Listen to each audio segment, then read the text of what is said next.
Through the close-up shot taken by the photographer outside the glass room, everyone could clearly see that the thick stack of cash had been successfully captured. Although the cash was piled up messily and took up a bit of space, it was at least a few $1,000s. The employee continued to put the money together. In the process, because the net would be used, the movement was slightly more exaggerated. Some of the money that had been put in previously fell out of the net again. This scene made everyone laugh. Soon, the countdown reached the last few seconds. Everyone saw that the employee was still trying to rush the money, so they quickly reminded him loudly. The staff also realized that there wasn't much time left, so they quickly tried to use the net to fish out as much money as possible. Time's up. Stop. Xia Ruofei announced loudly when the countdown reached 0. The staff member was also very disciplined. He immediately stopped what he was doing. The glass room was transparent on all sides, and there was a camera recording the whole process. Under the watchful eyes of the public, he naturally wouldn't break the rules just to get 1 or 2 more banknotes. The finance staff took the net bag from him and took it to the center of the stage to start counting. Although it was only a short 30 seconds, the lucky winner was sweating profusely, and his carefully styled hair was all messed up. He looked a little embarrassed. Everyone thought it was a little funny, but when they saw the huge stack of cash in the camera's close-up shot, they felt extremely envious. Of course, the staff anticipated it even more when they thought of Xia Ruofei's appearance. They all had a malicious thought in their hearts. She wondered if the chairman would be in such a sorry state later. Soon, the finance staff counted the cards. There were 236 cards in total, which was 23,600 yuan. Xia Ruofei personally handed the neatly arranged cash to the lucky winner. The audience burst into a round of applause. The lucky winner couldn't stop smiling and thanked Xia Ruofei. Then, under everyone's envious gaze, he took the 20,000 yuan and returned to his seat. The finance staff quickly added $236 bills and scattered the bills in the glass room so that they were as evenly distributed as possible on the floor. The second lucky draw employee was eager to try. He took the net and walked into the glass room. After Xia Ruofei announced the start of the game, he immediately waved the net and tried to make money. Speaking of which, the first person to appear was at a disadvantage because he had no experience to learn from. The content of the award was also announced at the last minute, and he did not even have the opportunity to check the online strategy for similar events in advance. Those who appeared later could conclude some effective methods from the first person's process of making money. For example, the second employee didn't rush to get the money directly after the beginning. Instead, he tried to put the money together as much as possible. This was obviously a summary of the gains and losses from the first employee. The result was obvious. The second employee's final score was 248,200 yuan short of 25,000. The third and fourth employees naturally used the same method.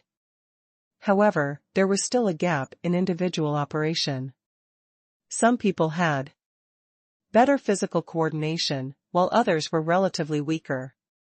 So the third employee got 218 notes, and the fourth employee got 251. 4 employees won the lottery in a row, and the final prize amount was far more than 20,000 yuan. This was similar to the judgment of the team at the company's annual meeting. In fact, in the team's initial proposal, the prizes were not as rich as this. However, Xia Ruofei rejected the proposal and criticized them for being too conservative. He made it clear that the prizes had to be upgraded and could not be used to save money for the company. He even set the standard of 1 million yuan and said that if the revised version's total value of the prizes was lower than this figure, he would severely criticize the team leader. Therefore, the preparation team for the annual meeting revised the plan overnight and redesigned the prize plan. In the end, the total value of the prizes was about 1.2 million. As for the money-making segment, the team had conducted many experiments. Even those who had practiced it many times could basically make between $25,000 to $30,000 in 30 seconds. The final result was indeed as such. The staff members of the preparation team, who were paying attention to the progress of the annual party, were secretly relieved. Everyone looked at Xia Ruofei with anticipation. According to the order, he was the last winner, and now it was his turn. Xia Ruofei took off his suit jacket and passed it to the staff. Then, he did some leg presses, wrists, and ankles as a warm-up. Everyone burst into laughter. Lu Qian had finally regained her authority as the MC. When Xia Ruofei entered the game, she would be the judge. When Xia Ruofei rolled up his sleeves, took the net bag, and walked into the arena, Lu Qian asked with a smile, "Chairman, are you ready?" Xia Ruofei stood in the glass room and nodded to Lu Qian with the net in his hand. "The timer has started," Lu Qian immediately said. She gave the order so quickly that Xia Ruofei was still in a daze. The countdown on the big screen had already started. Everyone knew that Xia Ruofei had been tricked by Lu Qian and could not help but laugh. Xia Ruofei quickly came back to his senses. He immediately bent down and picked up the net to fish for money. Xia Ruofei's movements did not look very fast, but he was actually very efficient. In fact, if Xia Ruofei wanted to, he could have put all the money into the net in 30 seconds. This was because of his true energy and mental energy that had never failed him. This was a game. If Xia Ruofei used his genuine qi and spiritual power, he would be cheating. Naturally, he would not do that. However, cultivation improved his physical fitness in all aspects. His body coordination was many times better than the previous employees, and his perception of subtle movements was far better than ordinary people. Hence, Xia Ruofei's movements did not seem fast, but every time, he could accurately pick up a handful of cash. The movement of the net was very slight. Xia Ruofei had also subconsciously learned some techniques to deflect the force so that none of the bills that were put into the net would come out again. The employees in the audience did not notice these details. They only saw Xia Ruofei's unhurried movements. He did not seem to be as nervous as the previous 4 employees. The staff all thought that Xia Ruofei had deliberately held back and had not used his full strength. Soon, it was time. The finance staff took the net bag from Xia Ruofei and was ready to count the money. The professional financial staff had a keen sense of the weight of the notes, and they had already counted the 4 people's notes before, so when he held the net bag, he immediately felt a slight weight in his hand. Not only did the finance officer look surprised, he had also watched Xia Ruofei fish out the cash from the side. In his opinion, Xia Ruofei's slow movements should have the lowest score among the 5. However, as soon as he held the net bag in his hand, he felt that the weight was not right. It seemed to be more than what the people before him had fished out. How was that possible? The finance staff felt that it might be because they were too high today, so there was a problem with the touch. However, he quickly denied it again. As the counting process continued, he realized that Xia Ruofei had indeed fished out more cash than the previous few. 318 cards. This was the result that Xia Ruofei had achieved within 30 seconds. When the staff in the audience saw this result, they were also in disbelief. The chairman is too awesome. You have the demeanor of a martial arts master. I'm convinced by our director Xia this time. He actually won the championship without a sound. While everyone was discussing, the finance staff had already checked again and confirmed the results. Just as Lu Qian was about to present the award to Xia Ruofei put the microphone to his mouth and said, "Everyone, this mini-game has ended. I have also participated in the game according to the rules, which means that the lucky draw segment has been completed." Xia Ruofei paused and turned to Lu Qian. "Lu Qian, go get the lucky draw box." When everyone heard this, they had already guessed Xia Ruofei's intention. As expected, Xia Ruofei continued, "I'll personally add a small project. I'll draw a lucky colleague and give him the bonus I just received. This shouldn't be against the rules, right, logo?" As soon as Xia Ruofei finished speaking, the employees were all excited. "The chairman is so cool. What a good leader of China. It's bright. I love you to death, Chairman." Xia Ruofei's results were the best in this round. He had earned more than 30,000 yuan. Now that he had drawn out an extra employee, it meant that he did not even need to participate in the game segment to get the highest bonus. Was there anything more awesome than this? Lu Qian came to Xia Ruofei with the lucky draw box and asked pitifully, "Chairman, can those who have won the prize before still participate in your special lucky draw?" Xia Ruofei laughed and said, "You're thinking too much, Lu Qian. You're going to conjure up a lottery ticket for me? The winning vouchers would not be put back into the lucky draw box, but would be handed over to the staff for safekeeping." The staff in the audience also burst into laughter. Lu Qian was actually just trying to lighten up the atmosphere. The annual meeting was meant to have fun, and she was not an insatiable person. She had already won the prize before, so why would she want to win another one? Xia Ruofei said, "I'm going to start the lottery. To those who have not won the prize, please announce your numbers. Number 77. Number 307. Number 285. The employees' voices rose and fell, one louder than the other. One of the young men even shouted until his voice cracked, which caused another round of laughter. Xia Ruofei reached into the lottery box and stirred it a few times before pulling out a lottery ticket. In an instant, everyone's eyes were focused on this small lottery ticket. Xia Ruofei laughed and held the lottery ticket tightly. Even the camera could not capture the close-up image. Then, he carefully opened the corner of the ticket, took a quick look at it, and then immediately closed it. The employees couldn't help but laugh. It was rare for them to see Xia Ruofei.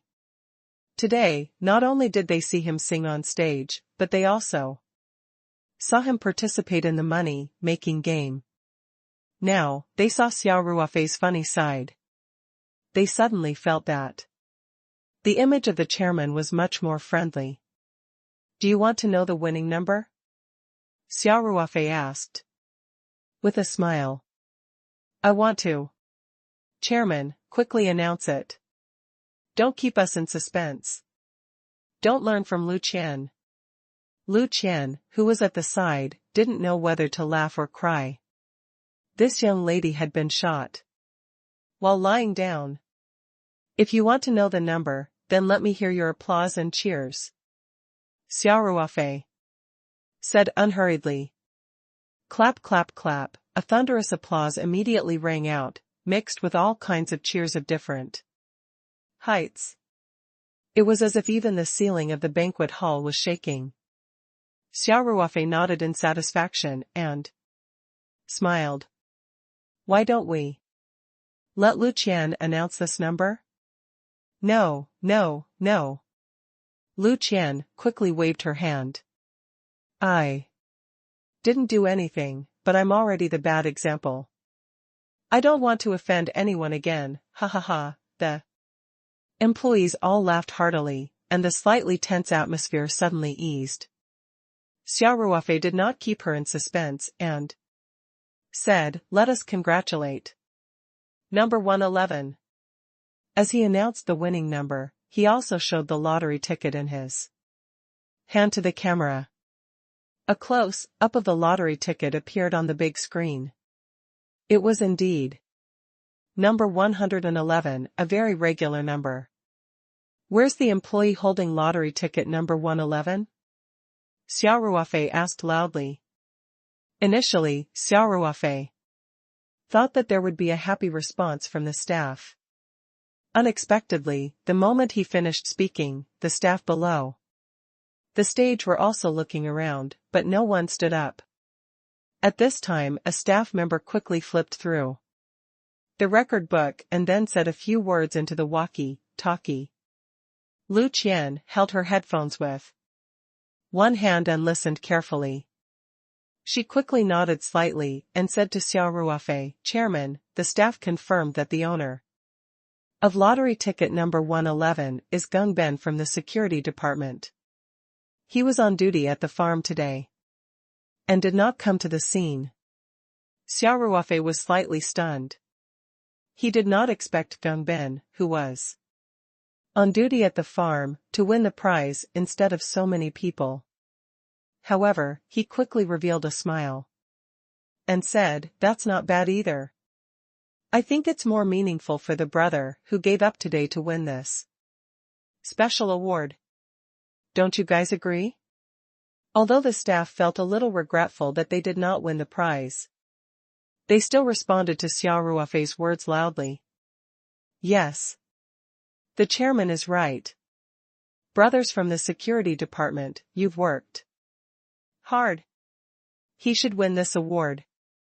Xia Ruofei nodded and said to Lu Qian, can you try to video call Gung Ben? All right. Lu Qian said, and then quickly went down the stage to make arrangements. Originally, if the staff outside the venue won the prize, a few of them would be selected for the live connection. Xia Ruofei was the one who had contributed to the award, and it just so happened that the staff from the security department had won it. Naturally, they had to connect the two. Lu Qian also knew that Xia Ruofei had a good relationship with the veterans of the security department, so she didn't dare to delay. She immediately used her phone to call the number of the farm's gate guard. When Gung Ben learned that he would be video called at the annual meeting, he was also a little confused. After he came back to his senses, he quickly agreed. After he added the WeChat account that the staff of the annual meeting had specially applied for, he soon received a video call request logo. As soon as the video call was connected, Gung Ben saw that the screen of his mobile phone was filled with people, and the thunderous applause also shocked him. At this time, Lu Qian was holding her work phone, and the camera was facing the staff. This phone was also connected to the computer, and the image was directly projected on the big screen. Lu Qian smiled and said, Gung Ben, now everyone can see you on the big screen. Say hello to everyone. Gung Ben was a little stunned. After hesitating for a second or two, he subconsciously saluted to the camera and said, hello, my fellow colleagues. I'm Gung Ben from the security department. Lu Qian did not explain the reason for the call, and Gung Ben did not know that he had won the special award for Xia Ruofei's contribution. He was still guessing why a security guard like him would suddenly be called at the annual meeting. But soon his thoughts were interrupted by thunderous applause. "Gungbin, you must be wondering why I suddenly called you," Lu Qian said with a smile. Gungbin smiled and scratched his head. "I'm indeed a little confused right now, then you'll be even more confused after this." Lu Qian smiled and said, "I'll let the chairman tell you." Xia Ruofei was also on the stage at this time. After Lu Qian turned the camera to him, Gungbin immediately saw Xia Ruofei on the phone. Gungbin subconsciously straightened his back and shouted, "Good day, chairman." These soldiers called Xia Ruofei Brother Xia in private, but in formal occasions, they all followed the rules and would not mess around just because they had a good personal relationship with Xia Ruofei. On the contrary, the security department's employees had always been the model of Paradise Corporation in terms of discipline. Xia Ruofei smiled. "Gungbin, we're all gathered here on New Year's Eve. It's been hard on you guys who are on duty. Chairman, this is our duty." Gungbin quickly said. "It's not hard." Xia Ruofei nodded and said, "There are two main purposes for today's call. The first is to represent the company and say hello to the staff on duty. As for the second reason, do you still have the lottery ticket I gave you today?" "Yes," Gungbin nodded and said, "the higher-ups told us to carry it with us.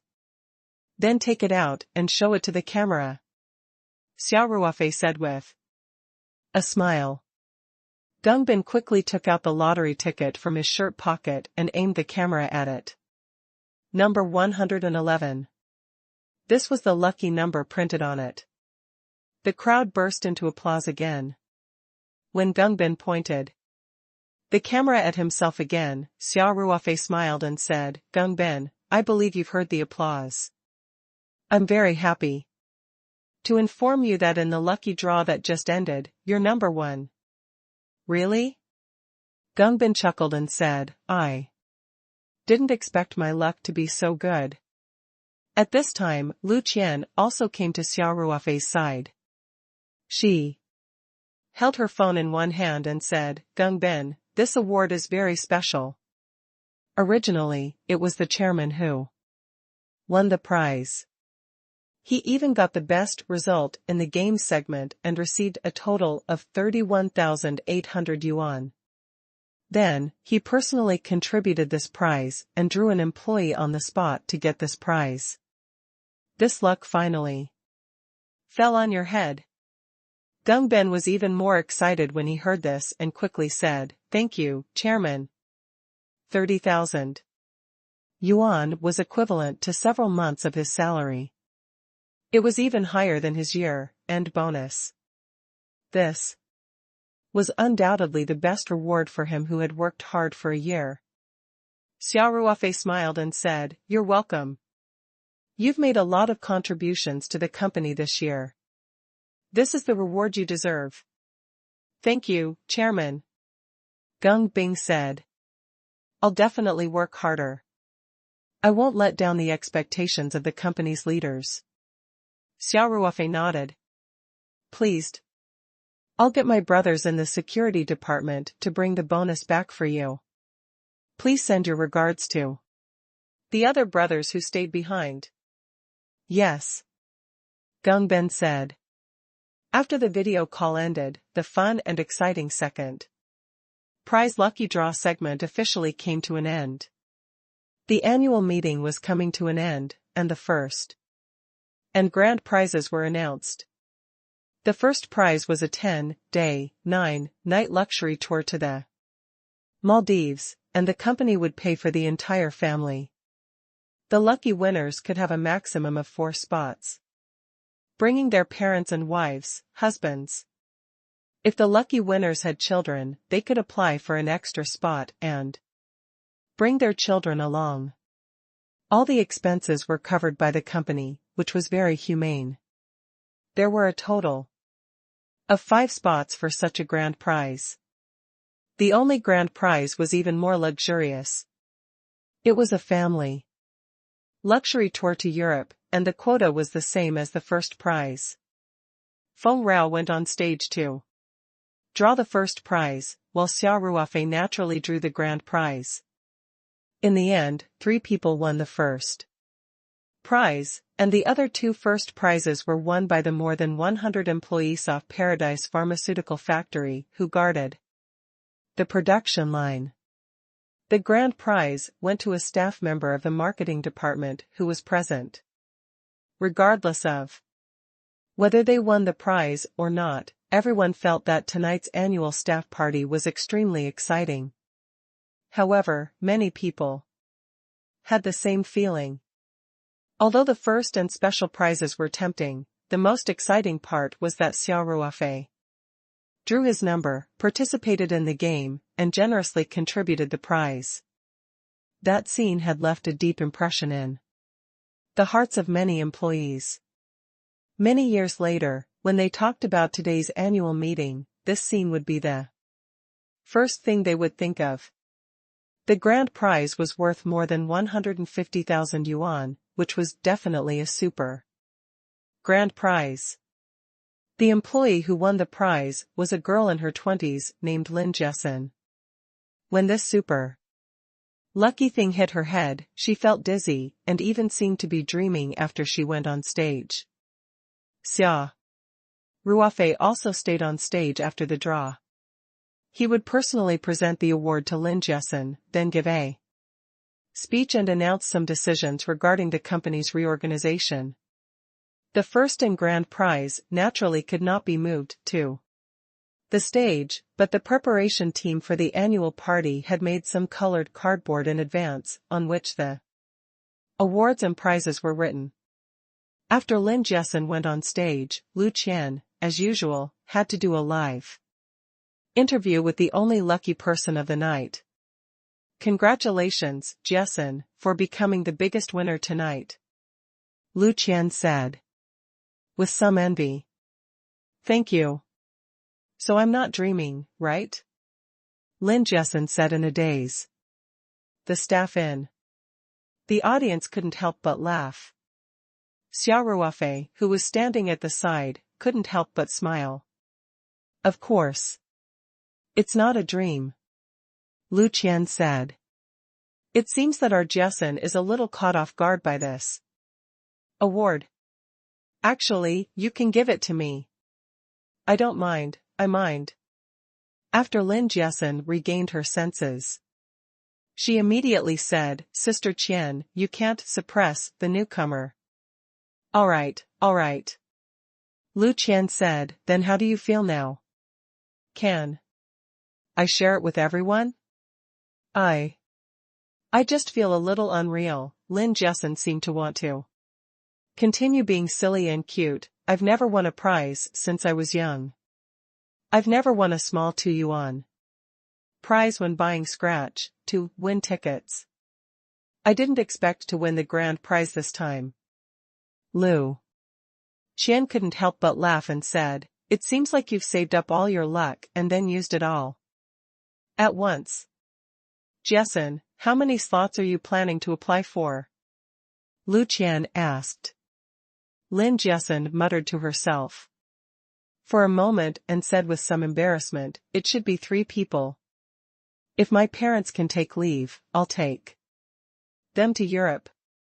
Hearing this, Lu Qian reminded her, "Jessen, family also includes your boyfriend S. You don't have to get married." "I know," Lin Jessen said with a smile. Lu Qian immediately reacted and said, "That means Jessen is still single." She then said to the staff in the audience, "Why are the single young men in the audience hesitating?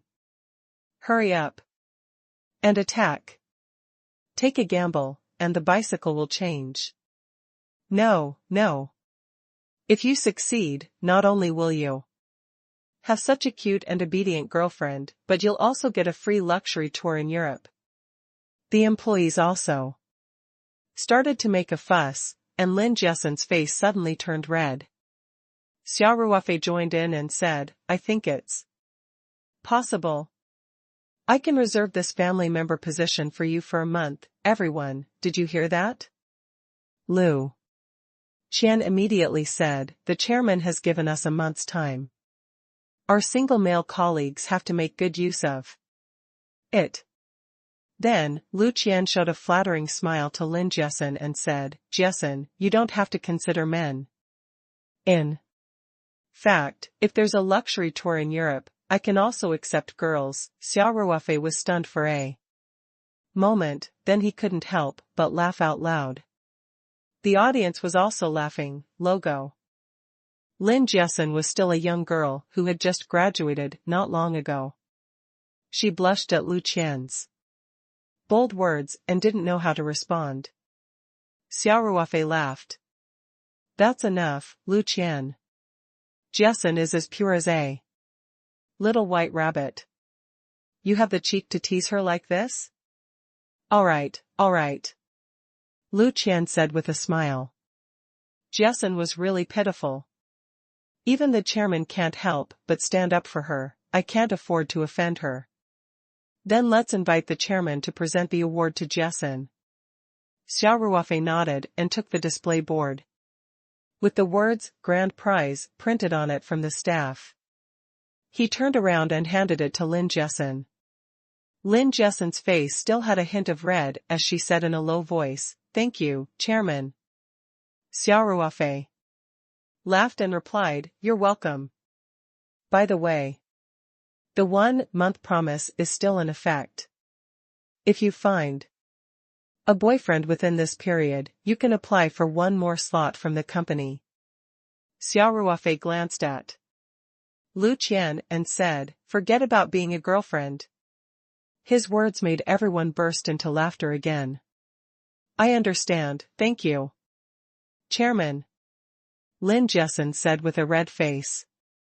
Lin Jiesun walked down the stage under everyone's envious eyes. Lu Qian also put away her playful expression and said seriously, Finally, let's invite the chairman to give us his instructions. After that, Lu Qian walked down the stage and left the stage to Xia Ruofei. The employees in the audience also focused their attention on Xia Ruofei. Lu Qian had left some suspense since the beginning of the annual meeting. She said that Xia Ruofei was going to announce an important decision of the company, so everyone was very curious about what it was. The audience was silent. Xia Ruofei held the microphone and said with a smile, It's not really in order. I'm just using this occasion to announce something. Xia Ruofei thought for a moment and continued, The first thing is, for the sake of the company's development, after Boss Feng and I have discussed and decided to make some adjustments to the company's structure, we will set up 2 branch companies, Taoyuan Agricultural Products Company and Taoyuan Pharmaceutical Factory. Chao Taishu and Shui Jinshan will be in charge of the branch companies. In addition, the company's leadership will be expanded. Xiao Chang will be promoted to the Chief Marketing Officer, Peng Hao to the Chief Financial Officer, and Feng Jing to be the President. The company will also set up 2 Vice Presidents and 1 Chief Administrative Officer positions, which are currently vacant. At this point, Xia Ruofei paused for a moment to give everyone some time to digest the information. The employees in the audience were also excited after hearing this, especially those who had been promoted to the company's leaders and the head of the branch office. Although they had already accepted the pre-appointment talk a few days ago, after the official announcement of the appointment, they still couldn't help but feel excited, as if they were full of motivation to start a business. Xia Ruofei continued, Due to business needs, the company will set up 2 new departments directly under the company, the Overseas Business Department and the E-Commerce Business Department. Jiang Limei and Luo Xing will be the directors of these 2 departments.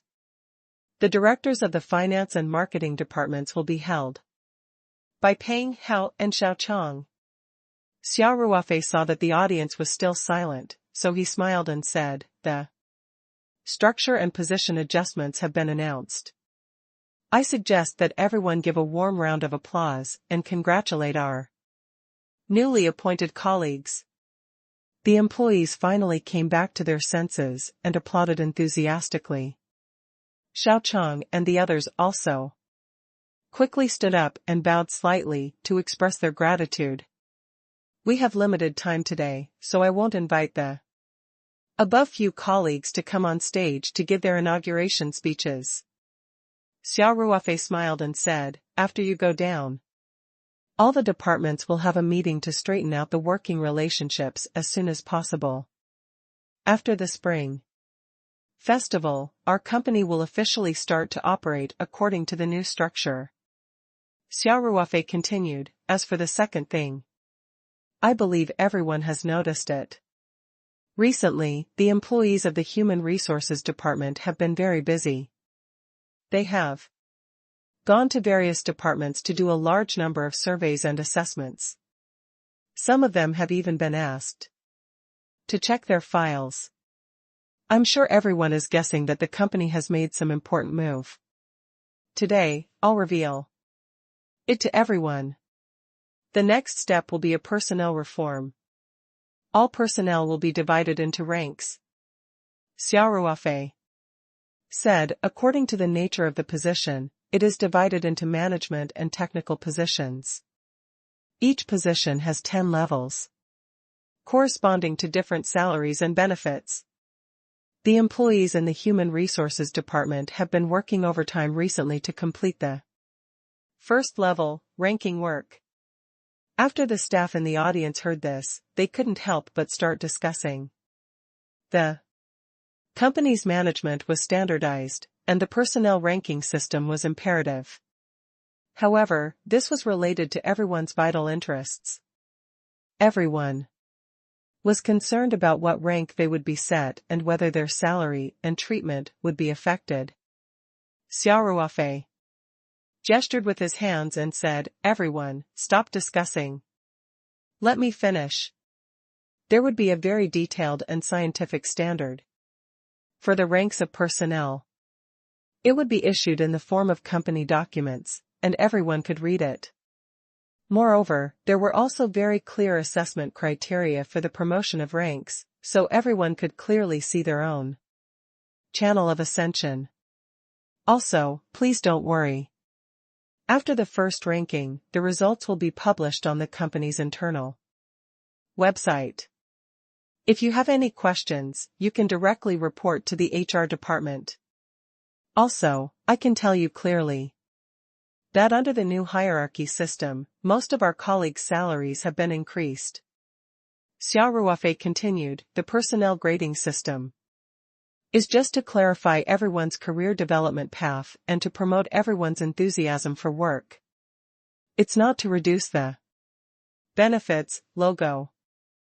After Xia Ruofei's explanation, the employees gradually relaxed. After all, Paradise Corporation's treatment had always been higher than some of the companies outside, and the benefits had always been good. During the New Year and festivals, the company would give out various benefits. Most importantly, the company's development momentum had been quite good since this year. Under such circumstances, the company was unlikely to take measures to reduce the salary. Of course, after the personnel grading system was adopted, various assessment standards would be clearly set. It was basically impossible for those who wanted to muddle along in the company in the future. However, this basically had no impact on the employees who really wanted to do something in the Paradise Company. Xia Ruofei laughed and said, "All right, I've finished talking about the two important things. Now, let's talk about something happy." In the past year, under the joint efforts of all the employees, the company's development had been booming, and the results were quite outstanding. All these achievements were inseparable from everyone present and the colleagues who stayed at home, especially the company's leaders and some of the core employees, who had put in hard work. So, I've decided. At this point, Xia Ruofei paused and kept her in suspense before continuing. To the company's leadership, branch company heads, and department directors, there will be bonus rewards. In addition, ordinary employees who perform particularly well will also receive additional bonuses.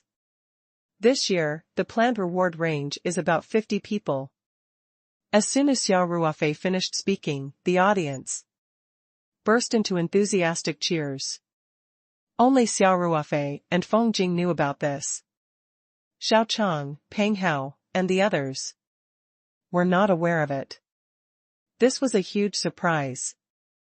No one could live on their dreams alone. Even the most career-minded people had to support their families. Moreover, to be able to get a bonus was also a reflection of their personal value. The newly appointed chief financial officer, Peng Hao, knew the company's financial situation the best. This year's profits were so high that even a small amount of dividends would be a huge income for them.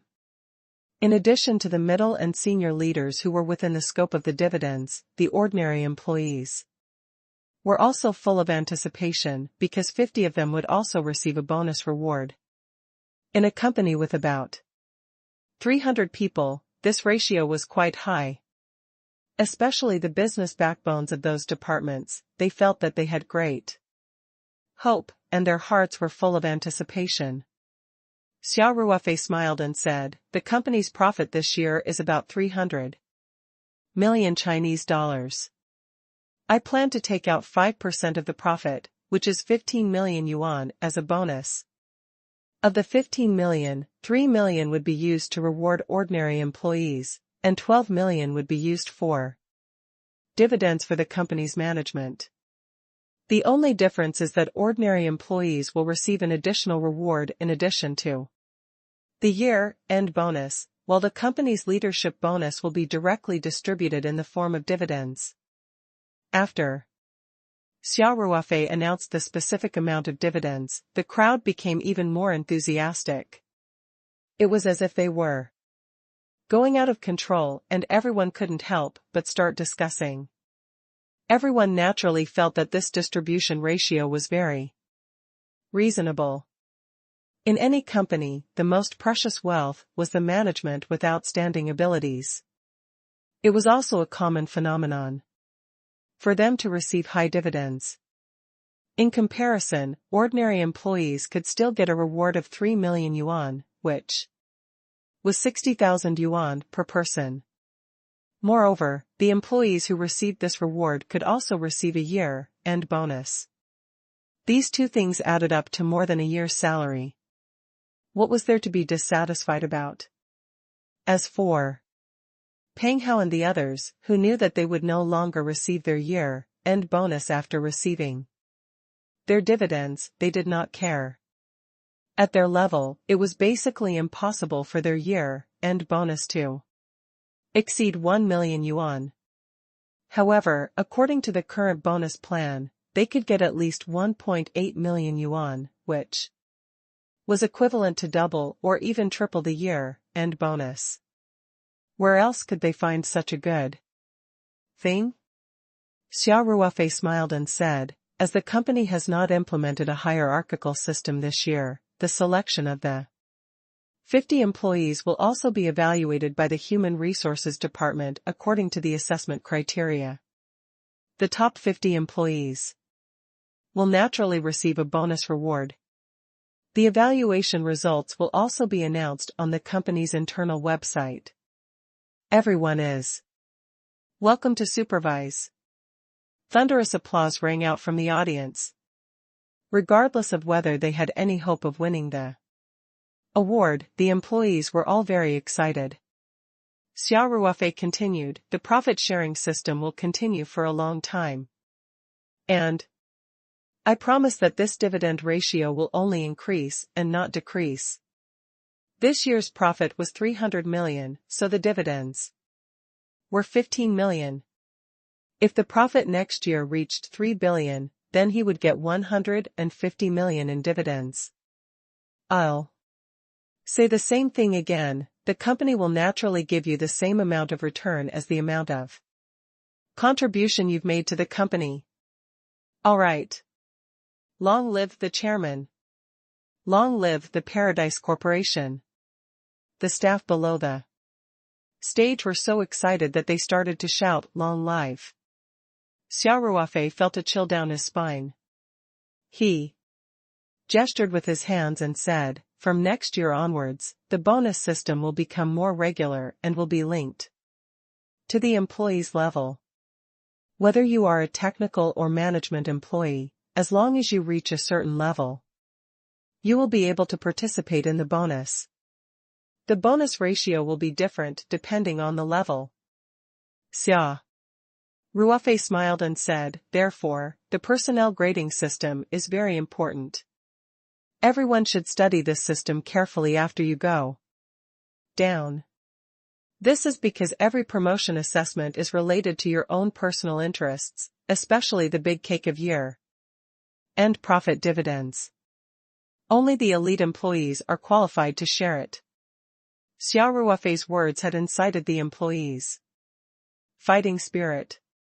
Some of them were still worried about the grading system, but now they threw this worry to the back of their minds. They could not wait to see the specific policy. Xia Ruofei said seriously, "Finally, I want to tell everyone that the personnel grading system can be used to promote or promote. It doesn't mean that you can rest easy just because you have reached the level where you are eligible to receive dividends. To put it simply, the assessment will be carried out in a quarterly cycle. Those who have passed 3 consecutive assessments with excellence will be qualified to apply for a promotion assessment. Similarly, if you have passed 3 consecutive assessments of the same level and only passed the assessment as competent or failed one of the assessments, you will be demoted." Xia Ruofei's words cooled down the employees' fiery mood. Everyone began to review whether they could adapt to the requirements of their positions, and began to feel a sense of crisis in their hearts. This was the effect that Xia Ruofei wanted to achieve. The annual meeting officially ended after Xia Ruofei announced the 3 things. For the employees of Paradise Corporation, this was destined to be an unforgettable day. When everyone started to get up and leave the stage, Lu Qian took the microphone and said, "Dear colleagues, those who didn't win the prize just now, don't forget to claim the general prize that the company has prepared for you at the exit. The staff's lottery tickets that won the lottery would be taken back, so those who still held the lottery tickets were naturally those who had not won any general before. Since it was an annual meeting, they naturally had to be fair. They couldn't let the employees return empty-handed, so the general award was also very necessary. General Assistant Lu, what's the company's general award this year?" one of the employees asked loudly. Lu Qian smiled and said, 1,000 yuan, Jingbei Shopping Mall's card. Everyone gets a share. The colleagues who didn't come today can collect it from the administration department tomorrow. Please pass on the message to each other when you return. Awesome. Even a general award is this big. The company must have spent a few million yuan on this annual meeting. What a great deal. This consolation prize is more valuable than many company awards, the employees discussed excitedly as they walked out. They had been a little depressed because they didn't win the prize, but now their depressed mood was swept away. Xia Ruofei walked out with Feng Jing. He heard Xiao Chang and Chao Taishu discussing this year's dividends. His heart skipped a beat. He said to Feng Jing, "Director Feng, have you seen Peng Hao? It seems to have gone out in front of us." Feng Jing asked, "Why are you looking for him?" Okay, give him a call and ask him to wait for us at the door. Xia Ruofei said, there's something I need to know, logo. After Feng Jing gave Peng Hao a call, the two of them continued walking out. They soon saw him waiting at the entrance of the banquet hall. President Xia, what are your instructions? Peng Hao asked jokingly. Peng Hao's mood was rather brilliant when he found out that he would be receiving a year-end bonus of 1 to 2 million yuan. A year ago, he was still a specialized student in a third-rate college, doing odd jobs in the finance department of a small company. His monthly salary was so low that it was not even enough for him to spend. After he came to Paradise Corporation, not only did he manage the entire finance department alone, his salary increased several times, and his year-end bonus was so big that he couldn't believe it. With this year-end bonus, he could buy a house in the city soon.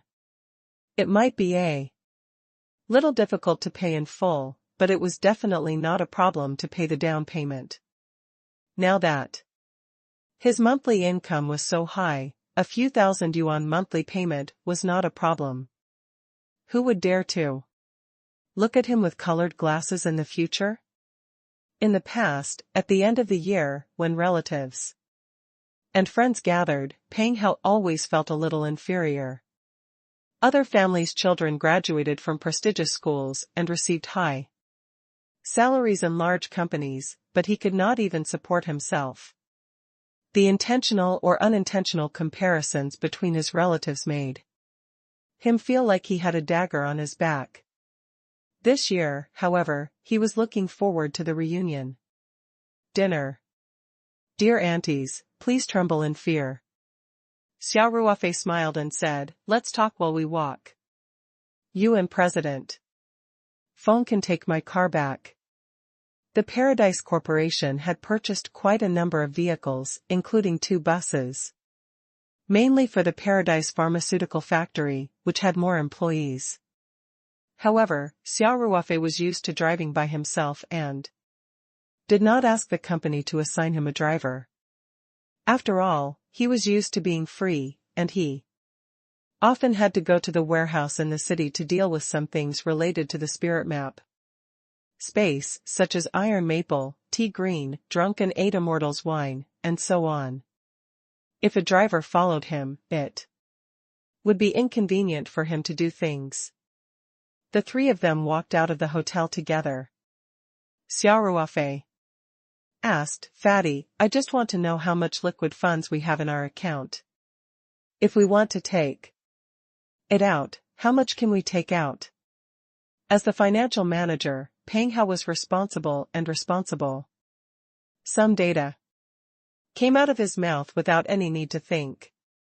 He said without hesitation, this year's net profit is about 300 million yuan. However, the annual meeting expenses are about 2 million yuan. In addition, according to the bonus plan you announced, there is another 15 million yuan to be spent at the end of the year. So, it's about 280 million yuan. At this point, Peng Hao changed the topic and said, but we don't have that much cash on our books. Some of the money has already been used on other projects, including the down payment for the production line of the pharmaceutical factory and the purchase of the property. We still have about 180 million in liquid funds on the company's books. Of course, I'll have to go back to the company to confirm the exact figure, but this figure should be close. The up and down fluctuations should not exceed 5 million. Xia Ruofei nodded and asked, then, is the 80 million in liquid funds left by the company enough? Will it cause pressure on the capital chain? Feng Rao, who was standing at the side, jumped in shock. Before Peng Hao could reply, she hurriedly asked, Chairman, you want to transfer 100 million? Was he planning something big again? It's still dangerous for a company to have too little liquid capital, especially when we're about to undergo structural adjustments and the finance of the two branch offices need to be independent. This 180 million is all the liquid capital of the company's headquarters and the two branch offices. The Paradise Corporation had developed to its current scale, and its daily expenses were quite high. For example, the employees' salaries were a huge expense. In addition, although the profits of the pharmaceutical factory were frightening, the expenses were not small either. The pharmaceutical factory was still a labor-intensive industry, with a large number of employees. Moreover, the production line was running 24 hours a day, so the daily electricity bill was not a small amount. In addition, there were various taxes, management fees, purchase fees of raw materials, and so on. Xia Ruofei smiled. I'm not planning to do anything big. I'm just short of money recently. Considering that the company has made quite a lot of money this year, I want to take out some of the funds for my own use. What do you need such a large sum of money for? Feng Jing suddenly realized Xia Ruofei's purpose and quickly said, Chairman, I don't lack money. You don't have to take such a large sum of money for me. When Xia Ruofei said that he wanted to take the 100 million from the company's account, Feng Jing was mainly worried about the company's cash flow and didn't think about anything else. However, she quickly realized that Xia Ruofei wanted to give her a bonus. Xia Ruofei did not lack money at all. Feng Jing knew that Xia Ruofei had a large amount of US dollars in his overseas account. It was at least tens of millions, which was equivalent to hundreds of millions of Chinese dollars. Why would he need to take any profits from the company? What's more, what kind of thing would require 100 million yuan? The only possibility was that Xia Ruofei wanted her to get a share of the profits. After all, there were two shareholders in the company legally. Although her 2% shares were very small, she was still one of the shareholders. If Xia Ruofei took out 100 million yuan of profit, he would have to give 2% to Feng Jing, which was equivalent to dividends. Xia Ruofei was not short of money, but if he did not take any dividends, Feng Jing would not be able to get the same amount of dividends. Logo. 2% of 100 million was exactly 2 million. This figure was 1 to 200,000 more than the dividends that Peng Hao, Xiaochang, and the other company executives could get, which was exactly in line with President Feng Jing's status. It could be said that Xia Ruofei had put in great effort. Xia Ruofei smiled. Mr. Feng, I really need the money. Of course, we're both shareholders, so we'll have to split the profits accordingly. I'll take 98 million and you'll take 2 million. It's fair. Xia Ruofei's motive was obvious, but he would never admit it. He had his own considerations. Feng Jing had worked hard for a year. If there was no bonus at the end of the year, Xiaochang and the others would have received 1 or 2 million yuan in year-end bonus happily. As the president, Feng Jing would be empty-handed. Even if Feng Jing did not have any thoughts about it, Xia Ruofei would not be able to get over it. Of course, this year was a special case. This year, there were fewer senior executives who participated in the dividends, and the personnel grading system had not yet been implemented, so relatively speaking, everyone received more money. By this time next year, there would be no difference between ordinary employees and senior executives. When they reached a certain level, they would be able to get dividends according to the corresponding ratio. By then, the vice president and chief administrative officer would be in place, and the money that senior executives could get would be diluted. Of course, if the company's profits increased several times next year, Everyone would definitely be able to get more money, but that was another matter. Chairman, isn't this a little too much?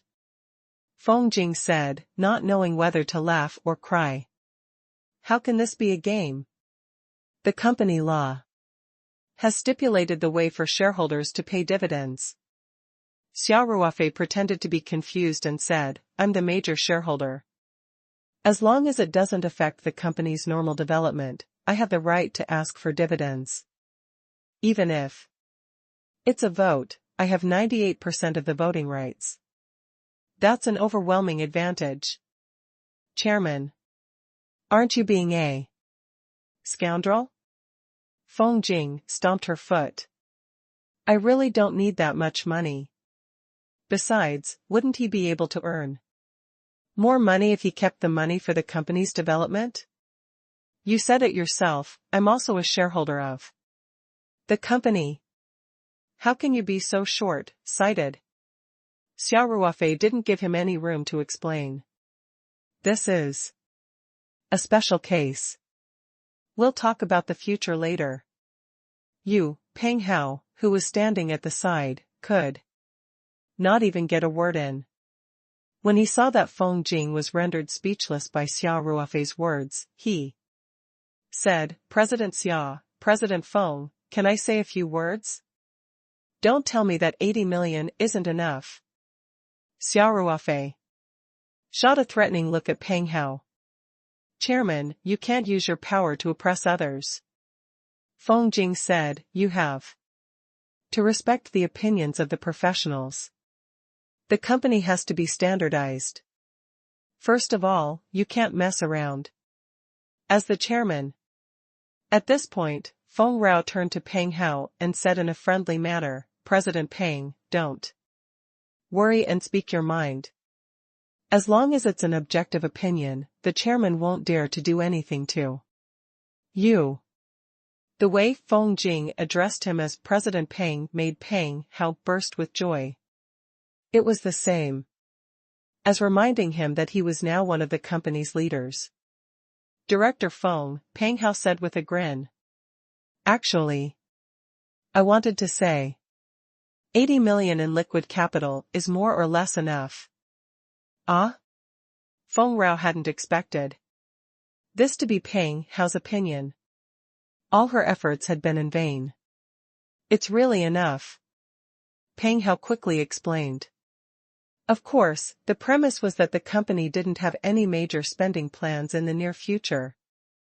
In fact, our company's cash flow has always been very abundant, and our partners can return the money very quickly, so there's no need to keep too much money. I've calculated that 60 to 80 million is enough. President Peng, don't give up on your principles just to please the chairman. Feng Rao asked doubtfully. The problem with the capital chain is very serious. In fact, it was not that serious. The boss of the company, Xia Ruofei, was a nouveau riche himself. He could easily transfer hundreds of millions of funds. If the company's capital chain was in danger, it would be easy for Xia Ruofei to inject capital into it. However, Feng Jing did not want Xia Ruofei to spend so much money on her. That was why she had hoped that Peng Hao could help to persuade Xia Ruofei. She had not expected this to happen. Director Feng, you shouldn't doubt my professional integrity, Peng Hao said with a smile. President Peng, that's not what I meant, Feng Jing quickly explained. I'm just thinking that the next step is for the subsidiary company's finance department to be independent. That way, only the e-commerce department will be left at the headquarters to generate cash flow. Just because the company's finance department is independent doesn't mean that it's completely divided. Peng Hao said with a smile. By then, the profits generated by the two branch companies will have to be handed over to the head office, with sufficient development funds left. Furthermore, it will be settled on a monthly basis, so there shouldn't be much difference in the capital chain, Xia Ruofei couldn't help but laugh. President Feng. Did you hear that? We have to trust the professional's opinion. Feng Rao didn't know whether to laugh or cry. Her previous words had dug a hole for herself. All right, it's decided then. Xia Ruofei waved his hand and said, Fatty. Oh no. I should call you President Peng now. Aren't you making fun of me, Ruofei? Peng Hao said with a bitter smile. I don't dare to call myself boss in front of you. You're already the company's leader. You have to establish your prestige. Xia Ruofei laughed and said, President Peng, as the major shareholder, I would like to ask for a bonus of 100 million yuan. Please settle the relevant documents and procedures when you go back. I hope that President Feng and I will have our bonus in our private account before the Spring Festival. No problem. Peng Hao immediately nodded in agreement. Seeing that Xia Ruofei had already made his decision, Feng Jing did not try to persuade him anymore. Although she kept rejecting him, Feng Rao felt warm inside because Xia Ruofei was very considerate of her feelings. It felt good to be noticed and cared for, especially when the person who cared about her was the person she liked. The three of them arrived at the parking lot as they talked. When Xia Ruofei reached out to open the car door, he suddenly smacked his head and said, I forgot to call her Qiao Er. Feng Rao couldn't help but laugh. You just remembered. It seems like your sister doesn't hold a high position in your heart. Xia Ruofei couldn't be bothered to argue with Feng Yi. He hurriedly took out his phone and was about to call Lin Qiao. Chairman, stop calling. Feng Rao said with a smile. Lin Qiao had already been dragged away by Luo Xing and other colleagues from the E-Commerce Department to sing. They wanted to celebrate the E-Commerce Group's official upgrade to a department directly under the head office. Lin Qiao is also a senior member of the E-Commerce Group, so she definitely has to participate. This girl, why didn't you tell me? Xia Ruofei couldn't help but say. Luo Xing told me about this. Lin Qiao should have sent you a WeChat message, right? Feng Jing laughed. Could it be that you've muted your phone? Xia Ruofei looked at his phone and smiled in embarrassment. It really is. Lin Qiao told him on WeChat that she was going to go to karaoke with her colleagues after the annual meeting and asked him not to wait for her. Xia Ruofei had been on the stage the whole time during the last stage of the annual meeting. After the event, Lin Qiao was dragged to the KTV that they had booked, so she sent a WeChat message to Xia Ruofei in a hurry. Xia Ruofei replied to Lin Qiao's message on WeChat, reminding her to be careful and to go home early. Besides, Xia Ruofei also sent a WeChat message to Luo Xing, asking him to ensure Lin Qiao's safety and to send her home safely after the gathering. After sending the WeChat message, Xia Ruofei opened the car door and said with a smile, Get in the car. Let's go home. Xia Ruofei, Feng Jing, and Peng Hao drove back to Taoyuan Farm. What they did not know was that what had happened at the annual meeting had already spread rapidly on the internet. In this day and age, everyone had a smartphone, so employees would naturally take photos and record videos at the annual meeting. Some people shared them on their WeChat moments, and those who won prizes would inevitably show off on Weibo and forums. As a result, the content of the annual Peach Blossom Company party quietly spread. Logo. The Banyan Tree Forum was the largest forum in the Three Mountains. Although it wasn't well known in the country, it was a place that netizens of the Three Mountains often visited. After all, there was a lot of local news here, and it also had many convenient functions such as checking for illegal rent and so on.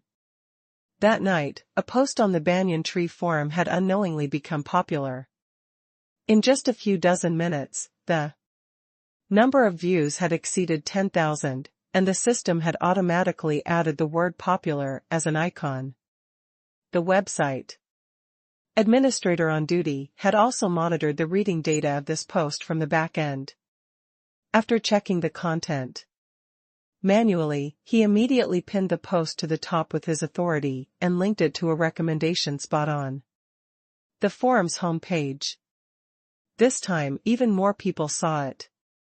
The post was called "The Nouveau Riche Company of the Year is born ahead of schedule. It's going to be so bright that I'm going to be blinded." This was a post by a netizen with the online name Tricycle Driver, and it was the content of the annual meeting of Paradise Corporation. The Tricycle Driver wrote in the post, "Today, I saw a picture of the company's annual meeting, posted by my high school classmate on my WeChat Moments. It was so bright that I was blinded." The general prize of their company's annual meeting is a 1,000 yuan shopping card. The sixth prize is 3,000 yuan shopping card. The fifth prize is 5,000 yuan shopping card. The special prize is actually a family luxury tour in Europe, which is estimated to be worth 150,000 yuan. The main point is that I asked my classmates to find out that this company has a total of about 300 employees. Other than the general award, the official award winning rate is more than 30%. Basically, 1/3 of the people would be able to win at least a 3,000 yuan shopping card. There was also an award where a large amount of 100 yuan bills were scattered in the glass room, and the winning employee would go in and use a net bag to fish for money. However much money he got in the stipulated time was his. It was said that the least one had earned more than 20,000 yuan. I just want to ask, are there any more rich companies like this? Give me a dozen. The post was accompanied by many pictures, which were probably downloaded from his high school classmates' moments. This post attracted a lot of onlookers as soon as it was posted. Usually, at the end of the year, companies of all sizes and various units would hold annual meetings. Such posts would be seen on the forum every 3 to 5 days. Many of the revelations were tidbits and did not attract much interest. However, the idea of the tricycle driver gave the post a lot of bonus, because this person was also a frequent visitor of the Banyan Tree forum. The netizens who often visited the forum were very familiar with him. The tricycle driver was actually a civil aviation pilot. The landing gear of the plane was 1 in front and 2 in the back, so this ID was actually a kind of joke. He would often post some interesting things about his flight on the forum, as well as some high-altitude photography works he took in the cockpit during the aircraft's cruising phase. This was a great satisfaction to the netizen's curiosity, so he was also a well-known netizen on the Banyan Tree forum. A post from such a person would naturally be more convincing than a newly registered passerby. Besides, although the tricycle driver was only a young co-pilot, the salary and benefits of civil aviation pilots were very good. Even he felt that this company was very rich, so the netizens were naturally more interested. That was why the post had more than 10,000 views in just a few minutes.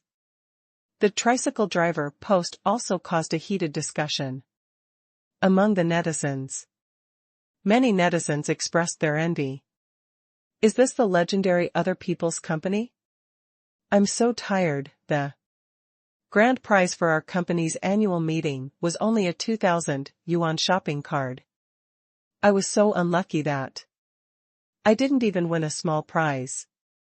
In the end, I went home with a consolation prize of a barrel of oil. Upstairs, be content. Our company doesn't have an annual meeting at all.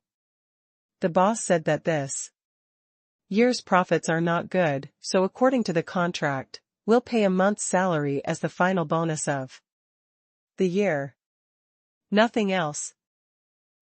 Why don't you tell us what kind of company this is? I also want to apply for the job. That's right.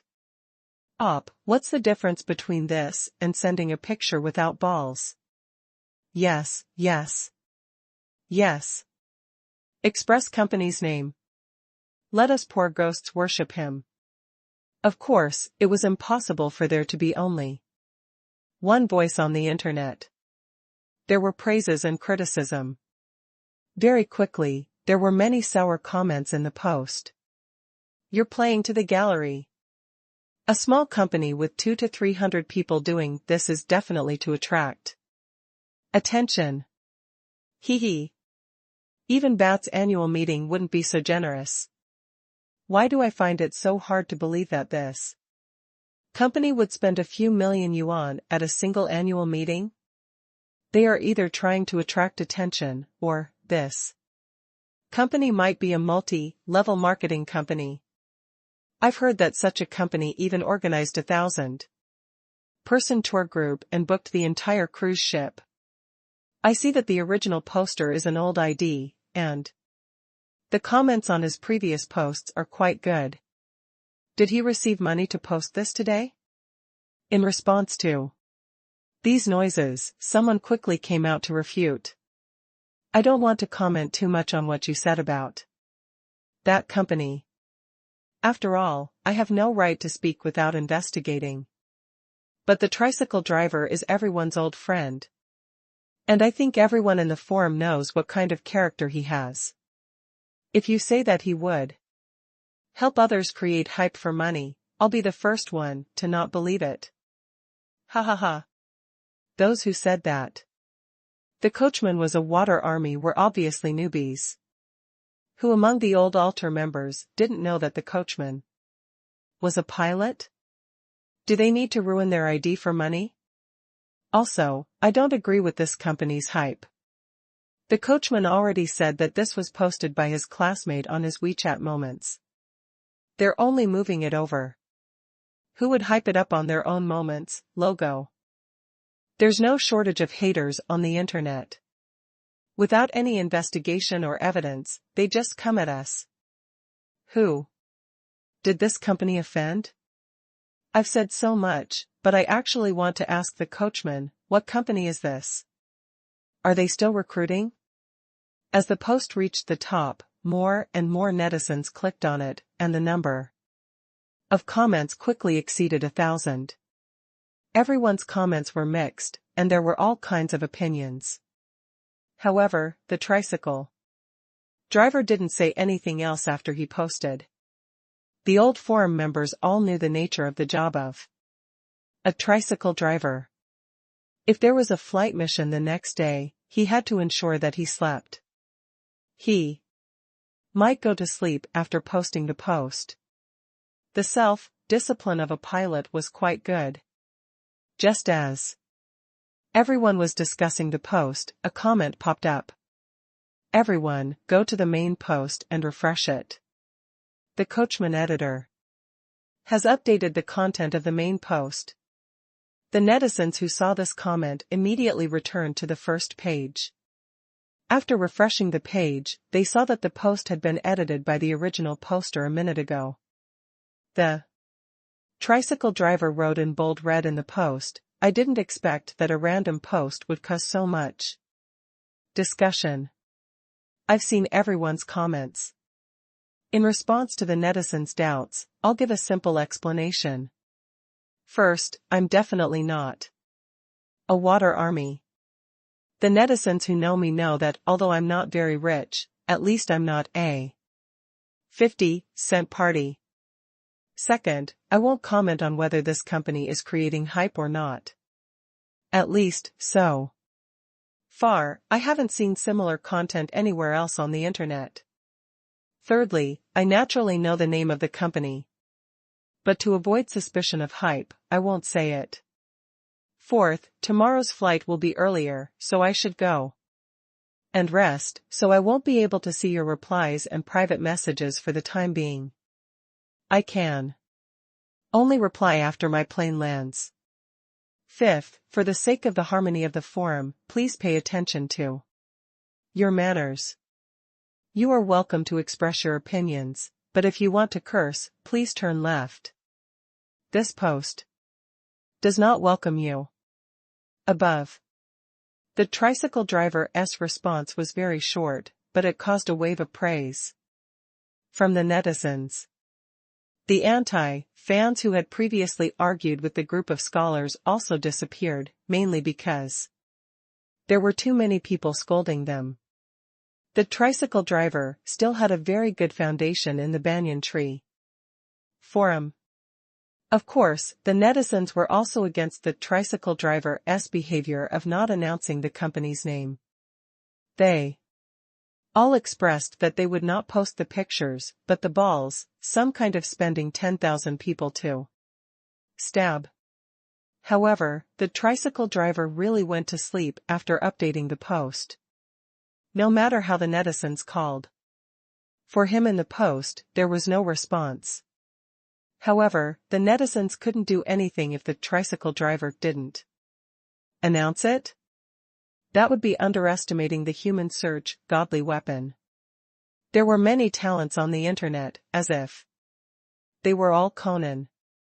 Soon, someone found some clues in the 8 or 9 pictures given by the tricycle driver. Everyone, pay attention to the third picture. You can see half of the logo on the upper right corner. Although the image quality is not very clear after compression, you can still see the general outline after zooming in. I have used Photoshop to draw the outline of this half of the logo. Don't you think it looks a little familiar? Then, this resourceful netizen posted another picture. It was the complete logo that had been removed from the official website of Paradise Corporation. With such a comparison, the netizens found that it was really quite similar. All of a sudden, the reply speed of the post went up. What a godly man. I've studied these photos for a long time, but I couldn't find anything wrong with them. How could you find half of the logo in such an inconspicuous position? It's definitely the Paradise Corporation. Because everything makes sense now. Yes, yes, yes. In the past year, the most popular company in Sanshan was undoubtedly the Paradise Corporation. He. Static electricity reporting for duty. After this Big Brother mentioned it, I also saw some traces. Everyone, look at the 8th card. It's a picture of someone bending over to fish for money. Although it's quite far away, he really looks like Boss Xia from the Paradise Corporation. After Deputy Mayor Jiang Lianyu's speech at the Heart Nourishing Soup conference was released by the official media, Xia Ruofei had also become a little popular, especially in the Three Mountains. Many people had seen some of the publicly released photos, and some fangirls had collected these photos. After all, Xia Ruofei had the masculinity of a soldier. At the same time, after cultivating the Great Tao formula, he gave off a very clean and friendly feeling. He was very pleasing to the eye. After this netizen's comment, many people also expressed their agreement. I think it's President Xia. He can't run. He's my most beloved retired soldier brother. Brother Fei is so righteous. He's so good to his own employees. Woo-woo. I also want to apply for the job, but I don't know if they're still recruiting. Previous poster. I've already inquired about it. The Paradise Company will continue to recruit after the new year, but they're mainly going to the pharmaceutical factory, and most of them are for worker positions. Ah? If I go to the factory, I won't be able to see the soldier every day. I don't want to, you're thinking too much. Do you? Think you can see President Xia every day just because you're at the farm? You're too naive. I have a friend from Paradise Corporation. He said that President Xia is always so elusive and often doesn't show his face for many days. Wah. He's not always at the company, so doesn't that mean he has a lot of time to spend with his girlfriend? Logo. Haha, I've captured a wildflower addict alive. As everyone chatted, they unknowingly went off topic. It was impossible for such news to be spread in a small circle all the time. The convenience of the internet made the speed of information spread infinitely faster. In fact, it was only a few mouse clicks away in the San Shan and Jing. Soon, someone posted the content of the post on Weibo and even took some pictures of the controversial comments. Originally, on such a national platform, the content produced every day was countless, and most of the content would quietly sink to the bottom without causing any waves. However, there had been a lot of news about the Peach Blossom Company recently, and the person who reposted the post also often used Weibo. Not only did few big DS, but he also added a few topics related to the Peach Blossom Company, such as jade cream, which really attracted a lot of traffic. Coincidentally, the editor on duty on the Weibo platform also happened to see this Weibo post in the vast back-end content. The editor still remembered how popular the topic of the jade skin cream was last time, when he saw that the content on Weibo was related to the Paradise Company. And it was an eye-catching content like the nouveau riche's annual meeting. He immediately gave a hot recommendation. All of a sudden, the number of views on this Weibo page shot up. Unlike the Banyan Tree Forum, Weibo's audience came from all over China, so its influence was naturally much greater. Xia Ruofei and the others had just returned to the farm and were still unaware of what was happening on the internet. On Weibo, the topic Peach Blossom Company's annual gathering of local tycoons had already reached the top 10 most searched topics. The number of views on the first Weibo post went from 10,000 to 100,000 to 1 million, and it took less than an hour. There were also countless new Weibo accounts that used this topic to discuss. The content on Weibo's hot search naturally radiated its influence. For a time, the content of the annual meeting of Paradise Corporation appeared on all the platforms such as today's headlines, Tianya Forum, Maopiu Forum, Phoenix News, and so on.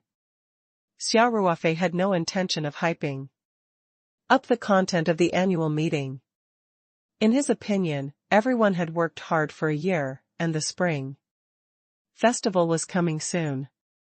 It was very normal and necessary to show some sincerity to everyone. However, the Peach Blossom Company once again ignited the hot topic of public opinion, which was unexpected. Xia Ruofei sent Feng Jing and Peng Hao back to the dormitory and returned to the small villa. Just as he was about to take a shower, change his clothes, and go to bed, Feng Jing called. Sister Che, don't tell me you're going to talk about the dividends? Xia Ruofei smiled as soon as he picked up the phone. I'm telling you, there's no room for discussion. I've already decided. I can't be bothered to tell you. Feng Rao said, pouting. It's a good thing to have money. Then why are you looking for me? I can tell you don't know anything. Feng Jing chuckled on the other end of the phone. I suggest you turn on your computer and go to the Banyan Tree Forum to take a look. Or you can just scroll through Weibo's trending searches on your phone. What's the situation? Xia Ruofei asked in confusion. You'll know when you see it. Feng Rao said with a mischievous smile, before hanging up the phone. Why are you being so mysterious? Xia Ruofei mumbled to himself as he opened the Weibo app on his Phone. After clicking on the hot search list, he scanned it from top to bottom and couldn't help but exclaim, "What the hell, logo?" The topic of the Peach Blossom Company's annual party was on the top of the search rankings. When one clicked on the topic, it was filled with shock and envy. Xia Ruofei couldn't count how many times the topic of Paradise Corporation had been on the hot search. When did it become so easy to get on Weibo's hot search? He made Weibo look like it was owned by his family. How could those big and small celebrities, who had spent a lot of money to hype it up just for the hot search, endure this? Xia Ruofei didn't mind the free publicity. This kind of thing, the more the better. He happily flipped through the Weibo posts. The one with the highest views and comments was naturally the one that was first posted, the one that reposted the entire banyan tree forum. This Weibo post was also pinned at the top of the annual meeting topic page. Everyone's comments were naturally very enthusiastic, and netizens from all over the country expressed their opinions on the Peach Blossom Company's nouveau riche behavior. Of course, it was also inevitable that it would be like the banyan tree forum, saying that the Paradise Company was sensationalizing and hyping up the news. This topic quickly became a hot search and became the best evidence. Xia Ruofei just laughed it off. At the very least, he didn't create any hype. Even if he did, so what? Can't you see how many famous celebrities are hyping up their own scandals and scandals every day? Even those male idols who had their own traffic could not help but create topics to maintain the popularity of their fans. In this impetuous era, for a little bit of exposure, many people could sell their moral integrity by the ton. Moreover, an upright person was not afraid of a crooked shadow. No matter how much these people said, the Paradise Corporation would not be affected in the slightest. On the contrary, it would gain even greater influence. However, when Xia Ruofei saw a comment, he could not help but be stunned. This comment wrote, many netizens said that the person in the money-making picture is the boss of Paradise Corporation. Should I say that the boss is very friendly and gets along with his employees? Or should he be said to be fighting for benefits with the people? This award is not a small one, right? The least one was more than 20,000 yuan. How could he, a boss, take up the spot to win the prize? Xia Ruofei didn't expect to be criticized for this. However, Xia Ruofei was in a good mood today, so he was not angry. Instead, he had a strange thought and used his Weibo account to reply to the comment. He wrote, the boss is also one of the employees. What could he do if he just happened to be drawn?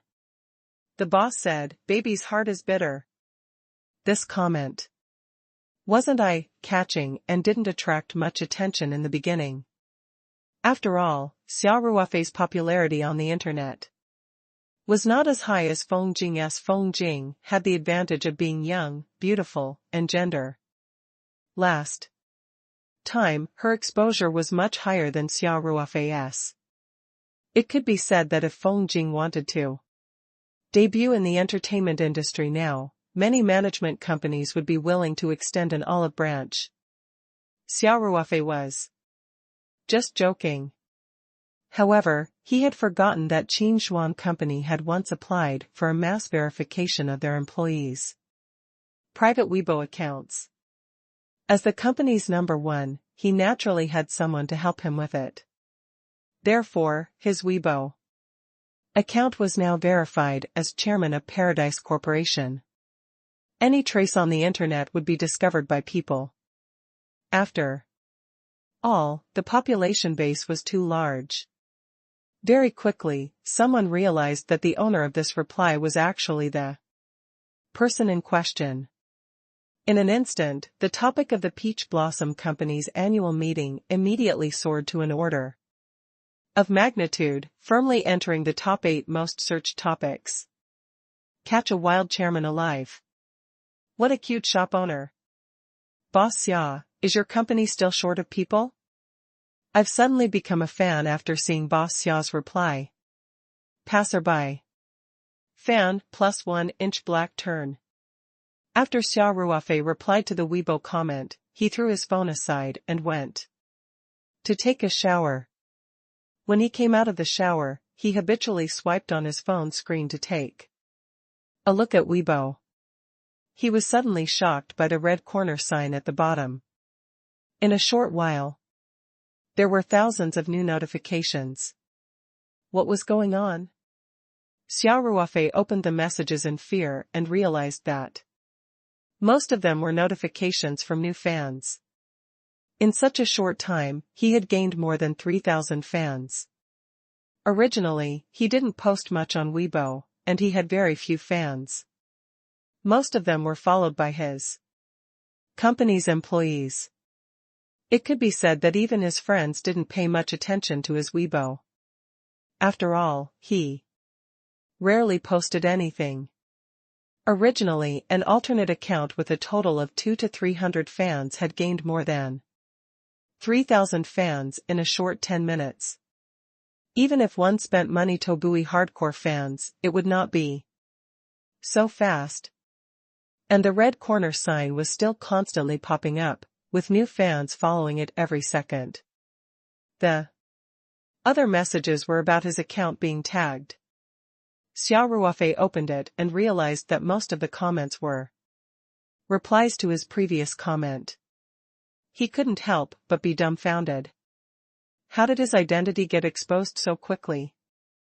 When he saw the certification mark on his Weibo account, he came back to his senses and suddenly felt like he had been fucked. Xia Ruofei couldn't help but feel lucky that he didn't pretend to be a righteous passer by and spoke up for justice. The tone of the comment was basically the boss's own tone. Otherwise, it would really become a big joke. Looking at everyone's comments, he was also very happy. The popular phrase, "the baby's heart is bitter," had an inexplicable sense of humor here. Many people became fans because of this sentence. Of course, this was also due to his status as a rich boss. If a loser acted cute and said this on the internet, everyone would probably ignore it. However, it felt completely different when a rich boss who spent millions at an annual meeting and gave a year-end bonus of 10 to 20 million said this. Logo. Everyone's impression of big bosses was that they either had a serious face or were cold and aloof. This included the famous son of the richest man, young Master Wang, who was known as the secretary of the Discipline Inspection Commission of the entertainment industry. He also often fought with people. In the replies, many people expressed their understanding of Xia Ruofei. After all, they had already spent a few million yuan. Who would do something illegal just to save 20,000 to 30,000 yuan? How could there be such a stupid person? Therefore, as long as one was a little more understanding, they would not think that there was a conspiracy. Some people laughed and said, I guess at the moment when Boss Xia won the prize, there would be 999 alpacas running through his heart. Why is it less than 1,000 alpacas short of one? He was afraid that Boss Xia would get too proud. It wasn't time to cultivate yet, so Xia Ruofei leaned against the headboard and browsed through the Weibo comments with interest. Although he didn't care much about the false reputation, the overwhelming discussion about the Paradise Company on the internet seemed to give him a sense of accomplishment. After a while, Xia Ruofei saw that the Weibo accounts of the Peach Blossom Company's employees had also started to participate. After the annual meeting, many of these employees went to drink and sing according to their department's schedule. The department directors and the leaders of the new departments all had considerable year-end bonuses, so they were all generous today. This also led to the employees of Paradise Corporation not realizing that the topic of the annual meeting on the internet was already in full swing. Of course, after one person saw it, everyone would naturally know that it was so convenient for Ing Luo to have a WeChat group now. Even Xia Ruofei had joined many WeChat groups of all sizes. Paradise Corporation also had a large group. Various departments, work groups, and even temporary teams would form WeChat groups. News spread very quickly. When the employees saw the discussions on Weibo, they couldn't help but criticize any remarks that were against the company. The words of those who had personally attended the annual meeting were even more convincing. In the midst of such discussions, more details about the annual meeting were revealed. For example, Xia Ruofei's announcement that 5% of the profits would be used as dividends had caused a lot of envy. The comment that questioned Xia Ruofei's win was also refuted by many employees. Please don't make wild guesses without any basis. It's a fact that CEO Xia won the prize, and it's also a fact that he personally participated in the money-making game. However, he immediately set up a special prize after the incident and contributed all the prize money he won. The winner was even a security guard on duty. This matter is completely backed up. Some people just hate for the sake of slandering. How can President Xia be accused of creating hype by giving more benefits to his employees? Just how dark were the hearts of these people? Our company is rich, so we are willing to give more money to our employees. Who is in the way of this? When I saw that the news about my company's annual meeting was on the hot search, I couldn't help but go up to take a look. There are actually trolls for such a positive thing. Indeed, there are all kinds of birds in a big forest. After all these verified accounts of the Paradise Company's employees joined, Jing Feng's voice immediately grew a lot stronger. Although their numbers were not large, they had something to show for it. What he said was all reasonable. Soon, the netizens also joined in. There was a lot of discussion about Xia Ruofei's win. One of the comments by a netizen named Demon Sword was very representative and also received many likes. He wrote, "This is what I think about President Xia winning the prize.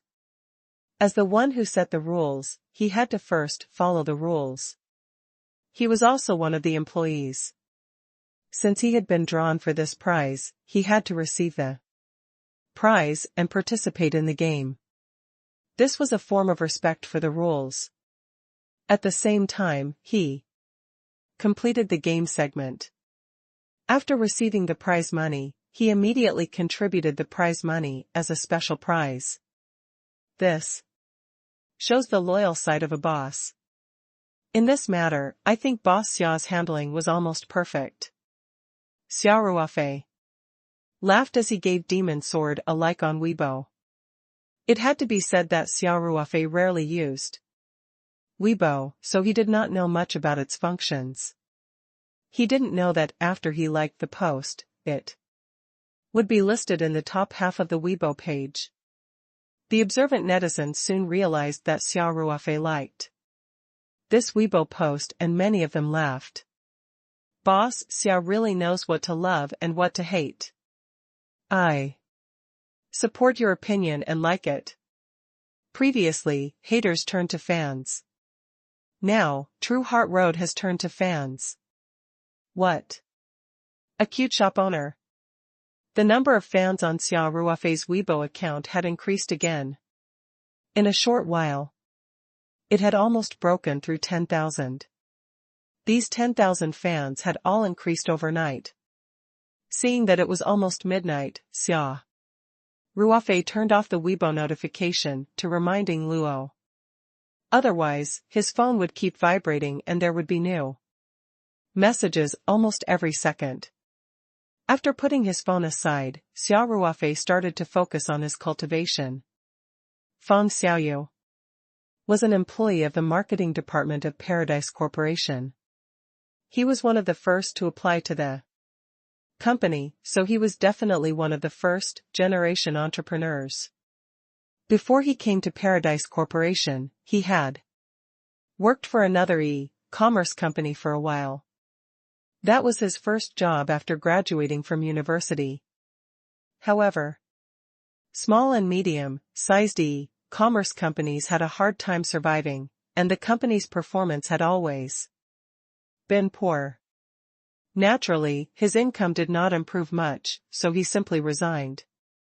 She had seen the Peach Blossom Company's recruitment advertisement by chance and came to apply for the job with a try-out attitude, and had been working until now.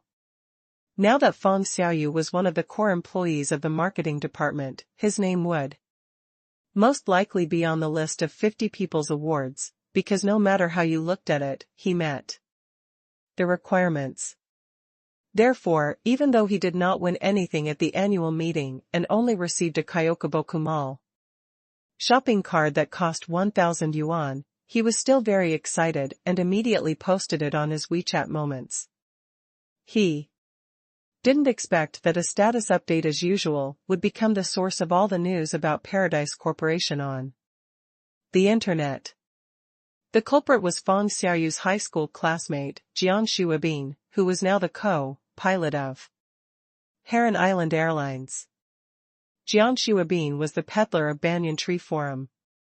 After seeing Fang Xiaoyu's moments, he couldn't help but ask her for more details about the annual meeting on WeChat.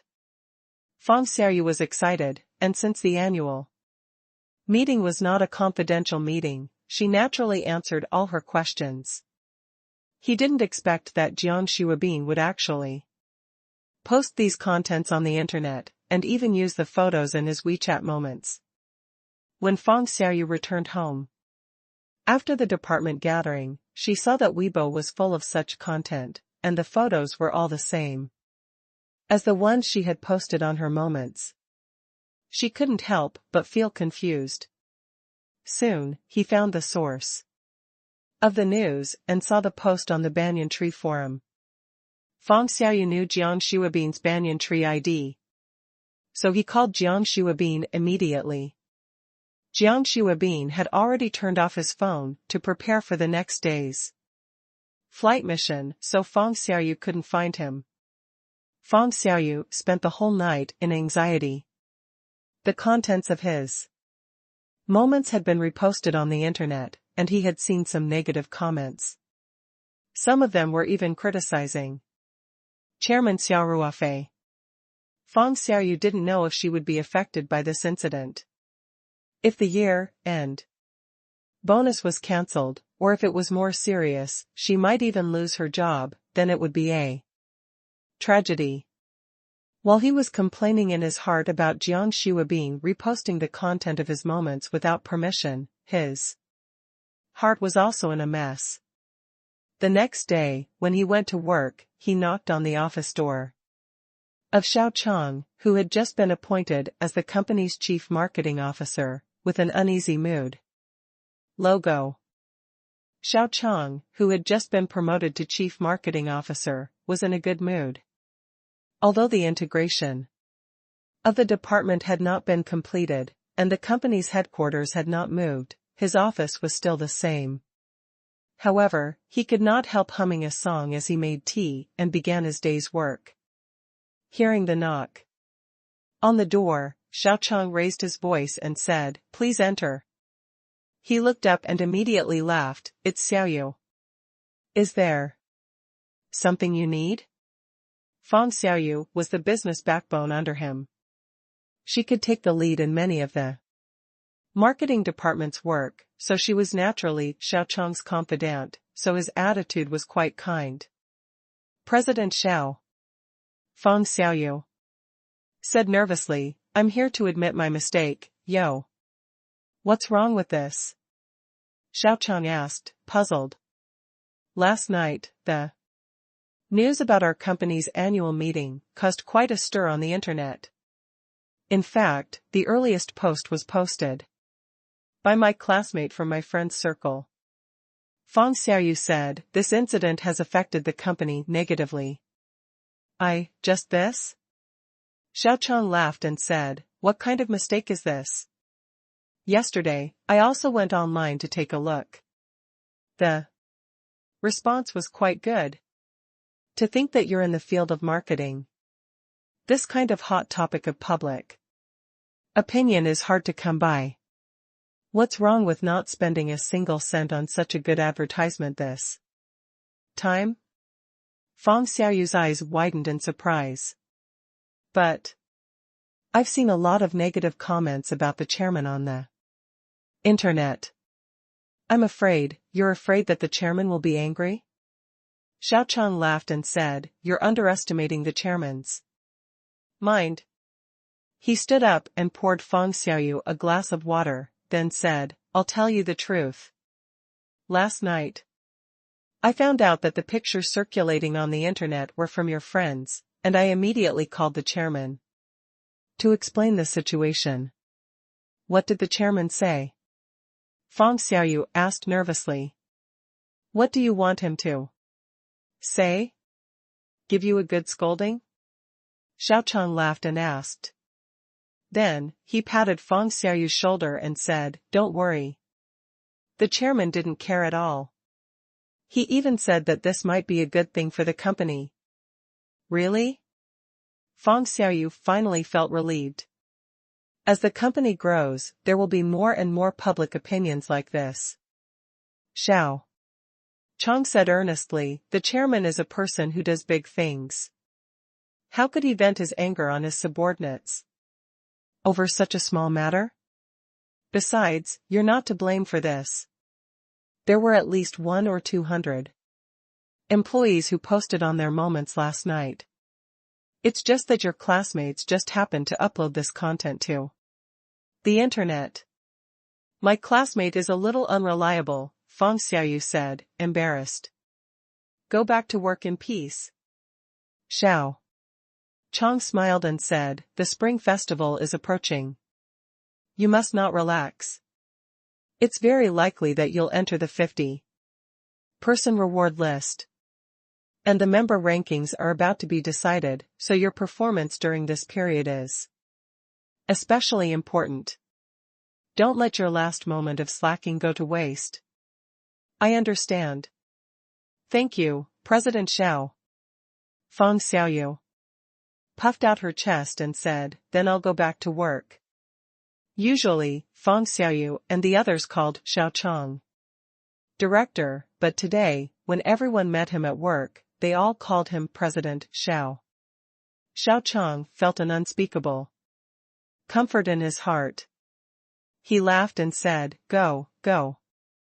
Don't think about all that nonsense.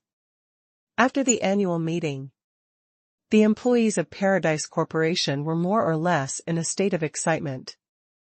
On one hand, everyone would receive a good year-end bonus. On the other hand, the long Chinese New Year holiday was coming. The company had issued a notice that the company's property price was 10 days, which was 3 days more than the national holiday. In this way, everyone could go home on the 27th of December and come back to work on the 7th of the first month. It was not a holiday, and they did not need to go to work on the weekends after the holiday. As for those who volunteered to stay on duty, Xia Ruofei even instructed the finance department to pay them overtime pay according to 5 times their salary, which was far more than the average treatment. This meant that if he stayed for 7 days during the new year, his overtime pay would be higher than a month's. Many young employees volunteered to stay behind. However, other than the factory, which had to maintain production, the company didn't need too many people to stay behind for other positions. Therefore, some people who volunteered to stay might not be able to do so. The flagship store of Paradise Corporation on the e-commerce platform had stopped shipping goods after the 25th of December. However, it still received orders as usual and would only start shipping goods after the holiday. Under the administration department's arrangements, they purchased many lanterns, china knots, and so on, decorating the farm with a jubilant atmosphere.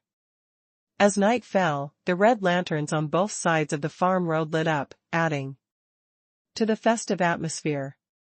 This year, Hu Zi's mother and Lin Xiao didn't come to the farm. They decided to spend the new year in their new house. When that time came, Xia Ruofei would naturally go over to accompany the mother and daughter.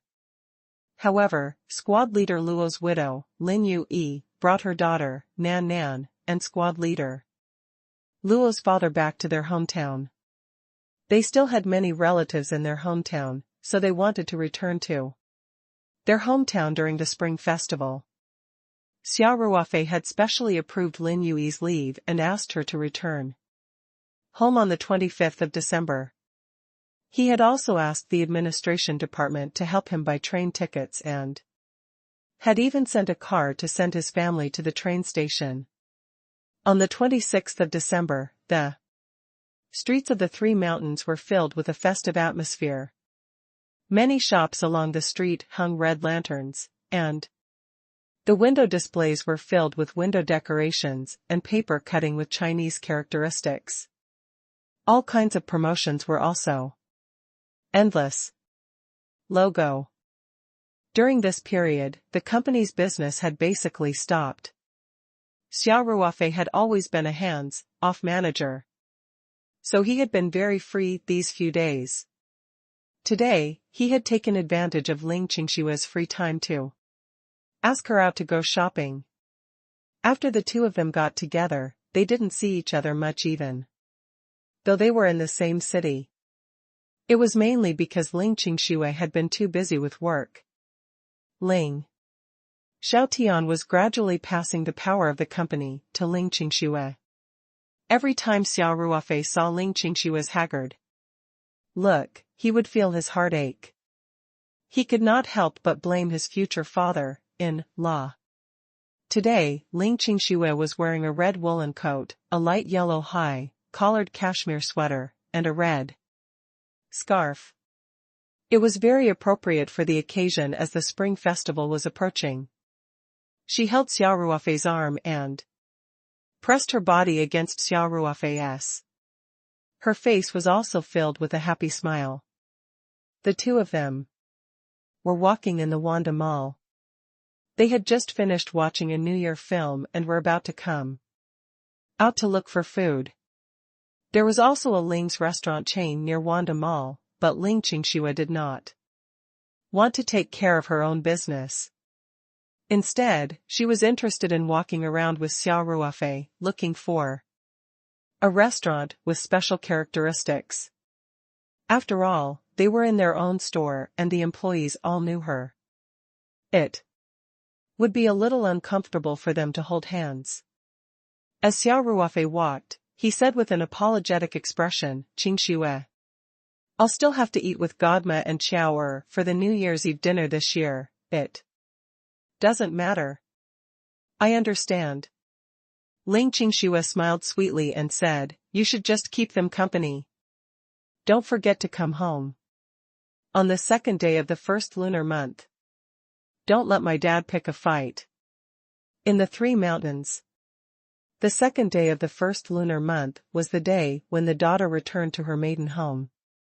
Although Xia Ruofei and Ling Qingxue were not married yet, their relationship had already been acknowledged by Ling Xiaotian. Therefore, it was only proper for them to visit on the second day of the first lunar month. "That's for sure." Xia Ruofei gently hugged Ling Qingxue and said, "It's mainly because it's the new year. I'm afraid that the mother and daughter will be alone. It's inevitable that I'll think of Hu and feel sad. Furthermore, they're spending the new year at their new home this year. I'm sure, you fool." You don't need to explain. Ling Qingxue said, if it wasn't for the fact that I don't want to leave my dad alone at home, I would have wanted to spend the new year with you and them. Xia Ruofei's eyes lit up. Why don't we ask Uncle Ling to come with us? You can all spend the new year at Godmother's place? This isn't convenient, is it? Ling Qingxue was a little hesitant. It's not inconvenient at all. It's more lively with more people. Xia Ruofei said, you're so close to Godmother Qiao and Uncle Ling. He's not a loner. We're all family. Ling Qingxue couldn't help but feel a little moved when she heard this. She said, I'll go back and ask my dad, he'll definitely agree. Xia Ruofei said with a smile. That's not for sure, Ling Qingxue said with a smile. Wait for my news. For so many years, Ling Xiaotian had always spent the new year with Ling Qingxue. Although his disciples had also wanted to invite him to celebrate the new year together, Ling Xiaotian had never agreed. Therefore, Ling Qingxue was not sure if Ling Xiaotian would agree to Xia Ruofei's suggestion. The two of them talked as they walked forward. Ling Qingxue saw a stone-pot grilled fish shop nearby, and her eyes lit up. Ruofei, I suddenly feel like eating grilled fish. How about this one? Xia Ruofei smiled and said, sure.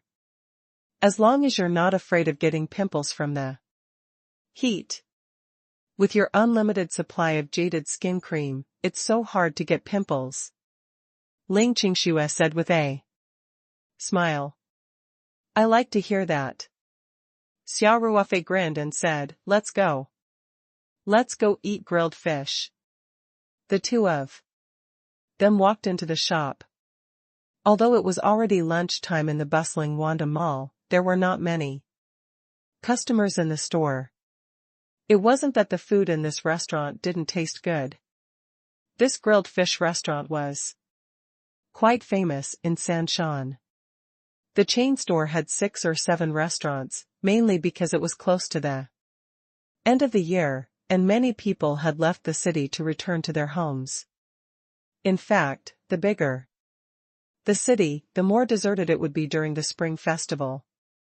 International metropolises like Beijing and Shenzhen would almost become empty during the Spring Festival. Xia Ruofei and Ling Qingxue didn't like noisy environments either. This kind of situation was exactly what they wanted. The two of them randomly found a table by the glass window and sat down. Soon, a waiter came over with the menu. Ling Qingxue excitedly ordered a large serving of the restaurant's signature grilled fish, then ordered a few stir-fried dishes and 2 glasses of fruit juice. The waiter placed an hourglass at the corner of the table and said, please wait a moment. Our grilled fish is freshly made, so it will take some time. If the hourglass is completely filled and the dishes have not started to be served, we will exempt you from the cost of the main course. After the waiter left, Xia Ruofei smiled at Ling Qingxue and said, this is interesting. With this hourglass, everyone's waiting time won't be so boring. Sometimes, they even hope that the dishes will be served later. I think this idea is pretty good. Ling Qingxue said, I'll talk to the marketing department later. Our Ling GF and B can also use this trick. In fact, Ling GF and B already had a lot of experience in kitchen resource management. When cooking, they also used the overall planning method to the extreme. Basically, there would not be a situation where one table of customers kept waiting for food to be served, while the other table kept on serving food. It was a very hateful phenomenon.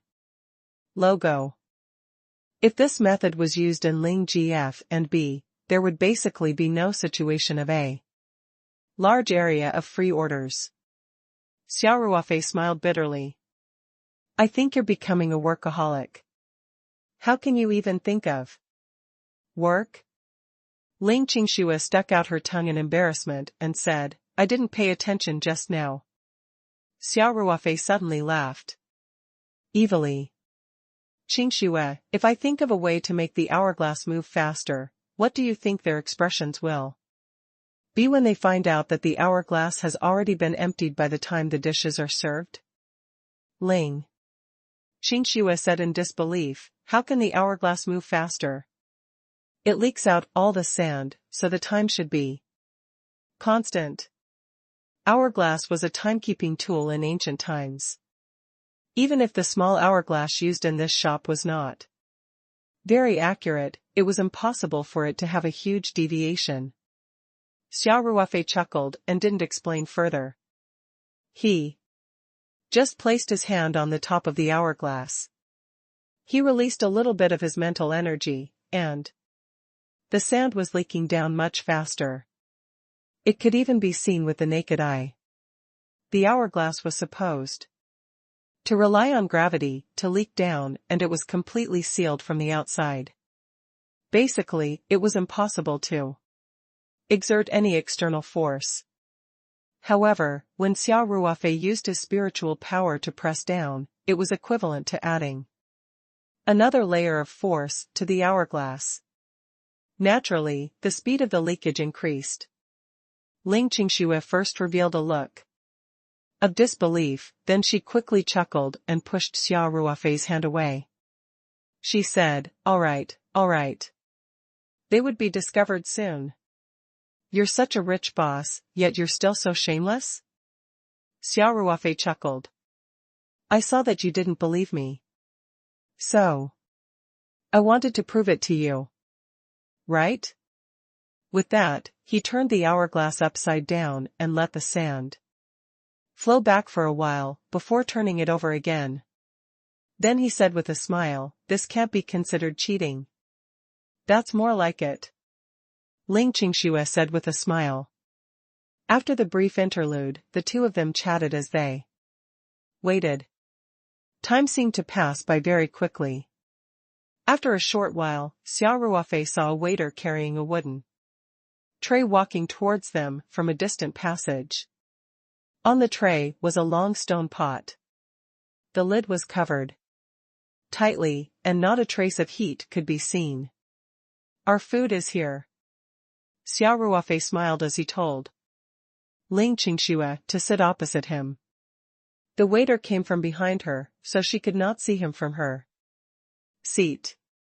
Ling Qingxue immediately turned around and pouted, just a little bit more, and it would all be gone.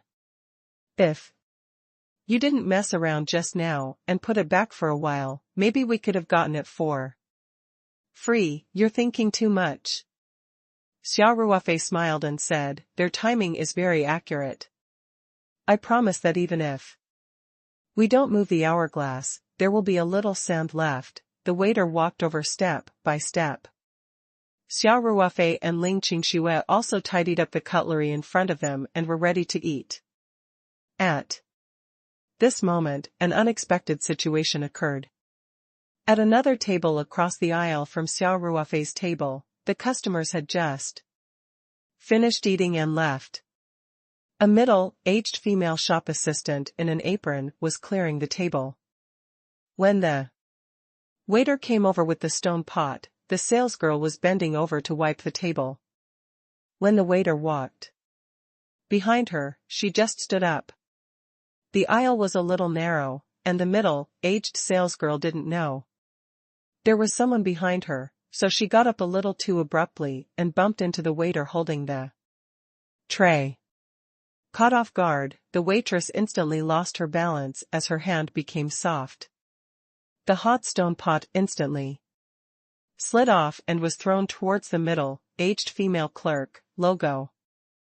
Ling Qingxue couldn't help but let out a cry of surprise when she saw this. The waiter was also scared out of his wits. He watched as the stone pot smashed towards the middle-aged female employee, his mind blank. The stone pot looked like it had no temperature at all, but it was actually carved out of a whole stone. It was already boiling hot when cooking. The grilled fish was cooked by using the stone pot's evenly distributed heat dissipation feature. When the waiter served the dishes, he would remind the guests to be careful of touching the stone pot. At this time, if a spoonful of oil was poured on the stone pot, it would definitely boil immediately. One could imagine how miserable it would be if such a stone pot hit a person. Among the four of them, Xia Ruofei was the most clear-headed, and his reaction was far beyond the average person. So, when the waiter's hand went soft and the stone pot fell from the tray, he reacted almost instantly. He stood up, stepped forward, and reached out to hold the tray. However, he was still a step too slow. More than half of the stone pot had already slipped out of the edge of the tray, and its center of gravity was already outside the tray.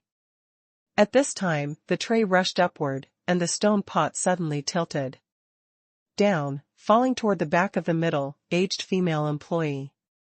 Ling Qingxue didn't dare to look anymore. She couldn't even imagine that a boiling hot stone pot would fall on her back. However, Xia Ruofei's second reaction was also quite fast. He quickly reached out his left hand and grabbed the stone pot. With a clang, the lid fell to the ground, and the fragrant grilled fish inside fell out. A small amount of hot soup finally splashed on the middle-aged female employee, and she couldn't help but cry out in pain. However, both the waiter and Ling Qingxue were dumbfounded. Xia Ruofei had grabbed the burning stone pot with his bare hands. Wouldn't this hand be burned to a pulp? It was only when Xia Ruofei quickly put down the stone pot and let go of her hand that Ling Qingxue shrieked. She stood up in a panic and asked, "Are you okay? How's your hand?" The waiter was also trembling in fear. The tray had already fallen to the ground. He almost scrambled to Xia Ruofei and asked in a trembling voice, "Sir, how's your hand injury?" He couldn't stand holding the boiling hot stone pot in his hand, even if it was for a short time. The meat might even be cooked. If a customer was hurt like this because of his mistake, he would be really unlucky. Not only would he lose money, but he would also lose his job.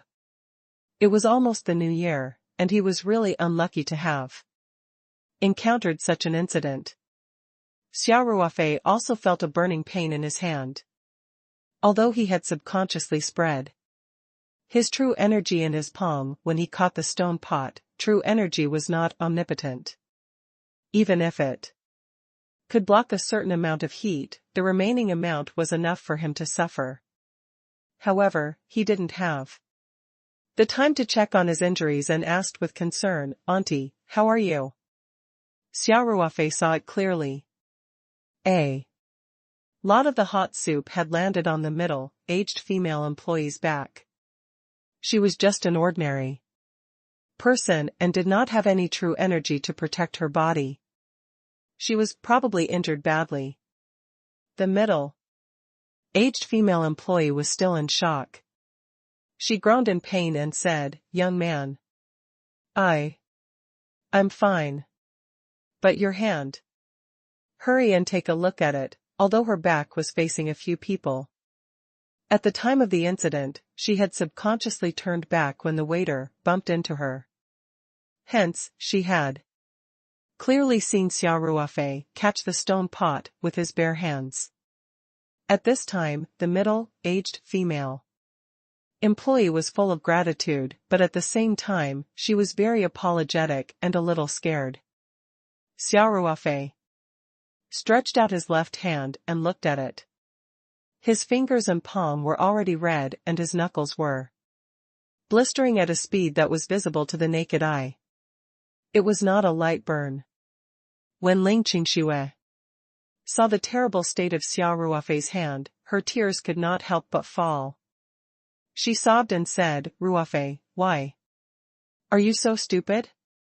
The stone pot was so hot, how could he catch it with his hand? You. Does it hurt?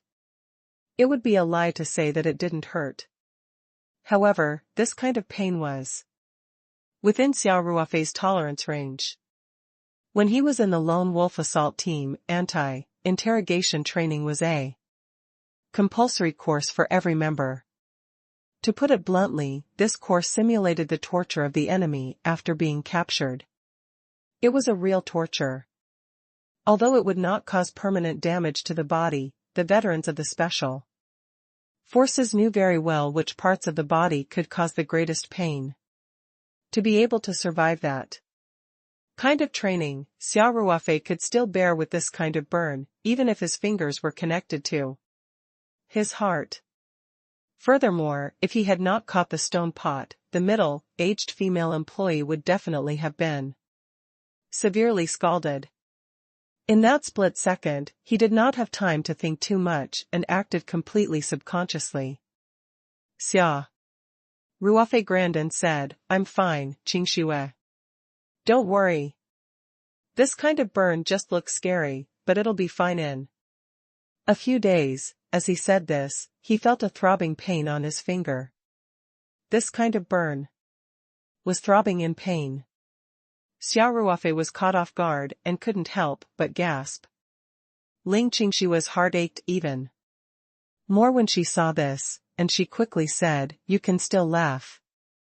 Let's hurry to the hospital, Logo. Why do you want to go to the hospital? Xia Ruofei asked. It's just a small injury, I can handle it myself. After he finished speaking, he took his bag with his uninjured right hand and reached in to feel around. In fact, he took out a small box of ointment from the spirit map space. Xia Ruofei had prepared a lot of this ointment. It was made from some common medicine for injuries and falls, then mixed with some spirit heart flower petal solution. Although there were very few ingredients in the petals of the spirit heart flower, they were very effective for external injuries, burns, mosquito bites, and so on. Xia Ruofei then took out a box of silver needles from his bag. He had kept it in his storage space as a backup. Now that his Chinese medicine skills had improved rapidly, the silver needles were used for acupuncture. Young man, please light up this alcohol stove. Xia Ruofei said to the waiter in a friendly manner. There was an alcohol stove on the table, and after the fish was served, a stone pot would be placed on top to maintain the temperature of the dish. After the shocked waiter lit the alcohol stove with trembling hands, Xia Ruofei took a silver needle and sanitized it over the fire, as if no one was around. Then, he spread out his injured left hand. He thought for a moment and said to the waiter, Do you have a first aid kit in your store? I need some gauze and bandages. Yes, yes, yes. The waiter quickly said, Please wait a moment, I'll go get it right away. Xia Ruofei smiled and nodded. When the waiter went to get the things, Xia Ruofei said to the middle-aged female employee, Auntie, please wait a moment. I'll treat the wound on my hand. He knew that the female employee had also been scalded, but not as badly as his hand. The middle-aged female employee said gratefully, Young man, I really have to thank you this time. You're welcome. It's good that everyone is fine. Xia Ruofei grinned. It's going to be the new year soon. It'll be so sad if I get injured and end up in the hospital. Ling Qingxue, who was standing at the side, couldn't help but tear up. She also blamed Xia Ruofei in her heart. You already know that the new year is coming, so why are you still trying to act tough? Now that her hand was injured like this, how was she going to spend the new year? However, Ling Qingxue couldn't say Too much in front of the middle-aged female employee, in case she felt even more guilty. Soon, the waiter ran over with a small first aid kit. Normally, the store would have 1 or 2 such things in case the customer was injured or suddenly fell ill. The store manager, who had a nervous expression on his face, also came with him. When the store manager heard that the customer had been scalded, he was also scared out of his wits. These days, the customer was God. If the customer was injured in your store, and it was even caused by an employee's mistake, you would have no choice but to demand compensation. "Sir, I'm the manager of this store." "I'm very sorry," the store manager said carefully. Xia Ruofei waved his hand and interrupted him, saying, "I'm sorry, I need to deal with the wound on my hand first." The store manager saw Xia Ruofei's scalded hand, with a few large blisters. He couldn't help but take a deep breath and quickly said, "Sir, we should go to the hospital. We'll bear all the medical expenses." "No need." Xia Ruofei smiled. Once again, he put the silver needle on the fire to disinfect it. Then, without hesitation, he pierced a bubble with the needle without even frowning. The large bubble shriveled at a speed visible to the naked eye, and at the same time, a lot of pus flowed out. According to the treatment method of the people, after the bubble was burst, a strand of hair had to be strung together so that the pus could continue to flow out and not accumulate inside. However, Xia Ruofei obviously did not need that. Everyone, including Ling Qingxue, was so scared that they did not dare to look. Xia Ruofei, however, continued to poke the bubbles one by one as if nothing had happened. He released the pus inside and wiped it away with gauze. Then he opened the box and applied the ointment evenly on the wound. There were very few spirit heart flower petals in the ointment, so the effect was not that obvious. However, Xia Ruofei still felt a cooling sensation and the pain was reduced. In the end, Xia Ruofei put a piece of gauze on it and bandaged the scalded part. Although he could only use one hand, Xia Ruofei's movements were still very skillful. With the help of his teeth, he did not need any help at all and easily completed the final dressing. The store manager saw Xia Ruofei treating his wound with ease and felt much more at ease. It seemed like this person would not ask for an exorbitant price. Otherwise, he would have been sent to the hospital. Furthermore, if they had not settled the compensation, they would not even let him treat his wound. The more miserable he looked, the more compensation he would get. The store manager thought about her words and was about to speak, when Xia Ruofei spoke to the middle-aged female employee in a friendly manner. "Auntie, this ointment of mine is very effective for burns. I'll give the rest to you.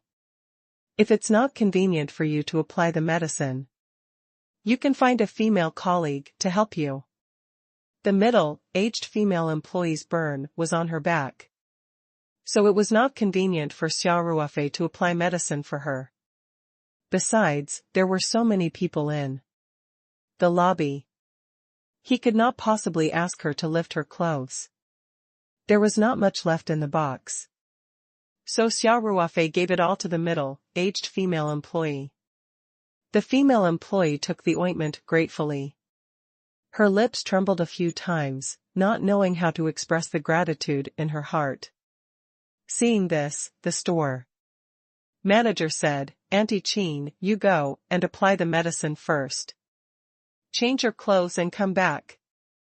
This middle-aged female employee's clothes were covered in soup.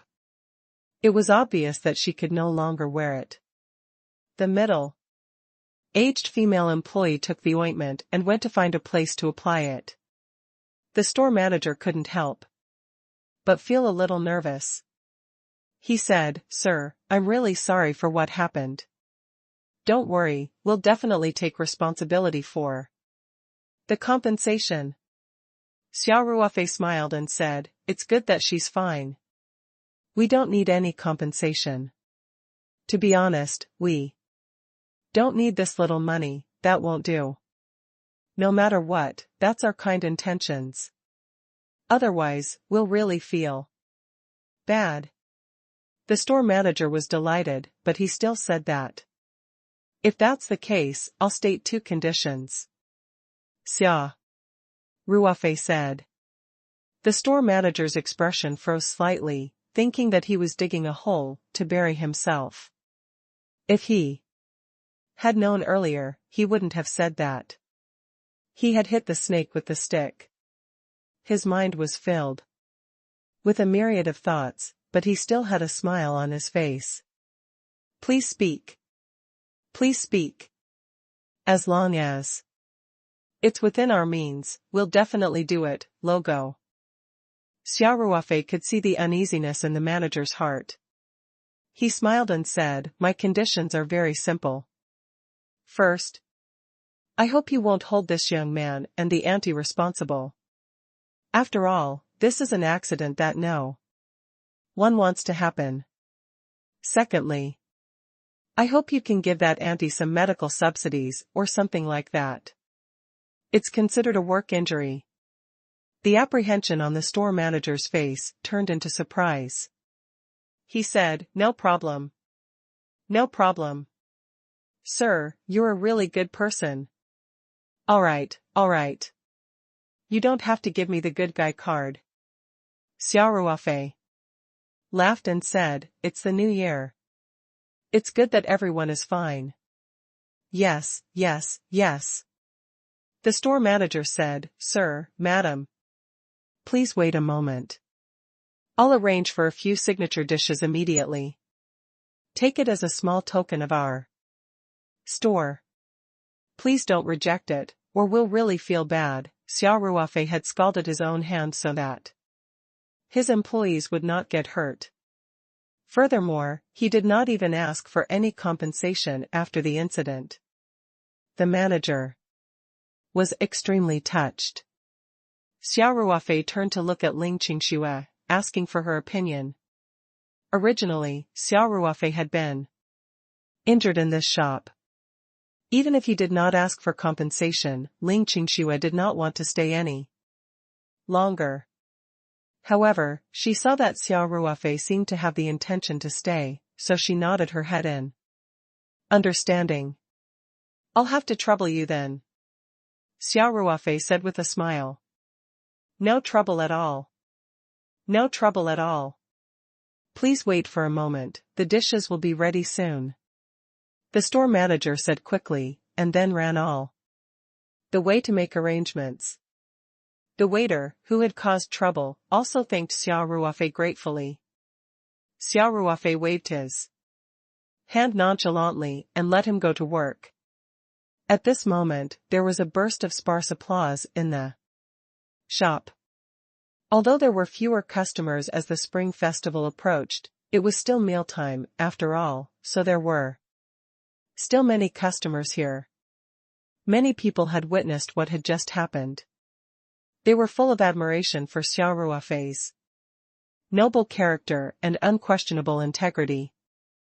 Xia Ruofei had already sat down, but he had no choice but to stand up and cup his hands in greeting to the diners who were applauding him. Ling Qingxue sat in the seat opposite her, looking at her boyfriend with a strange light in her eyes.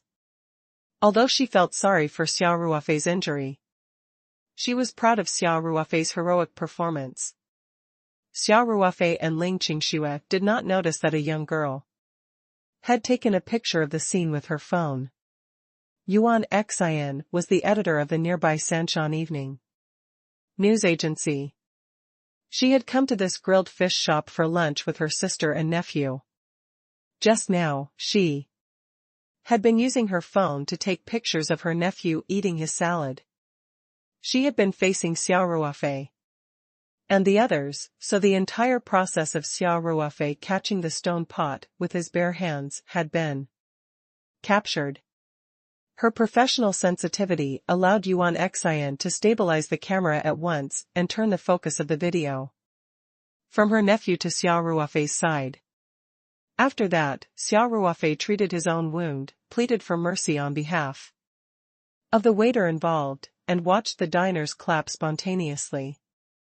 All the scenes were recorded by Yuan Xian. The Three Mountains Evening News had always been dedicated to the spread of the land, and would report all kinds of news that happened in the Three Mountains at the first moment. Yuan Xian realized that she had captured a very good piece of news material. She didn't even bother to eat and hurriedly told her sister, picked up her bag, and rushed back to the newspaper office. Sanchan Evening News Agency. Yuan Xian rushed directly to the editor-in-chief's office of the Social Affairs Group. After knocking on the door, she pushed the door open and walked into the office without waiting for the editor-in-chief to let her in. The editor-in-chief, Lin Cheng, was spreading out his wire bed and preparing to take a nap in the office when Yuan Xian barged in. Yuan Xian, when can you be more mature? Lin Cheng said with a bitter smile. He was still making the bed. It would be awkward if he took off his clothes. It had been 2 years since Yuan Xian joined the company, but sometimes it was as if she hadn't grown up yet. However, her professional skills were very strong, and Lin Cheng was having a headache. I'm sorry, Chief Editor.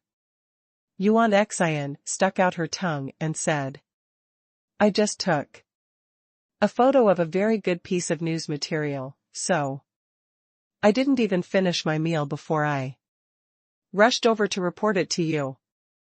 What news material? Why would an experienced editor be so anxious? Lin Cheng asked with a smile as he made the bed. You'll know after you see it, Yuan Xian said. Then, she took out her phone and started playing the video that she had just recorded. I accidentally took it. The main point isn't my nephew. Please pay attention to the back. The exciting part is here, Yuan Xian explained. The waiter walked over with the tray. The cleaning lady straightened her body and the two of them collided. Xia Ruofei held the tray without thinking and then reached out to grab the stone pot without hesitation. At this moment, the camera swayed a few times and then zoomed in, focusing on Xia Ruofei. Lin Cheng quietly watched the video. And he looked a little excited as he asked, Yuan Xian, this material is pretty good. Did you interview the young couple after the incident? Have you confirmed their identities? Yuan Xian couldn't help but be stunned. She had just been thinking about sending the video back to the newspaper office, but she didn't expect to make a common-sense mistake. Lin Cheng saw Yuan Xian's expression and already knew the answer. He didn't know whether to laugh or cry. Yuan Xian. What do you want me to say? How could you miss out on such an important part? I'll go back now. Yuan Xian said, they're still eating there. Maybe they haven't left yet. What if he leaves? Lin Cheng asked. Yuan Xian was at a loss for words, but her brain worked quickly and she immediately had an idea. Then, we can organize an event to search for heroes in the entire city. Mobilize the netizens to find this young man. In addition, we can also interview the waiters and cleaners involved to enrich the material. Lin Cheng didn't know whether to laugh or cry. You're quite quick-witted. Why was he so impulsive just now? Alright, you should go back first. Don't forget to send me the video. Now that traditional media was transforming, the Subscription count of paper media continued to decline. Evening news was also taking the path of integrated development and had developed its own official website and app. This way, the time, efficiency of news promotion would be greatly increased. And it could also be added with pictures, audio, video, and so on, making the form more diverse. Because of the advantages of being in the land, the evening news website and app still had a good number of users. This video was naturally going to be posted on the internet. I got it, chief editor. When Yuan Xian's voice was heard, she was already outside the corridor. Lin Qing shook his head with a bitter smile. He went over and carefully locked the office door, then took off his clothes and began to take a nap. When Yuan Xian rushed back to the stone, pot-grilled fish shop, Xia Ruofei and Ling Qingshui had already finished their meal and left. Her sister and nephew were still eating the steamed buns, so it was more troublesome to eat with the children around. When Yuan Xian heard from her sister that Xia Ruofei and Ling Qingshui had just left, she quickly ran to the door and looked around. In the end, she still could not find them and could only return to the restaurant in disappointment. Yuan Xian then went to the store manager and showed her reporter's pass, saying that she wanted to interview the waiter and the cleaning lady. The store manager was a little unwilling. After all, this was a problem with the management of the store, and it was completely the store's fault. Since the big issue had been reduced to a small one, why would he still want to publicize it? However, he didn't dare to offend the media, so he could only call the waiter over. As for the cleaning auntie, the store manager let her go home to rest after applying the medicine. Xia Ruofei had given him specific instructions, so he didn't make things difficult for the two of them. In fact, he even promised to give her an extra compensation for work injury as per Xia Ruofei's request. After Yuan Xian interviewed the waiter, she returned to the newspaper office reluctantly and began to write her manuscript without stopping. The video was not edited out, and only her little nephew's face was pixelated as a basic sense of protection. Soon, a report titled "Sudden Accident at the Grilled Fish Restaurant, Mysterious Young Man Caught the Hot Stone Pot with His Bare Hands to Save People" was out of the oven. Yuan Xian posted the video and the article draft on the newspaper's review platform, then called the chief editor Lin Qing to report. Lin Qing also immediately reviewed the article on his office computer. It had to be said that although Yuan Xian's personality was a little out of place, her professional quality was quite good. Lin Qing looked at this draft that was almost done in one wave and couldn't help but secretly admire it. The text was very smooth. And it was readable. Lin Qing only made some minor changes to the draft and basically didn't make any changes to the framework before directly stamping the approval stamp on the review platform. The editor on duty immediately received a notification that a new draft had passed the review. He immediately sent the draft to the newspaper's news website and pushed it to the app at the same time. He even used the notification function. In general, there was a limit to the number of notifications per day on apps, mainly because frequent notifications could easily annoy users. However, Lin Qing had specifically noted that this article had to be sent to the app for a push notification. As a senior editor-in-chief, he had the authority to do so. Soon, all the users who had installed the Evening News app received a push notification about this news on their phones. On the website, the news was also refreshed, and the click rate began to rise. Xia Ruofei and Ling Qingshui knew nothing about this. At first, Ling Xia was no longer in the mood to shop and wanted Xia Ruofei to go home early to rest and recuperate. However, Xia Ruofei felt that it was rare for him to come out and did not want to dampen the mood, so he told Xia in a very relaxed manner that his injury was not serious. At last, under Xia Ruofei's insistence, the two of them returned to Wanda Mall. Just as Xia Ruofei was shopping with his girlfriend, Feng Jing, the CEO of Paradise Corporation, arrived at Sanshan City. In a secluded coffee shop on Shanghang Road in the Laocheng district of Three Mountains, Feng Jing was sitting with a short-haired girl who looked very capable.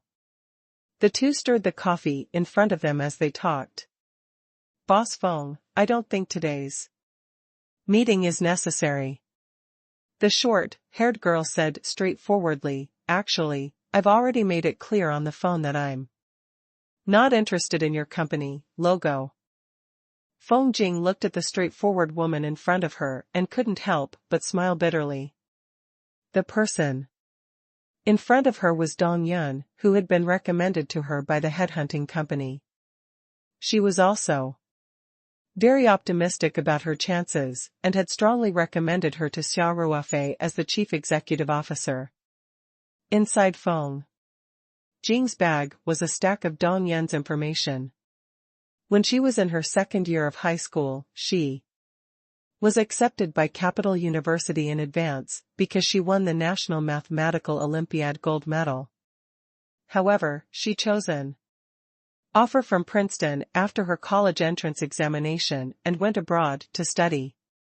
After graduating from her bachelor's degree, she, who should have become a mathematician or physicist, didn't follow the path of development that everyone thought was a matter of course. She chose to study a Master of Business Administration at Harvard.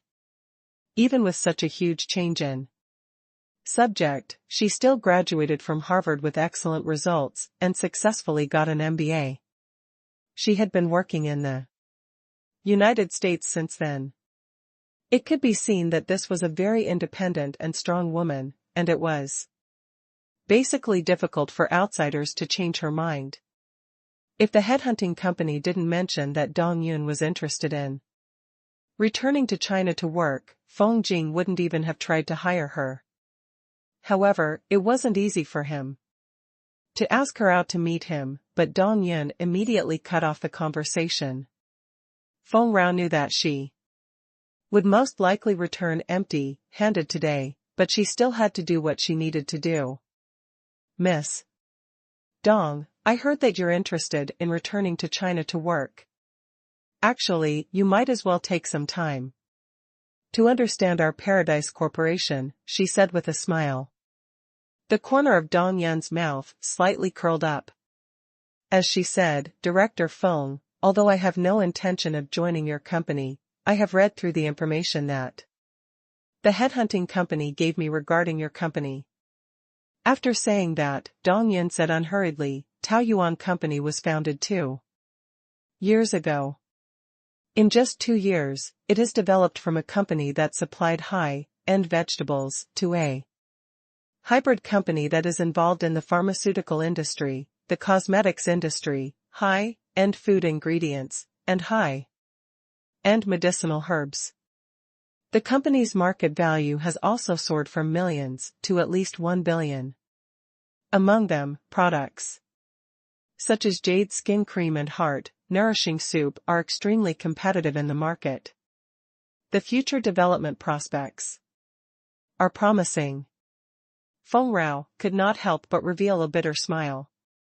"Fine." Dong Yun had already said what she wanted to say. It seemed like she had indeed done her homework.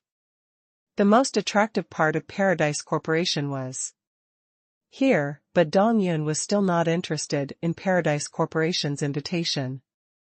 Then, she really had no other choice. "CEO Feng, I'm not trying to show off my memory.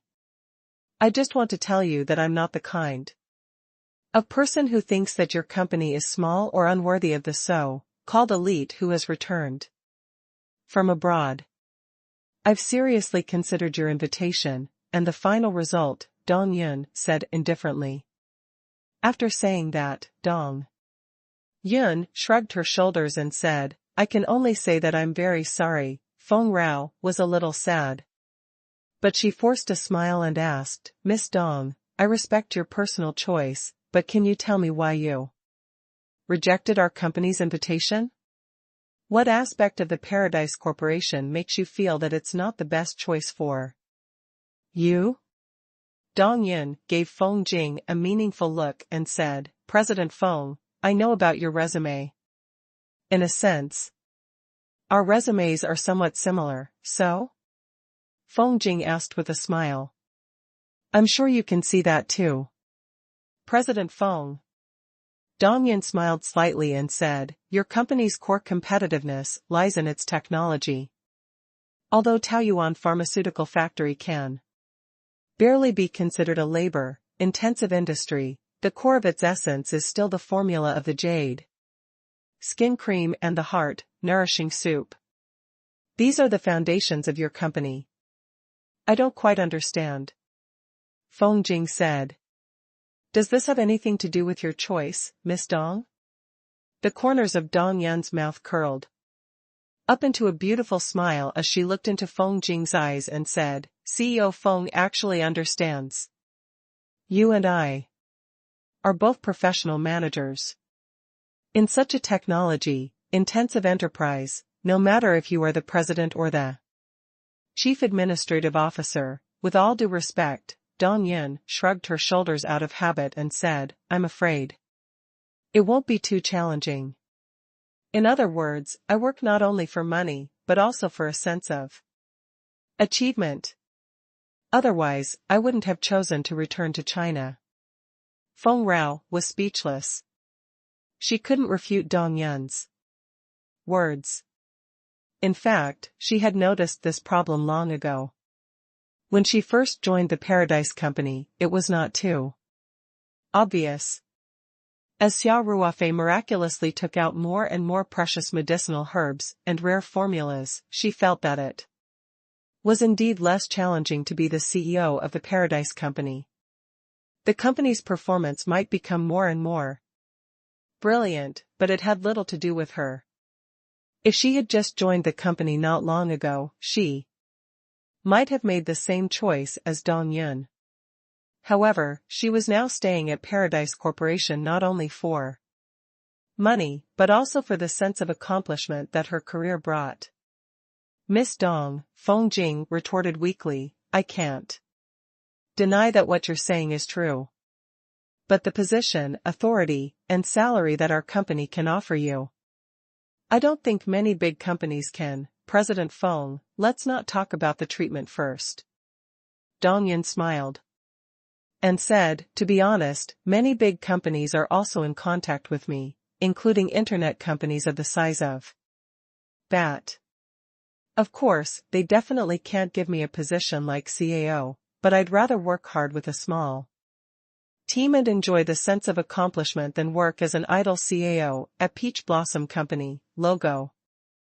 Since Dong Yin had already put it that way, Feng Jing didn't try to persuade her any further. She was very gentlemanly as she smiled and said, all right then. No matter what, I would like to thank Miss Dong for taking the time to meet me today. I wish you a bright future. Thank you for the coffee. Dong Yun said with a smile, then stood up. After taking 2 steps, Dong Yin turned around and said, CEO Feng, there's something that I might have said to you, but I still want to say it. No matter what your reason for staying at Paradise Corporation is, I think you should also think about your career plan and review your current choice. With that, Dong Yun left the cafe, leaving Feng Jing sitting in the cafe, deep in thought. Dong Yun walked out of the cafe and got into her rented Beetle car. She turned around and looked at the motionless Feng Jing through the window. Sighing, she shook her head, started the car, and drove away from the cafe. In fact, when she was invited by Paradise Corporation, she wasn't as determined as she appeared to be in front of Feng Jing. She had to admit that this position was very attractive to her.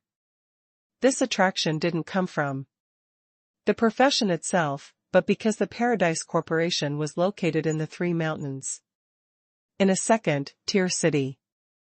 Like Sanshan, there were only a handful of companies that could barely meet her career plan like Paradise Corporation. Level big companies were basically concentrated in the first-tier big cities in Beijing, Qiantang, Shenzhen, or Guangdong. Accepting the offers from these companies meant leaving Sanshan. This was also what Dong Yun was conflicted about. The reason why she chose to return to China to develop her career was that she wanted to be closer to home so that she could take care of her mother, who was getting older. Dong Yun's father had died of illness when she was very young, and it was her mother who had raised her. After graduating from high school, Dong Yun didn't need her mother to send her money at all. She could support her life and studies with scholarships and work-study programs. Sometimes, she could even send some money to her mother to help with the family. After she started working, Dong Yun bought a big house in the United States. She didn't have to worry about food and clothing. However, it was difficult to leave her homeland. Her mother was unwilling to go to the United States with her to enjoy life. Even though she was close to retirement age, she still worked outside, even though her monthly salary was not even a fraction of Dong Yun's daily salary. In Dong Yun's mother's words, she just couldn't stay idle. She couldn't stand the fact that she had to retire at the age of 50. Dong Yun couldn't change her mother's mind, so she could only let it be. After staying in the United States for a few years, she was really worried about her mother and finally decided to return to China to develop her career. However, there was no company suitable for her in Sanshan. Even if she returned to China, she might be working in another city. But even if it was outside, it was better than being far away. By then, it would be easier to persuade her mother to live with her than to persuade her mother to go to the United States. Therefore, when she received the invitation from the Paradise Company, she was only tempted for a short while, but she quickly rejected this idea. Returning to China to develop her career was already a huge sacrifice for her career. Dong Yun didn't want to compromise with her career plans. With these complicated thoughts in her mind, Dong Yun drove home. This was a very old tube-shaped building. The architectural style was full of the atmosphere of the last century, and the modeled outer wall was even engraved with the traces of time. This house was left behind by Dong Yun's father. It was a welfare house owned by a state-owned enterprise at that time. After the property reform, they bought it and lost the property rights. Although Dong Yun could afford to buy a big house for her mother in Sanshan, her mother could not bear to leave her old neighbors here. She was determined not to move, so Dong Yun had no choice but to give in. After a long time, she finally found an empty parking space among the countless parking lots downstairs. Dong Yun parked her car and quickly walked into the corridor with her car keys in one hand and her phone in the other. Just as she was going upstairs, her phone vibrated. She had been in contact with some companies recently, and she often had some work-related WeChat messages, so she lit up her phone screen at once. In the end, what he saw was not a WeChat message, but a news notification: sudden accident at the grilled fish restaurant, a mysterious young man caught a boiling stone pot with his bare hands to save a life. Dong Yun wanted to close it, but after seeing the title, she couldn't help but frown. She clicked on the news and quickly read the text. Then, she immediately clicked on the video. She stopped walking upstairs. After a long time, Dongyun finally arrived at her house on the 4th floor. Her expression didn't look too good. Dongyun took out her key and opened the door. She placed the key on the tray above the shoe cabinet and bent down to take the slippers. At this moment, footsteps came from inside the house. Dongyun raised her head and saw her mother, Xing Shuiying. Dong. Yun's eyes slightly narrowed and she asked calmly, "Mom, what are you doing at home? Don't you have to work today?" Xing Shuiying smiled unnaturally and said, "It's almost the new year, and there's not much business in the store, so I got off work early." Dongyun looked at her mother and said, "Did the sun rise from the west today? You actually got off work early?" Xing Shuiying reproached, "How can you say that, child? Isn't it better for Mom to go home earlier? It would save you the trouble of ordering take-out all the time, which was unhygienic and unhealthy. I'm at home today, so I'll make you a good meal tonight." As Dongyun listened to her mother's nagging, her eyes could not help but turn red. "Mom, don't hide it anymore," Dongyun said with a sobbing tone.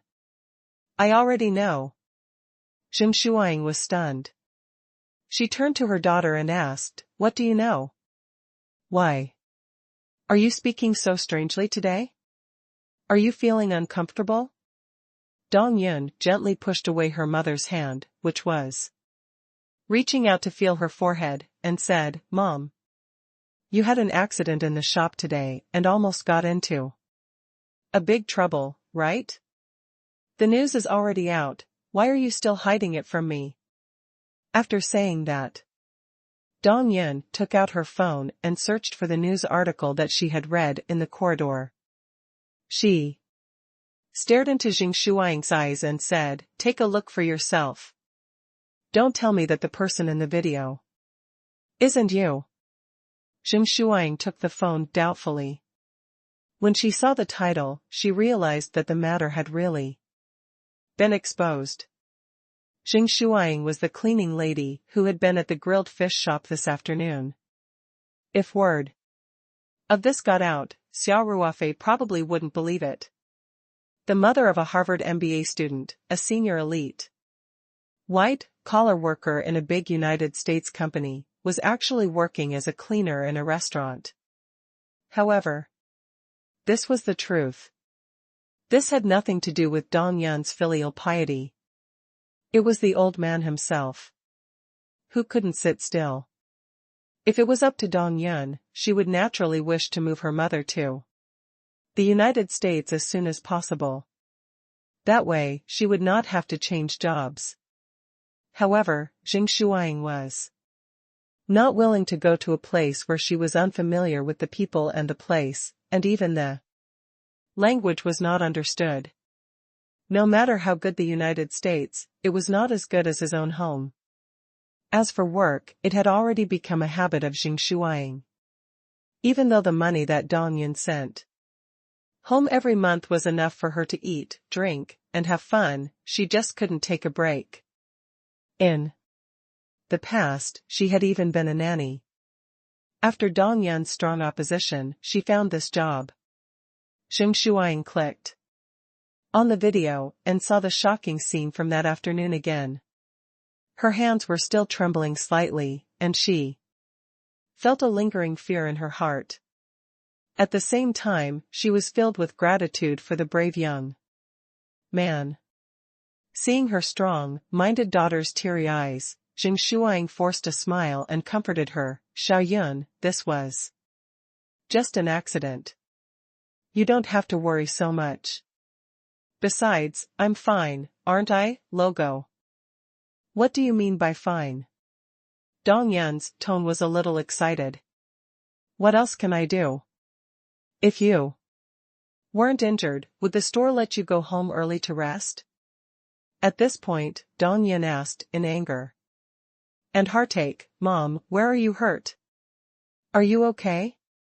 "There's a little burn on my back," It's no big deal, Xing Shuang said. Let me see. Dong Yin walked over and carefully lifted up Xing Shuang's clothes. When she saw the red burn marks on her mother's back, Dong Yin's tears couldn't help but fall. Little Yun, Mom is really fine. Xing Shuang quickly put down her clothes and comforted him. The medicine that the young man gave me was very effective. It doesn't hurt anymore. Dong Yin had just seen the news and naturally knew about this detail. She asked doubtfully, really? I think it's quite serious. Do you want to go to the hospital to deal with it? There's really no need, I'm much better, Xing Shuang quickly said. At that time, the heating in the shop was more sufficient. In addition, she had been working, so Xing Shuang only wore a thin layer of clothes. The temperature of the hot soup was lowered after passing through the layer of clothes, so her injury was not as serious as Xia Ruofei. However, if she had not used the ointment that Xia Ruofei had given her in time, there was a high possibility that there would be blisters. After using the medicine once, her injury was much better. Moreover, after applying the medicine, there was a cool feeling on the wound instead of the burning feeling that came from the burns. Hearing her mother's words and seeing that there was no blister or pus on the burn, Dong Yun nodded and said, "All right, I'll listen to you. However, you have to listen to me this once. Let's not do this job anymore. Can you resign tomorrow?" Dong Yun continued. "Why did you resign out of the blue?" Xing Shuang disagreed. "I told you. It was just an accident. I usually do the cleaning in the shop, how could there be any danger?" "No matter if it's dangerous or not, I don't want you to do it anymore." Dong Yin said, "We're not short of money now.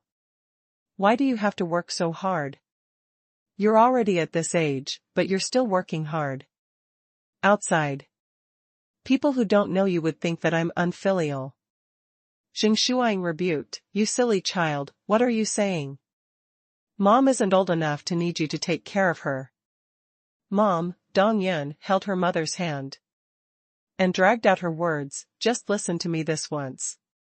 Xing Shuang, who was used to her daughter's fiery style, had goosebumps all over her body. She said helplessly, "All right, all right, all right. Let's put this matter aside for now, okay?" It didn't matter if he wanted to resign or not, at least he had to finish it in the few days before the new year. Otherwise, where are you going to recruit people at this time? As the Spring Festival approached, it was common for migrant workers to return to their hometown. Now that Xing Shuang was resigning, the grilled fish shop really couldn't find any cleaning staff in a short time. Dong Yin also knew that this was her mother's stalling tactic, but she also knew that she couldn't force her too much. In the past, it was because she was far away in the United States and couldn't do anything. Now, since she was at home, she would nag her in her ear when she had nothing to do. She had to pester her until she agreed. This was only the first step of Dong Yun's plan. Her ultimate goal was naturally to hope that her mother would follow her to live in the city where she had just taken up a new job. If he could make his mother resign, he would be closer to his next goal. "All right, you go back to your room and rest for a while," Xing Shuang said. "I'm going out to buy some groceries.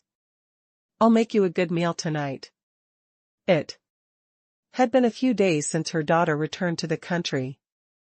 As she had been eating during her working hours, she had not had a proper meal with her daughter. Xing Shuang was filled with guilt. Today, he would take advantage of the half-day leave he had from his injury to make it up to his daughter. "Mom, you're injured. Don't move," he said. Dong Yin quickly said, I'll take care of dinner, okay? Zheng Shuang looked at her daughter with a faint smile and asked, how are you going to settle this? Order delivery? Don't tell me you've learned how to cook now, Dong Yin said with some embarrassment. Actually, take out isn't that bad these days. It's quite formal and not as bad as you say. By the way, doesn't the grilled fish shop you work at also provide online order services?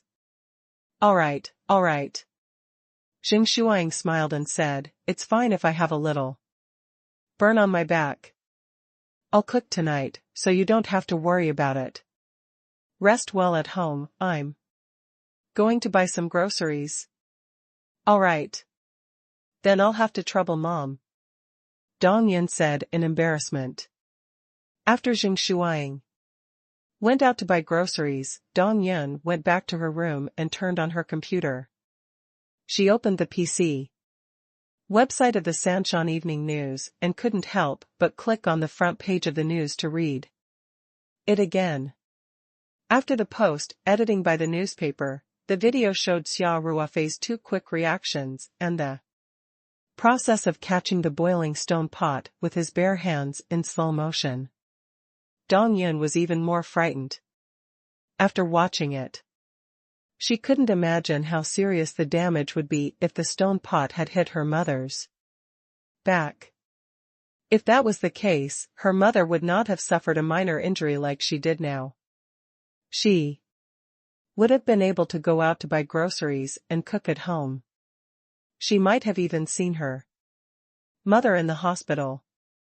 At the same time, Dong Yin was filled with gratitude for this brave young man. Logo. She felt a little regretful. Although the reporter of this report had captured the scene at that time, he had not been able to confirm the identity of the young man. At the end of the report, the reporter even asked the netizens, hoping that they would use their sharp eyes to find the young man and vigorously promote such positive energy. Dong Yin scrolled to the end of the page and looked at the comments. Most of the comments were full of praise. Some said that the young man was agile, some praised his subconscious reaction to see a good cause. In short, almost all of them were positive comments. There were also a small number of netizens who questioned the management of the store. In fact, as long as the waiters and janitors cooperated with each other, the accident could have been completely avoided. After all, the grilled fish in the stone pot was very hot, which meant that the restaurant didn't emphasize too much on the staff's sense of danger, and the waiters were a little clumsy. While Dong Yin was browsing through the comments section in fear, a comment suddenly caught her attention. Why does this back look so familiar? Let's compare the photos of the Peach Blossom Company's annual meeting that were circulated 2 days ago. Doesn't he look like CEO Xia of the company? In this comment, there were also many netizens who expressed their opinions. It can't be such a coincidence. Isn't President Xia too much of a showstopper these few days? I think so too. What do you think about the situation downstairs? Upstairs, there must be something strange about this.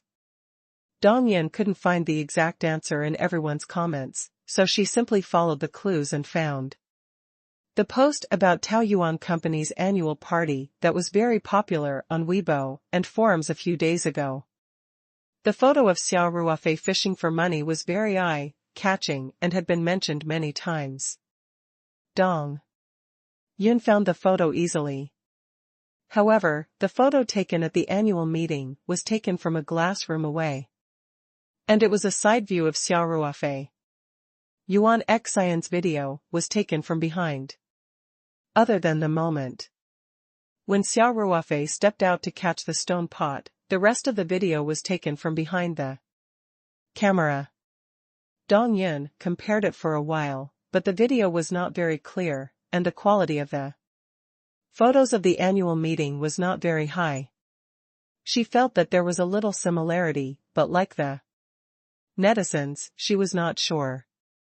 Dong Yun was full of questions. When it was time for dinner in the evening, she couldn't help but ask Xing Shuang, "Mom, do you know the name of the young man who saved you?" Xing Shuang said with a regretful expression, "I didn't even have the time to ask for his name.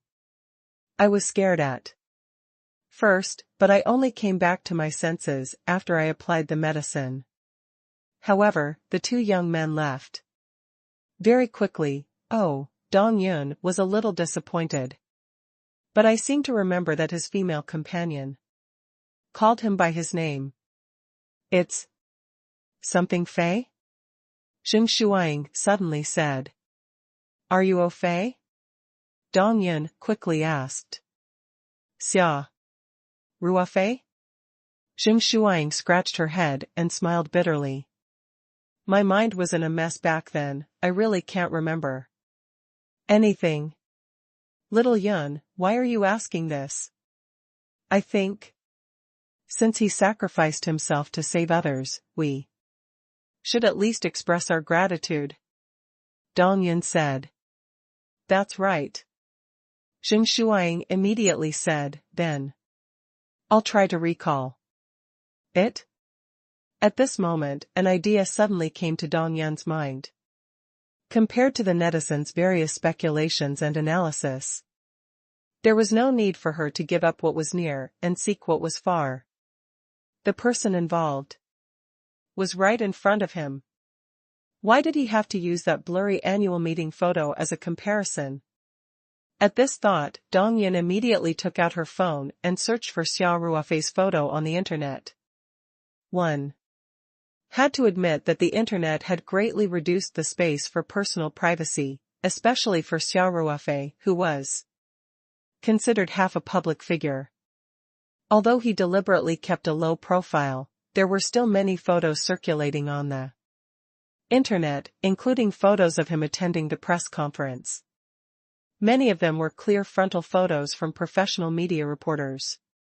Dong Yun found a close-up photo and handed the phone to Xing Shuang, asking, "Mom, take a good look. Is it him?" Xing Shuang only took a glance and immediately said, "That's right. Little Yun, this is the young man who saved me today." "You? Are you sure? Don't you need to think about it?" Dong Yun asked. "Didn't you say that your mind was in a mess? It can't be wrong. This young man's eyes are very special. It's the kind of eyes that people can't forget after one look." Xing Shuang said, "Xiao Yun, do you know who he is? We should go and express our gratitude." Dong Yun was deep in thought, but she didn't answer Xing Shuang's question. She just smiled and said, "Mom, leave this to me. I will go and thank him. Then I'll have to come too. I'm the one they saved. If I don't show up, won't I be showing no sincerity?" Xing Shuang asked, puzzled. "I won tea." Dong Yin smiled and said, "Leave it to me. I promise I won't neglect your benefactor." "This child, why are you still keeping me in suspense?" Xing Shuang rebuked. Let's eat, let's eat." Dong Yun changed the topic. "Mom, let me try the lychee meat you made. I haven't had it in years." Yes. My lychee meat used to be your favorite." Sure enough, Xing Shuang's attention was successfully diverted. She immediately picked up 2 large pieces of lychee meat and put them in Dong Yun's bowl. She smiled and said, "Try it."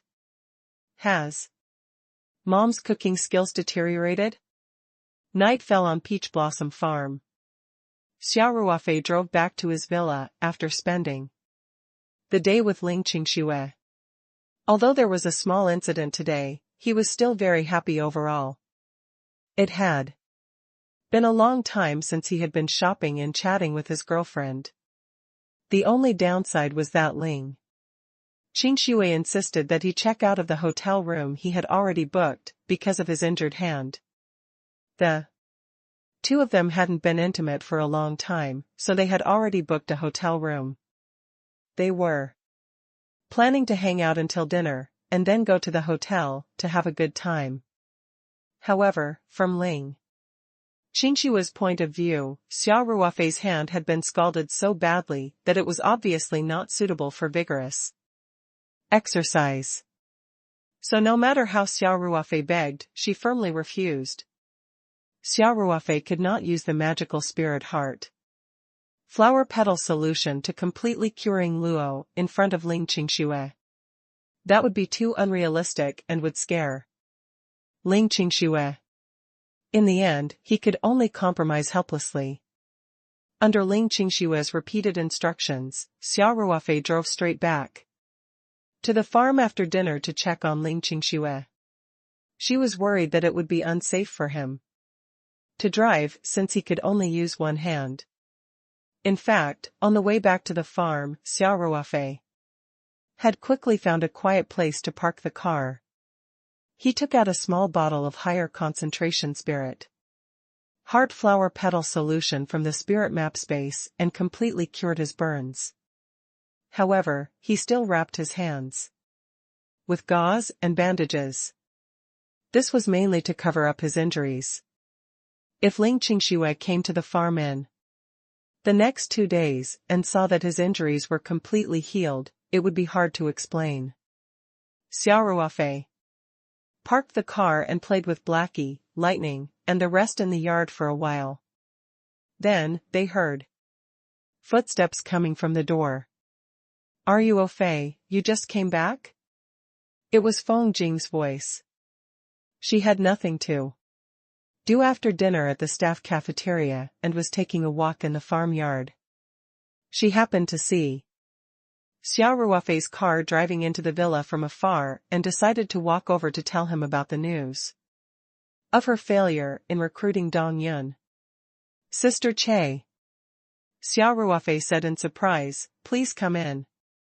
Blackie and the others were very familiar with Feng Rao, so they didn't show any hostility toward her. Instead, they wagged their tails at her. "You guys go play on your own." Xia Ruofei patted Lightning's head and said, "Sister Jing," he said to Feng Jing, "I just came back from outside. Shall we go in and have some tea?" At this moment, Feng Jing's gaze fell on Xia Ruofei's bandaged hand. Her heart trembled as she asked, What happened to your hand, Logo?" Xia Ruofei waved his hand and said, "I accidentally got a small injury, it's nothing serious, what's going on?" Feng Rao saw that Xia Ruofei's hands were tightly wrapped and knew that it was not as simple as Xia Ruofei had said. Seeing that Feng Jing was asking, Xia Ruofei did not hide anything and simply recounted what had happened at the grilled fish shop that afternoon. Then he shrugged and said, "It's just this matter. Actually, it's nothing. It'll be fine in a few days." Feng Rao couldn't help but turned pale when she heard this. "Are you Ruofei, this is nothing? Do you know how hot that stone pot is? You're already so old, why are you still showing off?" Xia Ruofei laughed and said, "Sister Che, look at how nervous you are. It's really nothing. I'm quick to react. The stone pot was in my hand for less than a second. How could it have been seriously injured? Let me see." Feng Rao came forward to check on Xia Ruofei's injury. Xia Ruofei quickly raised his hand to avoid it and said, "Sister Che, it's really nothing. There's no need to look at it. Besides, it's just been bandaged. It's too troublesome to untie it again." He definitely couldn't let Feng Rao remove the bandages, or else he would be exposed. Feng Rao seemed to have realized that her actions were a little too intimate. She blushed and said, "Don't force yourself. If you really can't handle it, go to the hospital." "I know," Xia Ruofei said indifferently. "I know what to do." Feng Rao nodded and did not say anything else. Xia Ruofei had been injured on a date with his girlfriend. Feng Jing felt that it was inappropriate for her to say too much, so she could only suppress her concern. The two of them walked into the living room of the villa. Xia Ruofei first walked over to feed the red arowana, then took out the secret de Hong Pao from the tea cabinet next to him and sat down at the root, carved tea tray. Although he could only use one hand, Xia Ruofei was still very familiar with the process of making tea. Sister Ran, why did you suddenly come over tonight? Xia Ruofei poured tea with one hand and asked with a smile. Feng Rao was slightly surprised and said, yup. I have bad news, don't say it yet, I'll make a guess. Xia Ruofei smiled and said, is it about the company? Dong Yun rejected us? The company's current development momentum was quite good. The only bad news was the lack of talent. Although the vice president position was temporarily vacant, there was no clear target for it. The only position that was planned to be the chief administrative officer was Dong Yun. Yeah. Feng Rao said with a bitter smile. I've had a face-to-face meeting with her today, and I can see that she's not interested in our company. She's obviously a very opinionated person, so I personally think there's no hope of recruiting her. We'd better make plans early. Xia Ruofei smiled. It seems like this overseas returnee has quite a high standard. Is our company not worthy of her attention? Not exactly. Feng Jing laughed and said, she's quite honest. Maybe it's because of her career plan. As for her sense of achievement, Feng Jing was still in a state of confusion, so she didn't go too deep into the topic. Xia Ruofei shrugged and said, then let's keep looking. On one hand, we have to get the company's top management as soon as possible, and on the other hand, we absolutely can't make up the number with just a few. Yeah, Feng Jing said. I'll keep an eye on this. I've been personally following up with the headhunters. Feng Jing couldn't help but add, Dong Yun is actually very suitable for this position. She would have no problem becoming the vice president in the future, but unfortunately, since the two sides are not fated, then there is nothing to be regretful about. Xia Ruofei said freely. At this moment, Feng Jing's phone rang. She did not avoid Xia Ruofei and took out her phone to look at the caller ID. Feng Rao's face revealed a strange expression. She raised her head and said, it's Dong Yun, Bo?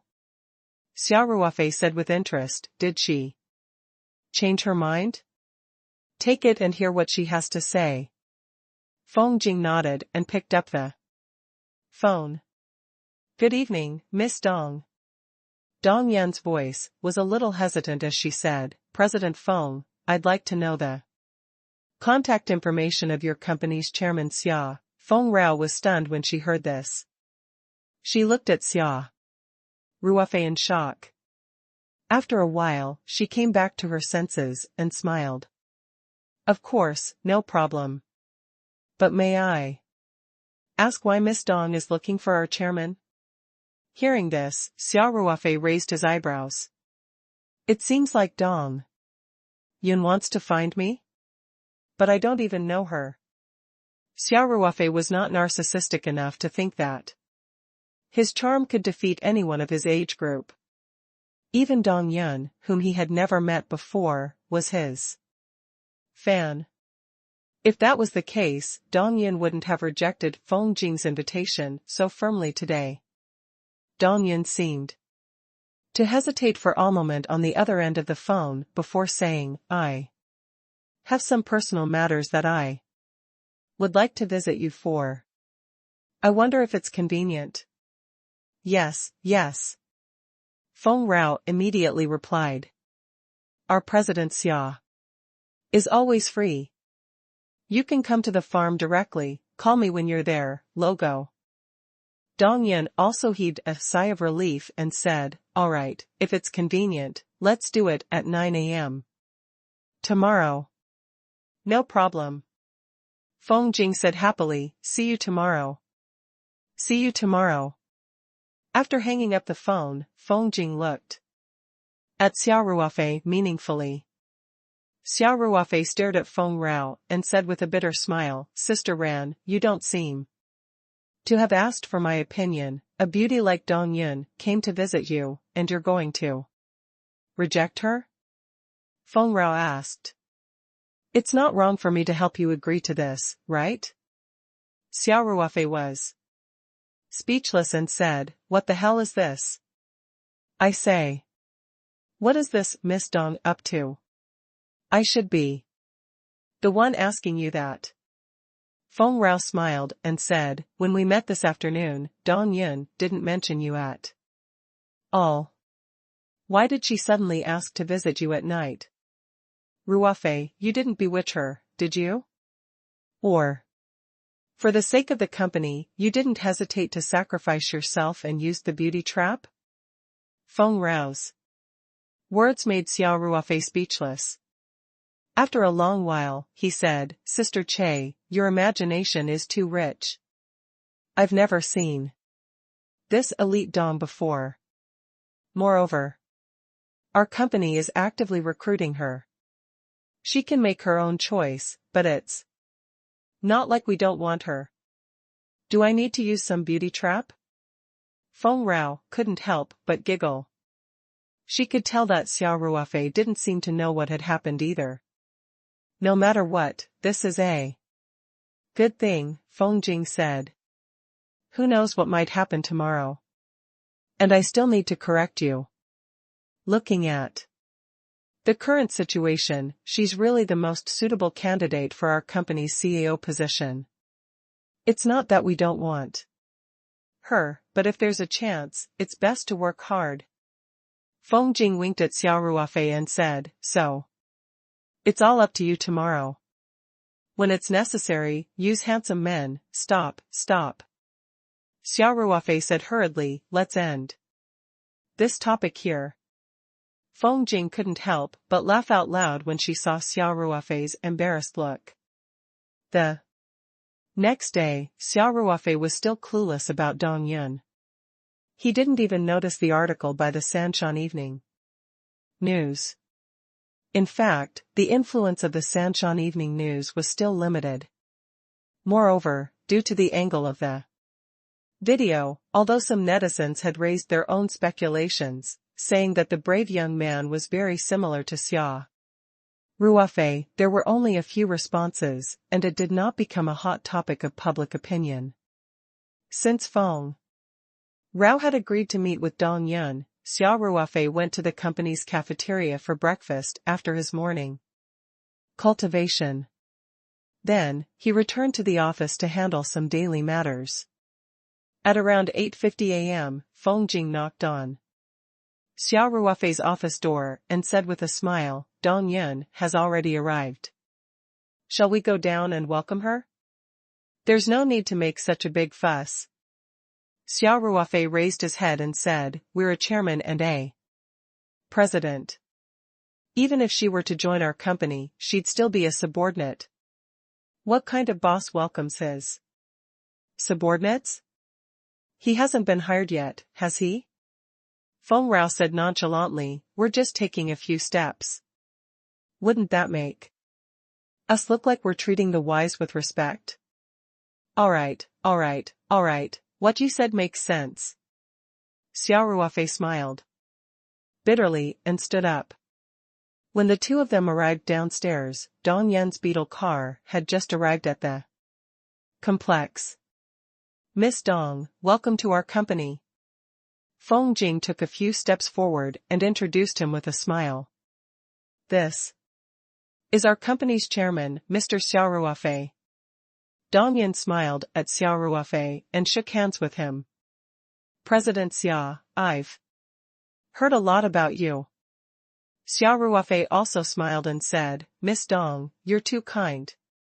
Upstairs, please. The group came to the reception room next to the chairman's office.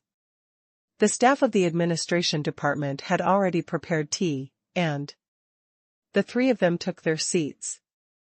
Miss Dong, may I know why you're here today? Xia Ruofei asked with a smile. Dong Yin looked at Xia Ruofei and Feng Jing and said, President Xia, I'm here to express my gratitude to you.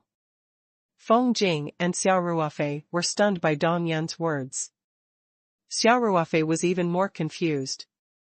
He smiled and said, Miss Dong, why are you thanking me out of the blue? Is there any misunderstanding here?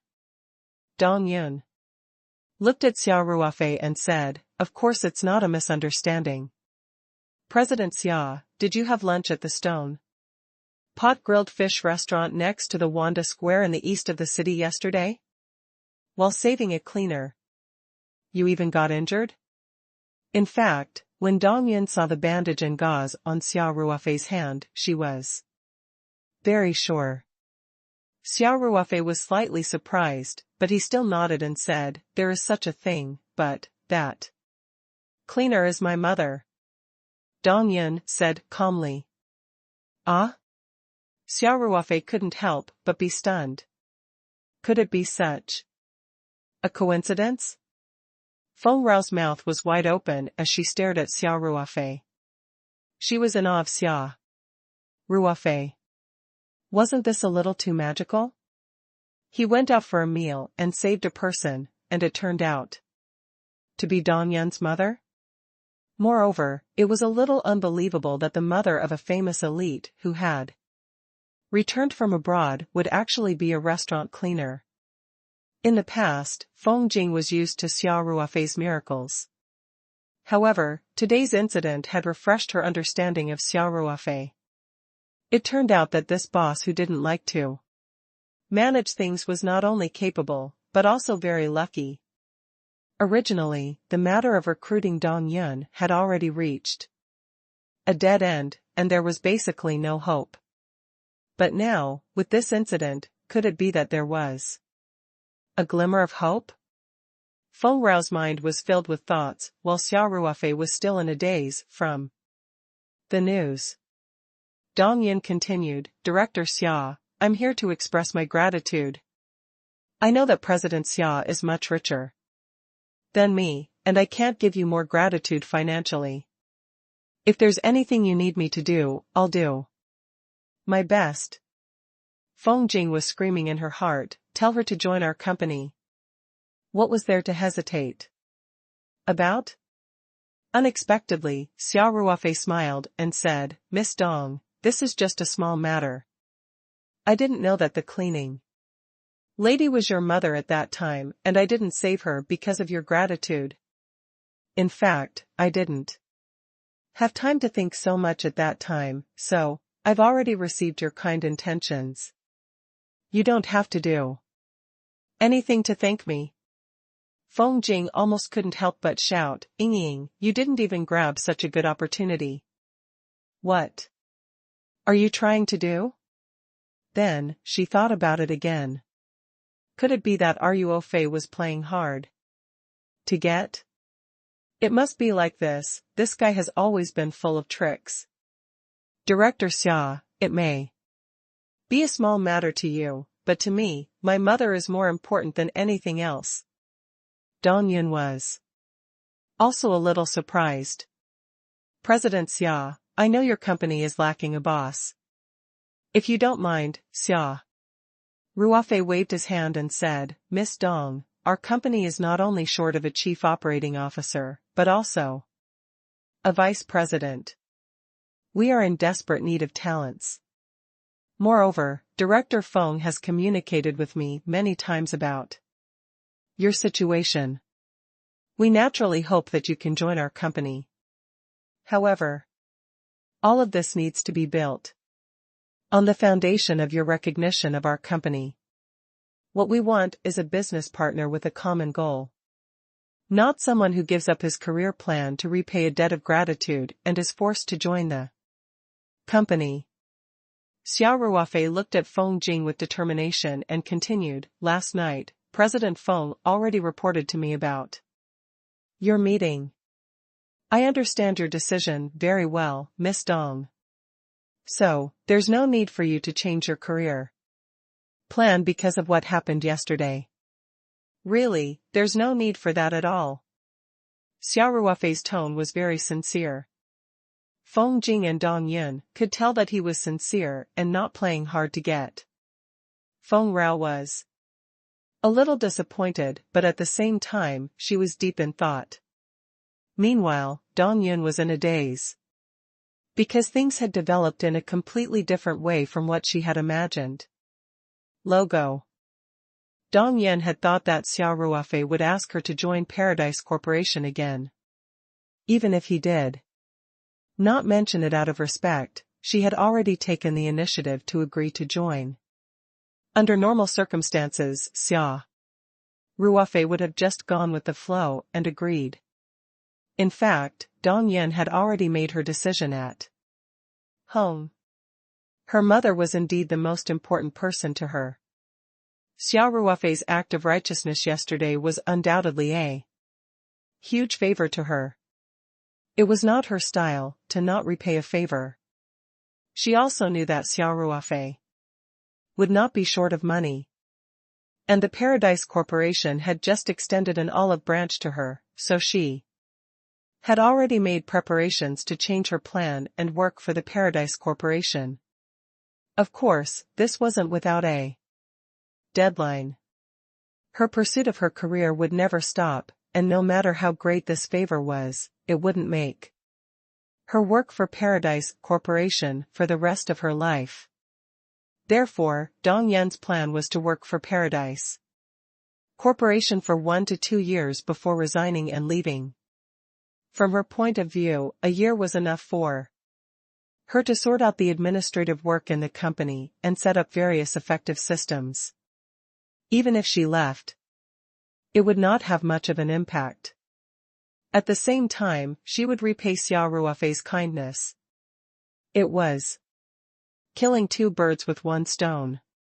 She had planned everything well at home, but Xia Ruofei did not play his cards according to common sense.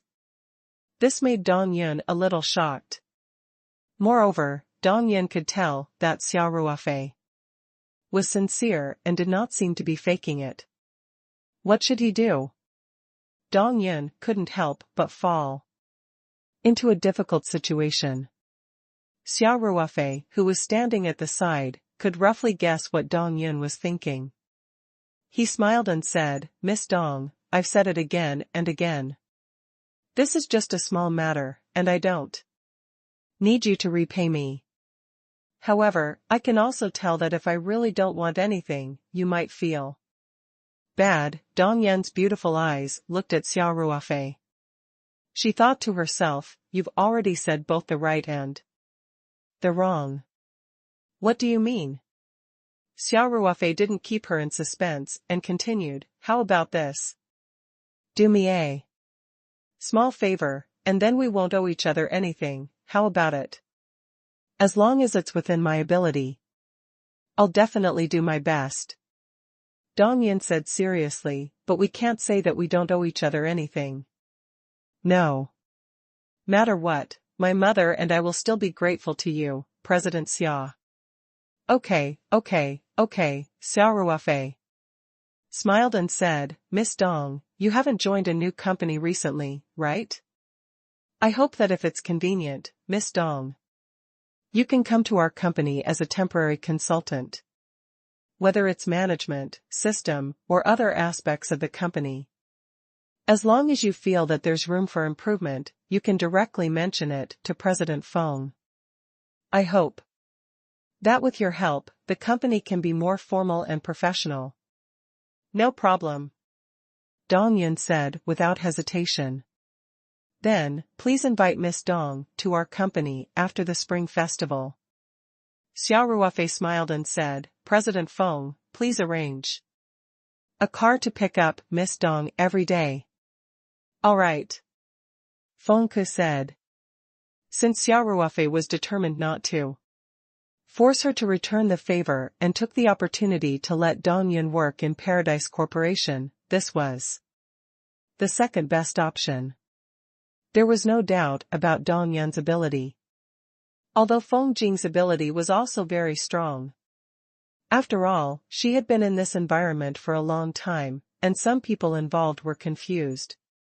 As for Dong Yun, she could use the time to take a look at Paradise Corporation from an outsider's perspective and give more suggestions on the hissing and standardization of Paradise Corporation. The benefits were obvious. There's no need to wait until after the Spring Festival. I can start working now, Dong Yun said directly. Miss Dong, you just returned to the country. Shouldn't you spend more time with your family? Xia Ruofei asked in surprise. My mother works in the day, so there's no one else at home. Dong Yun said, that's not the main point. Since I've already promised President Xia, it's best to get back to work as soon as possible. All right. Xia Ruofei said straightforwardly, President Feng will personally handle everything. With you, CEO Feng, I need the company's rules and regulations, organizational structure, personnel composition, and other relevant information. Also, please find me a small office. I want to read through the information first. Dong Yun immediately said to Feng Jing. All right, I'll help you arrange it. Feng Jing smiled and said, Miss Dong, please come to my office and have a seat. Then I'll have to trouble you, President Feng. Dong Yun said. Then, the two of them greeted Xia Ruofei and walked out of the reception room side by side. Xia Ruofei was dumbfounded as he watched the two of them leave. This was the first time he had witnessed Dong Yun's fiery style, and it had left a deep impression on him. Feng Jing was already a strong woman who risked her life for her work, and now, there was a Dong Yun with the same style. The two women in Paradise Corporation, would there be any sparks? Xia Ruofei shook his head and quickly put this matter to the back of his mind. There were only a few days left until the Spring Festival, and there wasn't much work to do in the company. He didn't stay in the office for long. After sitting for a while, he signed a few documents and sneaked home. Time flew by. Before the Spring Festival, while most of the institutions and companies in the system were still working, the employees of Paradise Corporation had already entered the state of vacation. In addition to the necessary staff on duty to ensure the company's operation, most of the employees had gone home for the new year. Logo. The only exception was that Feng Jing chose to spend the Spring Festival on the farm this year, while Dong Yun insisted on coming over every day. She didn't ask for the car that the company had arranged for her. She drove the Beetle to the farm at 9:00 every day and left at 5:00 in the evening. Xia Ruofei did not know how much information Dong Yun had read in the company over the past few days, or how many suggestions she had given to the company's management, system, and other aspects. In any case, during working hours, Dong Yun would either be buried in documents in her small office or have an intense exchange with Feng Jing in her office. Xia Ruofei was speechless at her serious attitude. Success was not something that could be achieved easily. It was not just her talent that allowed her to have her current position in the industry. It was not until the 29th of December that Xia Ruofei finally blocked Dong Yun at the general building after work. Miss Dong, it's New Year's Eve tomorrow, and I'm going to be on vacation. You can rest at home for a few days, he said with a smile. In fact, the Peach Blossom Company had already started their holiday a few days ago, but Dong Yun still insisted on coming over every day. Isn't Sister Che still in the company? Dong Yun asked. After a few days of getting along, the relationship between the two beautiful women, who had a lot in common, had become much closer. Xia Ruofei was speechless. If he had not specifically instructed him today, this elite Dong would have really planned to come over on New Year's Eve. Did he have to be so dedicated? Boss Feng needs to rest too. After all, it's the new year, Xia Ruofei explained patiently. Besides, don't you have to spend time with your family? Just go home and have New Year's Eve dinner. Dong Yun said. Xia Ruofei didn't know whether to laugh or cry. Anyway, I'm definitely on holiday. You're not allowed to come over tomorrow. Stay at home and accompany Auntie. Help her prepare the New Year's Eve dinner. All right then. Dong Yun said as she shrugged her shoulders. By the way, she added, I hope to go to Taoyuan Pharmaceutical Factory for a few days for research. After the Spring Festival. I hope President Xia can approve it. Since she had agreed to be a consultant for the Paradise Corporation, Dong Yun had to do her best. The Paradise Pharmaceutical Factory was a very important part of the Paradise Corporation, so she had to do a field trip. There were many problems that couldn't be discovered just by being in the office. No problem. Xia Ruofei said, after the 7th day of the first lunar month, you can come over at any time. I will inform factory manager Shui. As for the legal 7-day leave, I don't want to see you in the company anymore. Listen to me and keep Auntie company.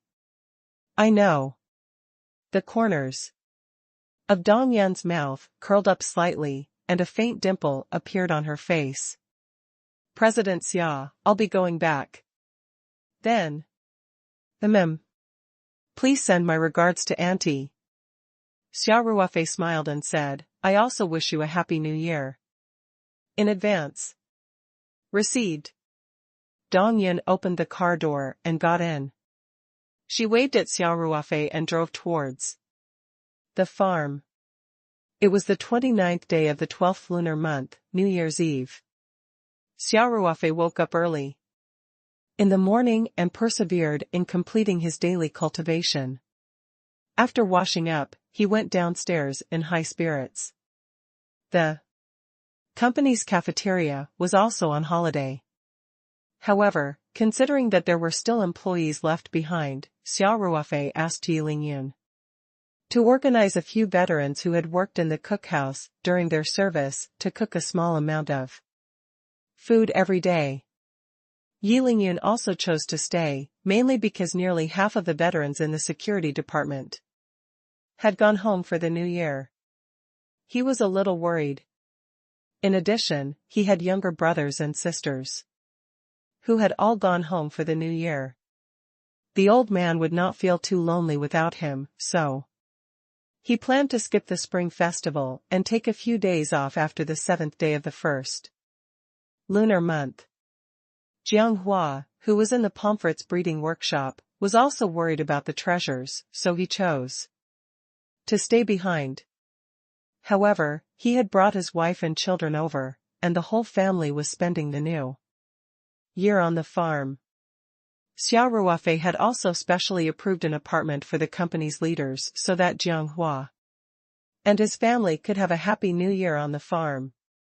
When Xia Ruofei arrived at the canteen, the ex-soldiers had already prepared breakfast. There were no more than 20 people left on the farm, so breakfast was simple porridge, buns, mantou, and eggs, as well as some delicious side dishes. Feng Jing also arrived at the canteen on time, and everyone greeted each other joyfully. After breakfast, Xia Ruofei and Feng Jing went around the farm.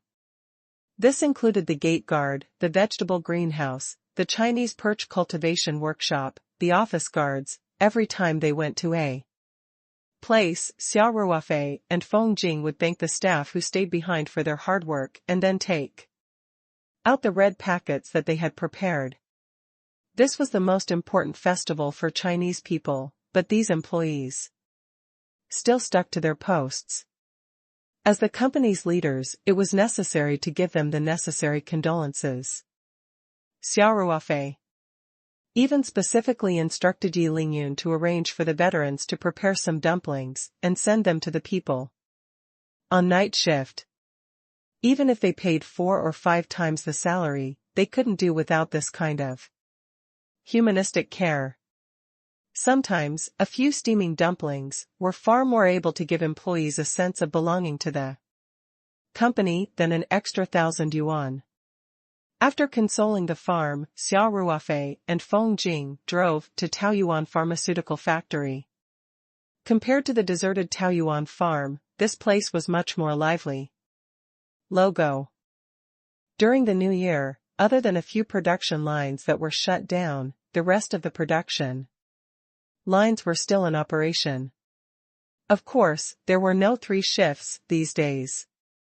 They were shut down from 8 p.m. at night to 8 a.m. the next morning. The main reason was that the heart, nourishing soup and jaded skin cream were currently in a state of supply shortage. If they did not work overtime to produce them, the supply pressure would be too great. Xue Jinshan even jokingly told Xia Ruofei that the most wasteful investment in Taoyuan Pharmaceutical Factory was the construction of a new warehouse, because it was completely useless. The products were almost transported away by the trucks waiting outside the moment they were off the production line. Xia Ruofei and Feng Jing went to the workshop to greet the workers. The factory manager, Xue Jinshan, personally followed behind Xia Ruofei and Feng Jing and gave red packets to the workers. Coming out of the workshop, Xia Ruofei told Xue Jinshan, "Kanayama, you've worked hard." "Director Xia, I'm full of motivation now. I don't feel tired at all." Xue Jinshan laughed. He was now the leader of the branch company and was one of the higher-ups in Taoyuan Company. Moreover, the Taoyuan Pharmaceutical Factory had brought him a great sense of achievement in his career. His classmates in the same period used to laugh at him for working in a company that sold agricultural products as a medical university student. Now, they were all envious and praised him for his good taste. "There's nothing much to do today. You should go back early." Xia Ruofei laughed and said, "Otherwise, sister-in-law would have an opinion." "All right," Xue Jinshan said. "Today, Assistant Factory Manager Lin is very generous and volunteered to be on duty. I will go back when it's time and make it in time for the New Year's Eve dinner." "Elder Lin, I'll have to trouble you then." Xia Ruofei turned to look at Assistant Factory Manager Lin and smiled. Rest a few more days after the New Year. Deputy Factory Manager Lin was called Lin Weiming. He had just been promoted and was the workshop director previously. This time, the Taoyuan Pharmaceutical Factory was officially upgraded to a branch company, so the staff allocation naturally had to be strengthened. Therefore, a deputy director was promoted from the business and management positions, respectively. "Thank you for your concern, President Xia. This is part of our job," Lin Weiming quickly said. Xia Ruofei nodded and patted Lin Weiming's shoulder. "Do well. The company will definitely not mistreat everyone." "Yes, thank you, President Xia." Lin Weiming was a little flattered. Then, Xia Ruofei told Xue Jinshan that Dong Yun would be coming over for research after the new year and asked him to do a good job of receiving her. After that, he ended the inspection and greetings at Taoyuan Pharmaceutical Factory. Surrounded by the factory leaders, Xia Ruofei and Feng Jing walked to the side of the Night 15 SUV. Another car arranged by Xue Jinshan was parked quietly behind the SUV. Xia Ruofei stopped in his tracks and looked at Feng Rao. President Feng, are you really not coming with me to Chow's place? Feng Rao smiled and said, I'm not going. You guys can have a good new year. On behalf of the company, I'm going to have a New Year's Eve dinner with the staff who stayed back at our farm.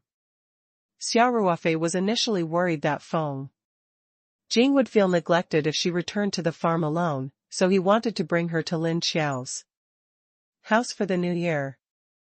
However, since Feng Jing insisted on having a New Year's Eve dinner with the employees, Xia Ruofei could not persuade her any further. He could only helplessly say, all right then. President Feng, I'll wish you a Happy New Year in advance then. We'll see you next year. See you next year. Feng Rao chuckled. Feng Rao got into the small car prepared by the pharmaceutical factory, while Xia Ruofei drove the night 15 off road. The two cars left the pharmaceutical factory one after the other and headed in different directions. Logo.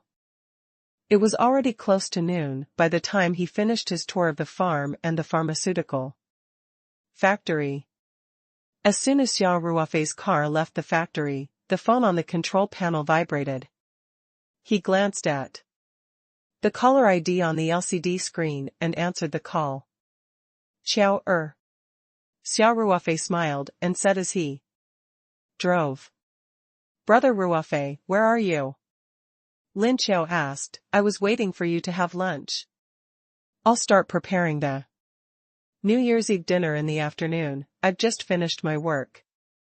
I'll go pick up Qingxue and Uncle Ling now, Xia Ruofei said, why don't you and Godma eat first?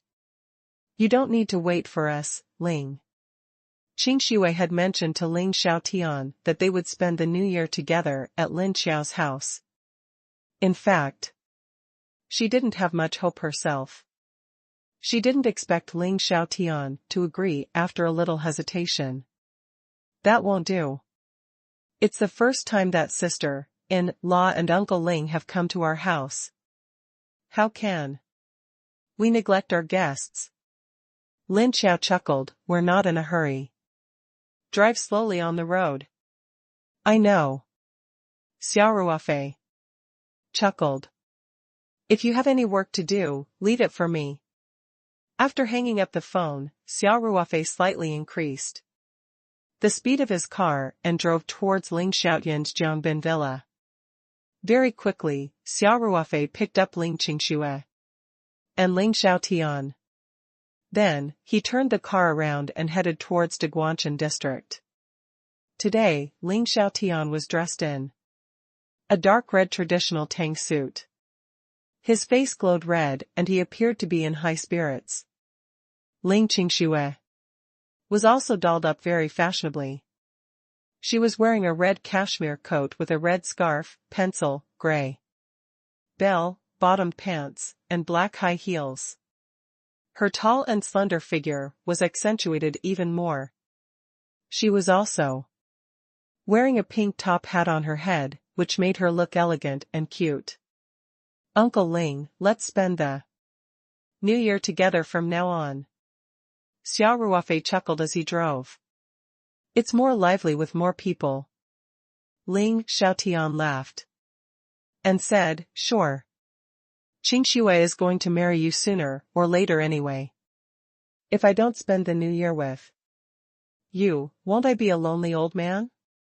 Dad, things aren't even set in stone yet, Ling Qingxue pouted. Woof. How long have you guys been casting each other off? Ling Xiaotian was shocked, it's almost time to get married. I'm still waiting to hold my grandson.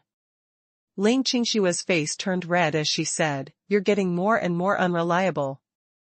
I'm not going to talk to you anymore. Ling Xiaotian laughed out loud and said, you little girl, getting married and having children is something that everyone has to go through. What's there to be shy about? Am I right? Ruofei? Xia Ruofei could only chuckle and play dumb. Seeing that the two of them didn't continue the conversation, Ling Xiaotian also felt a little bored. Thus, he changed the topic and asked, "Oh right, Ruofei, when can you get another batch of those red arowana? A few of my old friends have asked me this several times, didn't you say that the rarer something is, the more precious it is?" Xia Ruofei smiled and said, "Besides, didn't you sell a lot of them the last few times? Is there anyone else who needs it?" "You child." Ling Xiaotian laughed and said, "It's true that the rarer something is, the more expensive it is. But how many did you sell the previous 2 times? Although this industry isn't very big, it's definitely not as small as you think. There are many people with money and leisure time now. Besides, after Old Li and Old Gua bought the red arowana from you, would they not show off in the circle? After a while, many people came to me, asking when I would have more top-quality red dragons for sale." "I see," Xia Ruofei said, "I'll contact them as soon as possible. It shouldn't be a problem." Of course, there wouldn't be a problem. The red arowana were bred in the spirit map space. Even if they were bred naturally, it was enough for him to sell a batch every now and then. "Don't you drop the ball," Ling Xiaotian said. "I've already made it clear that if I can't get a top grade red dragon, by then, I'll really have no place to hide my old face, don't worry." Xia Ruofei smiled and said, "Your reputation is more important than anything else. I promise I'll get it done. We'll be able to bring the red arowana back before the Lantern Festival at the latest." "All right," Ling Xiaotian said happily, "I can rest assured with your words." There were almost no cars on the streets during the Spring Festival. The three of them chatted and laughed along the way and soon arrived at the Deguanshan community. Back then, Xia Ruofei's car had been registered with the property management and had received a pass, so the security guard had let him through at the entrance. Xia Ruofei drove directly to the underground parking lot. After buying the house, he had bought 2 parking spaces here. Although Hu Zi's mother and Lin Qiao did not know how to drive, Xia Ruofei was thinking about the long term. Lin Qiao would definitely need to drive in the future. Moreover, buying a parking space was also an investment, so he would not lose money. After parking their cars, Xia Ruofei and the other 2 got out of the car and opened the trunk to take out their things. Since Ling Xiaotian and Ling Qingxue were here to celebrate the New Year, they naturally could not come handed. Hence, they brought a huge pile of nutritional supplements, tea leaves, wine, clothes, and so on. Xia Ruofei took the initiative to carry the 2 heaviest boxes. One of them contained a river beluga weighing more than 4 caddies. The other was a thermal container that contained a large jar of Buddha jumps over the wall that had been prepared by Ling Ji's private kitchen in the morning and sent to Ling Xiaotian's house. Since it was the New Year, of course they had to eat something good. The most delicious Chongjiang Chinese perch and Buddha jumps over the wall soup were definitely 2 indispensable dishes. Logo. Ling's private kitchen was not closed during the Spring Festival, and business was even better. Many locals with good financial capabilities had booked New Year's Eve dinner here. Due to the limited reception capacity, the New Year's Eve dinner had been fully booked a month or 2 ago. Even the private rooms from the 1st to the 6th were basically fully booked. Ling Xiaotian had informed his eldest disciple in advance and asked him to make a large jar of Buddha jumps over the wall and send it to the Jiangbin villa today. The jar of Buddha jumps over the wall was very tightly sealed, and there was a layer of oil on the soup. With the addition of the thermal container, the heat would not dissipate. It did not even need to be heated again when it was eaten at night. The 3 of them took the elevator to the 18th floor. The door of room 1801 was already half open. Lin Xiao heard the footsteps and conversation of Xia Ruofei and the other two and immediately ran over to open the door. She smiled and said, "Brother Ruofei, I'm here to help you carry your things." After saying that, Lin Xiao pulled on her slippers and ran out. Xia Ruofei didn't dare to hand the box over to the clumsy Lin Xiao. If the Chinese perch was scared to death, what would they eat tonight? If the Buddha jumps over the wall were to break, it would be a waste of the delicacy. He nimbly dodged Lin Xiao's hand and said with a smile, "You little girl, why didn't you greet the guests?" Lin Xiao stuck out her tongue and looked at Ling Xiaotian and Ling Qingxue in embarrassment. She said, "Uncle Ling, sister-in-law, Happy New Year." Ling Qingxue was embarrassed to be called sister-in-law by Lin Xiao in front of Ling Xiaotian. She blushed and said, "Happy New Year, Xiao." On the other hand, Ling Xiaotian was very happy. He put the things in his hand at the door with a smile and skillfully took out a red packet from his inner pocket and handed it to Lin Xiao. "You must be Ruofei's sister, Lin Xiao," Ling Xiaotian said.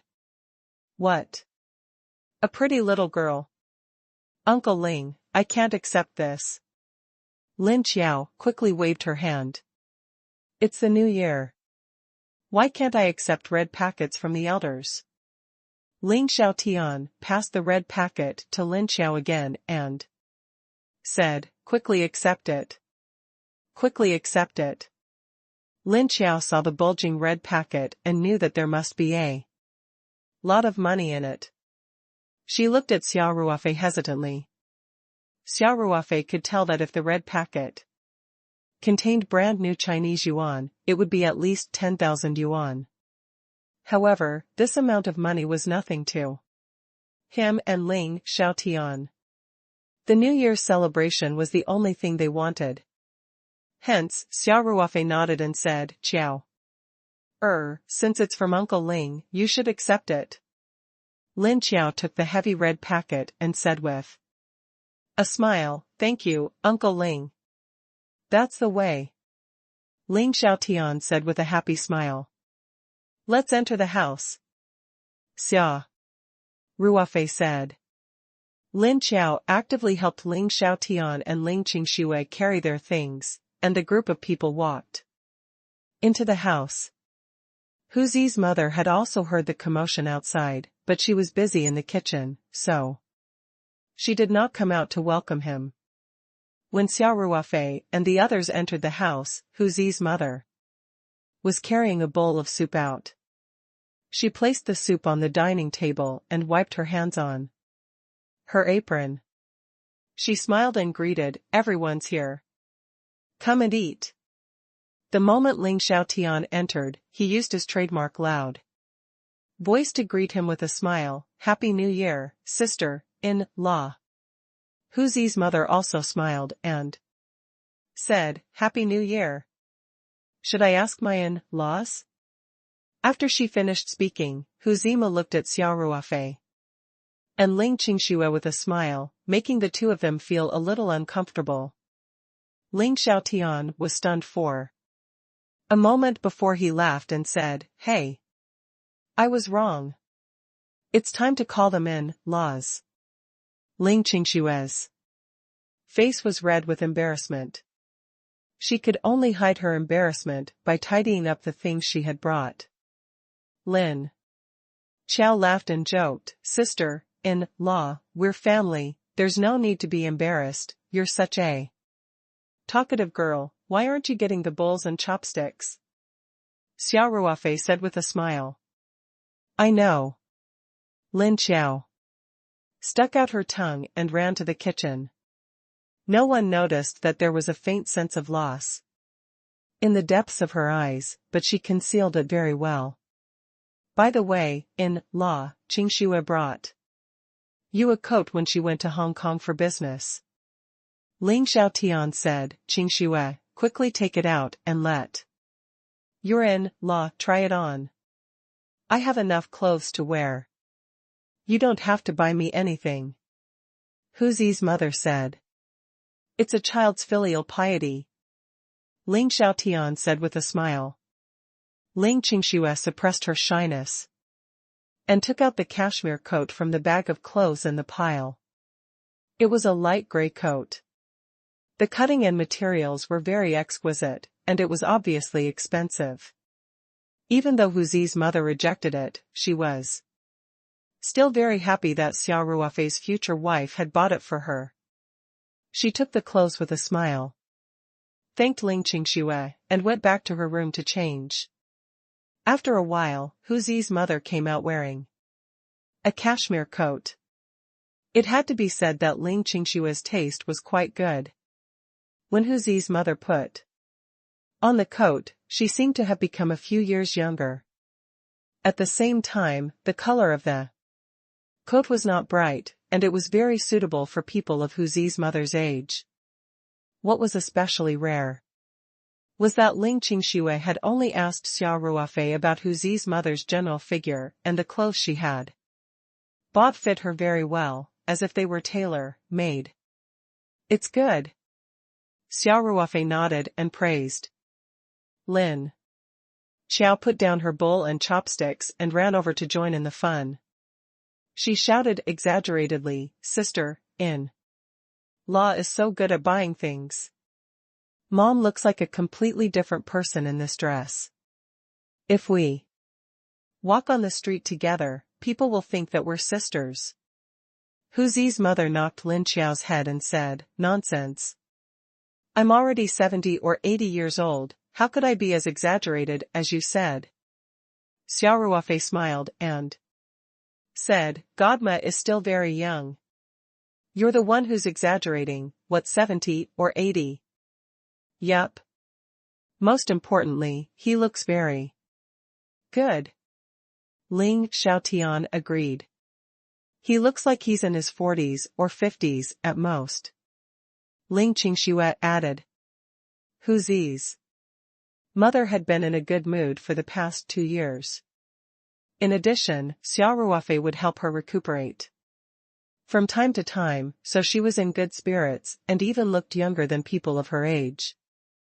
I'll go change out of my clothes. Hu Zi's mother was a little embarrassed by everyone's words. No need to change. Just wear this. Xia Ruofei smiled and said, You should wear new clothes for the new year.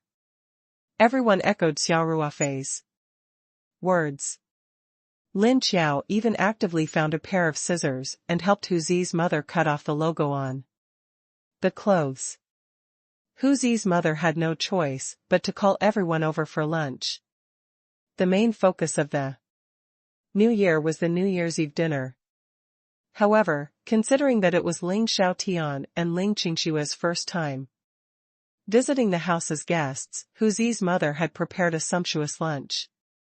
There was fish and meat, and the entire table was filled.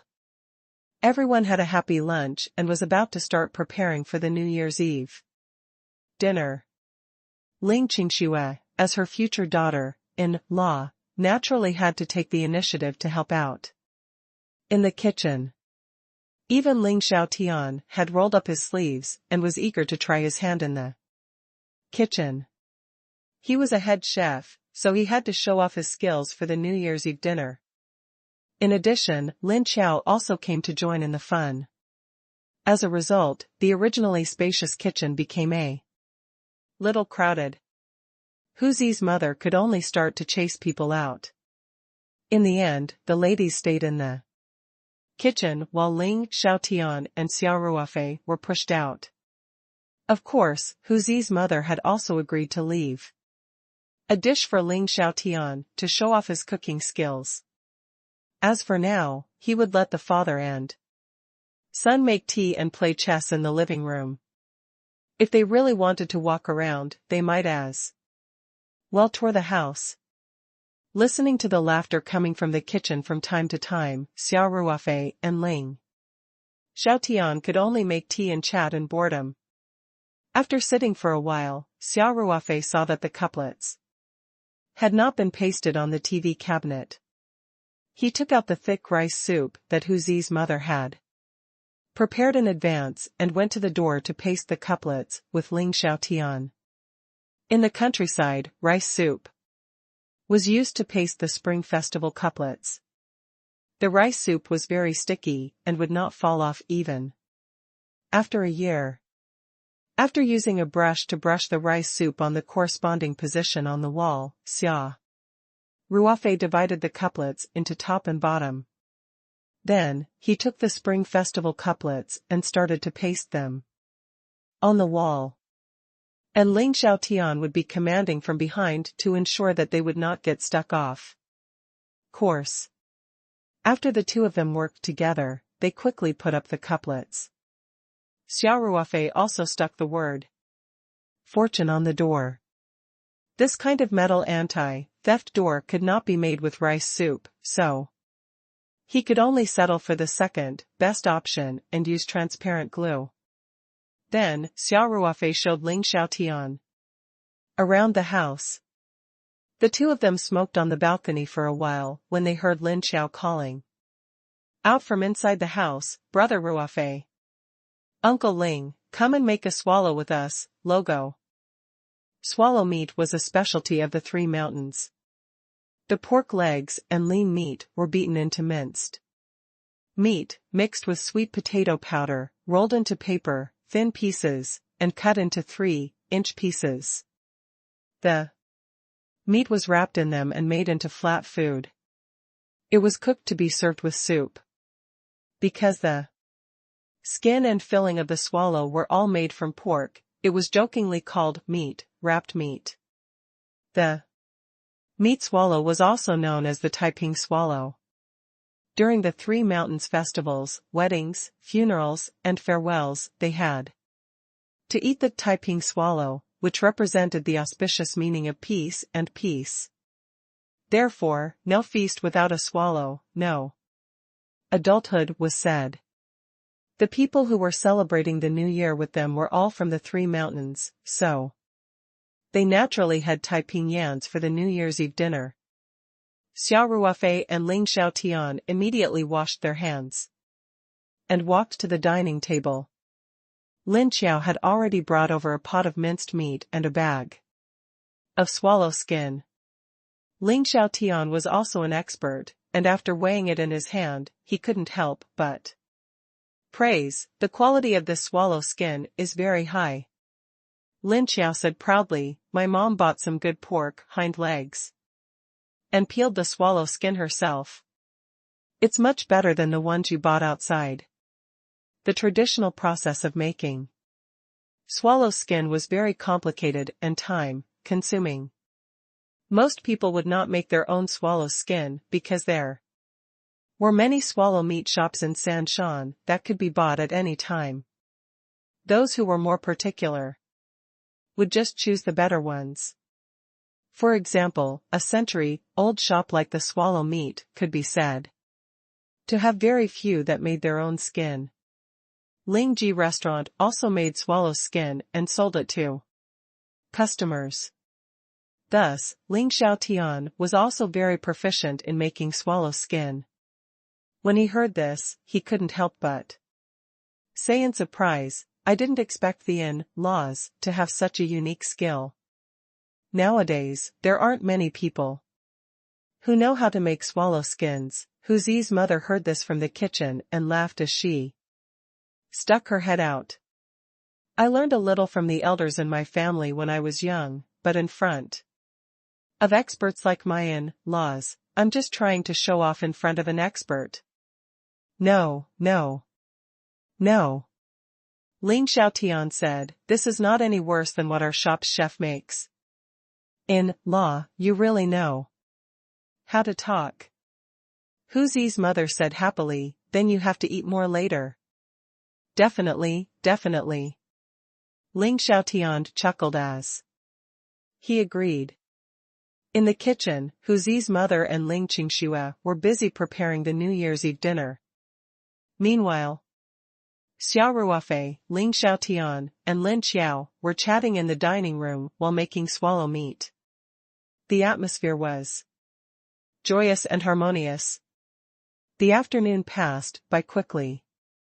At 5 o'clock in the evening, the carefully prepared New Year's Eve dinner was finally almost done. Other than the last main dish left for Ling Xiaotian to cook, only the swallow meat had not been put into the pot. The seasoning of the swallow meat was done in advance. It only needed to be boiled in the pot and a little seasoning before it could be eaten. The time taken was also very short. Thus, Ling Xiaotian began to put on his apron and prepared to personally handle the last dish. He naturally left the steamed Kuan fish for Ling Xiaotian. He chased Ling Qingxue and Hu Zi's mother, who wanted to stay behind to help, out of the kitchen, then began to skillfully handle the Chinese perch. The steamed Chinese perch was the specialty of Su Yu, the executive chef of the Ling GF&B group. During this period of time, the Chinese perch had already been served to the Ling's private kitchen. Ling Xiaotian's cooking skills were exceptional, and in addition to the pavilion closest to the water enjoying the moonlight first, he was already very familiar with the cooking of this dish. Soon, he finished processing the fish, added some seasoning on a plate, and then put it in the steamer. While waiting, Ling Xiaotian started to cook the swallow meat. There was no technique to cook swallow meat. One just had to put the swallow meat into water and boil it, then add an appropriate amount of seasoning. However, even when Ling Xiaotian was cutting the green onions, his technique seemed to have a sense of rhythm. This was not an intentional show of skill, but a subconscious rhythm that a chef would subconsciously integrate. Xia Ruofei, who was watching from the side, couldn't help but give him a thumbs up. Not long after the swallow meat was cooked, the timer sent out a reminder that the steamed Kuan fish was also ready. Ling Xiaotian personally carried the Chinese perch, while Xia Ruofei carried a plate of swallow meat to the dining room. Time for the New Year's Eve dinner. Lin Xiao shouted happily. I don't think they set off firecrackers yet. Lin Xiao added. You can't set off firecrackers here.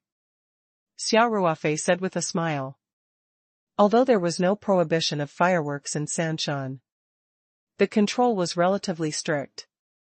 For a new community like Dugguan World, it was certainly not allowed to set off fireworks. If we don't set off firecrackers, it'll be less festive. Lin Xiao said in distress. Lin Xiao grew up in a fishing village. Every New Year, the village was filled with the sound of firecrackers.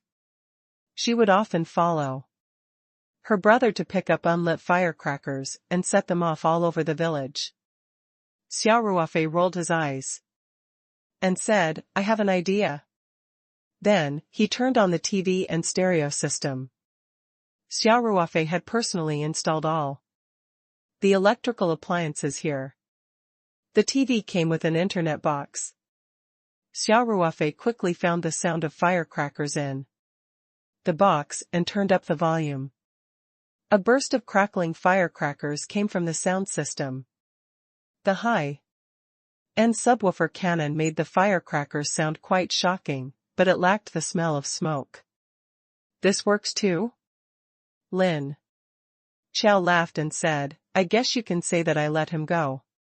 Let's eat, let's eat. The two families sat around the dining table. Xia Ruofei and Lin Xiao started to pour wine for everyone. Ling Xiaotian and Xia Ruofei were naturally drinking the drunken eight immortals. Furthermore, it was not the kind that was sold in bulk by the winery, but the kind that Xia Ruofei had stored in the medium logo. The ladies all chose half, Lan. Ever since Xia Ruofei brought out this white wine for the first time, they had fallen in love with its rich flavor. Even Hu Zi's mother, who did not usually drink, poured a glass for herself. "Uncle Ling, say a few words?" Xia Ruofei looked at Ling Xiaotian with a smile. "Ling." Xiaotian smiled, "I'm here as a guest today. It should be the in-laws who say it." Whose mother waved her hand. "I'm not very good with words. In-law, you can do the talking. If you guys keep pushing me around, I won't even be able to eat my New Year's Eve dinner," Ling Qingxue chuckled. "Alright, then. I'll say a few words."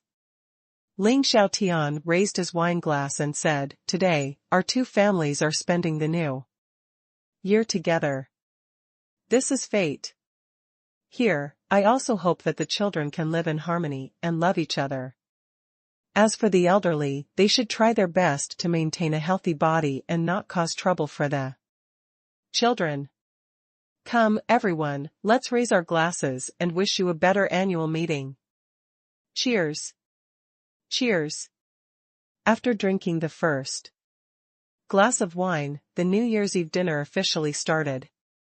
According to tradition, the first dish everyone ate was the swallow of peace. Hu Zi's mother also personally served a bowl for everyone. In addition to the swallow of meat, there was also a boiled duck egg in everyone's bowl. In Sanshan, this was called the egg of peace. It also had an auspicious meaning. He had to eat every dish for the New Year's Eve dinner. He could have a taste of the other dishes, but he had to finish this bowl of Taiping swallow. The people present were all born and raised in the Three Mountains, so they didn't need anyone to teach them about these things. They all picked up their bowls. The swallow skin made by Hu Zi's mother was extremely chewy, and the sweet potato flour mixed in was just right. It was soft, smooth, and fragrant in the mouth.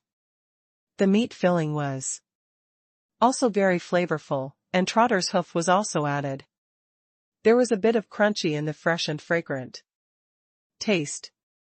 After eating it, everyone was full of praise.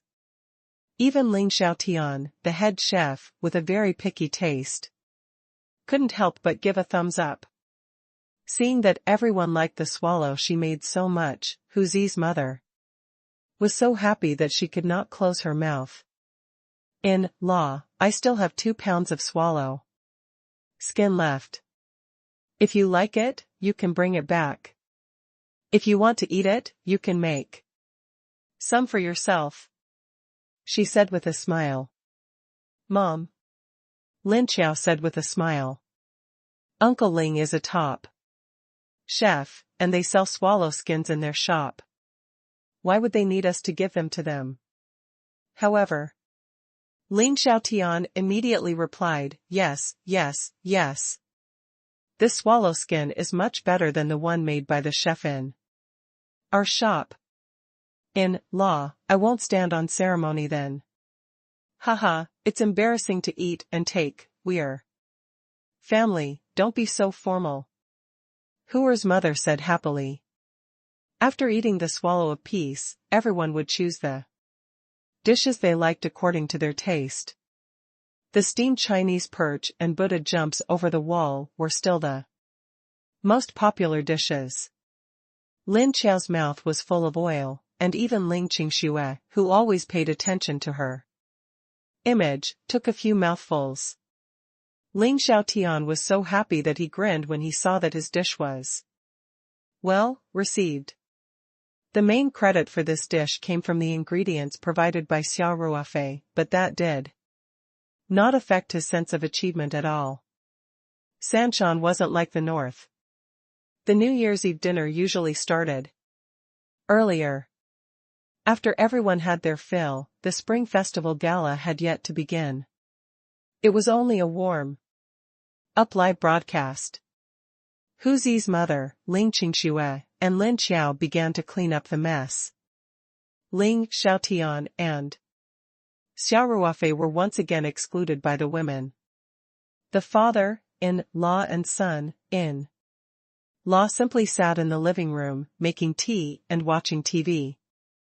Ling Xiaotian and his daughter were not in a hurry to leaving Luo after dinner. After all, it was New Year's Eve today. It was inevitable that they would feel a little lonely if they returned home and stayed in the cold villa. It was better to stay here and watch the Spring Festival Gala together. At 8 o'clock sharp, the Spring Festival Gala on the national television station, which was said to have the highest viewership in the world, began. The two families sat on the sofa in the living room, drinking tea and chatting while eating melon seeds. They watched the Spring Festival Gala at the same time, and the atmosphere was harmonious. In fact, the entertainment industry was very developed now. In order to balance the needs of various aspects, the Spring Festival Gala also had a lot of song and dance programs. The language programs that people liked had been constantly edited after rounds of approval because of broadcasting standards, so the level of excitement was greatly reduced. However, watching the Spring Festival Gala during the New Year was more of a habit. It was as if something would be missing during the New Year if one didn't watch the Spring Festival Gala. Lin Xiao was watching TV and scrolling through Weibo on her phone. Every year during the Spring Festival Gala, it was also the time when the Flammers were the most active. Many programs had just finished broadcasting when there were already an endless stream of Flammers on the internet of all colors. When she saw an interesting joke, Lin Xiao would also read it out loud, making everyone laugh. They felt that the joke was more interesting than the party. Ling Xiaotian and his daughter did not finish watching the Spring Festival Gala. They got up and left at around 11 a.m. Although the three mountains also had the custom of staying up for the New Year, Hu Zi's mother and Ling Xiaotian were, after all, old. If it wasn't for the New Year, they would have already gone to bed at this time. Ling Xiaotian considered the fact that he and Ling Qingxue would have to stay here, and Hu Zi's mother would have to force herself to stay with them. In addition, he was also feeling a little sleepy, so he took the initiative to bid them farewell. Xia Ruofei had picked her up when she came, so she naturally had to send her back. Ruofei, why don't we call a designated driver? Ling Qingxue said, you drank quite a bit tonight. Although they had watched the Spring Festival Gala for a few hours, Xia Ruofei had shared a bottle of white wine with Ling Xiaotian during the New Year's Eve dinner. He had drunk at least 5 taels, so Ling Qingxue was a little worried. In fact, when Xia Ruofei got up to send them back, he had already used his true energy to force out the remaining alcohol in his body. He smiled and said, it's the New Year, where can I find a designated driver? Don't worry. It's been so long, and you've drunk so much tea. A little wine would have long dissipated. In fact, Xia Ruofei had always been sober. After his cultivation, his alcohol tolerance seemed to have increased a lot. He could not get drunk from 1 or 2 caddies of white wine, not to mention that he had only drunk 5 or 6 taels tonight. However, just in case, he still forced the alcohol out of his body, which would make it even less of a problem. Ling Xiaotian, on the other hand, was a little tipsy. He said, it's fine. I know Ruofei's alcohol tolerance. Just let him do it. Initially, Hu Zi's mother wanted to persuade him as well. However, since Ling Xiaotian had already said so, she could only say to Xia Ruofei, Ruofei, drive slowly on the road. Come back and rest after you drop off the in-laws and Qingxue. Xia Ruofei was definitely going to stay at the Grand View tonight. This house had 4 bedrooms and 2 living rooms. In addition, the complimentary attic was Lin Xiao's boudoir. Even if Ling Xiaotian and his daughter were both staying, it would be able to fit in. Hu Zi's mother had already tidied up the room. In fact, there was a room in the house that had been reserved for Xia Ruofei. All the bedsheets, blankets, pillows, and the like were already ready. I know, godmother.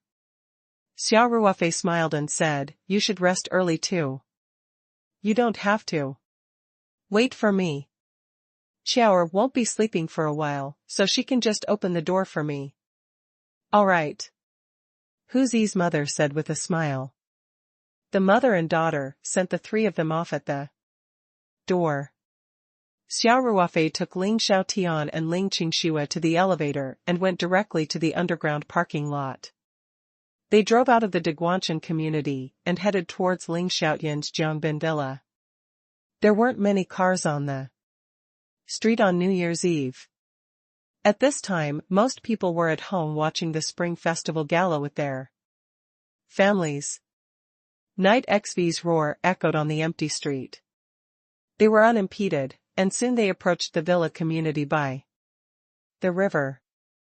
However, after turning into a street, the road slowly narrowed. The rows of cone-shaped roadblocks slowly narrowed the two lanes into one lane. Xia Ruofei was still confused when he saw a few police officers in reflective vests waving their electric batons at him, signaling him to pull over. The police are actually so dedicated? Xia Ruofei mumbled to himself, they don't go home to rest during the new year? Ling Qingxue, who was sitting in the front passenger seat, had a worried look on her face. Don't tell me they're checking for drunk driving, logo. So be it if they want to check drunk driving. Xia Ruofei said nonchalantly and slowed down the car. It'll be bad if they really check for drunk driving. Ling Qingxue said anxiously, you drank so much white wine last night. Even if you're conscious, the alcohol content in your body must have exceeded the limit. What you're afraid of will come. As the police got closer and closer, Ling Qingxue could already see the breathalyzer in their hands. What should I do? Ling Qingxue subconsciously turned around to look. At that moment, Ling Xiaotian's drunkenness had kicked in and he was sleeping soundly in the back seat. He was completely unaware of what was happening outside. Ruofei, let's change seats. Ling Qingxue said hurriedly, there's still time. In fact, Ling Qingxue had also drunk a few glasses of half-lawn. However, she was still hoping that she would be fine after a few hours. At least, compared to Xia Ruofei, the possibility of her being detected to have excessive alcohol content would be much lower. Xia Ruofei laughed, silly girl.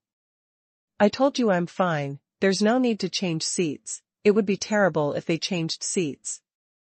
He was sure that he would be fine, but what if Ling Qingxue's alcohol content was over the limit? Wouldn't that be a disaster for the new year? While they were talking, the car had already stopped beside the police.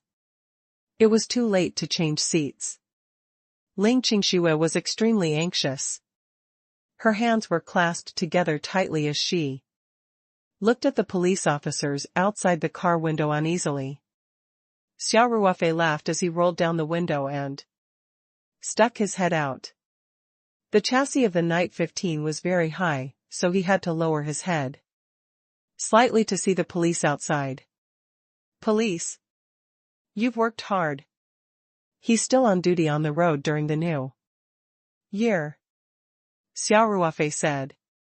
The police officer heard Xia Ruofei's voice and couldn't help but look up. He said in surprise, Xia Ruofei? Why are you here? The police officer looked up and Xia Ruofei naturally saw her face. He couldn't help but laugh and said, Officer Qin? Aren't you a detective? Why are you on duty on the road? Have you adjusted your work? This police officer was the policewoman Qin Xiaoyu, who had dealt with Xia Ruofei a few times.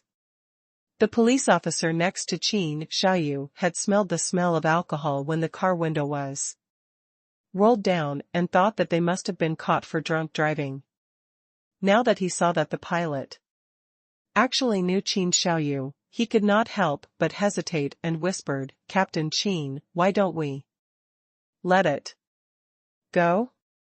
He felt that if he let the driver blow on it, he would most likely be caught red-handed, and that would put Qin Xiaoyu in a difficult position. He might as well pretend that he had not seen this car and just let it go. Qin Xiaoyu naturally also smelled the strong smell of wine. She glared at her subordinate and said, "Do you know what you're saying? Don't forget your status."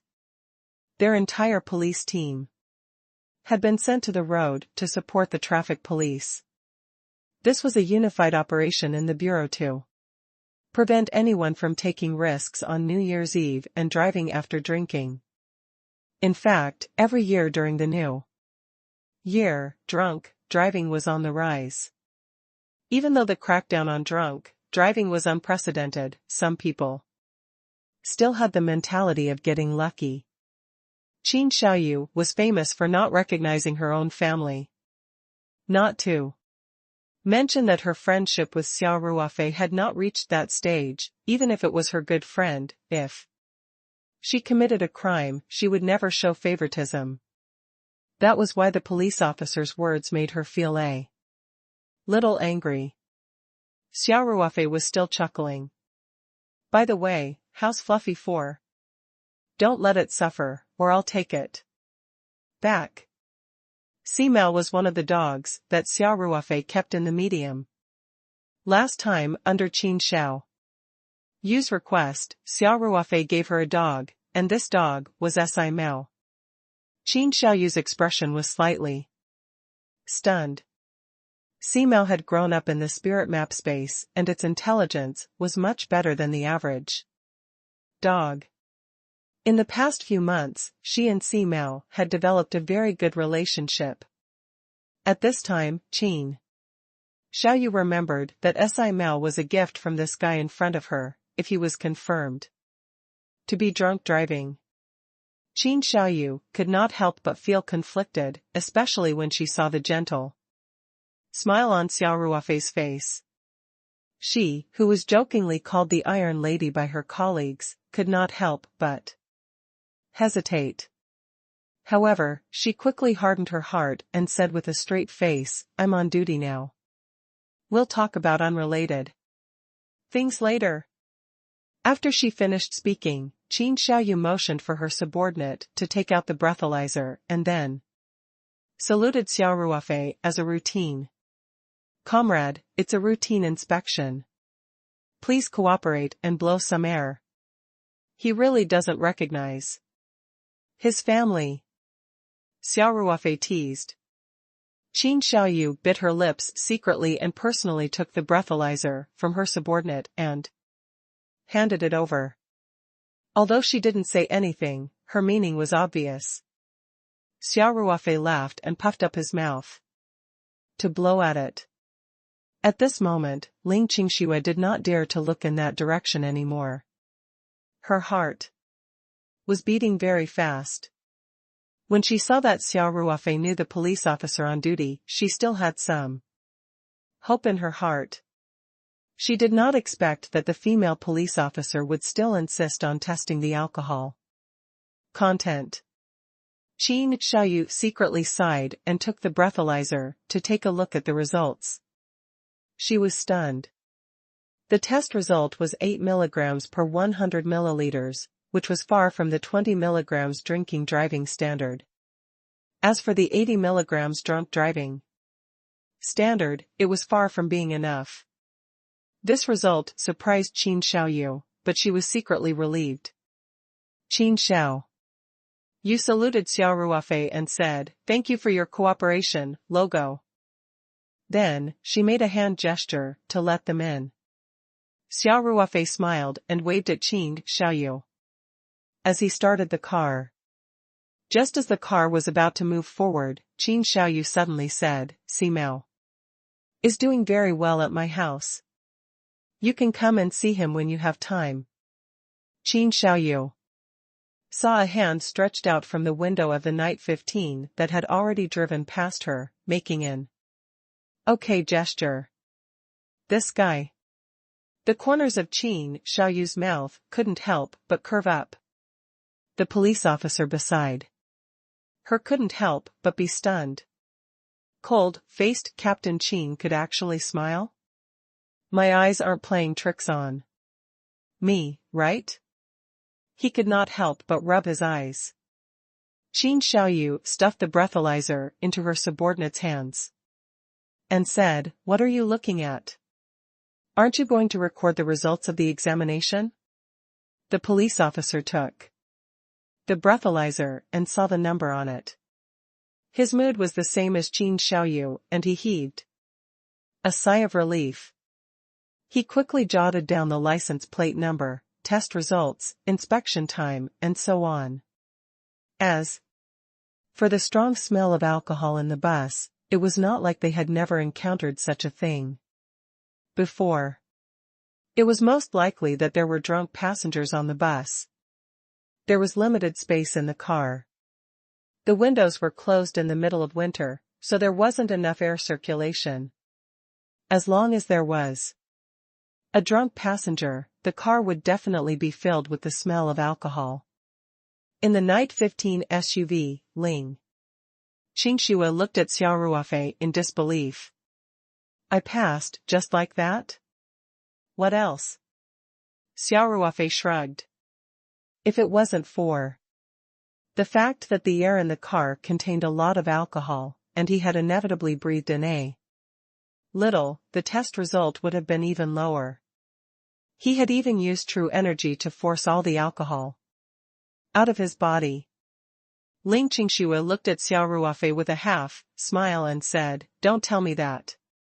Pretty policewoman deliberately went easy on him? Ruofei, you actually know such a beautiful female police officer? How come I didn't know about her? Xia Ruofei did not know whether to laugh or cry as he looked at Ling Qingxue and said, Wife, what are you thinking? Qin Xiaoyu has always been a woman who doesn't recognize her family at work. If she wants to go easy on me, can't she just let me go directly? Is there a need for me to blow a breath of air? Qin Xiaoyu?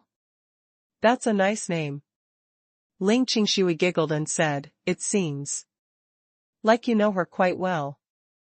Xia Ruofei couldn't help but smile bitterly. He must be out of his mind to reason with a jealous woman. Seeing Xia Ruofei's embarrassed look, Ling Qingxue couldn't help but burst out laughing. I was just teasing you. Look at how scared you are. It was hard to tell the truth from the woman's words. Xia Ruofei did not dare to let his guard down. He quickly said, Anyway, I'm not in an abnormal relationship with Officer Qin. Qingxue, you're the one I love. The sun and moon can bear witness to this heart. Ling Qingxue could not help but blush. She turned around guiltily and saw that Ling Xiaotian was still sleeping soundly, even snoring lightly. She then gently hit Xia Ruofei and said softly, Damn it. My dad is still in the car. To say such mushy words, this is considered mushy? Xia Ruofei laughed evilly. I have something even more nauseating. I don't want to hear it, I don't want to hear it. Ling Qingxue reached out to cover Xia Ruofei's mouth. Stop it, I'm driving. Xia Ruofei quickly said. Ling Qingxue finally stopped. She glared at Xia Ruofei and couldn't help but burst out laughing. The inspection location wasn't far from Ling Qingxue's house. After the two of them laughed and joked around, the car quickly drove into the villa area and stopped in front of Ling Qingxue's house. Originally, Xia Ruofei was prepared to carry Ling Xiaotian inside. However, when the car stopped, Ling Xiaotian woke up on his own. He asked with sleepy eyes, "Are you au fait, Qing Xue, have we arrived?" Ling Xiaotian did not drink too much today, and the slight shaking of the car as it drove had a hypnotic effect on him. Now that the car had stopped, he had also woken up from his light sleep. "Yup. Uncle Ling." Xia Ruofei turned around and said with a smile. Ling Xiaotian sat up straight, unbuckled his seat belt, and got out of the car with Ling Qingxue. Xia Ruofei also got out of the car. Ling Xiaotian was already fully awake. He laughed and said, "Ruofei, it's too late today, so I won't invite you in. You should also make good use of your time and go back to rest early." "Okay, Uncle Ling," Xia Ruofei said. "Qingxue, I'll go in first." Ling Xiaotian then turned to Ling Qingxue and said, "It's cold outside. Don't stay too long." "I know, Dad," Ling Qingxue said. Ling Xiaotian led the way into the mansion. Ling Qingxue held Xia Ruofei's hand and stood at the door. She leaned on him gently, feeling a little reluctant to part with him. At this time it was probably midnight when the New Year's Eve arrived. Suddenly, a burst of firecrackers sounded in the distance, and colorful fireworks began to bloom in the sky, lighting up the dark sky. However, the lighting of fireworks was also prohibited in the villa area, so the fireworks were far away. And the sound was a little weak. "It's so beautiful." Ling Qingxue looked up at the sky and said in surprise. "Qingxue. Happy New Year." Xia Ruofei said loudly. "Happy New Year." Ling Qingxue looked at Xia Ruofei with a bright smile. Looking at Ling Qingxue's beautiful face, Xia Ruofei couldn't help but hold her face gently, then lowered his head and kissed her hard. Under the illumination of the fireworks, the pair of lovers kissed each other in the night, completely forgetting the noise outside. After a long time, Ling Qingxue finally got out of Xia Ruofei's arms. Blushing, she lowered her head and said, "You should go back." "Yes," Xia Ruofei said, "I want to see you." "Enter the house." "My home is here, how can I get lost?" Ling Qingxue said with a mischievous smile. "No. I must see you return home safely." Xia Ruofei said. "You're just like a child," Ling Qingxue rolled her eyes at Xia Ruofei, but her heart was warm. She let go of Xia Ruofei's hand and walked into the villa's courtyard, step by step. At the entrance, she turned around and waved at Xia Ruofei with a smile. Xia Ruofei was leaning against the Knight 15 and waved at Ling Qingxue. He only drove back to the Deguanshan community when he saw Ling Qingxue enter the house. When they returned to Hu Zi's mother's house, she had already gone back to her room to rest. Lin Qiao was still in the living room watching the Spring Festival Gala that was coming to an end. "Godmother is asleep?" Xia Ruofei asked softly. "Yup," Lin Qiao said while peeling the orange. "She asked you to rest early." "What about you?" Xia Ruofei asked with a smile. "I want to stay up for the New Year," Lin Qiao said. "You can finally stay up all night, right?" Xia Ruofei said with a smile. "Where?" Lin Qiao pouted and said, "It's very important to stay up for the New Year, okay? Brother Ruofei, why don't you stay up and guard the place together?" Xia Ruofei quickly said, "You should guard it slowly. I'm going back to my room." While he was on the road, his phone and WeChat notifications had been ringing non-stop. They must have been wishes from his friends or business partners. Xia Ruofei also prepared to return to his room and reply to them one by one. Boring, Lin Xiao pouted. Then, she broke off half of the orange and stuffed it into Xia Ruofei's hand. Xia Ruofei laughed and took out a red packet that he had prepared earlier. You still know how to share half of your food with me. Our Qiao has grown up.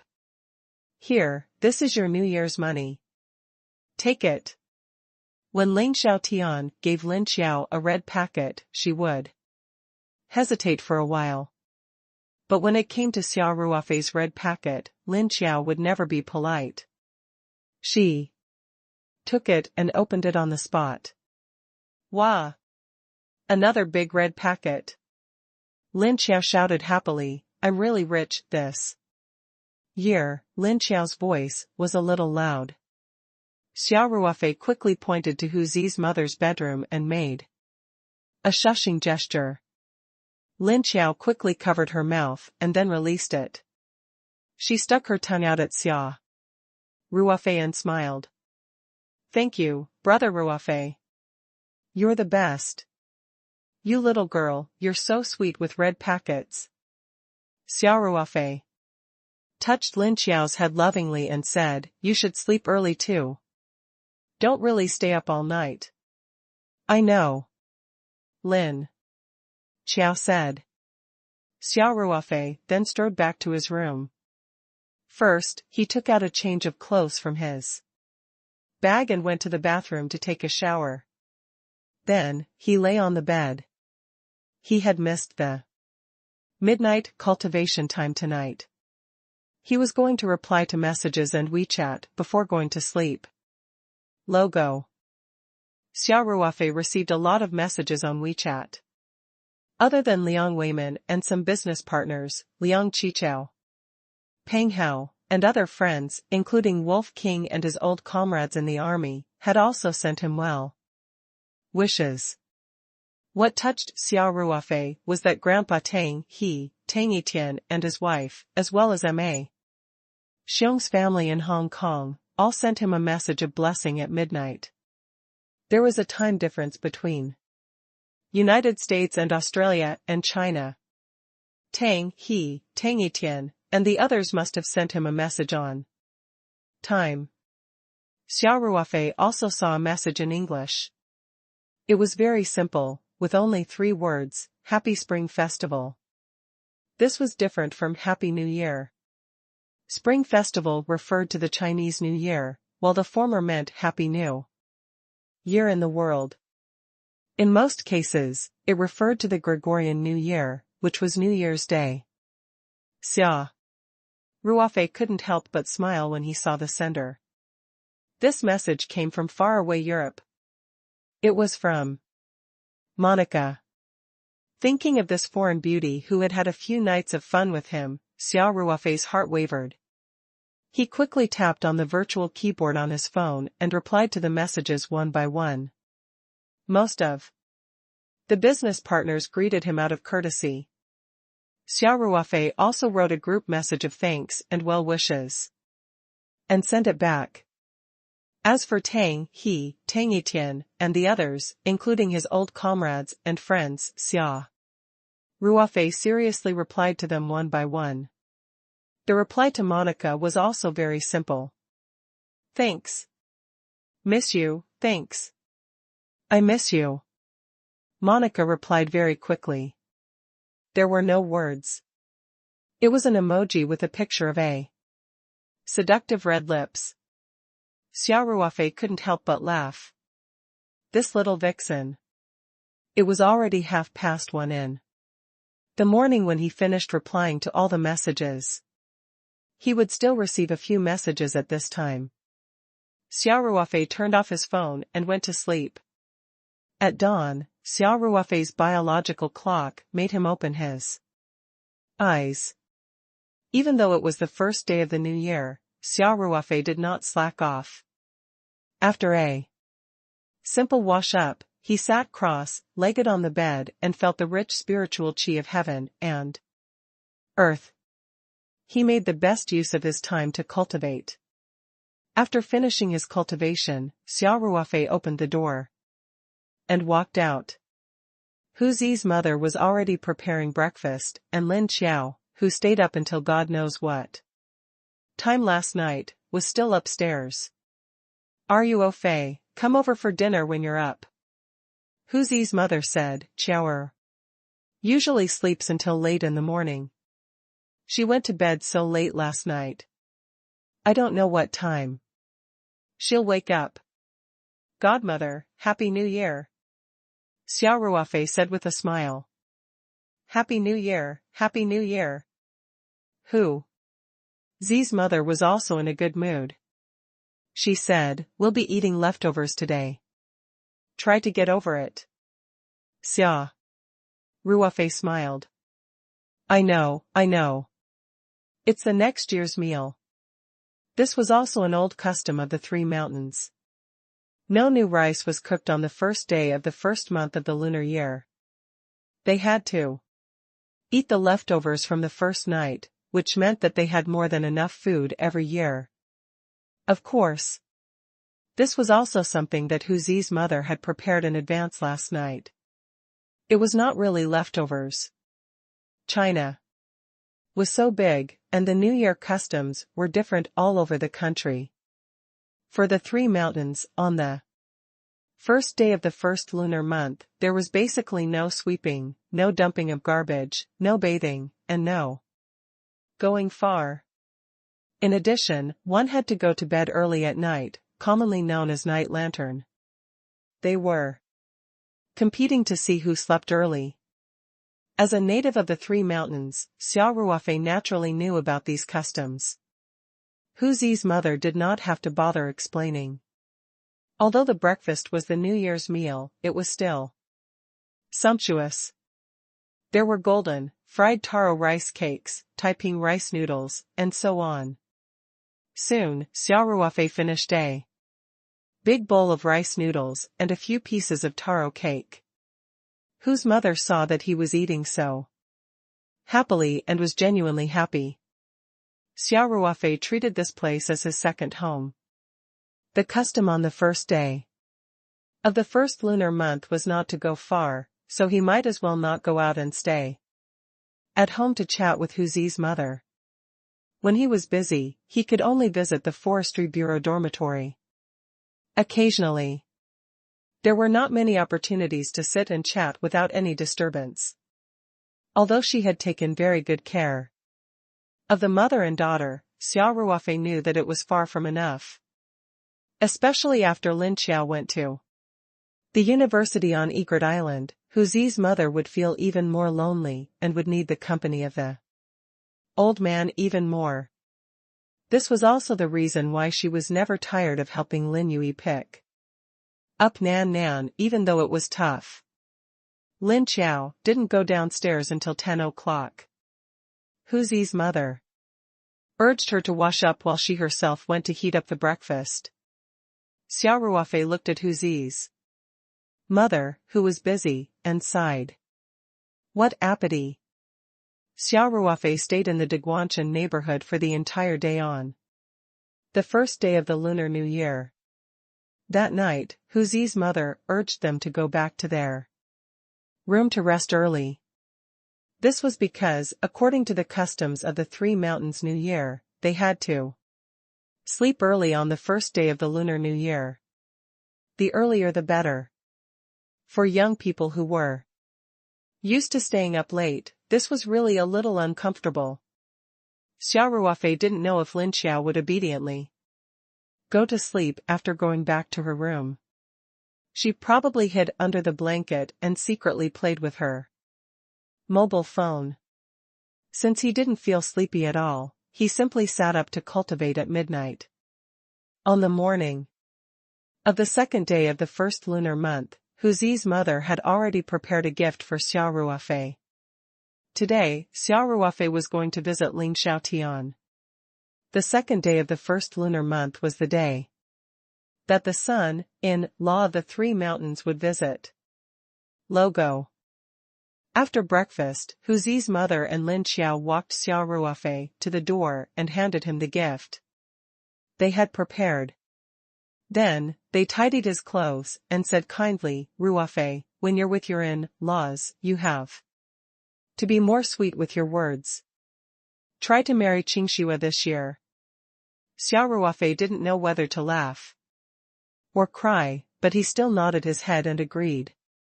When they arrived at Ling Xiaotian's house, they naturally had a good time drinking and chatting.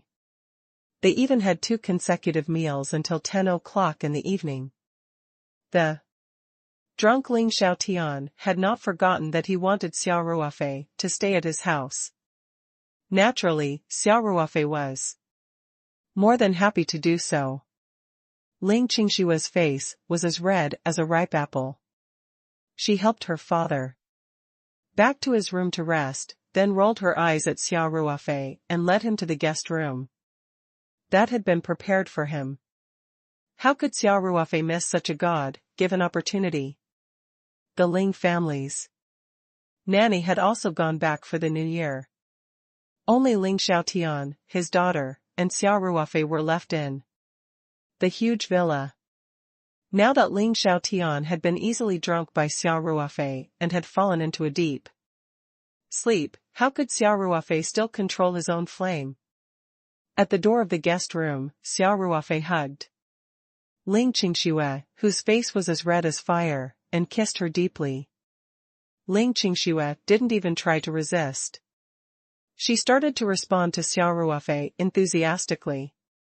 Xia Ruofei even boldly picked Ling Qingxue up by her waist and walked out of the room, heading straight for her boudoir. Ling Qingxue was both shy and nervous. She let out a soft sigh and closed her eyes tightly. Although she knew that Ling Xiaotian was already in a deep sleep, she couldn't help but feel embarrassed when she thought of her father in the bedroom not far away. Xia Ruofei carried Ling Qingxue to her room and placed her on the bed. The door isn't closed, Ling Qingxue weakly said. Don't worry. Even if there's thunder outside, Uncle Ling won't be able to hear it, Xia Ruofei laughed evilly as he lowered his body. Ling Qingxue chuckled as she struggled to stand up. She staggered to the door and locked it from the inside. Before she could turn around, she felt a hot body hug her tightly from behind, and she instantly felt her whole body go soft. The song of a phoenix and a luan rang out in the warm boudoir of a young girl. After a long time, the wind and rain stopped. Ling Qingxue curled up lazily in Xia Ruofei's arms, the flush on her face still not completely gone. You bad guy, you must have made my dad drunk on purpose, right? Ling Qingxue asked. Hee. Uncle Ling is in such high spirits. How can I ruin his mood? Xia Ruofei would never admit it. You're not allowed to drink like this next time. Ling Qingxue pouted and said, my dad is old. Drinking is bad for his health. Don't worry, Xia Ruofei said. In a relaxed manner, Uncle Ling's body is fine. I'll help him recuperate tomorrow. He'll definitely be full of energy. Really? Don't forget what your husband does for a living. Xia Ruofei said, I say, wife, how dare you question your husband's ability? Looks like I'll need to be punished. Xia Ruofei's hands started to move restlessly after he finished speaking. Ling Qingxue shrieked in shock and laughed coyly as she shrank into the blanket. However, Xia Ruofei had not been intimate with Ling Qingxue for a long time and was still full of energy. How could he let Ling Qingxue escape? He chuckled and snuggled under the covers. Soon, a blushing and heart-racing sound began to echo in the bedroom again. The next morning, Ling Qingxue woke up from her sweet dream and opened her eyes lazily. Thinking of the crazy night they had last night, her beautiful face couldn't help but blush. However, when she noticed the sunlight coming in through the gap in the curtain, her remaining sleepiness disappeared at once. She sat up nervously. In bed. It was already bright outside, and he didn't know if his father would wake up early. If he was caught red-handed by his father, it would be really awkward. After Ling Qingxue sat up, she suddenly realized that there was no one beside her. Xia Ruofei had left without her knowing. Ling Qingshue's face revealed a trace of amusement. She reached out to touch the blanket that was still warm and muttered to herself, "This guy. I thought he was very bold." Knowing that Xia Ruofei had already escaped from the crime scene, Ling Qingxue was relieved. She got out of bed and put on her clothes. Seeing her undergarments scattered all over the room, Ling Qingshue's pretty face couldn't help but burn again. "You don't even know how to help me pack up," Ling Qingxue muttered to herself as she walked over to pick up the clothes. She imagined Xia Ruofei sneakily getting up in the morning, quickly putting on his clothes, and then sneaking out like a thief to observe the situation, before quickly sneaking away.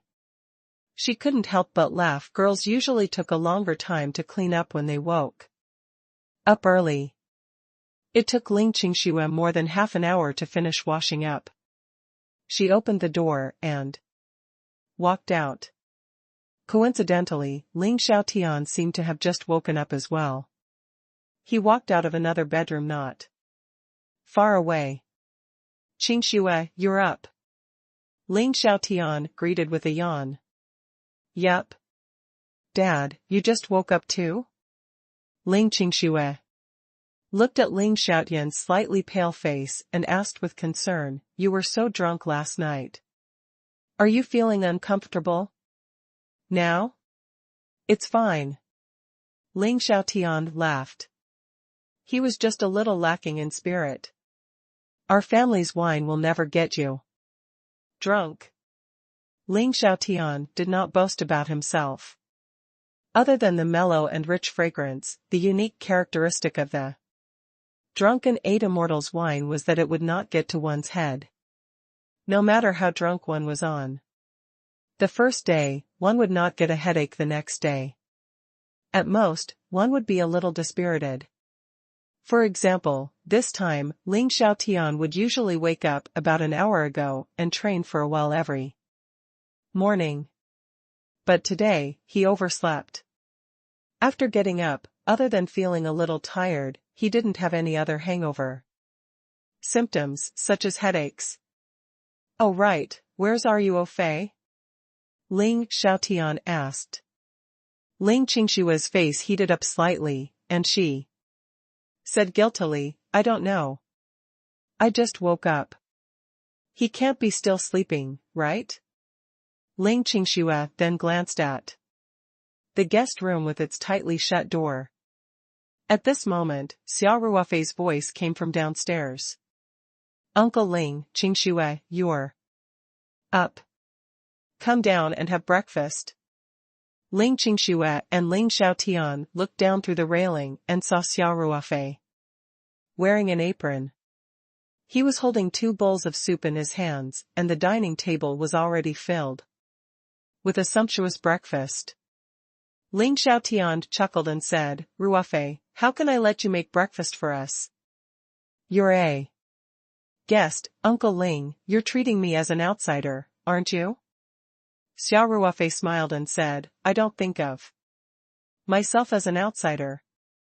Ling Xiaotian happily looked at his daughter and said, "Yes, yes, yes, we're not outsiders to begin with." With that, Ling Xiaotian strode down the stairs.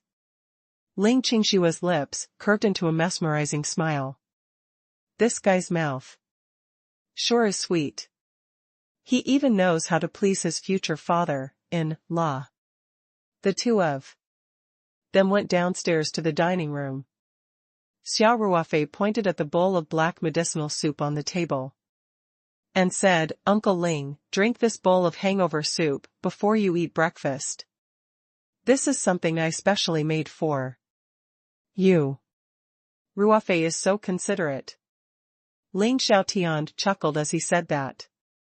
He lifted his bowl and began to gulp down the soup.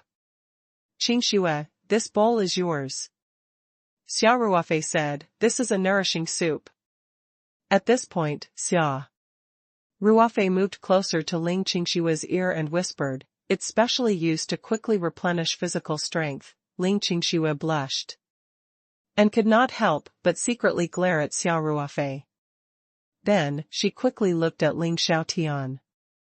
At this moment, Ling Xiaotian had already finished drinking his hangover soup. He wiped his mouth, then looked at Ling Qingxue and asked, Qingxue, why aren't you drinking? Ruofei worked so hard to get up so early to make soup, don't let his good intentions down. Oh. Ling Qingxue responded and picked up the bowl of soup guiltily. In fact, when she woke up this morning, she felt that her legs were weak.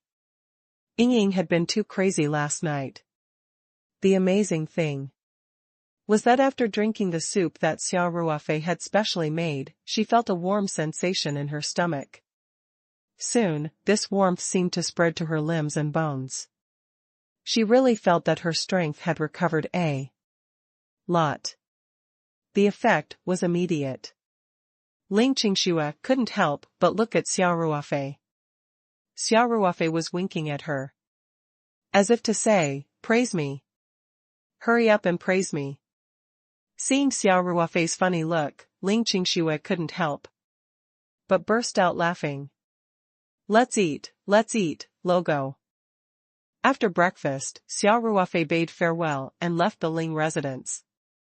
After all, they had to visit their relatives and friends during the first lunar month.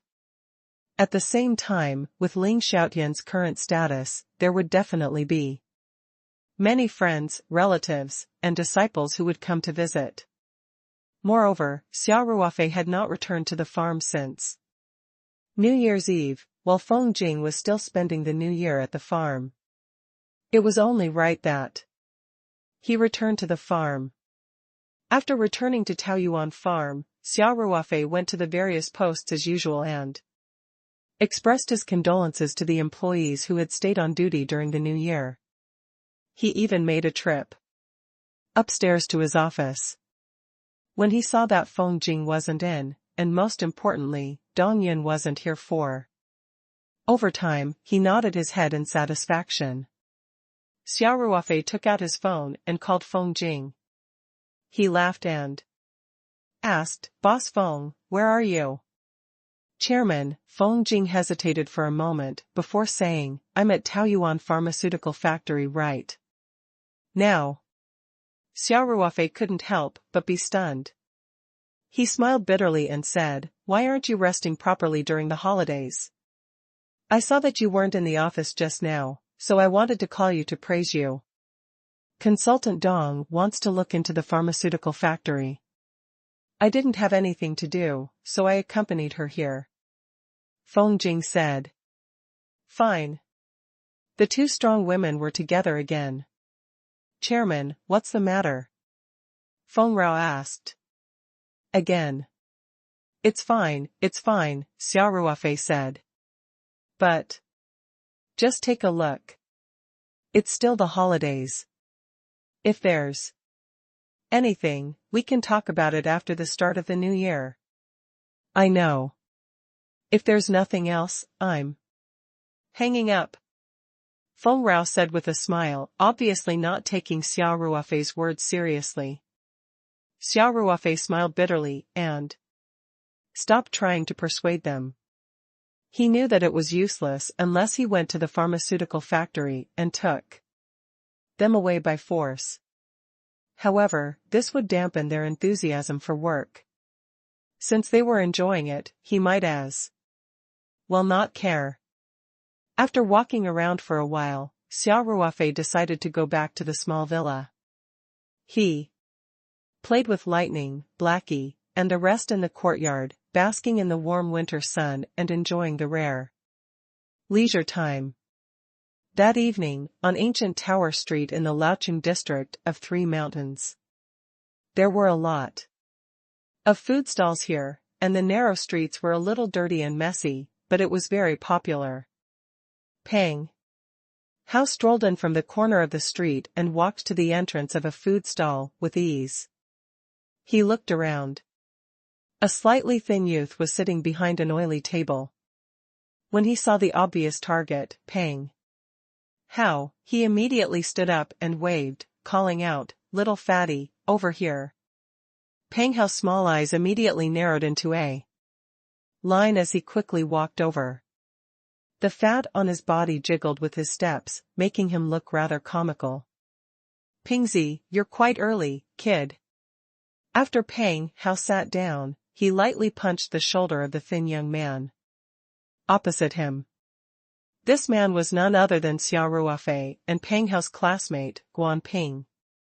Last time, Peng Hao had mentioned to Xia Ruofei that Guan Ping had been unhappy with his work recently.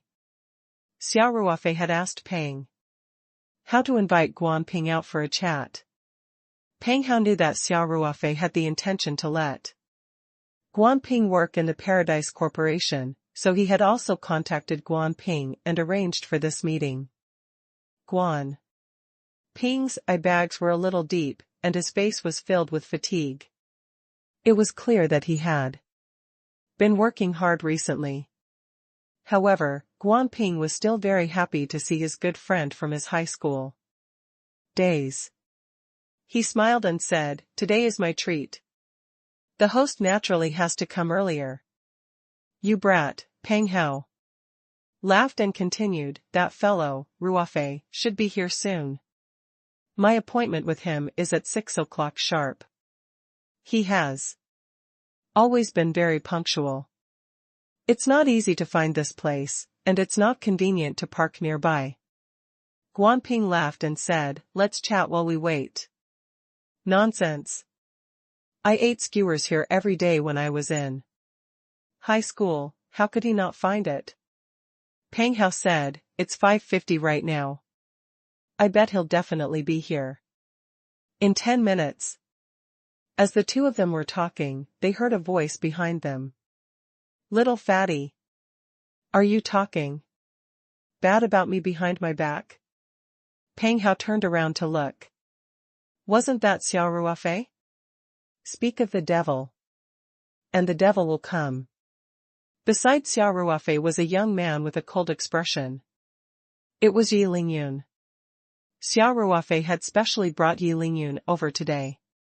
Firstly, it was to let him get closer to Peng Hao and Guan Ping, as they were all his good brothers. Secondly, it was to let Yi Lingyun be his driver.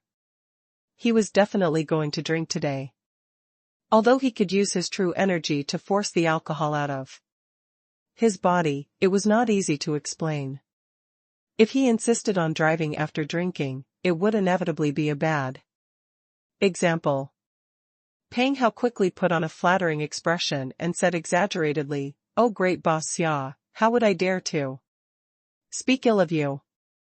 I was just telling Hiroshi that you've always been very punctual." Xia Ruofei glanced at Peng Hao speechlessly, then turned to Guan Ping and said with a smile, "Pingzi, it's been a long time since we got together. Ruofei is here." Guan Ping also stood up and said with a smile, "Come and sit." "Who is this? Brother?" "Oh, let me introduce him. He's Yi Lingyun, a comrade from my old army." Xia Ruofei replied, "He's in charge of security in my company." "Lingyun, this is Guan Ping, one of my best friends in middle school, Logo." "Hello, Mr. Guan," Yi Lingyun said as he bowed slightly. "Brother, don't be so polite," Guan Ping quickly said.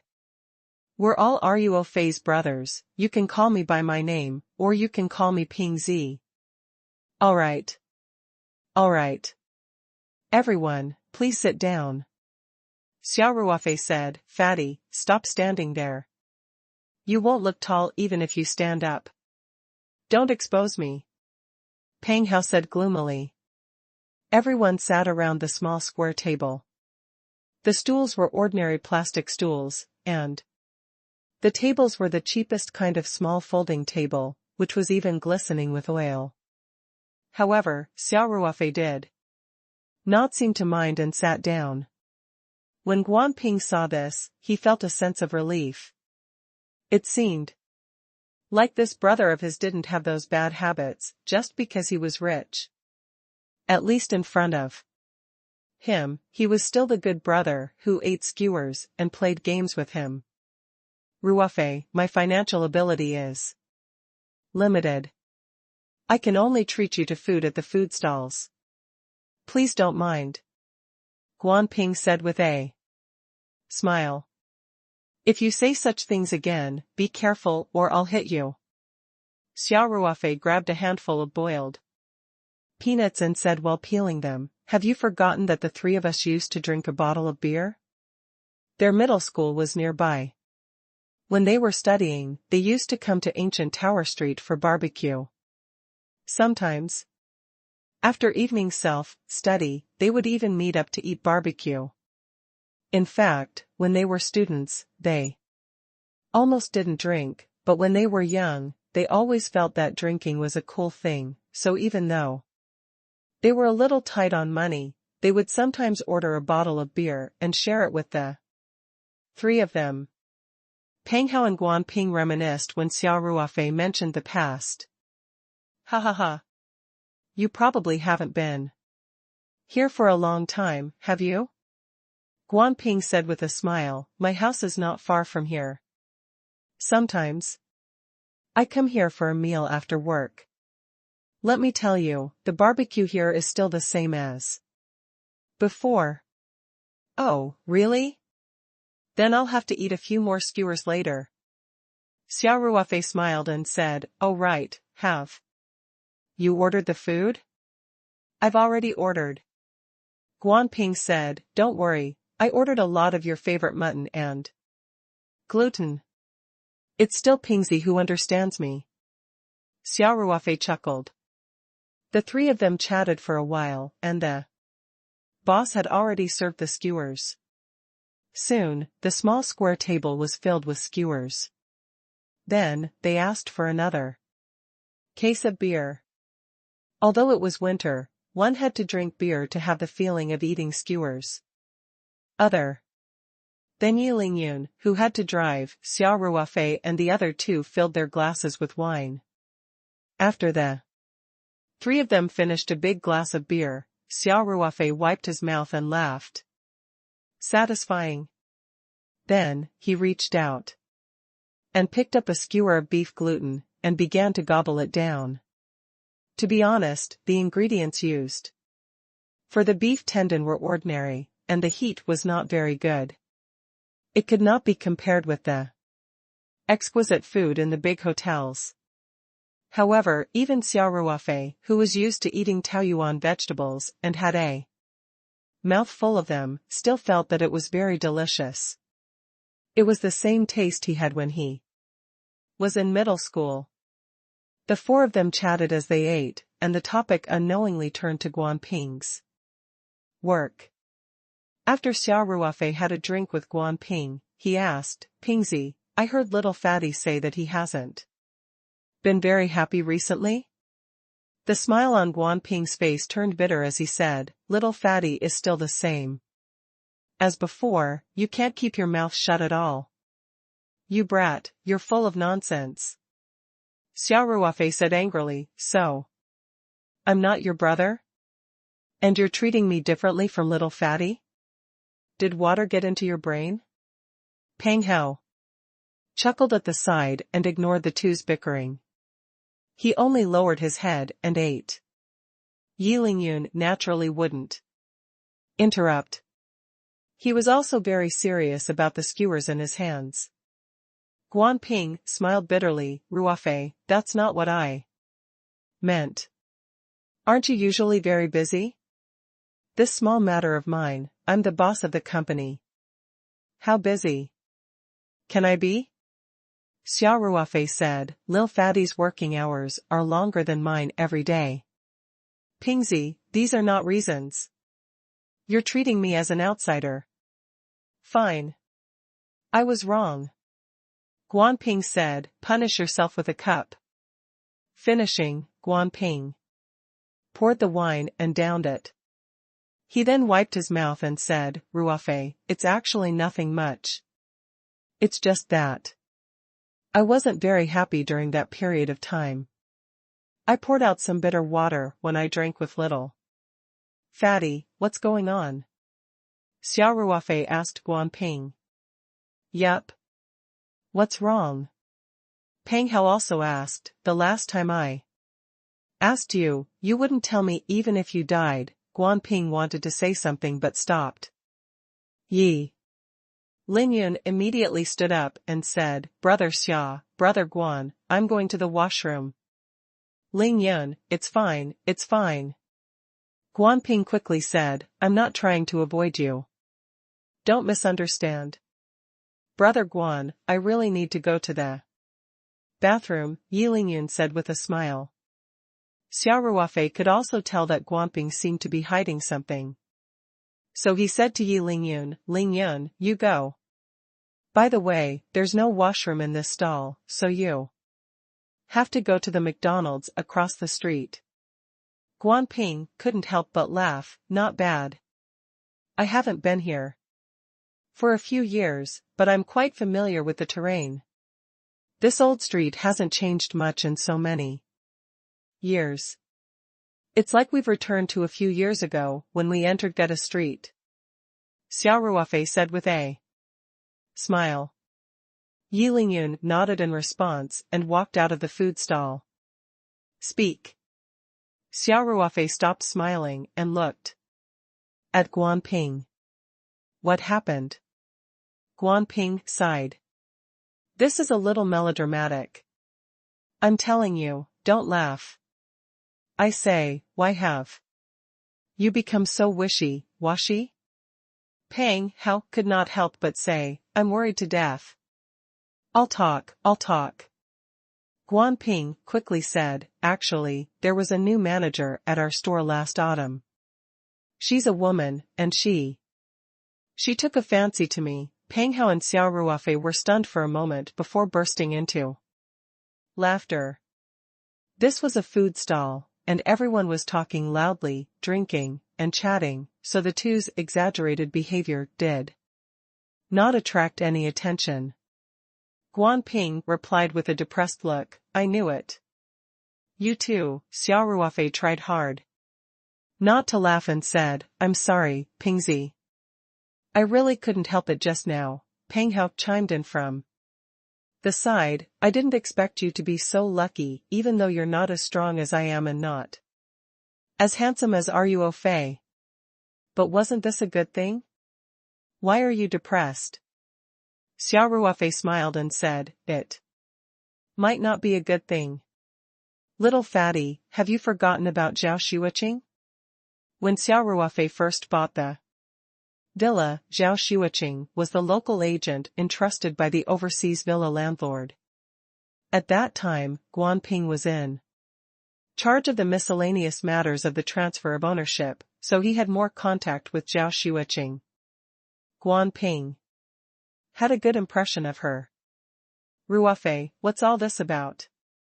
Guanping said with a bitter smile. You've cut off contact with Zhao Xueqing? Xia Ruofei asked, no way? I think you were very determined. I'm still in contact with Xueqing. Guanping said. You even called Xueqing. It seems like you're making good progress. Peng Hao said with a smile. How long has it been? If there's no progress at all, I might as well find a piece of tofu to smash myself to death. Xia Ruofei said with a smile. Guanping looked at his two friends helplessly and said, this isn't the point at all, okay? Do you two want to hear it or not? I think you're just gloating over my misfortune. Xia Ruofei and Peng Hao quickly held back their laughter and said at the same time, I want to hear it. I want to hear it. Xia Ruofei asked, what's the main point? Even if you're not interested in her, it's not a bad thing to have someone like her. Do you have to be so haggard because of this? Guanping forced a smile and said, "The main point is, this female supervisor is a married woman." "Damn," Xia Ruofei and Peng Hao cried out in unison. "Logo," Peng Hao said with a bitter expression. "Pingzi, did you come here today to deliberately attack me? I'm so handsome. And I'm considered a high-class employee, but I still don't have a girlfriend. You're so lucky in love. Is there any justice in this world?" Xia Ruofei couldn't help but say, "Guanping, aren't you a little too explosive?" When Guanping heard the teasing of his two bad friends, he couldn't help but smile bitterly. He picked up the glass and drank a large glass of beer, and began to pour out the bitter water. The real estate agency that Guanping was in had several teams in each store. The store manager was in charge of all the teams, and the supervisor of each team had several salespeople under him. Guanping had been working hard ever since he joined the company. He had completed a few big orders in the first half of last year, so he was promoted to deputy director. His future had been bright. However, ever since the manager, who had been training him, was transferred to another store as the vice store manager, his days had become a little difficult. Originally, the supervisor had recommended him to take over, but the company's headquarters had parachuted a female supervisor. The female supervisor's surname was Bai.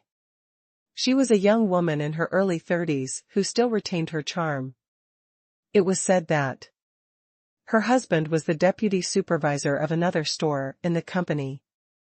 There were many rumors about this director Bai in the company. Many people said that she used her body to get to the top. When she was just an ordinary sales lady, she often flirted with clients for sales. Later, she jumped ship to a real estate agency company and quickly won the favor of many leaders in the company's headquarters. Some people even said that manager Bai's husband was also a wife makes the husband more powerful. He had become the deputy manager of a big store, despite his mediocre performance. In addition, his personality was a bit weak, so he turned a blind eye to his wife's lifestyle problems. Guanping had naturally heard of these rumors, but he didn't take them seriously at first. It was harder for women to survive in the workplace than men, especially for outstanding women. There were all kinds of rumors and gossip accompanying them. When this manager, Bai, had just taken office, he had been in a rush, but he felt that she was quite outstanding. However, after spending some time together, Guanping felt that something was wrong. Manager Bai seemed to be a little too concerned about him. He often called him to the office for a private chat, and sometimes, intentionally or unintentionally, he would do some intimate actions. Guanping had worked his way up from an ordinary sales consultant, so he was naturally very slick in dealing with people. Therefore, he tried to keep a certain distance from this manager Bai without falling out with her. He didn't know what manager Bai saw in him, but this kind of hidden harassment was getting more and more intense. There was even one time after the team dinner, Director Bai had specifically asked Guanping to send her home. In the car, under the influence of alcohol, he had touched Guanping and said a lot of explicit words. Guanping could not avoid it, and could only choose to sternly refuse. Ever since then, Guanping's days in the company started to be difficult. Manager Bai's meticulous care for him in the past had suddenly turned into picking on him and criticizing him severely at every turn. Guanping was after all a vice manager. How could he have any prestige in the team? What's more, after some time, Guanping was transferred to another store without any warning. Although he was also a deputy manager of a team, this store was far inferior to his original store in terms of size and location. Naturally, there Performance couldn't be compared. For a real estate agent whose main income was based on performance, this was undoubtedly cutting off Guanping's source of income, and his income was reduced by a large amount. Moreover, this all-knowing manager Bai seemed to have greeted the new boss of Guanping, and Guanping's new store was not doing well. Not only did the store manager and deputy store manager not look happy, but other teams often openly snatched their orders, making the sales consultant and his team complain. The days in Guanping could be said to be quite difficult to endure. After hearing Guanping's complaints, Peng Hao said angrily, "How can there be such a shameless woman? Is there no one who can teach her a lesson?" Guanping smiled bitterly. "This woman has a godfather in the headquarters. She's also very close to many store managers. I'm just a deputy supervisor, barely a sales backbone. To put it bluntly, I'm just an ordinary employee. How can I fight with her?" Xia Ruofei sat there quietly and asked, "Pingzi, what are the future prospects of this company?" Guanping pondered for a while and said, "The real estate agency industry. How should I put it? The profits are definitely good, but the competition is very fierce. The biggest disadvantage is that the influence of policies is too obvious.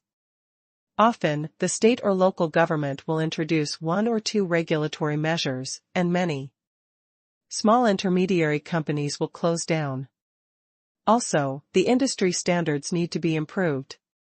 When the business can't continue, there are also cases of them running away with the funds from the users." Xia Ruofei nodded and said, "Understood."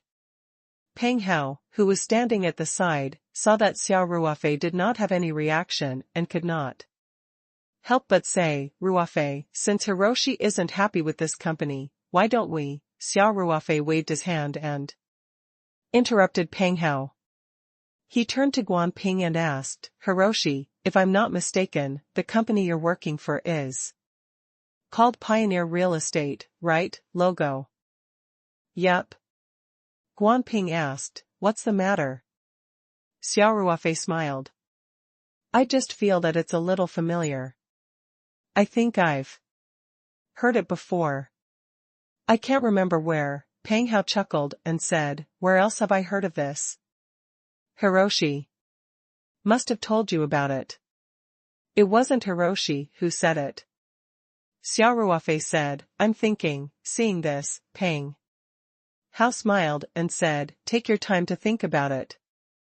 Hiroshi, let's have a drink. Don't worry too much, you can just resign and leave. Even if I can't stay here, there will be a place for me to stay." With that, Peng Hao even winked at Xia Ruofei. Naturally, Guanping knew what Peng Hao meant. However, he only smiled faintly and clinked his cup with Peng Hao's, saying, "Let's drink." At this moment, Xia Ruofei suddenly stood up and said, "Little fatty, Pingzi, you guys take your time to drink. I'll go out and make a call. Hurry up and come back." Peng Hao said, "Don't even think about hiding from the alcohol. Don't worry." Xia Ruofei laughed and said, "The two of you together are no match for me. Do I need to hide from the alcohol? You can continue bragging." Peng Hao said, "We're all classmates who know each other well. How can I not know your alcohol tolerance?" Ruofei might have trained his alcohol tolerance in the army. Guanping chuckled from the side. "That can't be that powerful," Peng Hao said stubbornly. Xia Ruofei chuckled as he walked out of the food stall with his phone. He stood by the side of the road and called Liang Qichao, who was far away in Australia. The phone rang 4 or 5 times before Liang Qichao picked it up. His voice was full of helplessness. "My boss Xia. Did you know that there's a time difference between Australia and China? Do you have any important instructions for calling?" So late? Xia Ruofei was stunned and quickly apologized. I'm sorry. I forgot. Xia Ruofei looked at his watch and said, Brother Liang, it seems that Australia is only 3 hours faster than China. In other words, it's not even 10 o'clock at your place right now. You're sleeping so early? I know. I must have disturbed you. Right? Tell me the truth, is there someone else on your bed? Isn't it Daphne? Liang Qichao said guiltily, can't you be a little healthier? Do you think that this place is like China where people party every night? It's frighteningly quiet in Hunter Valley when it's dark. What else can I do if I don't sleep? Xia Ruofei chuckled and said, that's hard to say. The Australian ladies are so passionate, you can do a lot of things at night. Liang Qichao was a little angry. Boss Xia, you're not calling so late just to check on your post, are you? If there's nothing else, I'm hanging up. Don T, I have something to ask you. Xia Ruofei quickly said, I'm not joking. I really have something to ask you. What's the matter? Speak. I remember that Uncle Liang has invested in a real estate agency, right? Xia Ruofei asked, what's the company called again? Xianfeng Real Estate. Liang Qichao said. He didn't invest much, only about 15% of the shares. It could be considered an industrial layout. Why are you suddenly asking this? You're such a big boss, do you still need to buy a second-hand house? Although Liang Weiman's Jianda Group was not considered a giant real estate development company in the country, he was deeply involved in the local market. In Sanchan City, or rather, in the southeast province, the industrial layout was still very well done. From real estate development to the surrounding real estate, renovation, and even the real estate intermediary field, they had a large amount of investment. It could be said that they complemented each other. For example, the real estate of Jianda Group would definitely be owned by their own company. If there were real estate agencies around the Real estate, the best storefront would definitely be reserved for the pioneer real estate that Jianda Group had shares in. In addition, the property company was also owned by the owner. If some owners had the intention to sell their houses, they would often know the news before their competitors. Xia Ruofei laughed and said, it's nothing. I just feel that the name of this company is a little familiar. It seems like Uncle Liang mentioned it to me before. Then I won't disturb you any longer. If you're not scared by the phone's ringing, then continue. After that, Xia Ruofei laughed and hung up the phone. He could faintly hear Liang Qichao scolding on the other end of the phone, you fucking. After getting the answer, Xia Ruofei walked back to the food stall. He sat down and drank a cup of wine with Guan Ping. Then, he said seriously, Pingzi, I have 2 ways to solve this problem of yours. It's up to you.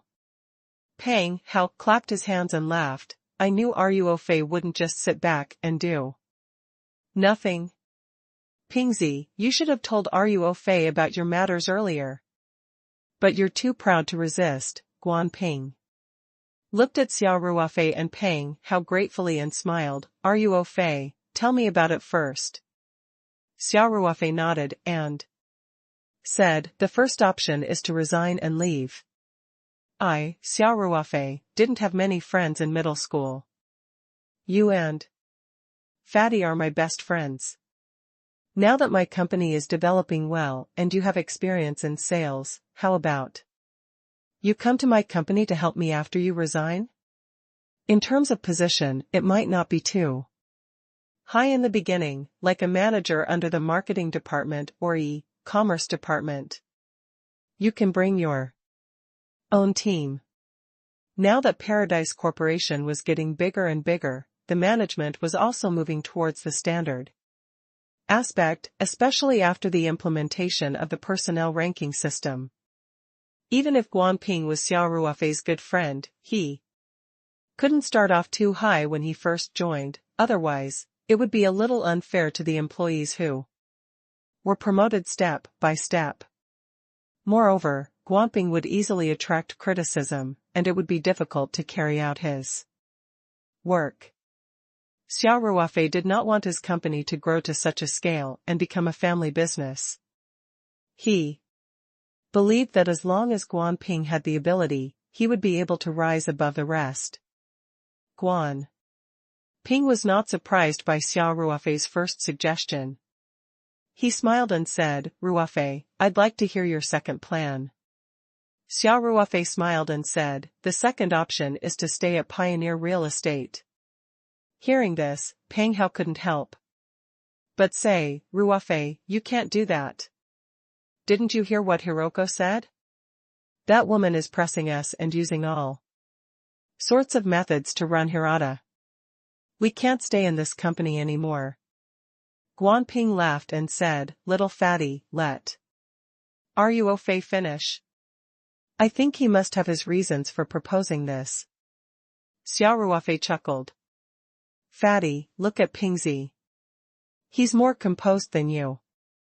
Don't think that you're the company's leader now.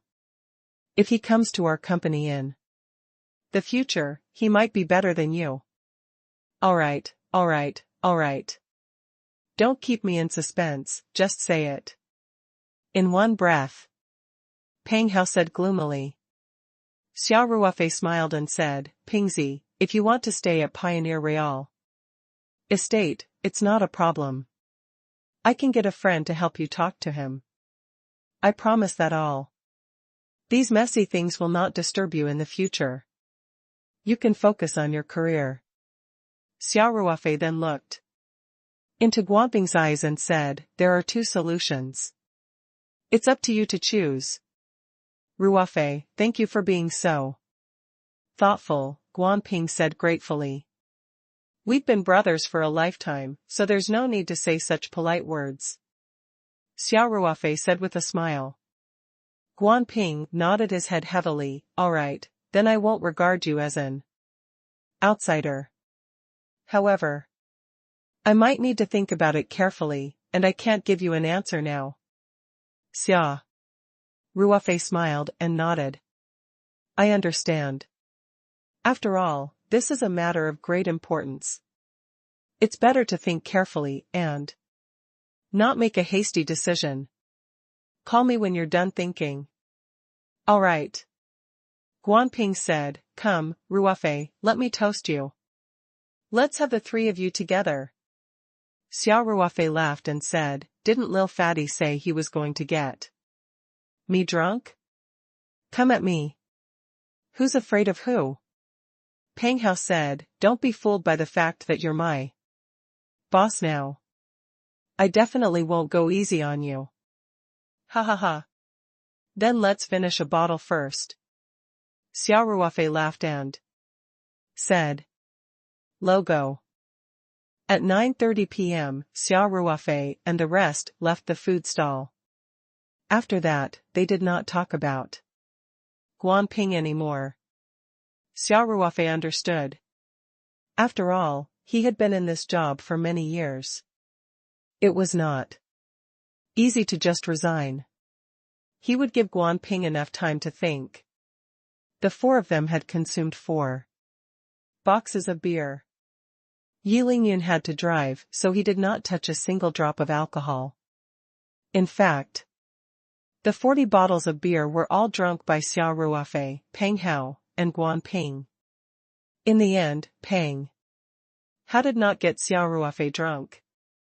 Not only did he not get drunk, but Xia Ruofei did not look drunk at all. His eyes were still clear, but in reality, Xia Ruofei had drunk as much as the two of them. On the other hand, Peng Hao's footsteps were already a little unsteady as he walked. Although the beer's alcohol content wasn't high, it still couldn't withstand drinking so much.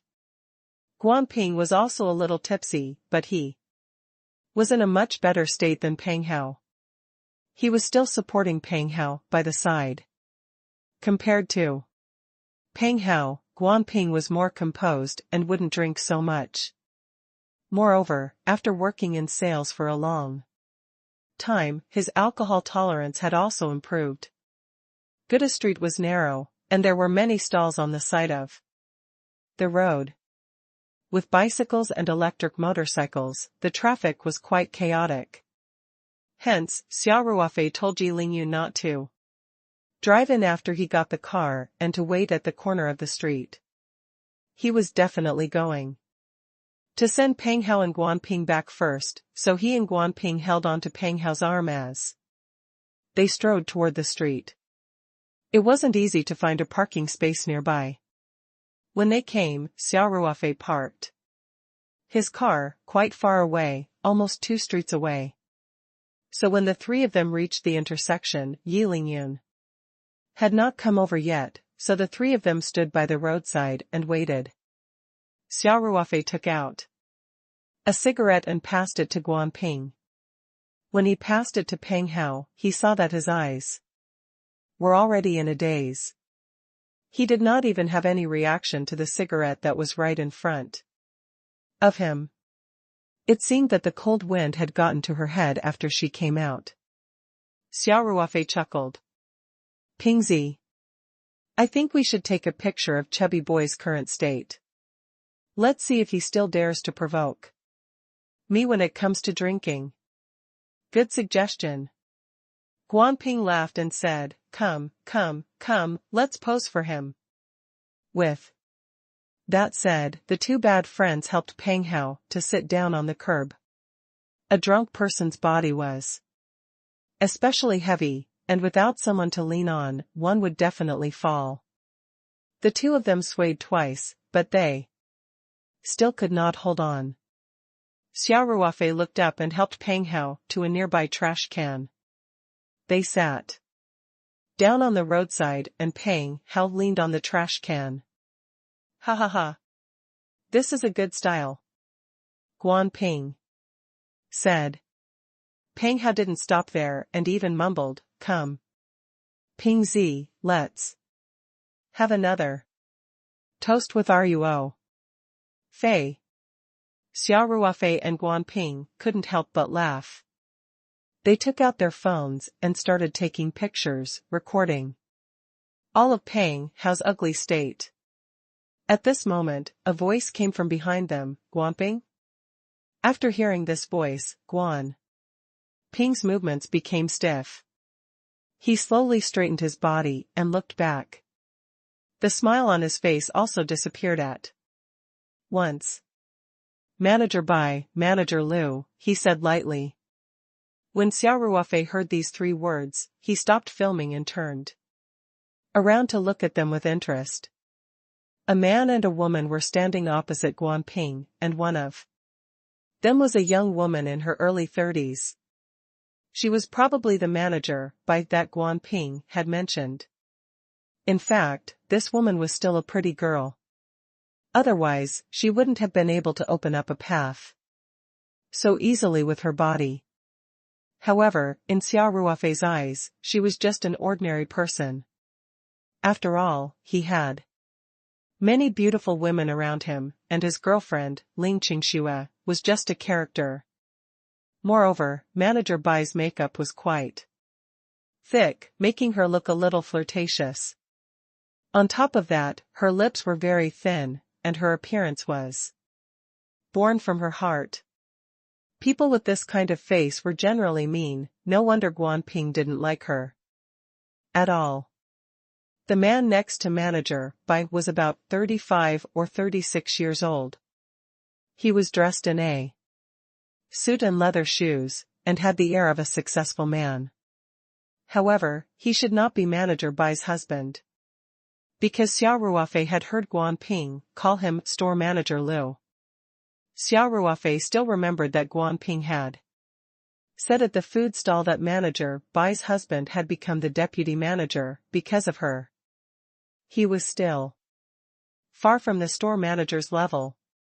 Store manager Lu's hand was still wrapped around manager Bai's waist, and his position was a little higher, basically sticking to the lower edge of the mountain. This position was quite ambiguous.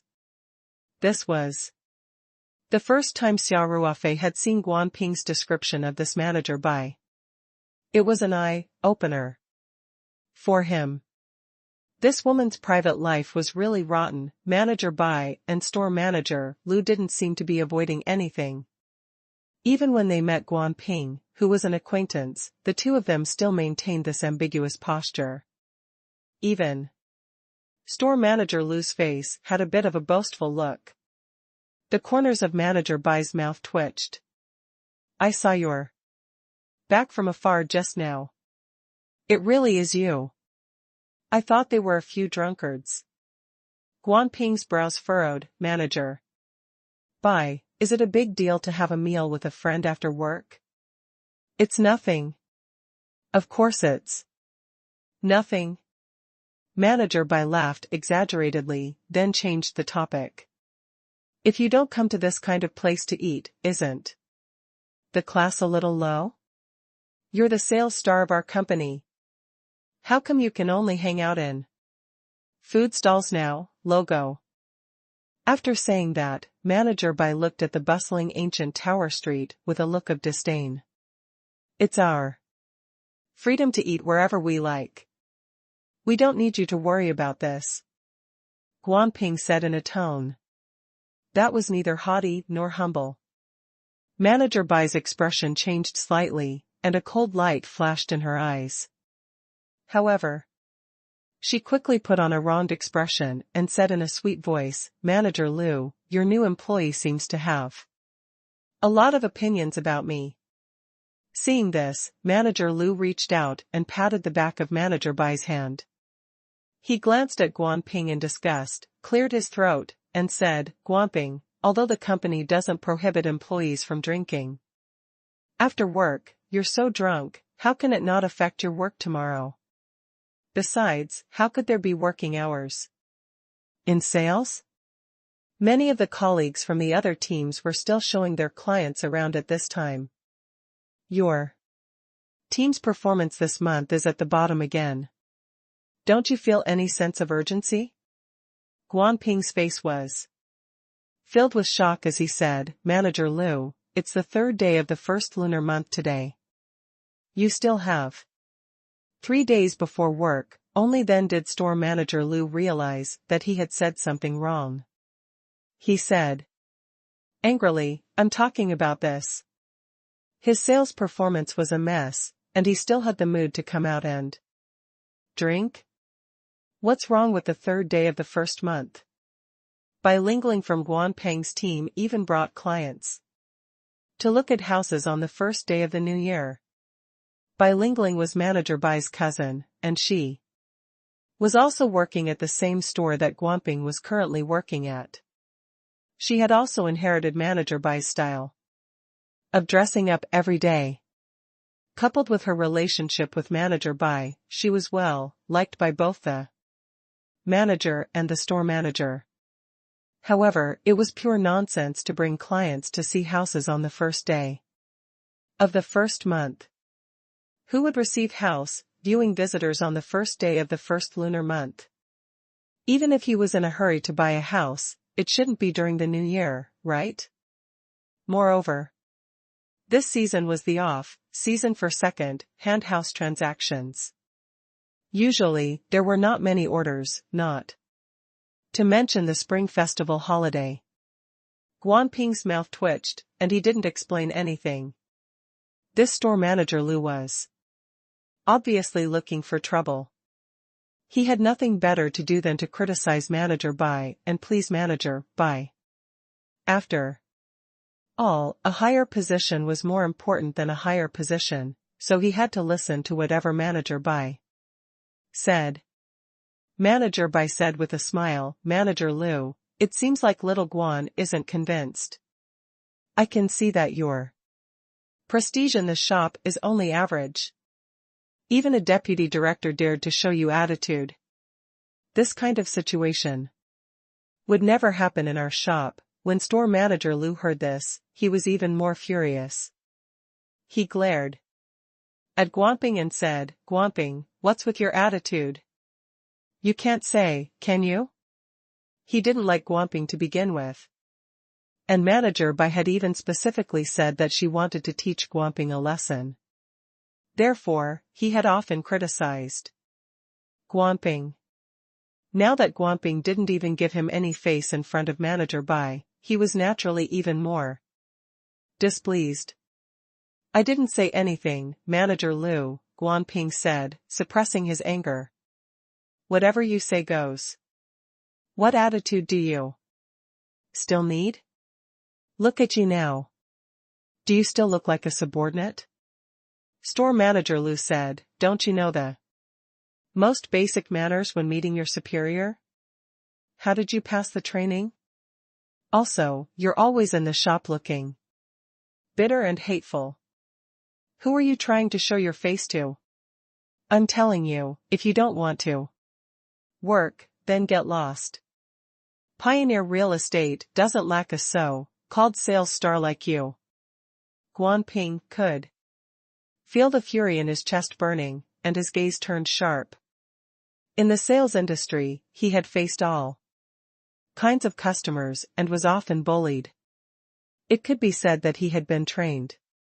During this period of time in the store manager Lu would often reprimand him for no reason. Sometimes, his words were even worse than this, but he had to endure it. However, it was clearly after work hours today, and yet these two people still had nothing better to do than to find trouble with him. Furthermore, they did it in front of his brother Xia Ruofei. This made Guanping unable to hold back. Just as Guanping was about to explode, Xia Ruofei, who had been watching from the side, finally could not hold it in anymore. He said lazily, "You too, that's enough. Have you had enough of showing off? Just go wherever you need to go, a moment in the spring night is worth 1,000 gold." Xia Ruofei glanced at Manager Bai after he finished speaking, a mocking smile on his face. "Who are you?" Manager Bai glanced at Xia Ruofei, then glared at Guanping and said, "Little Guan, this is your friend. Tell him to watch his words. I can sue him for slander. I'm sure Guanping's the one who's spreading these rumors." Store manager Lu chimed in. "They're getting more and more out of hand." Xia Ruofei couldn't help but laugh when he heard that.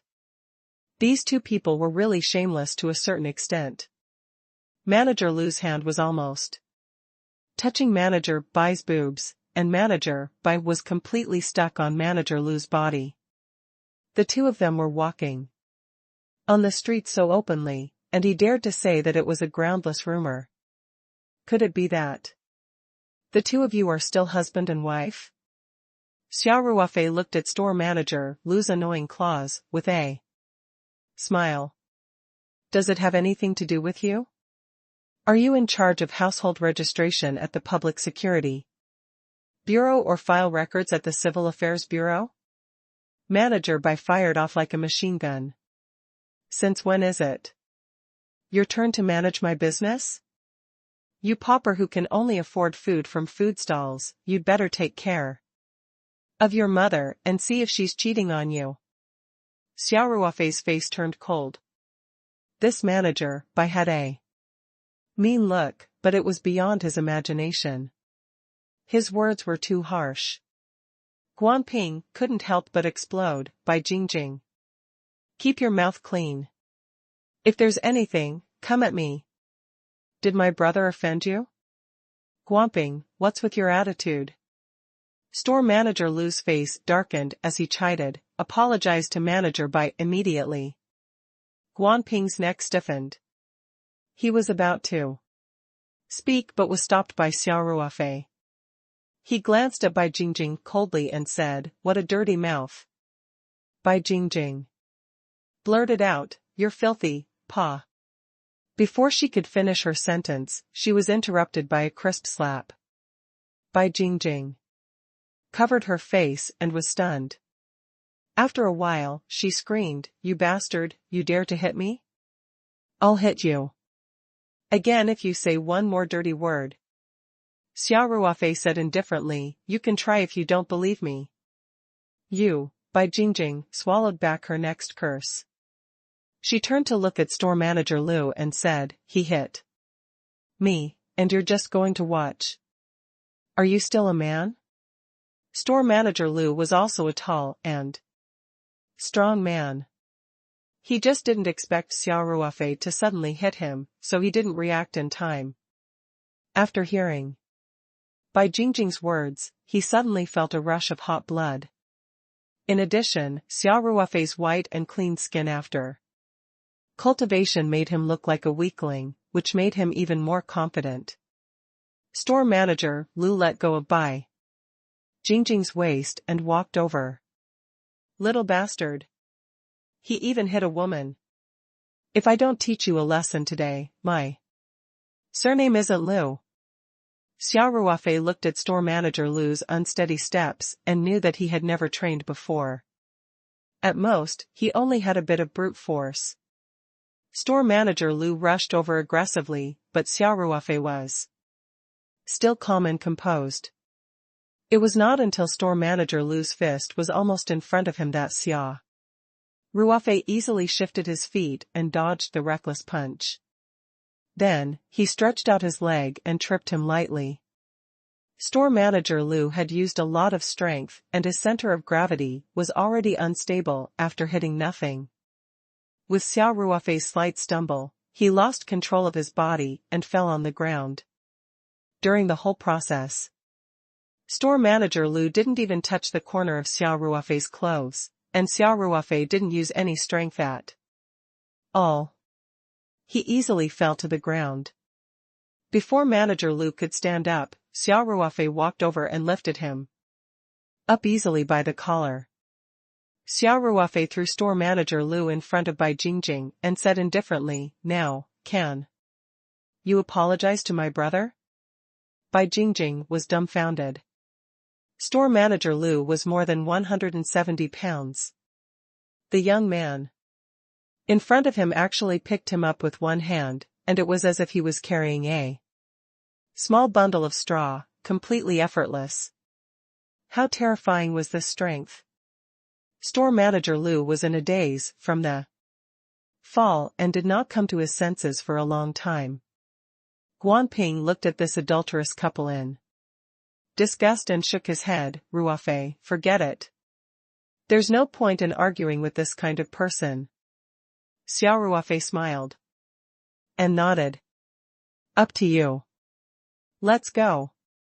Not far away, they could already see the Night 15 SUV driving over. Guanping looked deeply at manager Lu and manager Bai, then said, "Ruofei, I think I've made a decision on that matter, logo." Xia Ruofei glanced at Bai Jingjing and store manager Lu and smiled. "It's good that you've made a decision, but it's better not to stay in such a company." Guanping seemed to have made up his mind. He said, "I will hand in my resignation after I start work." When Bai Jingjing heard this, she couldn't help but sneer. "You're finally willing to resign? Little Guan, I'm telling you, people like you are nothing when you leave the company. Don't end up on the streets." Xia Ruofei's sharp eyes swept over Bai Jingjing. Bai Jingjing was so scared that she shrank back to store manager Lu's side and said, "What do you want to do? I'm warning you, this is a society ruled by law. If you dare to touch me again, I'll definitely call the police." Xia Ruofei laughed, "I'm afraid that I'll dirty my hands if I hit you. I just want to tell you that even if the two of you end up on the streets, my brother will live well." Bai Jingjing saw that Xia Ruofei had no intention of making a move and her courage seemed to increase. She sneered and said, then I'll wait and see. After that, Bai Jingjing glanced at Guan Ping and said, by the way, I have a lot of acquaintances in the industry. You'd better give up the idea of applying for a job at other real estate agencies. Unless you leave the Three Mountains, you won't have a place in this industry. Although Guan Ping had already decided to work in Xia Ruofei's company, he still couldn't help but feel angry after hearing Bai Jingjing's words. This was forcing him to a dead end. If Guan Ping did not have a brother like Xia Ruofei, even if he left Pioneer Real Estate, he would definitely have to apply for a job at another real estate agency. After all, he had worked for so many years and was familiar with this industry. Bai Jingjing was clearly trying to shut him out. In that case, he could only leave his hometown or change to a new industry and start from scratch. Seeing Guan Ping's ashen face, Bai Jingjing couldn't help but feel proud. She said condescendingly, little Guan, I've always admired people with a backbone. But it's not good to be young and frivolous. If you don't have a job, how do you support yourself? Just relying on your few poor friends? Manager Bai, what's there to talk about with this impulsive young man? He'll only understand these things after he hits a wall in society. Manager Lu said with a cold smile. Without a source of income, he'll know what it means to be poor and have short aspirations. Xia Ruofei and Guan Ping looked at the two of them speechlessly. They could not understand where their sense of superiority came from. Wasn't he just a small leader of a second-rate real estate agency? Pingzi, let's go. Xia Ruofei's interest waned. What's there to talk about with this frog at the bottom of the well? Guan Ping couldn't help but smile, it really is. Who are you calling a frog at the bottom of a well? Bai Jingjing raised her eyebrows and said, you poor people who eat at food stalls? Don't think that you can talk big just because you have a few pounds of brute force. Xia Ruofei couldn't be bothered with such a weirdo and just smiled faintly. At that moment, Yi Lingyun drove his Night 15 to the street. Bai Jingjing's eyes lit up when she saw the super SUV. She pointed at the car and said to Xia Ruofei, did you see that? This was the life of a truly rich man. Do you know what brand this car is and how much it's worth? One of their headlights was enough for you to eat a few hundred meals at a food stall. He didn't even think about his own status, and actually dared to call him a frog at the bottom of a well. I think you're even worse than toads. Xia Ruofei glanced at Bai Jingjing indifferently. Looking at this woman who kept pestering him, he couldn't help but feel a trace of anger. When Guan Ping saw that Bai Jingjing had actually used Xia Ruofei's car as evidence to attack Xia Ruofei, his expression became extremely interesting. At that moment, Yi Lingyun had already stopped the car. He immediately opened the door and jumped out. He had seen the conflict from afar, so he quickly walked towards Xia Ruofei as soon as he got out of the car. When Bai Jingjing saw the young man driving the luxury SUV towards her, she thought that she had met a rich second-generation heir who was hitting on her on the street. She couldn't help but feel excited. She even threw flirtatious glances at Yi Lingyun, ignoring the fact that her lover was right beside her. She even deliberately stuck out her chest to show off her proud capital. Yi Lingyun's face was cold. He didn't even look her in the eye. Instead, he went straight to Xia Ruofei's side and bowed slightly. Brother Xia, what happened? Do you need me to deal with it? With that, Yi Lingyun's sharp eyes swept over to store manager Liu and Bai Jingjing. Don't worry, they're just two clowns. Xia Ruofei smiled and said, let's go. You go get little fatty into the car first. Yes. Yi Linyan said, then immediately walked towards paying. How? By the side, store manager Liu and Bai Jingjing were already dumbfounded. Their faces were turning red and white. Bai Jingjing's lecture to Xia Ruofei still rang in her ears. She did not expect that this luxury car that was worth tens of millions actually belonged to Xia Ruofei. She thought that this cool and handsome rich man was only Xia Ruofei's bodyguard and driver. Bai Jingjing wished there was a crack in the ground for her to crawl into. Store manager Liu was even more terrified. How could a person who could afford such a luxury car be of low status? He had drunk a little alcohol today, and with Bai Jingjing's teasing, he might get into trouble. Logo. Xia Ruofei glanced at store manager Liu and Bai Jingjing with a faint smile and walked straight to the door of the night 15. Xia Ruofei's sneer seemed to have provoked Bai Jingjing, but she was no longer as arrogant as before. She mumbled, so what if you have some stinky money? Store manager Liu wanted to give him a tight slap. She didn't even plan to argue with him, so what's the point of talking so much?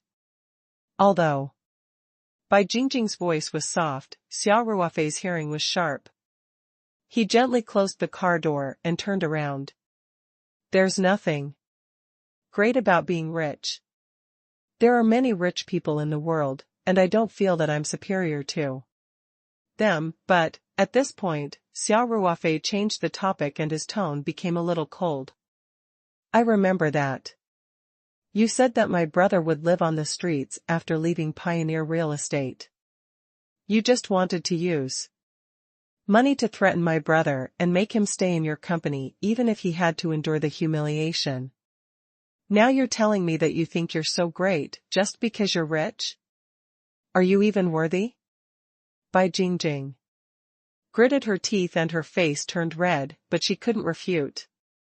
Xia Ruofei didn't seem to be in a hurry to get in the car. He looked at Bai Jingjing and smiled. Right, besides money, there's also power, right? Just because your position is higher than my brother's, you can pick on him and find all kinds of reasons to make things difficult for him and suppress him, right? Bai Jingjing seemed to have gone all out. She raised her head and said coldly, so what if I am? I'm going to suppress such an ungrateful thing. So what if you have money? Wouldn't he be kicked out of Pioneer Real Estate with his tail between his legs? Guan Ping's eyes were burning with rage, his hands clenched into fists, his heart filled with humiliation. Xia Ruofei patted Guan Ping's shoulder and said, Ping Zi, don't be impatient. With that, Xia Ruofei turned to look at Bai Jingjing. This time, there was a hint of mockery in his eyes. Well said.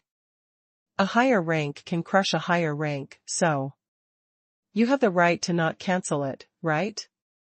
Xia Ruofei said sarcastically, that's a good logic. Simple and crude. I like it.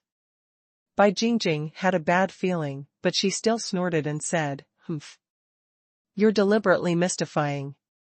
Store manager Liu tugged at Bai Jingjing's clothes and said, Manager Bai, please stop talking. By then, Manager Liu had completely sobered up. He could tell that this friend of Guan Ping's was not an ordinary person. Other than the 2 moves earlier, Xia Ruofei seemed to be very friendly. However, he had an aura that made people look up to him. He was definitely not an ordinary person. Xia Ruofei looked at the 2 of them with a half-smile on his face. He took out his phone and dialed Liang Weiman's number without hesitation. It wasn't too late yet, and Liang Weiman hadn't gone to bed yet, so he picked up the call very quickly.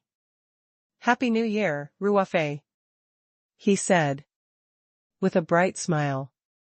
The third day of the first month of the lunar year wasn't over yet, so everyone basically greeted each other with New Year's greetings when they met or called each other. Uncle Liang, it's so late.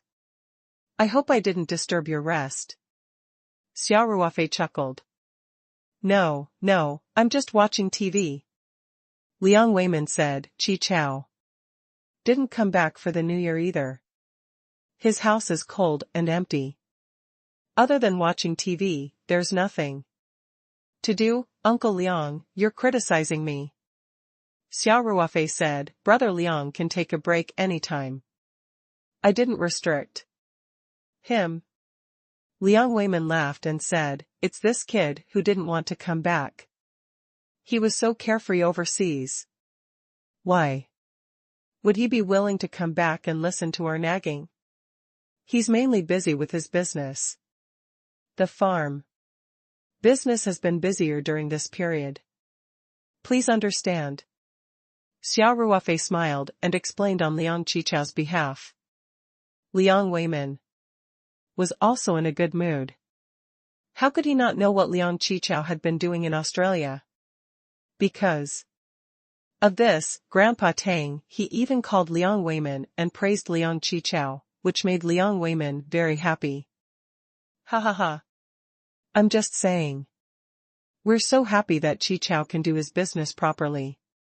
It doesn't matter if I don't go home for the New Year.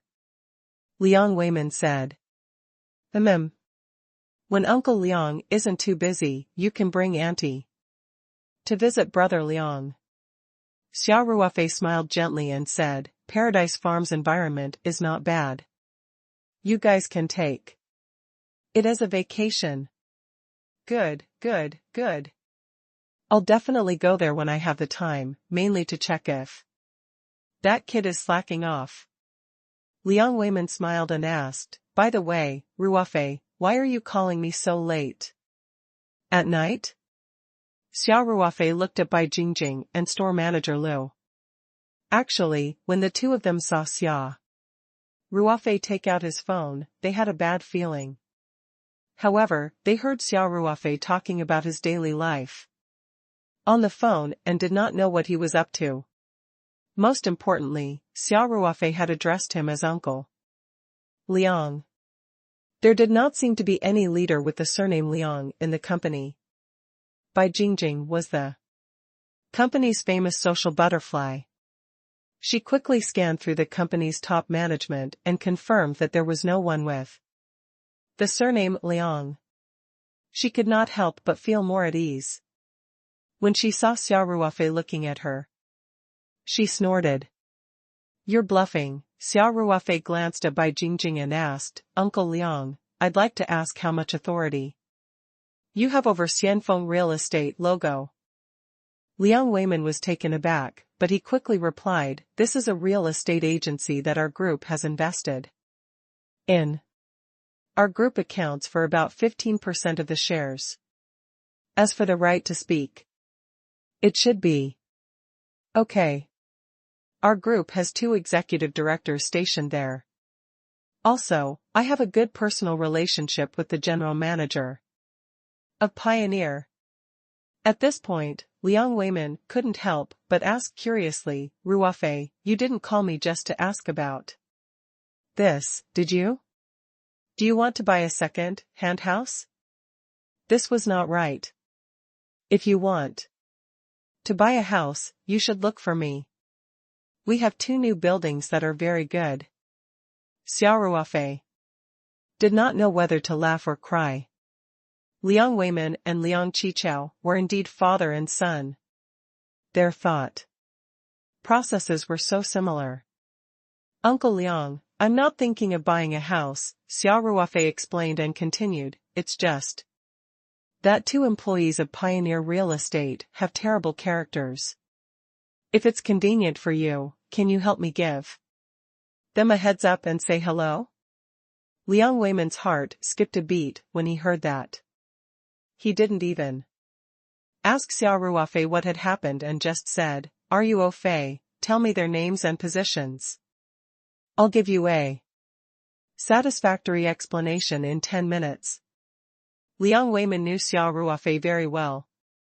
He knew that Xia Ruofei was never an arrogant person.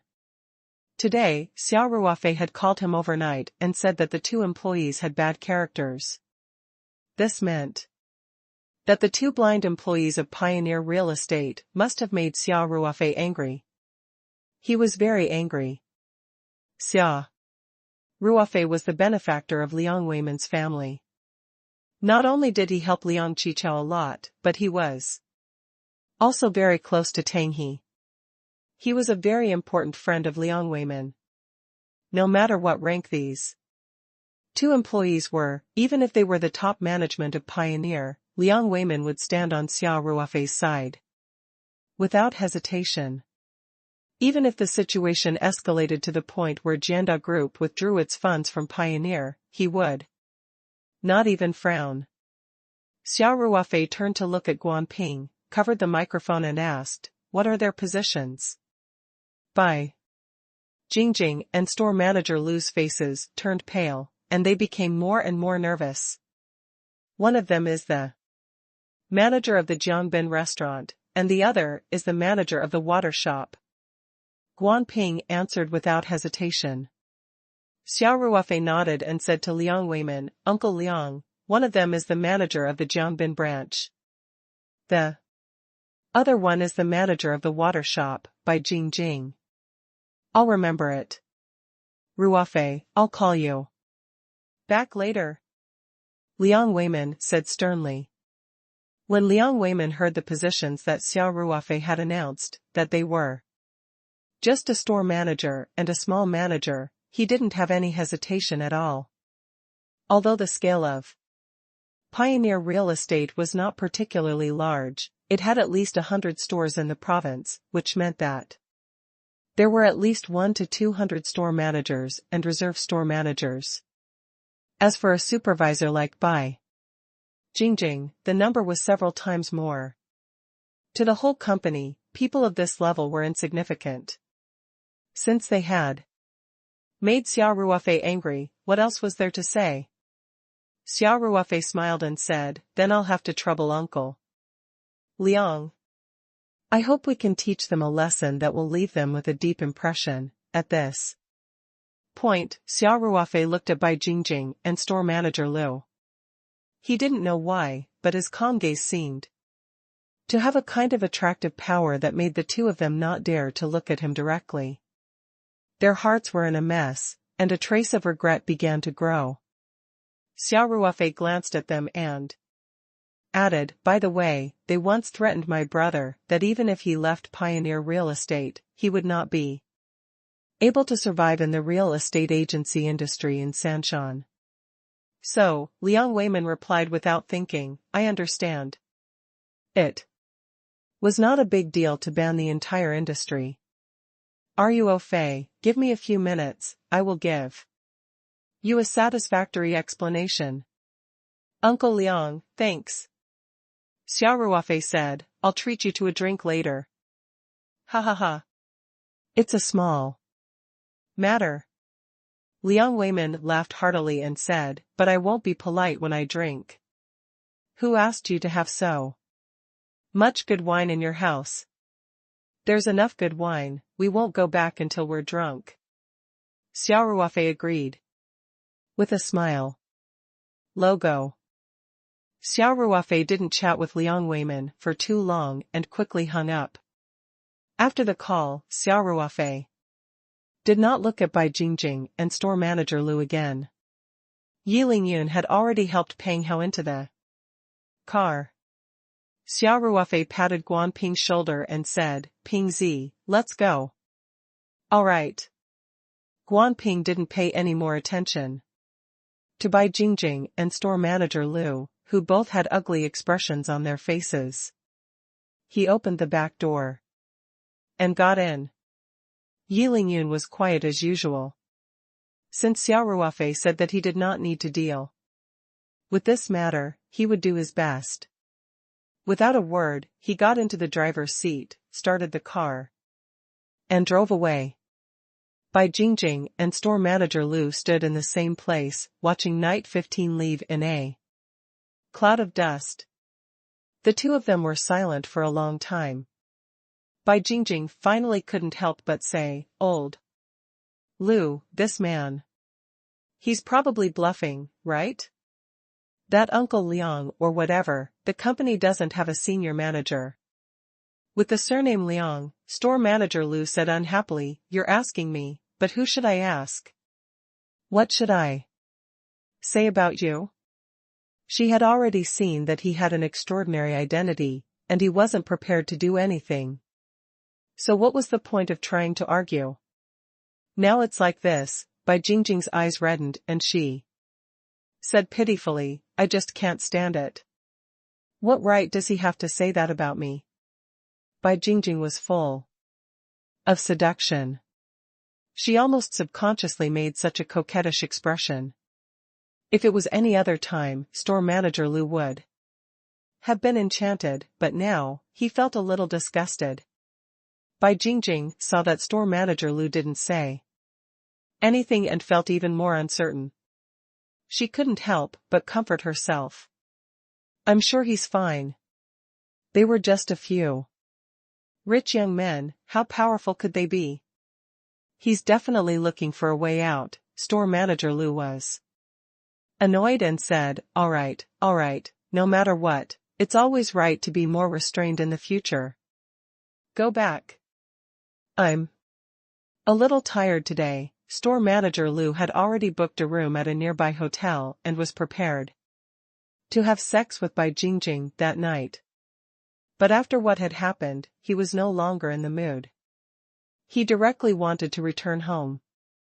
Bai Jingjing pouted and said, "I'll go back. You're the one who asked me out. And now you're the one who wants to leave." Humph. Store manager Lu secretly shook his head, thinking that it was better to not provoke this brainless woman in the future. Although she was naturally charming and good in bed, she was also easy to cause trouble. He didn't even know if this was a blessing or a curse. Today, the two of them stood by the road, ready to take a taxi home. While they were waiting for the taxi, both manager Lu and Bai Jingjing's phones rang. The two of them looked at each other and saw a trace of uneasiness in each other's eyes. They took out their phones and quickly glanced at the caller. ID, it's Vice President Jiang. Manager Su. The two of them said at the same time. Vice President Jiang was in charge of all the stores in store manager Lu's area, and store manager Su was the head of the store where Bai Jingjing was. They were both direct bosses of the two. Let's talk after we accept it. Store manager Lu frowned and said, "Stay away from me. Don't let the leader hear this." With that, store manager Lu quickly walked away with his phone in his hand, then quickly answered the call. "Hello, President Jiang. May I know what instructions you have?" Store manager Lu's tone unconsciously carried a hint of flattery, but Vice President Jiang on the other end of the phone obviously didn't buy it. Before store manager Lu could finish, Vice President Jiang scolded, "Lu Qingdong, you bastard. If you don't want to work here, don't drag us down with you." Store manager Lu was dumbfounded by the scolding. He stuttered, President Jiang. What did I do wrong? Please tell me." Xia Ruofei's figure appeared in store manager Lu's mind unconsciously, but he quickly forced himself not to think in that direction. He felt that it must be a coincidence. Even if the young man had a certain background, the company couldn't have reacted so quickly. How many minutes had it been? And it was the night of the third day of the new year. However, Vice President Jiang's next words completely shattered store manager Lu's hopes of getting lucky. "Lu Qingdong, how else do you want me to make it clear?" asked Vice President Jiang. "Don't you know what you've done? Where are you now? Is he with that vixen, Bai Jingjing? What did you guys Do just now? I. Store manager Lu felt his vision go dark and he almost fainted. He said timidly, Mr. Jiang, we had a small misunderstanding with a gentleman just now, but I don't want to hear any explanation. Vice President Jiang interrupted store manager Lu's words domineeringly, I hope to see your resignation letter tomorrow. This is a direct order from Director Kai. Manager Lu suddenly felt a chill down his spine. Director Kai was the chairman of Pioneer Real Estate and the largest shareholder of the company. This young man's phone call had even alerted Director Kai. In less than 10 minutes. What kind of monster had he provoked? Store manager Lu's intestines were about to turn green with regret, and his mind kept replaying the words that Xia Ruofei had said to that Uncle Liang on the phone. They once threatened my brother that even if he left Pioneer Real Estate, he would not be able to survive in the real estate agency industry in Sanshan. Then, thinking of this, store manager Lu felt his legs go weak. As expected, Vice President Jiang continued coldly, let me remind you, don't even think about applying for a job at other companies in the same industry. Don't forget that you've all signed a competition agreement. Even if there's no competition agreement, Director Kai still has some face in the industry. If he says so, no one will want you, logo. Store manager Lu's face turned pale, and his head buzzed. He didn't even know when Vice President Jiang hung up the phone. It took him 8 years to go from an ordinary salesperson to a store manager. Store manager Lu's education level was not high to begin with. How much hardship had he gone through to get to where he was today? Now, because of a moment of impulse, everything was gone. Besides the real estate agency industry, he didn't know anything else. It was simply a fantasy for a 40-year-old man to compete with young people in a new industry. Store manager Lu thought of his monthly house loan and car loan, and his family's hunger for food. If he lost this job, how was he going to survive in the future? When he heard the beeping sound from the phone, he put his phone back into his pocket in a daze, and slowly turned to look at Bai Jingjing. Not far away, Bai Jingjing had also finished her call. He didn't even need to ask. Bai Jingjing's expression was as if her father had died. Bai Jingjing smiled bitterly at store manager Lu and said, I've been fired and banned from the entire industry. Just now, they threatened that even if Guanping resigned, he would not be able to survive in the real estate agency industry. Now, all the consequences were on them. It was a huge irony. Store manager Lu was really regretful now. Why did he provoke this sly fox? If it weren't for Bai Jingjing, he would still be the manager of the store. Not only did he enjoy a high salary, but he would also get a share of the sales of everyone under him. Now, everything was gone. There's a knife above lust, such a thought appeared in store manager Lu's mind. Then, a bolt of lightning flashed across his mind, and Guanping's figure appeared. He couldn't help but shiver. The one who tied the bell needs to untie the bell. That young man was Guanping's friend. If Guanping could say something, he might be able to let him off.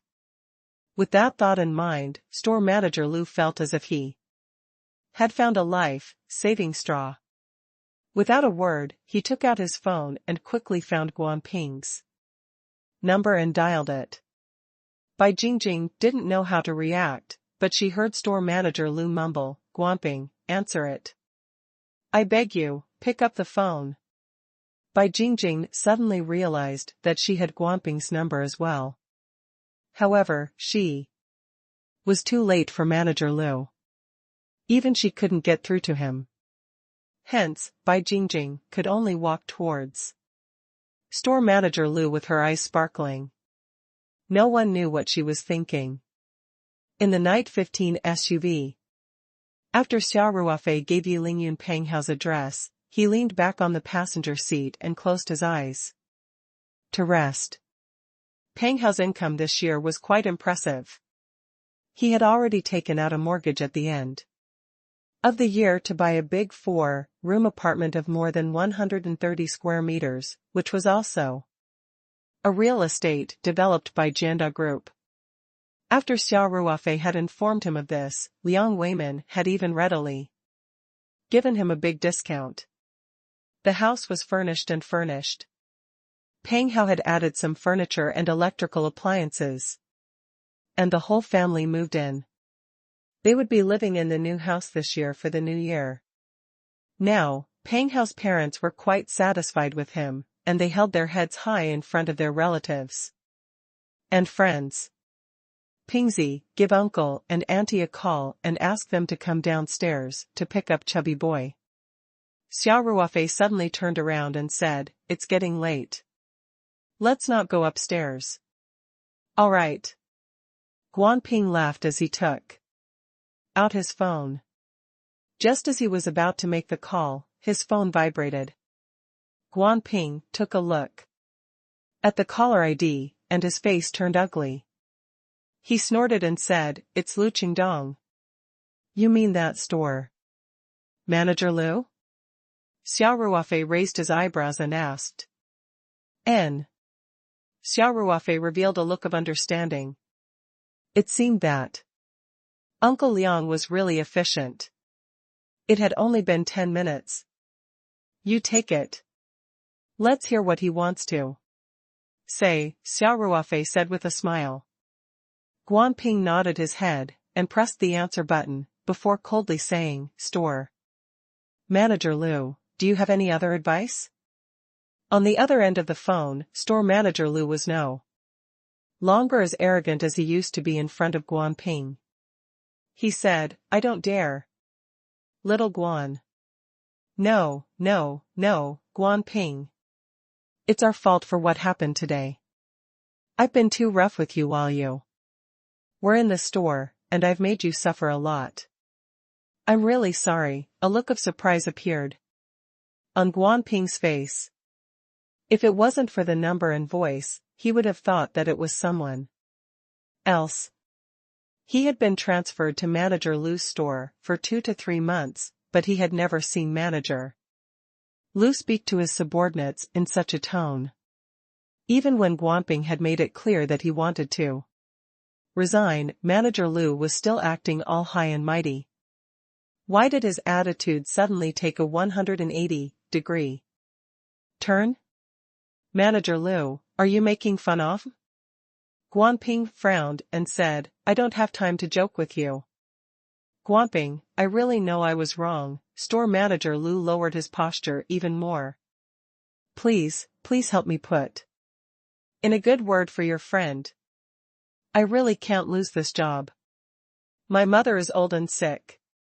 My wife doesn't have a job, my child is going to primary school soon, and I still have a house loan and a car loan. If I lose my job, this family will really be over. Logo. Guanping's heart skipped a beat and he turned to look at Xia Ruofei. Xia Ruofei turned around and smiled. This fellow has admitted defeat? Guanping nodded his head, covering the phone and saying, "He's completely coward. He's just wagging his tail and begging for mercy." "Ruofei, what does your uncle Liang do? How could he have such great power?" "He's one of the major shareholders of Pioneer Real Estate, right?" Xia Ruofei smiled and said, "But his main business is not a real estate agent. He only invested a little money to form an industrial ecosystem." Xia Ruofei continued. "Don't worry about this. You can make the decision. If you want to let him go, I have no objections." Guanping's heart was filled with emotions. He knew that Xia Ruofei was very capable now, and his career was doing well. He did not expect that he had underestimated Xia Ruofei's influence. They were once good friends in high school, but now, a simple phone call could decide the fate of the person who had once been above him. Just as Guan Ping was in a daze, store manager Lu on the other end of the phone couldn't help but shout nervously, Guan Ping. Only then did Guan Ping come back to his senses. He coldly said, Manager Lu, what's the point of begging me now? If you knew this would happen, why did you do it then? When he thought about how store manager Lu had suppressed and humiliated him, the trace of compassion in Guan Ping's heart disappeared without a trace.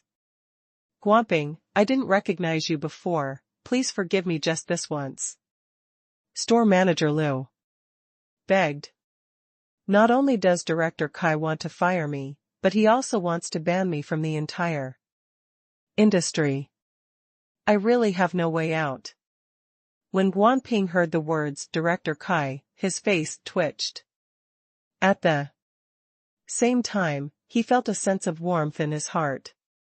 It was by Jingjing and store manager Lu's threat to him just now, in order to stand up for him, Xia Ruofei had blamed everything on them. Xia Ruofei really treated his brothers well. Then, Guan Ping thought of manager Lu's child. She was a pretty little girl who had been to the store before. She had a childish voice and was very cute. Just like a porcelain doll. All the employees in the store liked her very much. As for store manager Lu's words about his mother taking medicine all year round and his wife not having a job, he could not rule out the possibility that she was pretending to be pitiful. However, such a cute little girl was enough to make Guan Ping feel bad for her. He took a deep breath and coldly said, Manager Lu, I can talk to my brother about it. After you leave Pioneer Real Estate, you can try to apply for a job at other real estate agencies. Losing store manager Lu's job was already a lesson for him. He had been a store manager for so many years, and his family must have some savings. It was already very kind of them not to ban him from the entire industry. Store manager Lu was also very satisfied with the result. He was overjoyed and said, Guan Ping, thank you. Thank you for your magnanimity. As for the non-competition agreement, he didn't even mention it. As long as Xia Ruofei didn't ban him, the non-competition agreement was nothing. The agreement was that the public would not complain and the officials would not pursue the matter. As long as Pioneer Real Estate did not pursue it, there would be no problem. At that moment, Guan Ping seemed to have heard by Jingjing, who was beside store manager Lu, asking for the phone. Towards this woman, Guan Ping was filled with disgust from the bottom of his heart, and this disgust had already reached the extreme. He said coldly, Store manager Lu, please tell Bai Jingjing that I don't want to talk to her. She brought this on herself.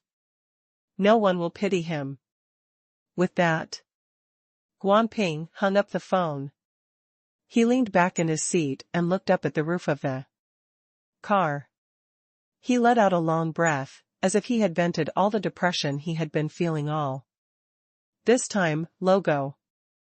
After hanging up the phone, Guan Ping told Xia Ruofei that he had decided to let store manager Lu go.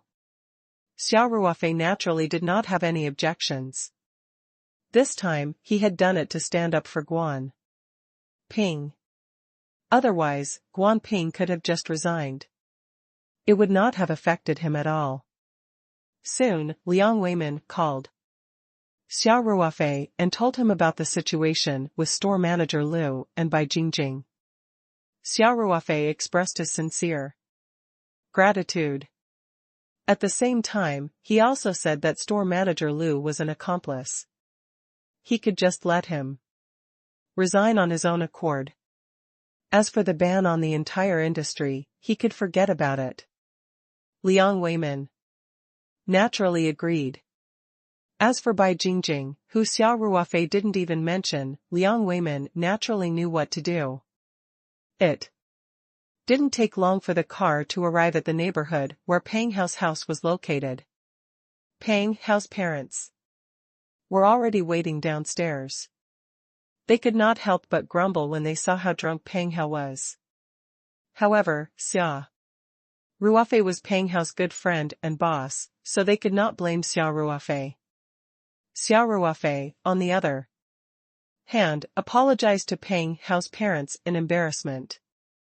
After all, the three of them had gone out for a drink. And Peng Hao was the only one who had drunk too much. It was inevitable that his parents would misunderstand. Fortunately, Peng Hao's parents knew about the relationship between the three of them. On top of that, it was the New Year's Eve, so they naturally wouldn't say anything. They only took Peng Hao over from Yi Lingyun's side and helped him up. They even invited the few of them upstairs to sit. Naturally, Xia Ruofei and the rest declined.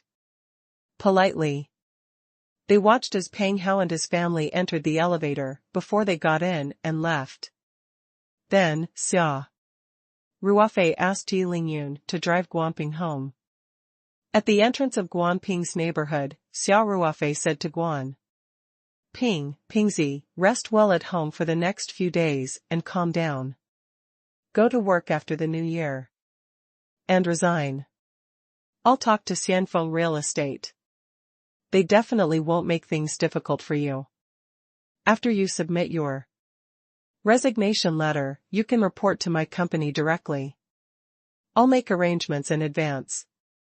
When the time comes, you can just look for Peng Hao. All right.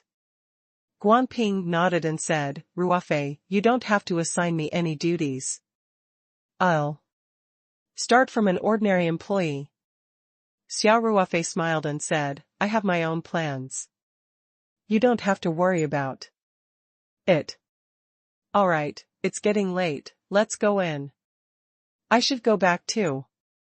With that, Xia Ruofei got into the car and gestured for Yi Lingyun to drive.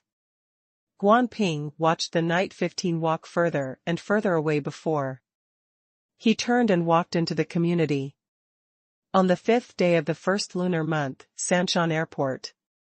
Xia Ruofei was dressed in low-key casual clothes and a pair of Ray-Ban aviator sunglasses. He dragged a simple suitcase out of the car. He refused Yi Lingyun's help with his luggage and said with a smile, Ling Yun, let's stop here. This is a temporary parking area. If you park too long, you'll be photographed. You can just go back to the farm. Okay, brother Xia, I'll be going then. Yi Lingyun nodded. Okay. If anything happens at the company, give me a call. Xia Ruofei said with a smile. He waved at Yi Lingyun, then dragged his small suitcase into the China departure hall. Today's journey was smooth and there was still some time before the boarding time. Xia Ruofei found a long chair and sat down to rest for a while. He was a little excited. 2 days ago, he had contacted Song Wei. The two of them had agreed to go to Xiangnan to explore the ancient tomb that had poisoned Song Wei. Xia Ruofei knew that there was a high possibility that the realm stone was in the ancient tomb, so he was full of anticipation for this trip. The Xuanji spirit map space had not been upgraded for a long time. At its current scale, the consumption of jade to upgrade each level was huge. Even with Xia Ruofei's current financial resources, he could not afford it. Even if Xia Ruofei had enough money to buy jade, jade was a non-renewable resource that had been formed after countless years of Earth's crust transformation.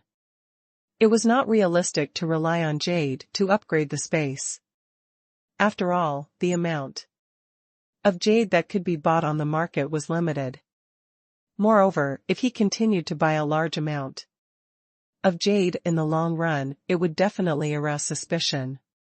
Hence, the best way to upgrade the space was to find world stones. Not only was it more efficient, but it would also not attract attention. The existence of the boundary stone had no rules to follow. Even if Xia Qing had engraved a sensing array for Xia Ruofei, it would only react within a few kilometers. For the vast world, this was like looking for a needle in a haystack. Hence, an accurate clue about the world stone like the ancient tomb was extremely valuable. Xia Ruofei had to hold on to it no matter what. In order to not attract attention, Xia Ruofei told his friends and even Ling Qingxue that he was going to inspect a project in another city.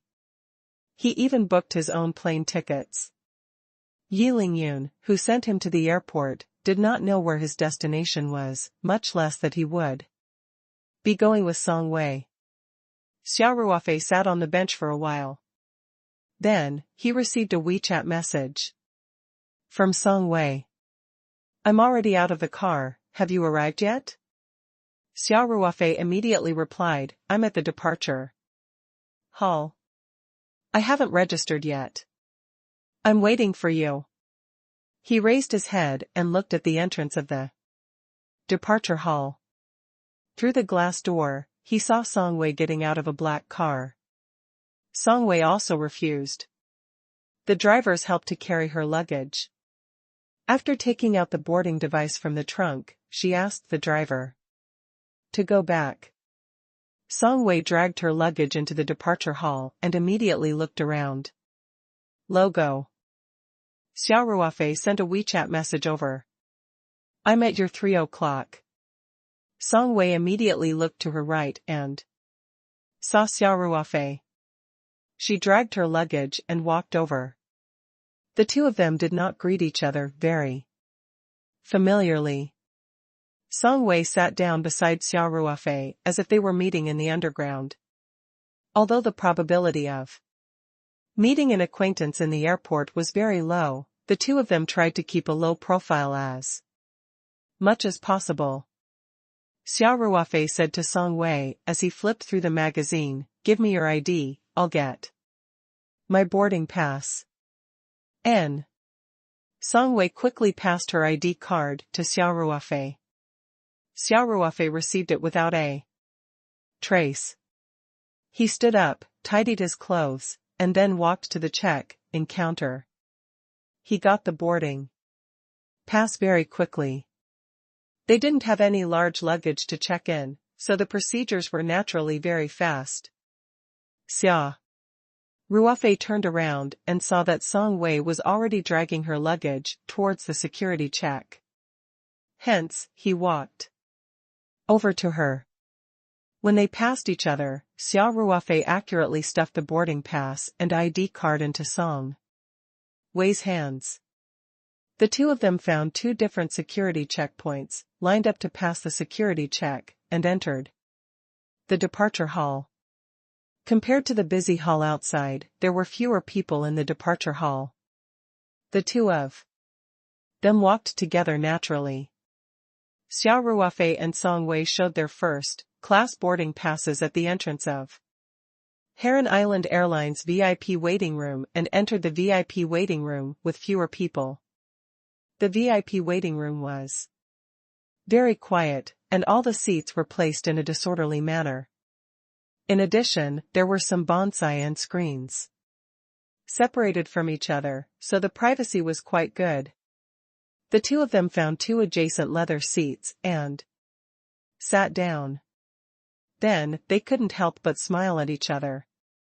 "This feels like a spy film," Xia Ruofei said, with a smile. Song Wei couldn't help but smile and said, "Isn't it all to help you run errands? This is the first time I've lied to my parents." Naturally, Song Wei did not dare to tell her parents that she was returning to the ancient tomb. Otherwise, Song Qiming would lock her up at home without hesitation and send people to watch over her. The last time Song Wei was poisoned, her whole family was already drenched in cold sweat. If it wasn't for Xia Ruofei's timely intervention, Song Wei would have been dead by now.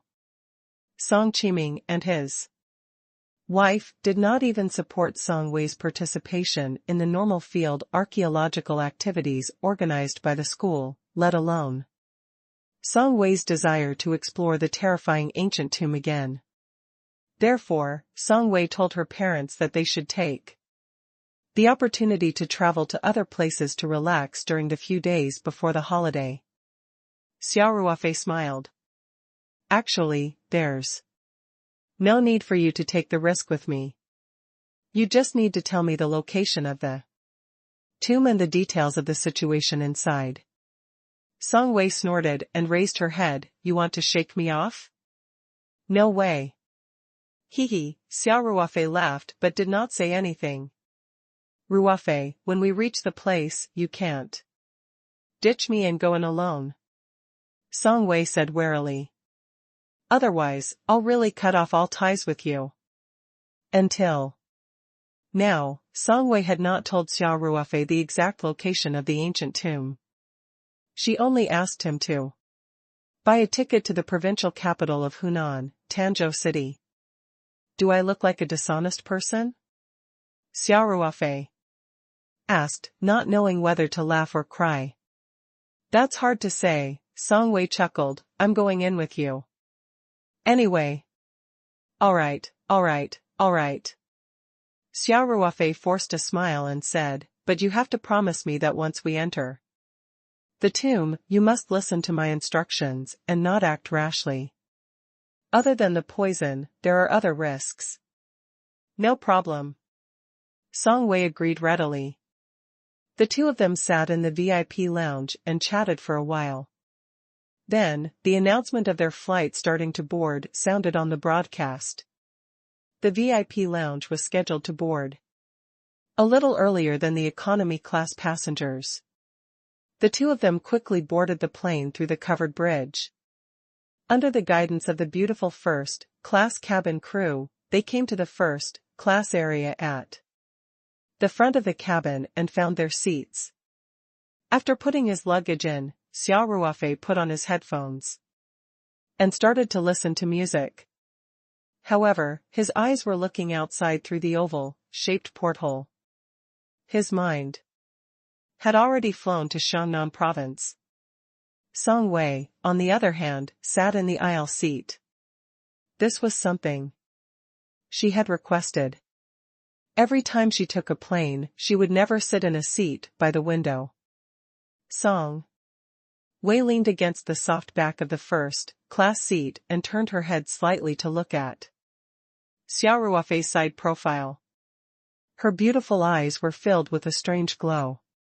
They were about to enter the ancient tomb again. It would be a lie to say that she was not afraid. However, at this moment, Song Wei was more excited than nervous. She and Xia Ruofei had secretly flown out of the city without telling her family and friends. This gave Song Wei a sense of excitement. After all the passengers had boarded, the flight attendant closed the cabin door. After waiting for a while, the plane trembled slightly and slowly retreated with the help of the tractor. When they reached the runway, Xia Ruofei saw through the porthole that the tractor had left the plane. The ground crew showed the pilot the latch in their hands and waved. Xia Ruofei immediately felt the plane shake slightly and start to move forward. After going through a runway, the plane finally stopped at the take-off point of another runway. After a slight pause, the plane began to accelerate. The engine had been adjusted to the take-off thrust. Xia Ruofei could clearly feel the push on his back, which meant that the aircraft was accelerating at a high speed. Soon, the plane took off lightly and drew a perfect arc in the sky. The 2-hour flight was neither long nor short. Fortunately, the first-class flight was very comfortable. Besides, Xia Ruofei and Song Wei had many common topics. They chatted along the way and felt that they had a deeper understanding of each other. At noon, the flight from Heron Island Airlines finally landed smoothly at Tanzhou's Huanhua International Airport. Xia Ruofei and Song Wei did not have to hide from people anymore, since they were in an unfamiliar place. They dragged their luggage and walked out of the departure hall of Huanhua Airport, breathing in the air of Shannan Province. Xia Ruofei smiled and said, "Song Wei, can you tell me where our destination is now?" Song Wei smiled and said, "There's no rush. Let's take a taxi to the hotel first. We'll rest for half a day today and visit the famous places in Tanzhou. We'll leave tomorrow morning." Xia Ruofei shrugged his shoulders and smiled bitterly. "You're so tight-lipped. It's such an important matter, of course I have to keep it a secret." Song Wei chuckled. "Otherwise, what if you sneaked away tonight?" "Alright." Xia Ruofei didn't know whether to laugh or cry. The two of them stood by the road, ready to take a taxi to the hotel they had booked in advance. Just as Xia Ruofei and Song Wei walked out of the departure hall of the airport, both sides of the passenger passage were filled with police forces. There were uniformed police officers and plainclothes police. A group of people walked out of the VIP passage. In the middle of the crowd was the leader of Shannan Province, Song Rui's father, Song Jingping. Ever since he had been promoted to the position of chief, Song Jingping had become busier. On an important holiday like the Spring Festival, as the secretary, he had to stay in Shannan. On New Year's Eve, he had to visit the people on the front lines who were holding fast to their posts. On the first day of the first lunar month, he had to visit old comrades, and so on. He had been busy until yesterday, when he finally managed to find time to return to the capital to pay his New Year's greetings to the old master and gather with his relatives and friends. After a day, Song Jingping brought his secretary back to Shannan. Other than his secretary, the other people who accompanied him were all sent by the provincial party committee to pick him up. As the leader of Shannan, Song Jingping had a very high level of security. Everyone escorted Song Jingping out of the main hall and into a black sedan with a red flag parked at the entrance. The security personnel and the people who were there to welcome them also got into their respective cars. A small fleet of cars started slowly and headed in the direction of the provincial party committee. Just as the exhausted Song Jingping was about to close his eyes and rest for a while, he happened to see a familiar figure by the roadside through the car window. Logo. In fact, Xia Ruofei had already seen the fleet of cars, but he didn't realize that the license plate number of provincial party committee, car number 1, might not necessarily be Xiang A00001. Only people from the local government would be able to recognize Song Jingping's car at a glance. When Xia Ruofei saw the formation of police cars, he realized that it might be the provincial party leader's car. However, it was too late to avoid it. Song Jingping was also surprised to see Xia Ruofei. He even rubbed his eyes, and the car slowly drove past Xia Ruofei. "Stop the car!" he quickly shouted. The experienced driver stepped on the brakes subconsciously, and the red flag sedan slowly came to a stop. The bureau chief's car could be said to have a domino effect. The cars behind him naturally stopped one after another. The police car that was leading the way also stopped quickly after driving for a short while. The security guards all got out of the car and walked towards the red flag car. According To the normal procedure, the car would not stop at this time. Something must have happened. Song Jingping ignored the nervous attendants and immediately rolled down the car window. When Xia Ruofei saw the red flag car stop, he already had a bad feeling. When the window slowly rolled down and Song Jingping's figure was revealed, Xia Ruofei smiled bitterly to himself. He and Song Wei had deliberately kept a low profile. They even pretended not to know each other at Sancheon Airport, making it seem like an underground meeting. They did not expect to be caught red-handed by Song Jingping the moment they landed in Tanzhou. This was awkward. Song Qiming was also a capable member of the Song department. As a provincial official, he definitely had some connection with Song Jingping. If Song Qiming found out about this, how big of a misunderstanding would it cause? He could only hope that Song Jingping wasn't that gossipy.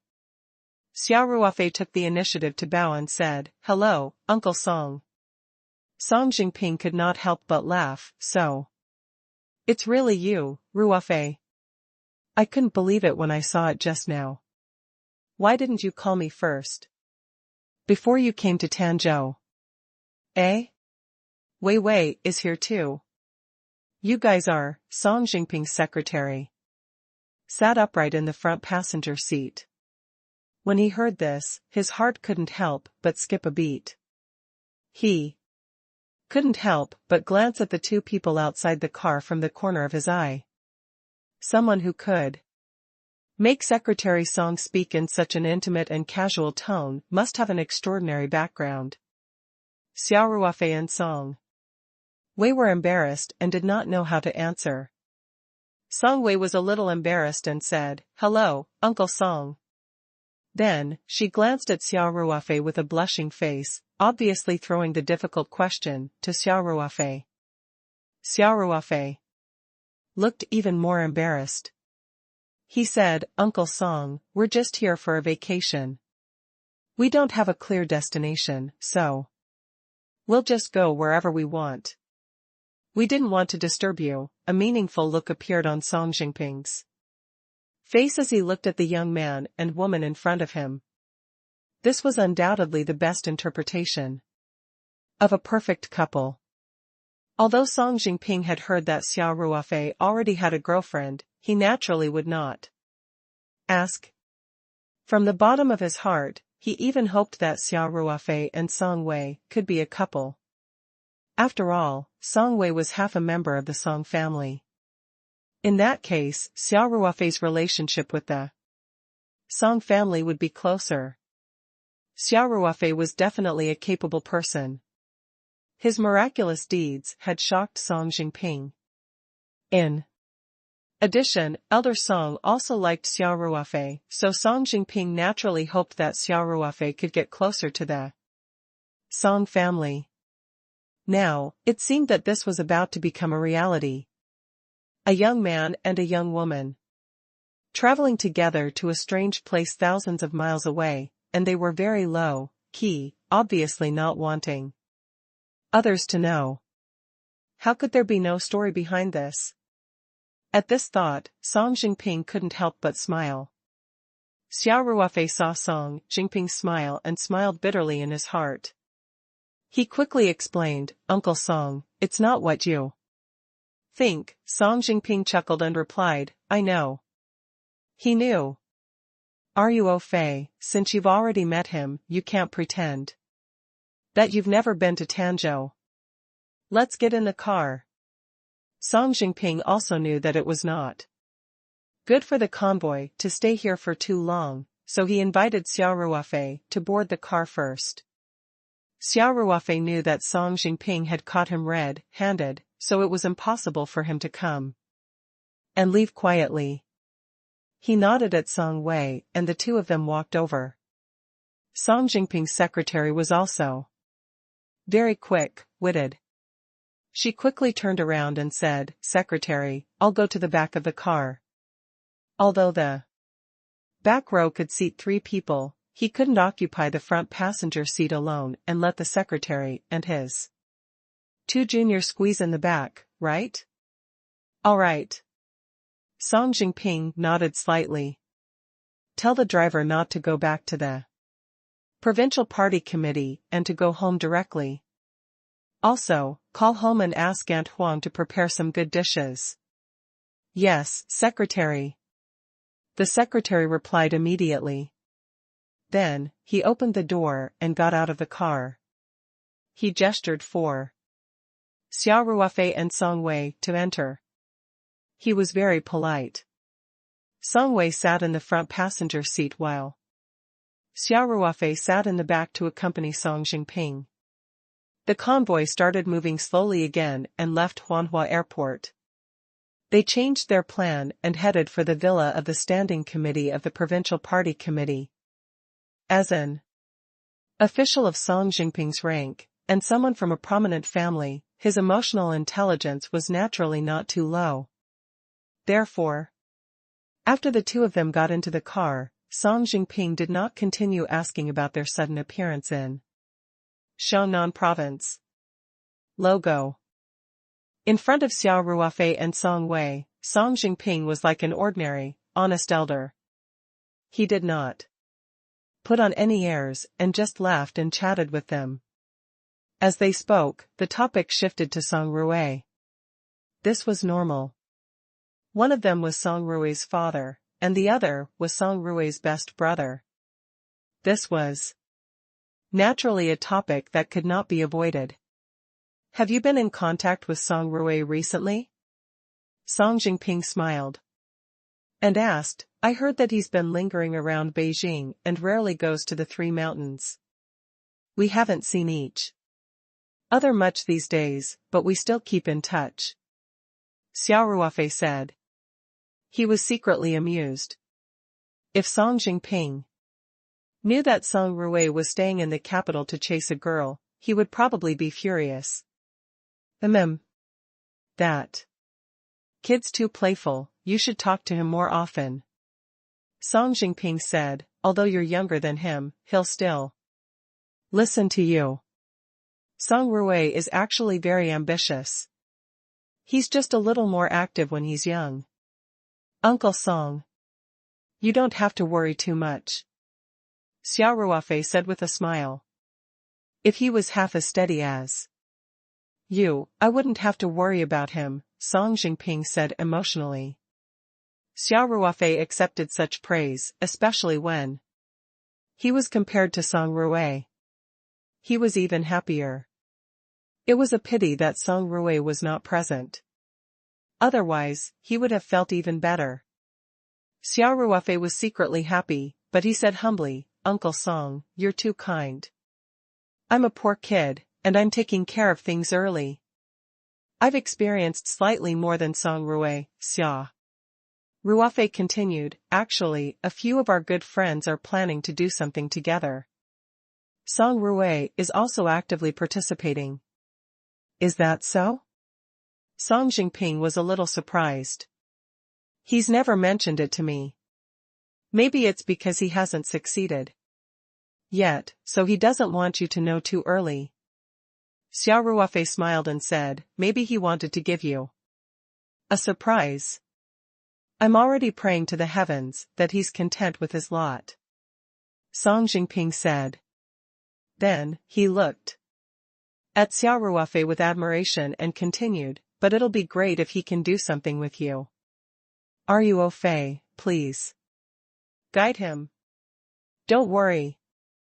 I will, Uncle Song. Xia Ruofei smiled. Song Jingping chatted with Xia Ruofei and did not leave Song Wei out. He would also chat with Song Wei from time to time. After a while, the car drove into the villa area of the Provincial Party Committee. The drivers, security guards, and other vehicles that were meant to pick them up all stopped at the entrance of the villa area and turned around to return to the heavily guarded villa area. There was no problem with their safety. Furthermore, Song Jingping's secretary knew that the two young Men he had met at the airport were very close to Secretary Song. They were about to host them with a family dinner, so he arranged for everyone to leave and not disturb Song Jinping's private time. Even though he had been promoted to the position of head, Song Jinping still lived in his old mansion number 2. In fact, the building number did not mean anything. He was the highest-ranking official in Shannan province. Wherever he lived, it would naturally be Villa number 1. Song Jinping's wife had also followed him to Shannan to take care of Song Jinping's life. When she saw Xia Ruofei and Song Wei, she was naturally very surprised. She quickly called them in. Song Jinping only told Madame that Xia Ruofei and Song Wei were on a trip to Xiangnan province. He did not tell her that he had caught them at the airport.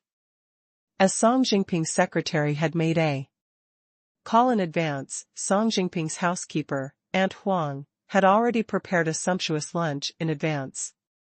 After exchanging a few pleasantries, everyone headed to the restaurant for lunch. Song Jinping and his wife did not put on any airs in front of Xia Ruofei and Song Wei. They were just ordinary elders today, so the atmosphere of the lunch was very warm. If not for Song Jinping and his wife's meaningful gazes, as well as Mrs. Song's indirect questions, it would have been perfect. Obviously, both of them had misunderstood. After all, a man and a woman were on a trip together. Everyone knew what this meant. However, Xia Ruofei could not explain it and could only smile bitterly in his heart. After the meal, Mrs. Song wanted Xia Ruofei and Song Wei to stay. Xia Ruofei quickly said, "Uncle Song, Auntie Song, we've already booked a hotel before we came." Song Jinping immediately revealed a knowing smile. He gave his wife a look and said, "Since you've already booked the hotel, we won't keep you." Mrs. Song also came back to her senses and said, "Oh. Right. Then you guys should stay in the hotel." Xia Ruofei looked at Song Wei and smiled bitterly. This time, the misunderstanding had deepened. Song Wei's face was slightly red, but the corners of her mouth curved up into a beautiful arc. She glanced at Xia Ruofei with a faint smile, but did not say anything. After dinner, everyone made tea and chatted in the living room. After sitting for a while, Xia Ruofei bid farewell. Song Jinping and his wife personally sent them to the door and arranged for a chauffeur to send them to the hotel. At the entrance of the villa, Song Jinping handed Xia Ruofei a piece of paper with a phone number written on it. He smiled and said, "Ruofei, this is the number of my secretary, Xiao Chao. If you need anything in Xiangnan, you can look for him and ask him to run errands for you. Of course, you can also call me directly. You have my number." Xia Ruofei took the phone number and put it in his pocket. "Okay, thank you, Uncle Song. You're still so polite to me?" Song Jinping said, "Oh right, if you need a tour guide during your stay in Xiangnan, get Xiao Chao to arrange one for you. Don't stand on ceremony with me. I'll call Secretary Chao if I need anything. Uncle Song, we'll be taking our leave now." Xia Ruofei said. "Uncle Song, Auntie Song, goodbye." Song Wei said. "Goodbye." Song Jinping and his wife waved goodbye to the two of them. Song Jinping did not forget to remind them, "If you have the time, come over to our house for a visit. Without Song Ruofei by our side, the two of us are quite lonely." "All right." The two of them got into Song Jinping's red flag sedan. The driver started the car steadily and drove away from the villa district. As Song Jinping's chauffeur was in the car, the two of them did not talk about the day's events. On the way Very quickly, the car arrived at the Kempinski Hotel that Xia Ruofei had booked in advance at Sanshan. After Xia Ruofei got out of the car, he politely declined the chauffeur's help to carry his luggage. Instead, he took out a pack of specially made cigarettes without any labels and stuffed it into the chauffeur's hands. "Master, thank you for your hard work." Xia Ruofei smiled. The chauffeur was Song Jingping's driver, so he had a sharp eye. His eyes lit up when he saw the packaging. However, he still declined. "It's what I should do. I can't accept this." Xia Ruofei stuffed the cigarette into the driver's hand and smiled gently. "It's just a small gift. Don't reject it. We're going in now, drive slowly." "Eh? Thank you so much." The driver chuckled and put the cigarette into his pocket. As he watched Xia Ruofei and Song Wei walk into the hotel through the rotating door, the driver could not help but take out the pack of cigarettes and looked at it for a long time. Then, he muttered to himself, a special supply of cigarettes. This was rare. It seemed that the identities of these two were not simple. But their attitude is really kind. The people from big families have good manners. After saying that, the driver carefully put the cigarette into his pocket, turned around, got into the car, and left. Song Wei couldn't help but burst out laughing when Xia Ruofei and her entered the hotel. "You can still laugh?" Xia Ruofei said helplessly. "If your father hears about this, will he cut me into 8 pieces? What do you think?" Song Wei said with a smile. "It should be possible. Maybe." "No." Xia Ruofei did not have much confidence. He then puffed out his chest to boost his courage. "I didn't do anything wrong, so I'm not afraid." Song Wei was amused by Xia Ruofei and laughed. "All right. Let's go check in first." The two of them chatted as they walked to the front desk of the hotel. Logo. Xia Ruofei had booked the hotel at Sanshan through the internet, so the check-in process was simple. After showing his ID card, he paid the deposit with his card and got the room card very quickly. Although he was only staying in Tanzhou for a short time, Xia Ruofei still booked 2 luxurious suites. Now that the expenses of traveling and accommodation were not a big deal to Xia Ruofei, he naturally could not bear to make himself suffer. They took the elevator to the floor where the suite was located. The two of them arrived at Song Wei's room first. Xia Ruofei smiled and said, "You rest in the room for a while in the afternoon. I'm going out to do something." Song Wei blinked her eyes and said with a smile, "Do you have friends in Tanzhou? Are you going to meet your lover?" Xia Ruofei didn't know whether to laugh or cry. "Don't forget why we came to Xiangnan province. I have to buy some things and make some preparations in advance." "Oh," Song Wei said, "how about I go with you?" Xia Ruofei quickly said, "No, no, no. You must be tired from traveling today. You also drank some wine in the afternoon. You should rest well in the afternoon.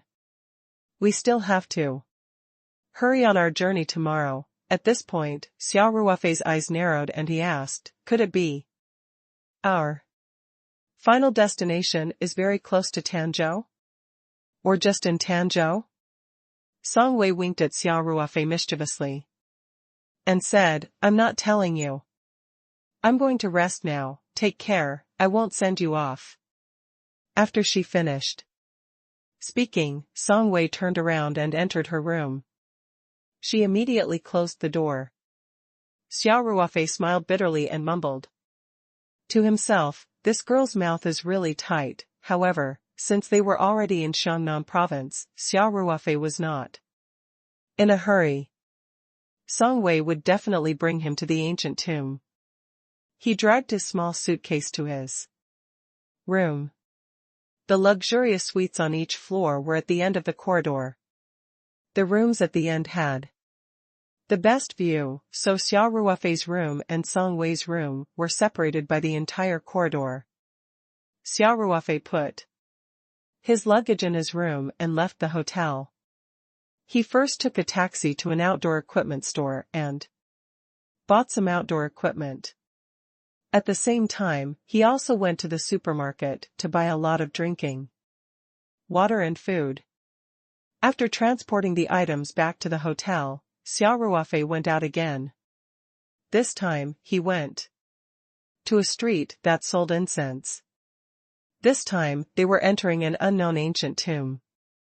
Although Xia Ruofei didn't know much about tomb exploration, he still decided to buy some items under Xia Qing's suggestion in case of emergency. Although he didn't understand, it was enough that Xia Qing did. The waters of this business were indeed deep. Xia Ruofei strolled through a few shops, and Xia Qing in the spirit map space scoffed at the things in these shops. In the end, he finally found something that Xia Qing was barely satisfied with in an unremarkable shop. Xia Ruofei bought a few pieces of yellow joss paper, some cinnabar, candles, mahogany swords, and nails. He even bought a small bucket of black dog's blood. Xia Ruofei had found a place with no one around and kept the black dog's blood in the spirit map space. Otherwise, it would be too eye-catching to carry this thing into a Grand 5-star hotel. He also took a taxi and brought the rest of the things back to the hotel. He didn't plan to put these things in the medium. After all, he might need them when he went down to the tomb. If he made them appear out of thin air, it would be hard to explain to Song Wei. Xia Ruofei had bought a larger hiking bag from the outdoor equipment store. He tidied up the things in the hotel room and placed them together with the outdoor equipment into the hiking bag, filling it to the brim.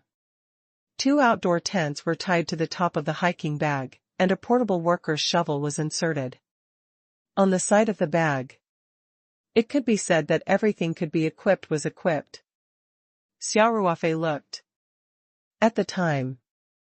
The whole afternoon had passed. He took a shower and changed into a clean set of clothes. Then, he put the clothes into the laundry bag and was ready to go downstairs to have dinner with Song Wei. Xia Ruofei was still dressed in casual outdoor attire. He was wearing Bagel, a top Northern European outdoor leisure brand. It had not been launched in the domestic market yet, and the logo was quite low-key and not eye-catching. The Bagel brand had always been in the high-end professional outdoor market. Although it had a small audience, many people in the professional circle liked this brand because of its high quality. Of course, the price was also quite touching. A windbreaker cost a few €1,000, which was considered a luxury item. It was much more expensive than the popular primordial bird and old man's head in China. Xia Ruofei's main consideration was to explore the tomb, so the clothes he had brought were outdoor. It was most important to make it convenient for movement. Very quickly, Xia Ruofei called Song Wei and the two of them took the elevator down. They were prepared to have a simple meal at the hotel's restaurant so that they could walk around Tanzhou and try the local food. Song Wei was also dressed in sports attire. She was wearing a full set of Adidas sportswear and sneakers. At her level, she naturally did not need to rely on branded goods to show off her status. The two of them chatted casually as they walked out of the elevator on the first floor. The Qingqing Hotel's buffet restaurant was set on the first floor. A buffet at the hotel restaurant could be registered directly with the room. card, and the cost would be listed under the hotel room fee, which would be settled when checking out. Logo. Xia Ruofei took their room cards and registered with the staff at the entrance of the buffet restaurant. Song Wei stood at the side and waited. At this moment, an uncertain voice was heard. Song Wei? When Song Wei heard the familiar voice, she was stunned for a moment. Then, she turned around and her eyes widened when she saw who it was. Yuan. What are you doing here? Song Wei exclaimed in surprise. Xia Ruofei saw that Song Wei had met someone familiar, so he told the staff not to register first. He took the room card and walked towards Song Wei. Xia Ruofei saw a girl who was about the same age as Song Wei standing in front of her. She had a pretty face, but she was a little thin. Her face was not ruddy enough, and it seemed to have a trace of waxiness. It was obvious that she was not in good health. A young man in his 20s stood beside the girl. He wore a pair of black, rimmed glasses and looked older than his actual age. The girl was holding Song Wei's hand in surprise and said, Wei, I went back to Xiangnan after graduation. I'm the one who should be asking you. Why did you suddenly come to Tanzhou? At this moment, the girl noticed Xia Ruofei, who was standing quietly beside Song Wei. She raised her eyebrows at Song Wei and smiled. Oh. I know. You must be on vacation with your boyfriend. Don't talk nonsense. Song Wei blushed and said, normal friends. We're here in Xiangnan to settle some matters. Do something? The girl asked with a smile, what's the matter? Song Wei was at a loss for words. She and Xia Ruofei could not just tell anyone about what they were going to do in Xiangnan. Seeing Song Wei's embarrassed look, the girl couldn't help but laugh. You're still so easily embarrassed. Alright, I won't ask any more. You should at least introduce me to her. Song Wei came back to her senses and quickly said, his name is Xia Ruofei, he's my ordinary friends. I know, the girl giggled and extended her hand to Xia Ruofei. Hello, I'm Yuan Su, Weiwei's university classmate. It's a pleasure to meet you. Xia Ruofei smiled gently and shook hands with Su Chanqian. After Yuan greeted Xia Ruofei, she smiled at Song Wei and said, not bad. Her eyes are clean, and her temperament is friendly. She's worthy of our great lady Song. Song Wei and Xia Ruofei looked at each other and smiled bitterly. They could not clear their names even if they jumped into the Yellow River. However, Song Wei did not reject such a misunderstanding. In fact, she was a little happy. However, when they thought about how they had been acting sneakily when they set off from the Three Mountains, afraid of being discovered, and how they had been coincidentally met by Song Jingping and Su Yuan after they arrived in Tanzhou, they were speechless. Was Tanzhou really that small? Song Wei's eyes fell on the young man beside Su Yuan. She smiled and said, Yuan, where's the one beside you? Why didn't you introduce me? Could it be? Su Yuan smiled and held the young man's arm. She said to Song Wei, I'm not like some people who hide things, let me introduce you. This is my husband, he's called Zhuang Yan. Song Wei could not help but widen her eyes in disbelief. Hubby? Yuan, don't tell me. You're already married?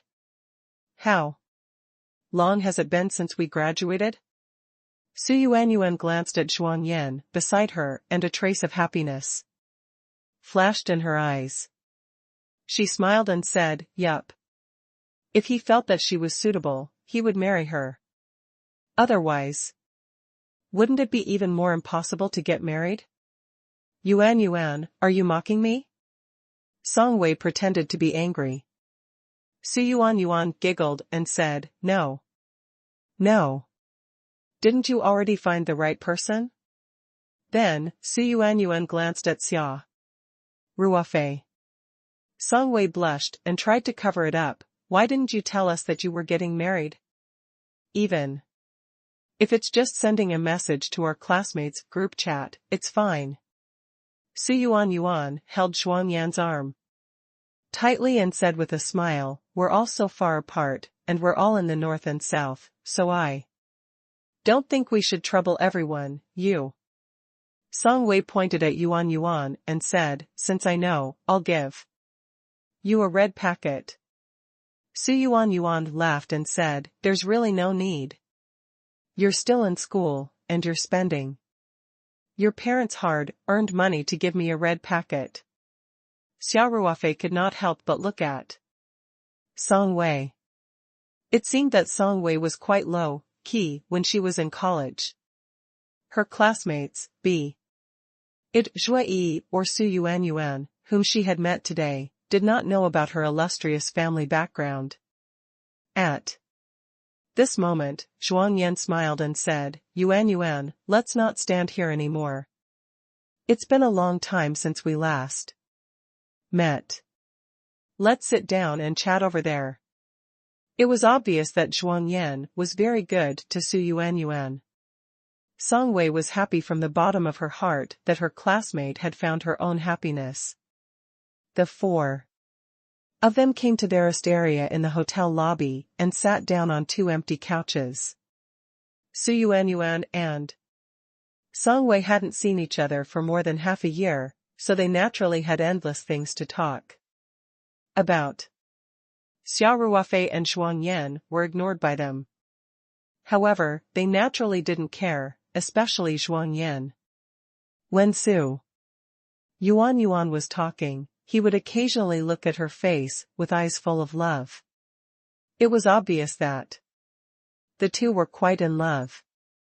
Naturally, Song Wei had to ask about Yuan's recent situation and why she got married so quickly. It turned out that after Su Yuan graduated from her college, she returned to her hometown, Xiangnan. She passed the public institution's recruitment examination and entered Tanzhou City's Cultural Relics Bureau to work. Xuanyan was also an employee of this unit, and he was admitted 2 years earlier than Su Yuan. Xuanyan graduated from the Department of Archaeology at the University of Jinling, while Su Yuan graduated from the Capital University. The two of them were students from famous universities with similar majors, so they naturally had a lot in common in the Qingshui Yamen. After a while, the two of them got together. Xuanyan was an honest and simple person. He was usually a little reticent, and he was also a little slow in understanding things between men and women. The two of them were finally able to get married because Su Yuan took the initiative at first. Song Wei couldn't help but giggle and said, This is really your style, Yuan. Song Wei knew that with her results, she had the chance to continue her postgraduate studies. Even if she wanted to find a job, she had a good chance of working in Beijing. Su Yuan had chosen to return to her hometown and enter the Cultural Relics Bureau, which was a government office of clear water. There must be a reason behind this. However, since Su Yuan didn't say anything, Song Wei naturally wouldn't ask about Wan, who didn't have some privacy. Also, for example, Su Yuan and Zhuang Yan appeared at the Kempinski Hotel today, which was a bit out of the ordinary. Xiangnan was an inland province, and the treatment within the system was ordinary. In addition, a unit like the Cultural Relics Bureau didn't have any extra income. At least, they didn't have the economic strength to enter and leave a 5-star hotel. However, Song Wei would not ask such a silly question. It was enough to just reminisce about the past when classmates met. Just as everyone was chatting happily, a fashionably dressed young woman walked into the hotel lobby through the revolving door. She looked around and soon found Su Yuanyuan and Zhuang Yan sitting on the sofa. A trace of displeasure flashed in her eyes. The young woman walked over in a daze and slightly frowned. Zhuang Yan, Yuanyuan, why are you still sitting here? Director Jiang and Director Wang are about to arrive. What will they think if they come in and see you guys sitting there? Your first impression is already bad, and you still want to ask for help? Sister-in-law, Yuanyuan just met her university classmate. We haven't seen each other for a long time. So she came over to have a chat. Zhuang Yan quickly stood up and said. The young woman glanced at Song Wei and Xia Ruofei, then said to Zhuang Yan, why do you have to pick this time to reminisce with us? Zhuang Yan, Yuanyuan is insensible. Are you going to mess around with her? Su Qianqian suddenly looked aggrieved and bit her lower lip. When she saw Zhuang Yan's smiling face, she swallowed the rebuttal that was already on the tip of her tongue. Xia Ruofei and Song Wei looked at each other and felt confused. Why did she become so insensible after talking to her classmates? What kind of logic was this? Logo 1. Although Xia Ruofei and Song Wei were unhappy, they could not act out since Su Yuanyuan herself did not say anything. On the other side, Zhuang Yan's heart still ached for his wife. Seeing that his sister-in-law's words were so unpleasant, he couldn't help but say, Sister-in-law, the leader hasn't arrived yet, right? Yuanyuan is not in good health and needs to rest after standing for a long time. It's okay to sit for a while, right? The young woman looked at Zhuang Yan and said, Little Yan, you've really grown up with a wife. You've all learned how to talk back? Zhuang Yan had always been an honest man. Hearing his sister-in-law's words, his face turned red and he couldn't say anything for a while. Su Yuan's eyes turned red. The young woman's words were insinuating that she had led Zhuang Yan astray. It was really uncomfortable to hear that. However, Su Yuanyuan obviously didn't want to put Zhuang Yan in a difficult position, so even though she felt very wronged, she still stood up and walked to Zhuang Yan's side. She gently tugged on his sleeve, indicating for him to stop arguing. Sister-in-law, it's our fault. Please don't stoop to Zhuang Yan's level, Su Yuanyuan said to the young woman. The young woman snorted and glanced at Zhuang Yan. Then, she said, Yuanyuan, I'm not criticizing you, but if you don't care about your own matters, how can others help you? Yes, sorry to trouble you, sister-in-law, Su Yuanyuan said. Just wait here. The young woman pursed her lips and said, Zhuangqing has already picked up Chief Jiang and is on his way. I know, Su Yuanyuan said in a low voice. Xia Ruofei and Song Wei looked at Su Yuanyuan's thin back and couldn't help but sympathize with her. Su Yuanyuan and Zhuang Yan were standing not far behind the young woman. From their position, they could see the revolving door of the hotel entrance. If the leader they were waiting for arrived, they would be the first to notice. Song Wei took a few glances and whispered to Xia Ruofei, I'll go over and ask about the situation. Okay, let's go together. Xia Ruofei nodded. The two of them stood up and walked to Su Yuanyuan. Song Wei pulled on Su Yuanyuan's clothes and brought her to a corner. She asked her in a low voice. The young woman turned her head and glanced coldly at Su Yuanyuan. Seeing that Su Yuanyuan had not gone too far, she Did not say anything, only frowning slightly before turning back and standing there, looking forward to seeing what was happening. Although Xia Ruofei did not approach them, his hearing was much better than the average person's, so he could still hear the conversation between Song Wei and Su Yuanyuan. This was Su Yuanyuan's family matter and Song Wei didn't want to gossip about it. But now that Su Yuanyuan was obviously wronged, Song Wei couldn't ignore it as her college classmate. At first, Yuanyuan did not want to tell Xia Ruofei, but after Song Wei's persistent questioning, she told Xia Ruofei the whole story. Xia Ruofei had a general understanding of the situation. It turned out that when Su Yuanyuan graduated last year, the reason why she didn't choose to study for a master's degree or stay in Beijing for a job was mainly because of her family. Her mother's health wasn't very good and she had retired from the hospital to recuperate. Her father was very busy at work and often needed to work the night shift. So the two elders hoped that she could return to her hometown to work so that she could take care of her family. Moreover, in the opinion of the elderly, a stable job was more important than anything else for a girl. Instead of staying in the competitive capital to work, it was better to go home and live a stable life. It would be even better if she could marry a good husband. In fact, what happened next was exactly what the old man had hoped for. After Su Yuanyuan and Zhuang Yan met and fell in love at work, their relationship heated up rapidly. After a few months of dating, they couldn't wait to walk into the hall of marriage. Zhuang Yan knew that Su Yuanyuan was not willing to waste her life in a government office like the Cultural Relics Bureau. Moreover, Su Yuanyuan had just graduated and her foundation was still there, so he was very supportive of her applying for a graduate student at Capital University.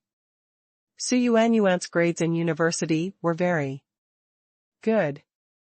If she systematically revised for a period of time, the probability of getting in was still very high. Zhuang Yan even took on the responsibility of taking care of the old man. He said that as long as Su Yuanyuan got in, he would take care of the family and she didn't need to worry about it. Su Yuanyuan's last bit of worry was dispelled, and her desire to continue her studies grew stronger and stronger. However, she was now a part of the system. She couldn't take the postgraduate entrance examination just because she wanted to. She still needed the approval of the unit. Of course, Su Yuanyuan could also resign from her position and do her best to take the postgraduate entrance examination, but her parents didn't agree. They felt that it was too risky. Moreover, they didn't want Su Yuanyuan to lose her position. If Yuanyuan wanted to go back to her alma mater, the only way was to keep her position at the Cultural Relics Bureau and go to graduate school in the name of sending her to school. Of course, she would also have to come back to work after graduation.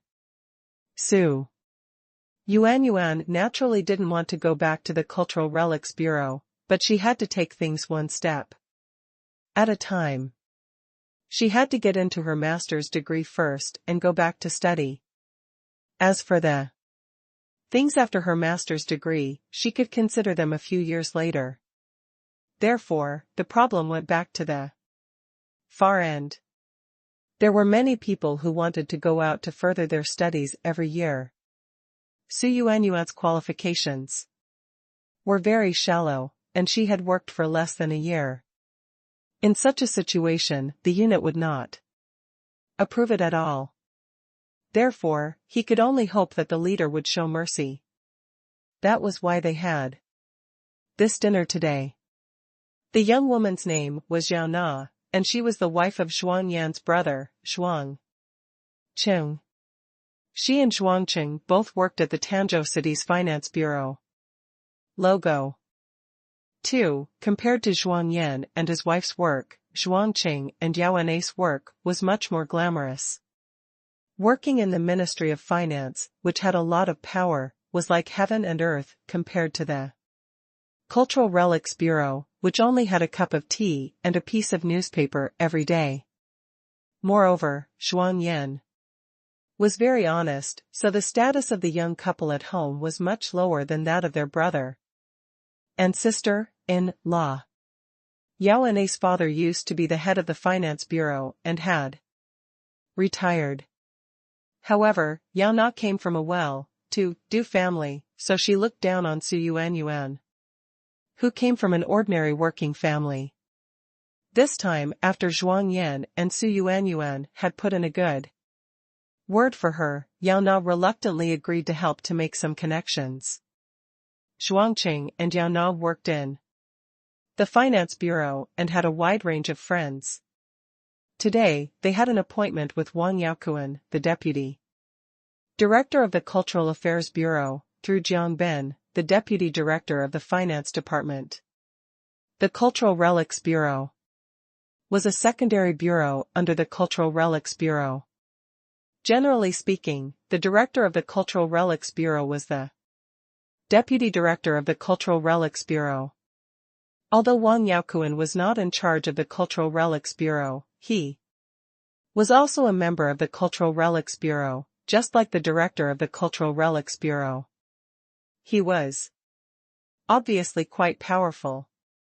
If Wang Yaokuan was willing to put in a good word for her, then the Cultural Relics Bureau would not have any resistance to Su Yuanyuan's test. Of course, whether or not she could get in would still depend on Su Yuanyuan's own strength. For Su Yuanyuan, the unit test was the most difficult. She was not afraid to take the exam based on her own ability. On the other side, Yao Na saw Su Yuanyuan talking to Song Wei. She couldn't help but frown and say, "Yuanyuan, the leader will be here soon. Come over first." "Oh," Su Yuanyuan said. She then turned to Song Wei and said apologetically, "Wei, I'll go now." After Yao Na finished speaking, she muttered to Zhuang Yan, who was beside her, "Yuanyuan, how can you be so blind? He's talking to me about something important.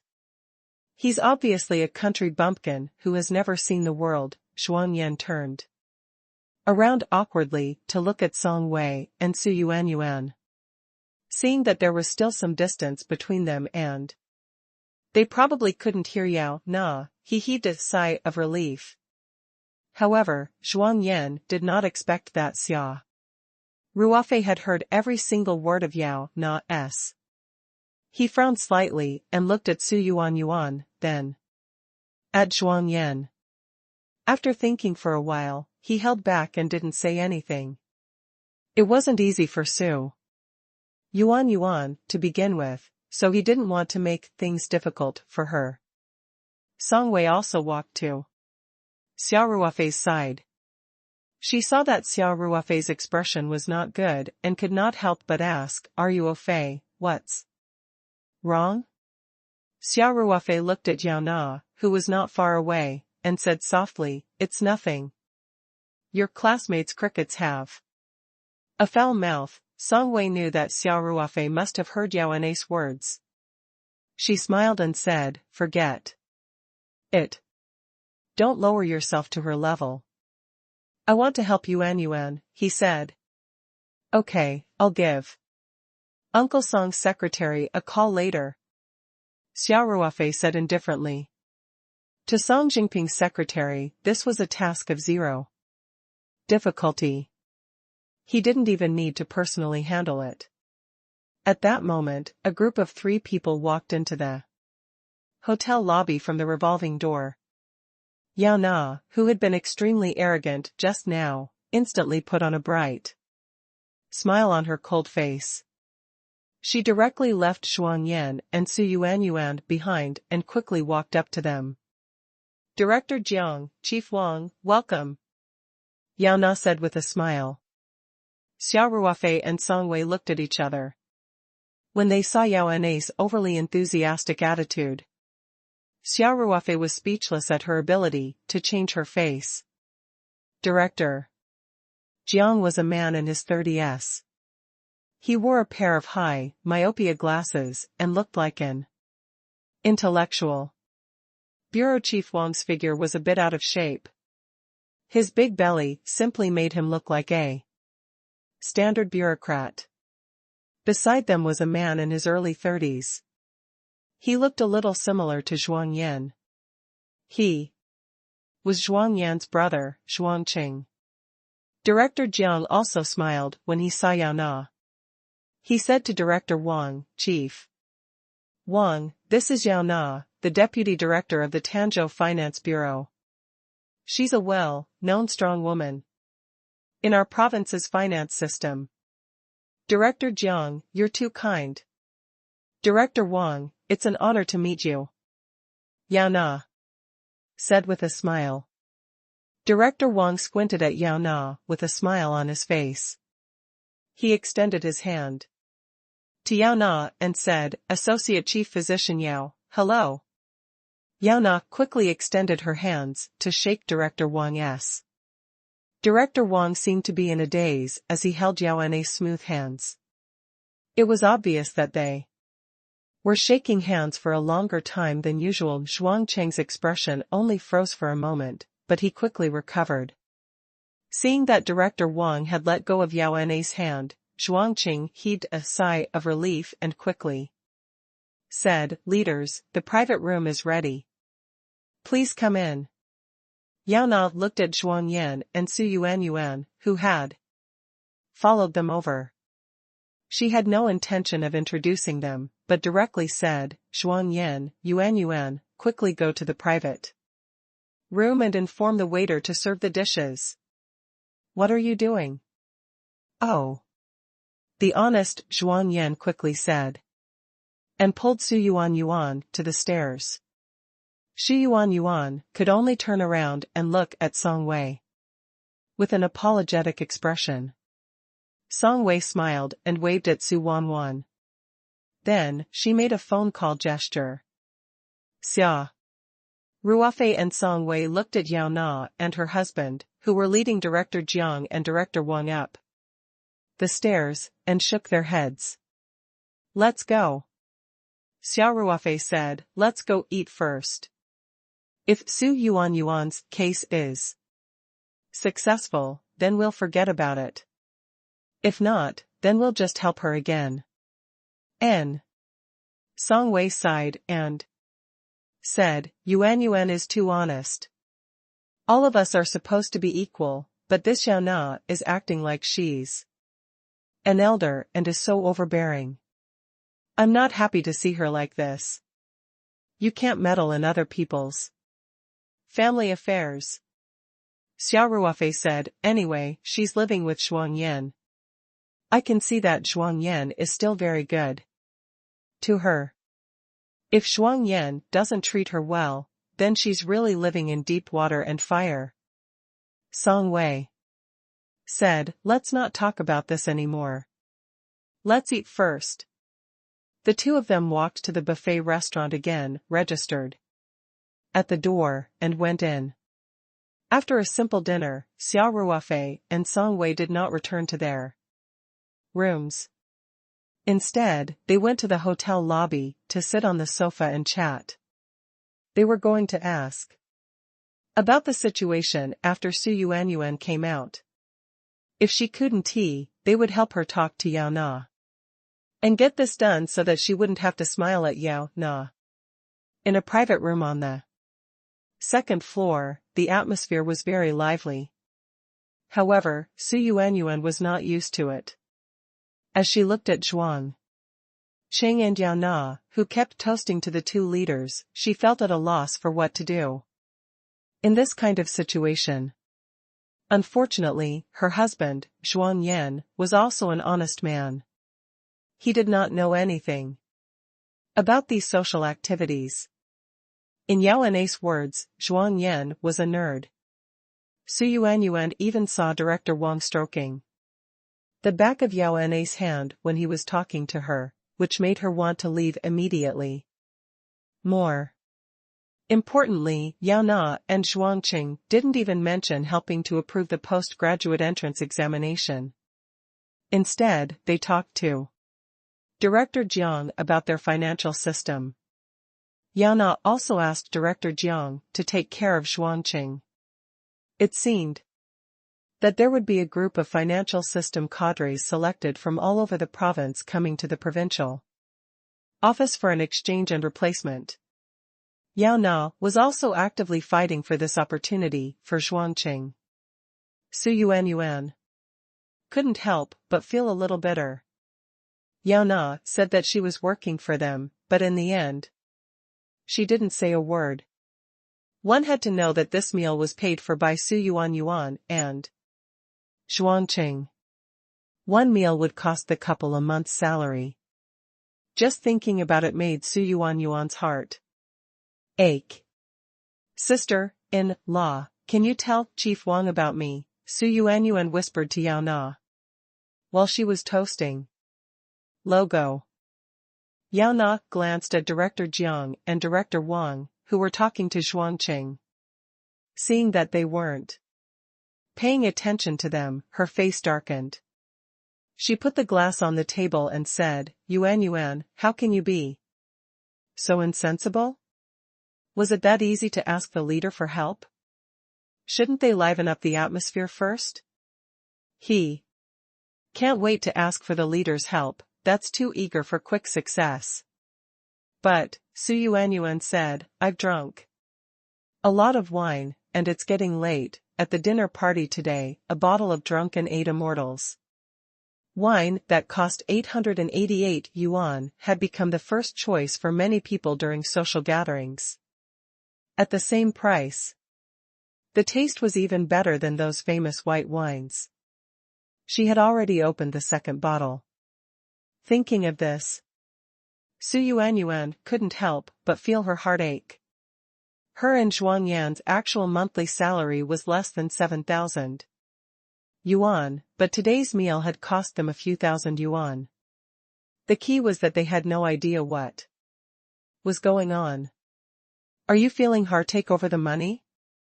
Yao Na glanced at Su Yuan and said sarcastically, who doesn't need money to do things these days? You can't even bear to have a meal, what else do you want to do? Sister-in-law, I didn't mean that. I just wanted you to mention me to Chief Wang when the time is right, Su Wanwan said with a frown. I know what I'm doing, Yao Na said.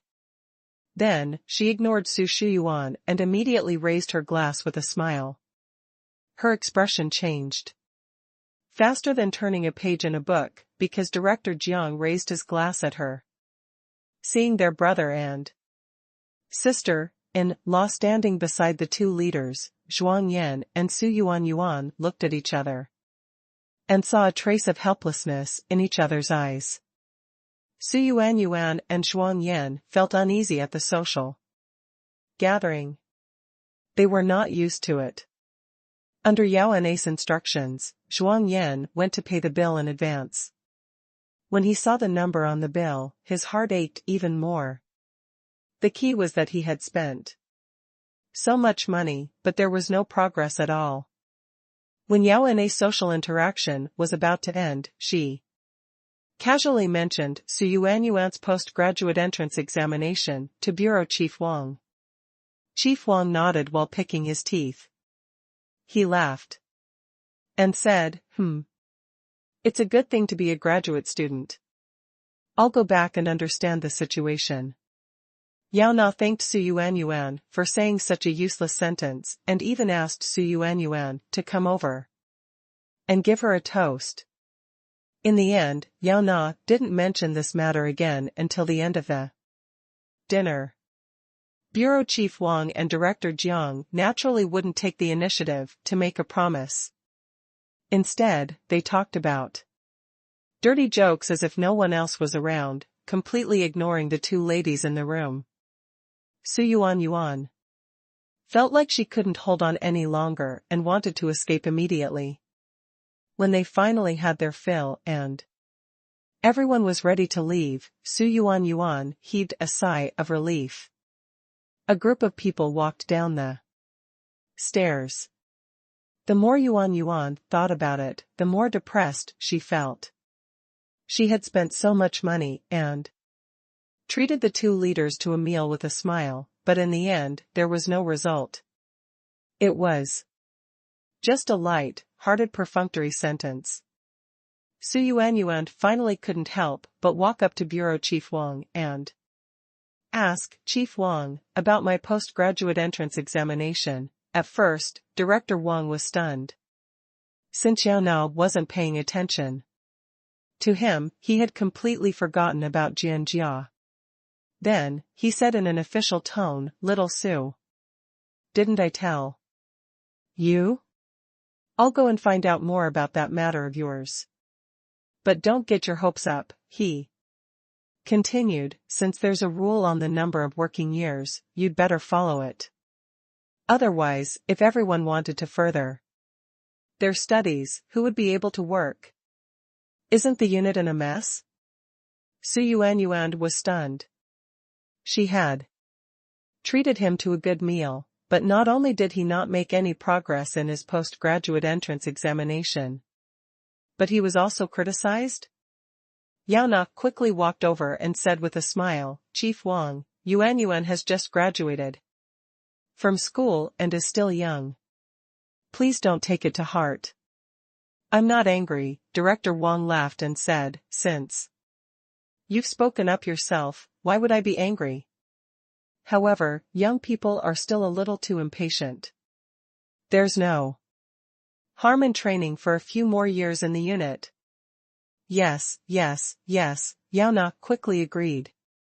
Then she pulled Yuan to the side and said unhappily, Yuan, what's wrong with you?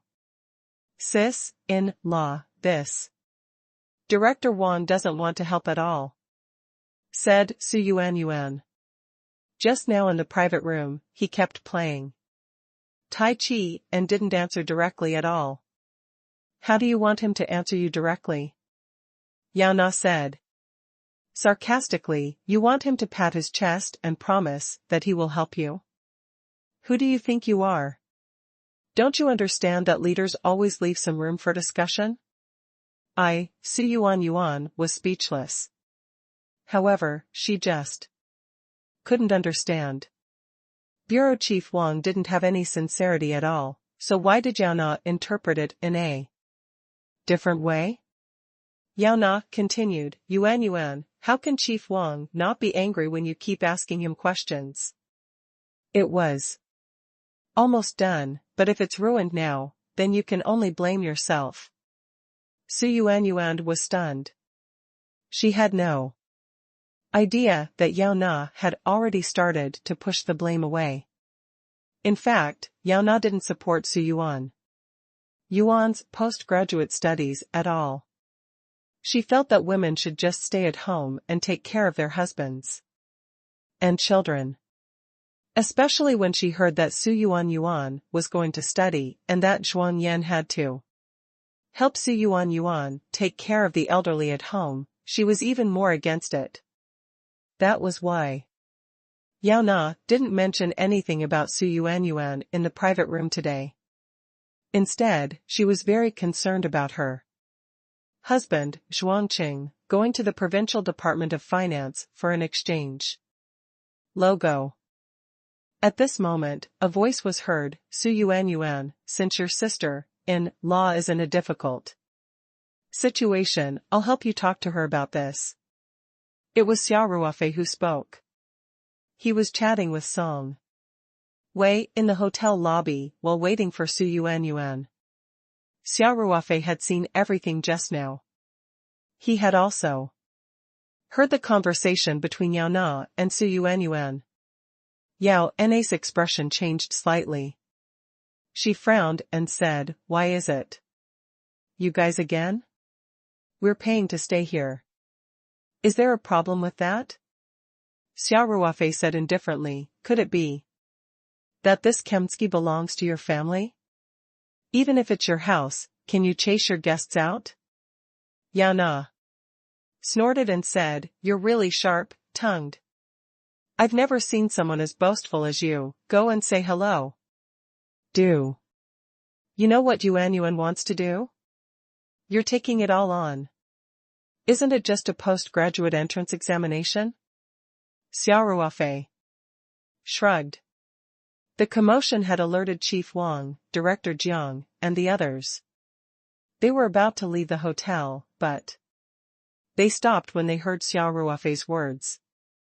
This was especially so for Bureau Chief Wang. A trace of displeasure appeared on his face. Yao Na had asked him to handle this matter.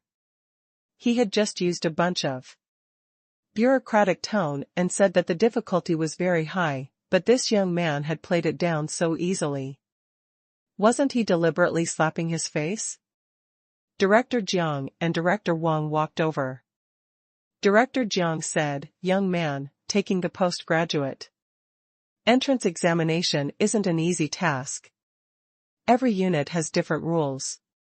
Miss Yuan's situation doesn't meet the requirements." As for Chief Wang, he glanced at Xia Ruofei from the corner of his eyes. His face was dark and his eyes were cold. Xia Ruofei nodded and smiled. Yup. If she met the requirements, she wouldn't need to spend 2 months of her salary to treat you two to a meal. "What do you mean by that?" Chief Wang snorted. "We're greedy for her meal? What a joke." Director Jiang also frowned and asked, "Little Yao, who are these 2 people? You're so irresponsible.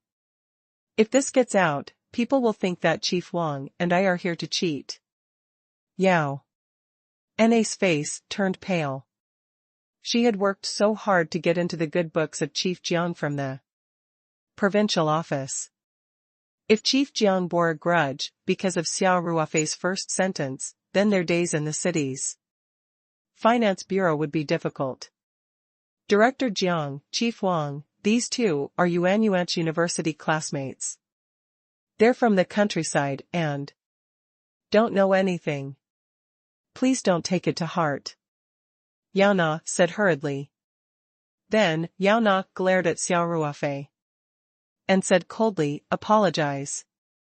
Apologize to Director Jiang and Chief Wang immediately." Xia Ruofei couldn't help but laugh and said, "Apologize? I was talking to Su Yuan, and you guys came to me, and now you want me to apologize? You're slandering the 2 leaders. Shouldn't you apologize?" Yao Na asked.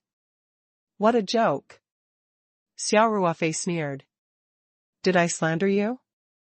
Is it not true that Su Yuan is treating them to a meal?" Then, Xia Ruofei said to Song Wei, "Let's go." Then, he looked at Yuan Su and said, "You and Zhuang Yan should come too. Don't worry, I won't delay your postgraduate entrance examination." Su Yuan's heart sank to the bottom. She knew that she had completely offended Bureau Chief Wang. Not to mention that she didn't meet the age limit. Even if she met the requirements, it was impossible for the unit to approve her to take the exam. Su Yuan thought to herself, "I didn't expect Wei Wei's boyfriend to be so aggressive when he looks so gentle and weak. I'm done for." However, she and Zhuang Yan were kind people. They knew that Xia Ruofei was speaking up for her. Even if things were ruined, they would not blame Xia Ruofei. Hearing Xia Ruofei say that there was no problem with the postgraduate entrance examination, Su Yuan smiled bitterly. She felt that Xia Ruofei was probably trying to save face. Seeing that Xia Ruofei was about to leave, Yao Na was even more furious. She actually stopped Xia Ruofei without caring about her image and said, "Don't even think about running away before you make things clear." Zhuang Yan's brother also said coldly, "I'll give you a chance to apologize to the 2 leaders. Don't forget, this is Tanzhou." Xia Ruofei couldn't help but laugh and said to Song Wei, "Is he threatening me?" Probably, Song Wei said with a smile. Song Wei could not help but laugh when she thought of Xia Ruofei, who was drinking and chatting with the top figure of Xiangnan and was even an important guest of Elder Song, being threatened by a small official from the Tanzhou Financial Bureau. Xia Ruofei looked at Zhuangqing calmly and said, I advise you to ask your wife to let go of me immediately. I don't want to hit a woman. Yana tightened her grip and said, hit me? Why don't you try hitting me? Do you really think Tanzhou is your country?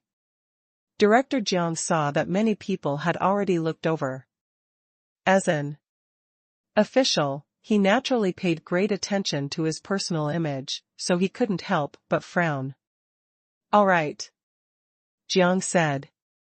Xiao Yao, let him go. Chief Wang also looked at Xia Ruofei coldly and said to Yao Na, since you have such a capable friend, I won't meddle, that's right. Bureau Chief Wang said coldly, Comrade Su, remember to give me your account number. I'll transfer the money for the meal to you, in case people say that I'm cheating. You have your food and drink. Then, Director Jiang and Director Wang walked out. Yao Na and Zhuangqing were both dumbfounded. He had offended both of them, and it was obvious that the two leaders were even blaming Zhuang Cheng and Yao Na. Bureau Chief Wang didn't mind. After all, the Cultural Bureau wasn't a real power unit, and it couldn't control the two of them. But Director Jiang was the deputy director of the provincial department. He was the leader of the higher unit in charge of their city's finance bureau. Yao Na's expression turned ugly. She glared at Su Yuan and said coldly, Su Yuan, this is the result you wanted. In the future, Zhuangqing and I will have no future in the unit. Are you satisfied now? At this moment, Director Jiang and Director Wang, who had already taken a few steps, stopped at the same time and looked at the door. Following the direction of their gazes, a middle-aged man with an extraordinary bearing was walking into the hotel lobby. Xia Ruofei and Song Wei also saw this person and could not help but smile. It was Song Jingping's secretary, Chao Jin. Xia Ruofei was going to call him about Su Yuan. Although it felt like overkill to ask the secretary of the number 1 provincial party committee to handle such a trivial matter, he had no choice. Besides Song Jingping, the only other person Xia Ruofei knew in Hunan province was Secretary Chao. He could not ask Song Jingping to do it himself, could he? Yao Na naturally noticed the unusual behavior of Director Jiang and Director Wang. She couldn't help but look over. She felt that Chao Jin looked familiar, but she couldn't recall who he was. Zhuangqing, that man, Yao Na couldn't help but ask. Zhuangqing was also thinking hard. Suddenly, his body trembled slightly and he said, Nana, I think that's Chief Chao from the Provincial Party Committee. Chief Chao? Yao Na was stunned for a moment, but she immediately realized who he was. Secretary Song's secretary, Director Chao? It must be. Chief Jiang and Chief Wang are already there, Zhuangqing said. Director Jiang and Director Wang almost trotted over to greet him. Seeing Chao Jin speed up after glancing in their direction with a smile on his face, the two were even more excited. It seems that Chief Chao still remembers me. As the two of them thought about this, they reached out their hands from a distance. However, what they did not expect was that Chao Jin did not even look at them and walked past them directly. Their hands were hanging in the air, and their faces were full of embarrassment. At the same time, what made Director Jiang and Director Wang a little confused was that they clearly saw Chao Jin's face become very humble, and his steps were obviously faster than normal. Could Chief Chow have met a higher up? Could it be that Secretary Song was also at the hotel? As the two of them guessed, they turned their heads at the same time. What happened next completely petrified them, and they became motionless like statues. Logo. Director Jiang and Director Wang saw Chao Jin and walked straight to Zhuangqing, Yao Na, and the others. They couldn't help but be shocked. Could it be that these two young cadres of the Tanzhou Finance Bureau were in contact with Director Chao? The two of them recalled their earlier words that were filled with resentment. They couldn't help but feel a little regretful. In fact, they were all part of the system and were usually harmonious. However, the two of them were really angry at Xia Ruofei's words today. Moreover, Zhuangqing and Yao Na were young cadres with very low ranks, so they couldn't help but vent their anger at them. Director Jiang and Director Wang looked at each other and walked toward Zhuangqing. On the one hand, they hoped to get closer to Chao Jin, and on the other hand, they hoped to ease their relationship with Zhuangqing and his wife. On the other side, Zhuangqing and Yao Na had their full attention on Chao Jin, so they naturally noticed that Chao Jin was walking straight towards them. The two of them couldn't help but feel a little excited. Could it be that Director Chao still remembers us? The more he thought about it, the more he felt that it was possible. On the eve of the Spring Festival, Chao Jin had accompanied Song Jingping to inspect the Tanzhou City Finance Bureau. At that time, Yao Na, who was a member of the Bureau's party committee, had participated in the entire reception work. Zhuangqing had also participated in a small meeting. Yao Na even fantasized that Chao Jin had a deep impression of her because of her good looks. She was quite confident in her looks, at least she could be considered a flower in the Tanzhou City Finance Bureau. Therefore, as Chao Jin got closer and closer, Yao Na could not help but reach out to tidy her hair and try to show her most charming smile. Zhuangqing quickly straightened his back and fixed his eyes on Chao Jin as if he was waiting for the highest leader to come and meet him. Chao Jin was getting closer and closer, and the two of them were getting more and more excited. There's no mistake, Director Chao is really walking towards me. When Chao Jin walked over, the two of them naturally showed a humble smile and extended their hands from a distance, like Director Jiang and Bureau Chief Wang. Seeing the smile on Chao Jin's face, the two were even more excited. Not only did Director Chao come to talk to them, but his attitude was also so kind. What a great honor it was. From the corner of their eyes, they even saw Director Jiang and Bureau Chief Wang walking over. They felt even more elated. A moment ago, they felt like they had lost their parents and their future was bleak, but now, they felt like they had a glimmer of hope.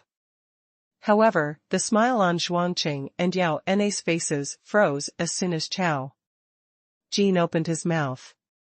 Mr. Xia. Chao Jin greeted him with respect. Mr. Xia? Zhuangqing's and Yao Na's hearts skipped a beat. At this moment, Chao Jin had already walked past them, completely treating them as if they were thin air. The two of them turned their heads with great difficulty and saw a scene that they would never forget for the rest of their lives. Chao Jin came in front of Xia Ruofei and Song Wei and bowed slightly to them. His posture was quite low. Then, they saw a faint smile on Xia Ruofei's face. He said gently, "Hello, Secretary Chao." Secretary Chao? He actually called Chao Jin Secretary Chao? Although everyone knew that Chao Jin was indeed a secretary, how could a secretary be the same? He was the secretary of the Provincial Party Committee, and also the deputy director of the Provincial Party Committee. It was a customary practice in the system to call him Director Chow. Even the leaders of the provincial party committee, unless they were particularly senior, would call him Little Chow. Most of the others would also call him Director Chow. If he was called Secretary Chow, although Chow Jin might not bear a grudge, he would definitely feel uncomfortable. However, Zhuangqing and Yao Na were not displeased at all when they saw Chow Jin. Instead, they were even more respectful. Mr. Xia, Chow Jin said with a smile, I just finished working overtime and wanted to visit you. I also wanted to know what kind of service you would like during your stay in Tanzhou. After hearing this, Zhuangqing, Yao Na, Director Jiang, and Director Wang all almost fell. Secretary Chow had actually come to visit and had even lowered himself so much. What was this young man doing? Bureau Chief Wang and Chief Zhang's faces turned pale. Thinking of their attitude towards Xia Ruofei just now, they felt a chill from the bottom of their hearts. Zhuangqing and Yao Na were even more dumbfounded, their minds almost blank. Director Jiang also remembered that Yao Na had casually introduced them as Su Shiyuan's college classmates and said that they were from the countryside. It was because of this preconceived concept that they felt so superior in front of Xia Ruofei. They spoke so arrogantly, but they did not know if they had offended such a big shot. At that thought, Director Zhang's gaze toward Zhuangqing and Yao Na turned cold. These two people killed me today. Director Jiang secretly gritted his teeth. Xia Ruofei did not care about Zhuangqing's reaction. He smiled and said, You're too kind, Secretary Chow. We're just here to take a look around. You're so busy with work, you don't have to come here. It's my duty, Chow Jin said humbly. You're welcome, Mr. Xia. Secretary Chow, would you like to come with us to our room? Xia Ruofei said. Logo. I can't ask for more. Chow Jin quickly said. He had indeed come to visit Xia Ruofei because he could see how much Song Jingping valued Xia Ruofei. In the afternoon, Song Jingping had even specifically instructed that if Xia Ruofei contacted him, he had to do his best to satisfy any needs. Therefore, after accompanying Song Jingping to a meeting and sending him home, Chow Jin hurriedly had dinner and rushed to the hotel. Xia Ruofei and Song Wei had taken Song Jingping's car back to the hotel at noon, so Chow Jin did not need to ask at all. He only needed to ask Song Jingping's driver. At this moment, Xia Ruofei seemed to have suddenly recalled something and said, Oh, Secretary Chow, I'd like to introduce you to two friends. This is Shu Yuan, she's Song Wei's university classmate. This is her husband, Zhuang Yan, Xia Ruofei said. These two are working at Tanzhou City's Cultural Relics Bureau. Zhuang Yan, Su Yuan, this is Chow Jin. He works in the general office of the provincial party committee. Xia Ruofei continued. Seeing Xia Ruofei's expression, Song Wei could not help but laugh. They had just discussed to ask Chow Jin to help ask about Su Yuan, but Xia Ruofei seemed to have just remembered it. Chow Jin didn't put on any airs. He smiled and said, Hello. Hello, Secretary Chow. Yuan said. She didn't know Chow Jin's position, so she could only follow Xia Ruofei's way of addressing him after a moment of hesitation. Chow Jin was not displeased at all. He gently shook hands with them and said, We are both working in Tanzhou. If the two of you need any help in the future, you can give me a call. Of course, Chow Jin understood why Xia Ruofei had introduced these two people, so he expressed his attitude on the spot very readily. Zhuang Cheng and Yao Na were so envious that they were about to go crazy. Su Yuanyuan obviously didn't realize how precious Chao Jin's statement was, and thought it was just a casual remark. Therefore, Su Yuanyuan was not very excited. She just said politely, "Thank you, Secretary Chao." Xia Ruofei smiled. "Secretary Chao, speaking of which, Yuanyuan has a small matter that she might need your help with." "Oh? Please speak." Chao Jin said without hesitation, "I will do my best." Chao Jin couldn't wait for an opportunity to help. His predecessor had served Song Jinping for many years. After Song Jinping was promoted from the position of provincial governor, his predecessor was also smoothly demoted. He was directly promoted to the standing committee of a prefecture-level city, and Chao Jin also had the opportunity to take over the baton. However, Chao Jin had not been with Song Jinping for a long time.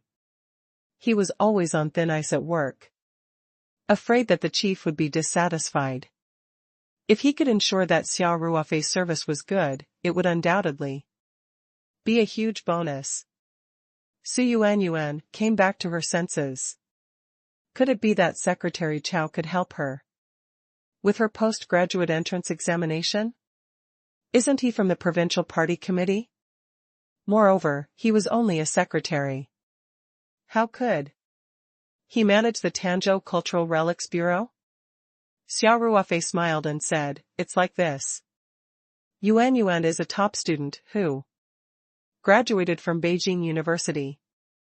Now, she hopes to take the postgraduate entrance examination and further her studies while retaining her permanent position.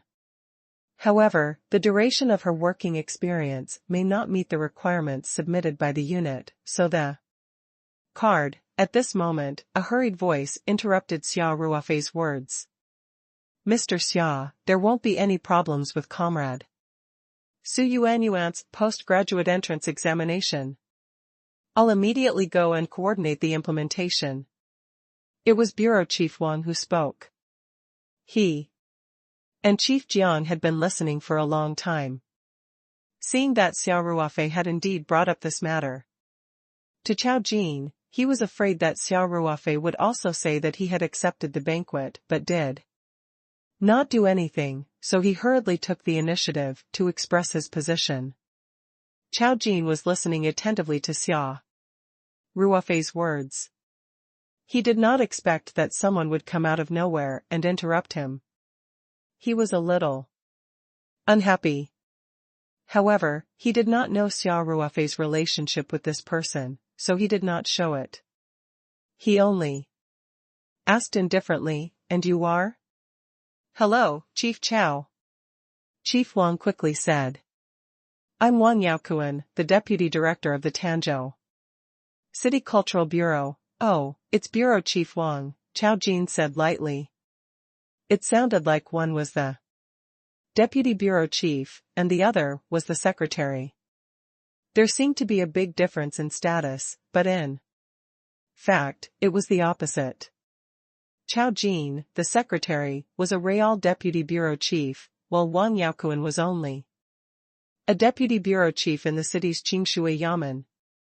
Therefore, Chao Jin naturally did not need to be too enthusiastic. "Chief Wang," Xia Ruofei said, "don't you know that it's rude to interrupt someone?"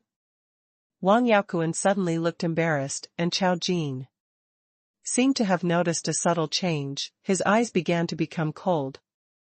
The Cultural Affairs Bureau was the management unit of the Cultural Relics Bureau. As a member of the leadership team of the Cultural Affairs Bureau, Wang Yaokuan could easily take care of Su Yuanyuan's postgraduate entrance examination. However, Wang Yaokuan's sudden appearance at this time gave Chao Jin some different information. "Mr. Xia, I was wrong," Wang Yaokuan said in a panic. "I shouldn't have interrupted you. But I just want to solve Su Yuanyuan's problem as soon as possible." Xia Ruofei was still the same Xia Ruofei from before. His tone was also as impolite as before, but in Wang Yaokuan's eyes, it was completely different. The tone of the country boy from before would only make Wang Yaokuan think that this person was arrogant. This Mr. Xia, who even Director Chow had to treat with respect, was the most reasonable person to speak like this. It would be abnormal if he was polite to everyone and didn't have a temper. Chief Wang didn't say that. Just now, did he? Xia Ruofei said, I remember you saying that this is not an easy task. It's against the rules and it might even cause chaos in the unit. Beads of sweat appeared on Wang Yaokuan's forehead. He had just put on airs with Yuan Su and said all those words to Xia Ruofei. And it was in front of Chao Jin. Chao Jin had been in the system for so many years and had been polished and trained by the major agencies. How could he not guess what had happened when he heard this? He glanced at Wang Yaokuan and said, if that's the case, then we don't have to trouble Director Wang with this matter. I'll call Xing Jianming later and ask him to consider Su Yuanyuan's actual situation and approve her application for the postgraduate entrance examination. Xing Jianming was the head of the city's cultural bureau, Wang Yaokuan's direct superior. Wang Yaokuan's forehead was full of sweat. He was remorseful.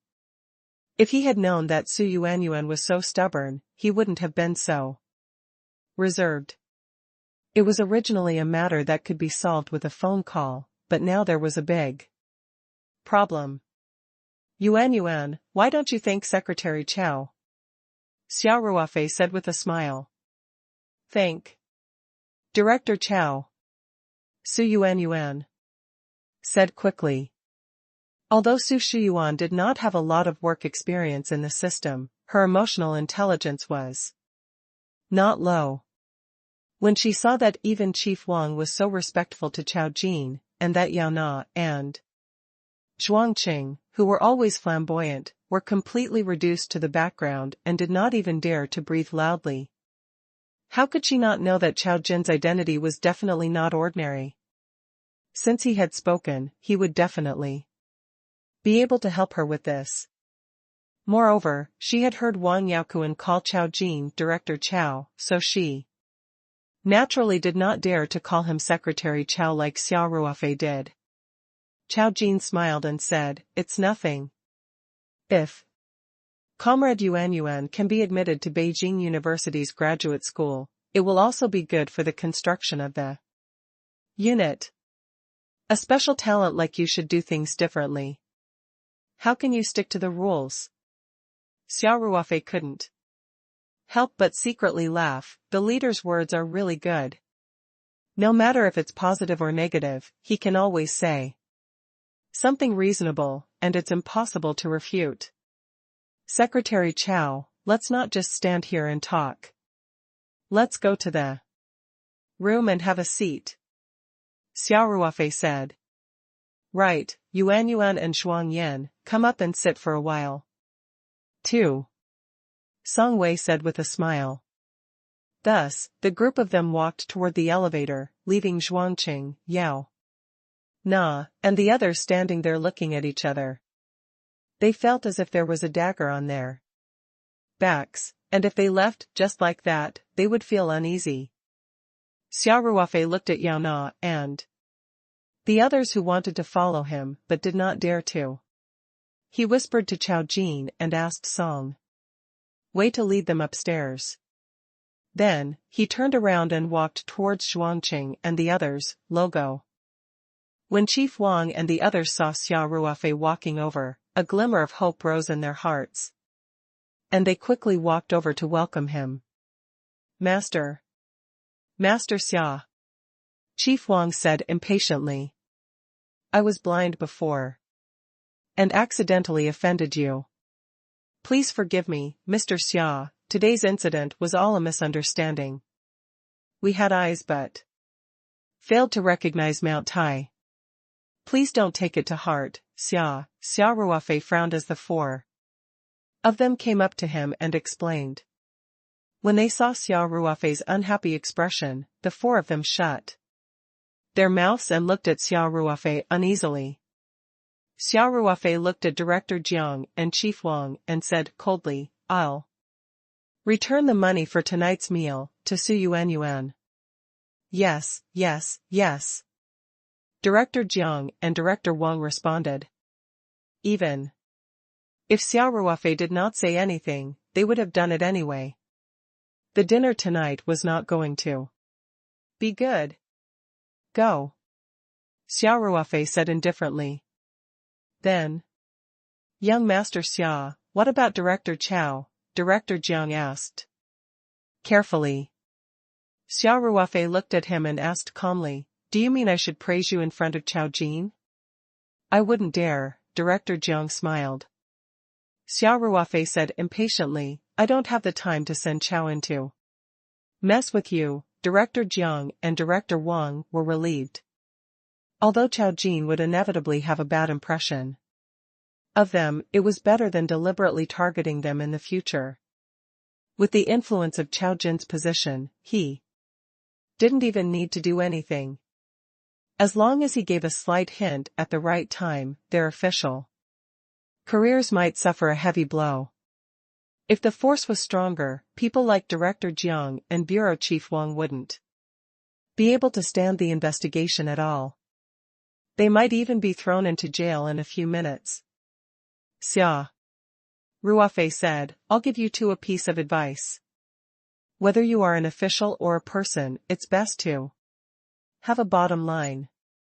If you walk by the river often, your shoes will definitely get wet." Director Jiang and Bureau Chief Wang felt that their backs were drenched in cold sweat. Xia Ruofei's simple words had frightened them. They probably had a guilty conscience. Yes, yes, yes. Director Jiang quickly said, "We will definitely remember young Master Xia's instructions. We will be honest people and be officials with a clean record. Thank you for your teachings, young Master Xia." Chief Wang said. "Go." Xia Ruofei said. "Then we'll take our leave." "Thank you, Master Xia." Director Jiang and Director Wang left the hotel as if they were escaping. Xia Ruofei looked at the two of them as they left. He knew that they were probably not clean, but he did not have the time to care. He was not a savior. Besides, there were no fish in the clear water. No matter how capable Song Jingping was, he could not guarantee that there would not be a single pest in the entire provincial cadre. After the two leaders left, Zhuang Qing and Yao Na were still standing there, trembling in fear. Xia Ruofei was still the same Xia Ruofei. However, before Chao Jin appeared, Yao Na felt that he was just a country bumpkin who had never seen the world. Now, Xia Ruofei was still so calm, but Yao Na and Zhuangqing felt an invisible pressure in front of him. They felt that he was very powerful. Young Master Xia," Yao Na called out nervously. Xia Ruofei glanced at her and asked, "What is it?" Compared to Director Jiang and Bureau Chief Wang, Xia Ruofei hated Yao Na more. At most, the two of them would just take the benefits and not do anything. They would also put on airs. However, Yao Na was a little worse. If you didn't want to help, then don't agree. After agreeing, there was no sincerity at all. She was just fooling Su Yuan, and her words were so unpleasant. As for Zhuangqing, he wasn't a good person either. He had even threatened Xia Ruofei just now. He had the aura of a bandit. No one knew how such a person had gotten into the system. "Young Master Xia, we just," Yao Na said in fear. Xia Ruofei waved his hand and asked, "If I didn't know Chao Jin, you wouldn't have asked me to leave Tanzhou in one piece, right?" I wouldn't dare. Those were Just words of anger said in a moment of confusion, Zhuangqing said submissively. Young Master Xia, we failed to recognize Mount Tai. You're an important figure in the upper class, so please don't stoop to our level. Yao. Na said pitifully. Looking at Yao and Ace's coquettish behavior, Xia Ruofei felt even more disgusted. At the same time, he felt dispirited. Why did he have to stoop to the level of such a small fry? He waved his hand and said, all right. You guys should leave too. Then Yao Na still wanted to try to ease the tension between them, but she was interrupted by Zhuangqing's gentle tug on her clothes. It was already a blessing that Xia Ruofei did not pursue the matter. What else did he want? As for the bad impression that Chief Jiang had off them because of this incident, it was already irreversible. How could they expect Xia Ruofei to help them? Young Master Xia, I'm sorry again. Zhuangqing quickly said. Then we'll take our leave too, then. Zhuangqing pulled Yao Na along and the two of them walked towards the door in a daze. If I find out that Yuan Su has been wronged at home, you know the consequences. Xia Ruofei said loudly. Zhuang Qing and Yao Na trembled slightly and quickly turned around. I don't dare. Yuan is also our family. We'll get along well as a family from now on, logo. Good luck. Xia Ruofei nodded. He then turned around and walked towards the elevator, ignoring Zhuangqing and Yao Na, who had mixed feelings in their hearts. Xia Ruofei took the elevator up and arrived at Song Wei's room. Everyone was in the small living room of the suite. Because of Chao Jin's presence, Zhuang Yan and Su Yuan were a little restrained. You've settled it? Song Wei asked with a smile. I sent them away, Xia Ruofei nodded. Mr. Xia, do you need me to? Chao Jin's eyes flashed. Xia Ruofei smiled and waved his hand. Forget it. They're just a few small bureaucrats. There's nothing to fuss about with them. Chao Jin nodded with a smile. Since Xia Ruofei had spoken, he wouldn't go after these people. However, he still had to teach them a little lesson. At the right time. In Chao Jin's position, he might not be able to help others, but it was too easy to ruin something. To give a simple example, when documents were presented, the difference in the order in which the documents were placed could have a huge impact. It was directly related to how much attention Song Jingping paid to the documents. It was too easy for Chao Jin to deal with the deputy director and the deputy director of the Qingshui Yamen. Xia Ruofei chatted with Chao Jin and the others for a while with a gentle attitude. Chao Jin also took the initiative to call the director of the city's cultural bureau in front of everyone and told him about Su Yuan. Normally, it was difficult for bureau chief Jing Jianming to even talk to Chao Jin. How could he hesitate for such a simple matter? He directly patted his chest and promised that he would get it done immediately. As long as Yuan Su could get into graduate school, she would be able to enter the school with the permanent staff and enjoy the benefits of tuition reimbursement. When Su Yuan heard that her matter was settled so easily, she felt as if she was in a dream. She had gone through a lot of trouble for the postgraduate entrance examination and had even lowered herself to beg Yao Na. She had been reprimanded by Yao Na, but in the end there was still no progress. The young couple quickly expressed their gratitude to Chao Jin. Of course, they did not forget to thank Xia Ruofei. They both knew that Chao Jin had only done so much for Xia Ruofei's sake. Chao Jin sat for a while and then took the initiative to leave.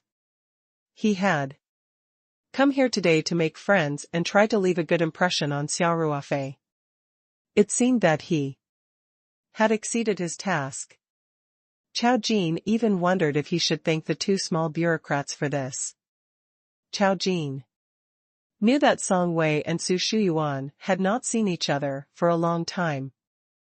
They must have a lot to talk about, and it was not convenient for them to talk here, so he left. Xia Ruofei personally sent Chao Jin to his room. Chao Jin quickly said, "Mr. Xia, please wait." "Stop." He did not dare to let Xia Ruofei sent him down again.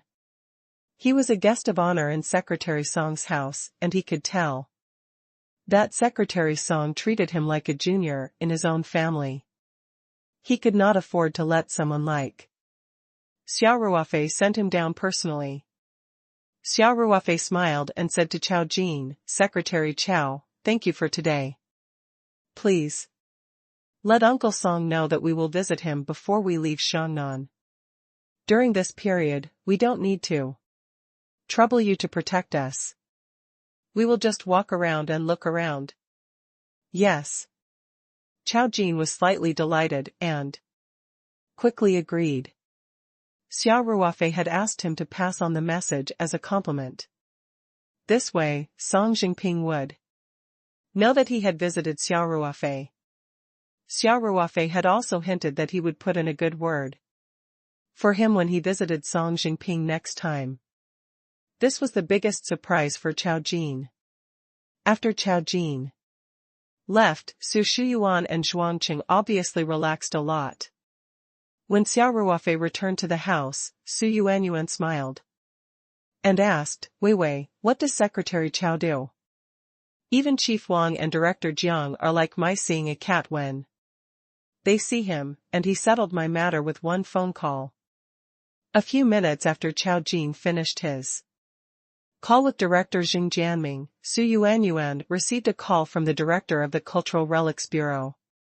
The director, who usually had a serious face, was quite kind. He personally told Su Yuanyuan that the bureau would fully support her to further her studies and that she did not need to go to work tomorrow. She could focus on studying and preparing for the exam at home. Of course, she would still be paid. Xia Ruofei smiled. "You already know that he's Secretary Chao." "Of course, he's a secretary." "A secretary has so much power?" asked Su Yuanyuan. "Don't tell me he's the secretary of the provincial party Secretary Song." Xia Ruofei shrugged. "That's a pretty accurate guess." Su Yuanyuan couldn't help but widen her eyes and said, "Xia Ruofei, you're not joking, right?" Then, she looked at Song Wei and saw her nodding with a smile. She muttered, "It really is Secretary Song, a secretary." No wonder. Then, Xu Yuanyuan looked at Xia Ruofei in shock and said, "So, the Uncle Song that you were talking to Secretary Chao about at the door?" Xia Ruofei smiled bitterly and nodded. Song Wei quickly said, "Yuanyuan, Ruofei has some connections with Secretary Song's family. Just keep this to yourself and don't go around telling others. It'll have a bad influence." While Song Wei was warning Xu Yuanyuan, she also cleverly put herself out of the picture. Most of her classmates did not know about her family background, so she did not want to ruin the pure friendship between classmates because of these factors. Su Yuanyuan did not suspect anything. She sized Xia Ruofei up and said, "Wei Wei, it seems like you've got yourself a rich husband. He's much more capable than our Zhuang Yan." Zhuang Yan chuckled and looked at Su Yuan.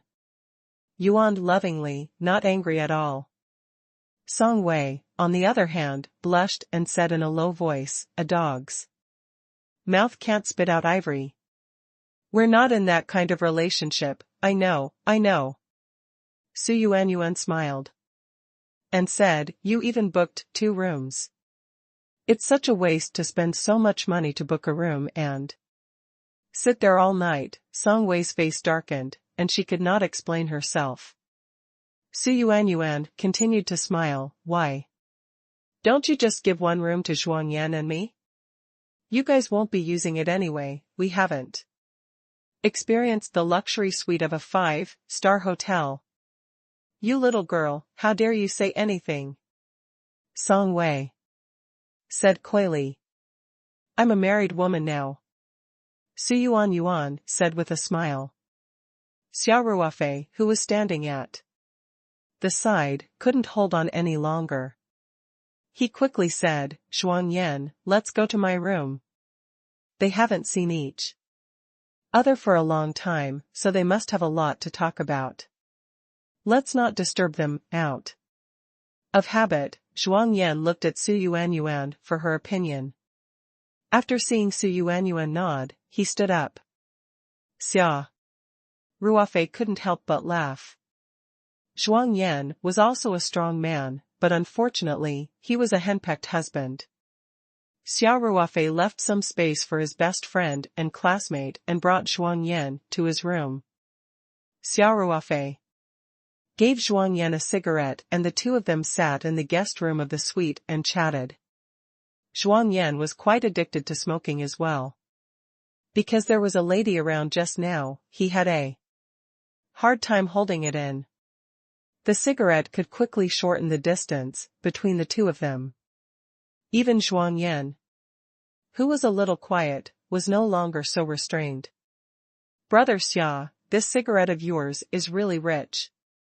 What brand is it? Zhuangyan asked. It was given to me by an elder in my family. There's no tag on it. Xia Ruofei smiled, then opened his bag and rummaged through it. There were still 2 unopened packs of special cigarettes. He took them out and handed them to Zhuangyan, saying, there are only 2 packs left. If you don't mind, you can keep them. Zhuangyan didn't know what this special cigarette was, but as a regular smoker, he could tell that it wasn't an ordinary one after a few puffs. He smiled and said, that's embarrassing. Just take it. It's not like it's worth anything. Xia Ruofei said. Then, thank you, brother Xia. Zhuangyan put the 2 packs of cigarettes into his pocket as if he had found a treasure. Xia Ruofei took a puff of his cigarette and asked, Zhuangyan, are there any fun places in Xiongnan province? Just give me some suggestions. Xia Ruofei looked like he was chatting, but he actually wanted to find out more about the ancient tomb. After all, Zhuangyan was part of the Cultural Relics Bureau. When the archaeologists were in danger and someone died, although they had taken into account the panic of society and implemented news control, Zhuangyan and the others in the system should still know about it. Hence, Xia Ruofei deliberately led the conversation in this direction. He said, there's no need to introduce famous historical sites like Yayang Tower. I like to go to places that aren't very popular, and it's best if they're new and exciting. Logo. Zhuangyan was a little embarrassed as he smiled and said, Brother Xia, you've asked the wrong person. I'm usually a homebody. I haven't even been to many places in Tanzhou City. No way. Aren't you a native of Tan Zhou? Xia Ruofei asked with a smile. She doesn't like to go out and walk. She likes to stay at home to read books and surf the internet. Zhuangyan said as he scratched his head. Xia Ruofei asked without changing his expression, aren't you working at the Cultural Relics Bureau? Don't you usually go out to do archaeology work? Xia Ruofei knew that the ancient tomb was not within Tanzhou. If it was in Tanzhou, the Tanzhou Cultural Relic Bureau would have participated in the investigation. That way, Song Wei would not have met Su Yuanyuan. Only now. However, he just wanted to get some information from Zhuangyan. Anyway, he didn't know how long the 2 women would be talking for. He was idle anyway.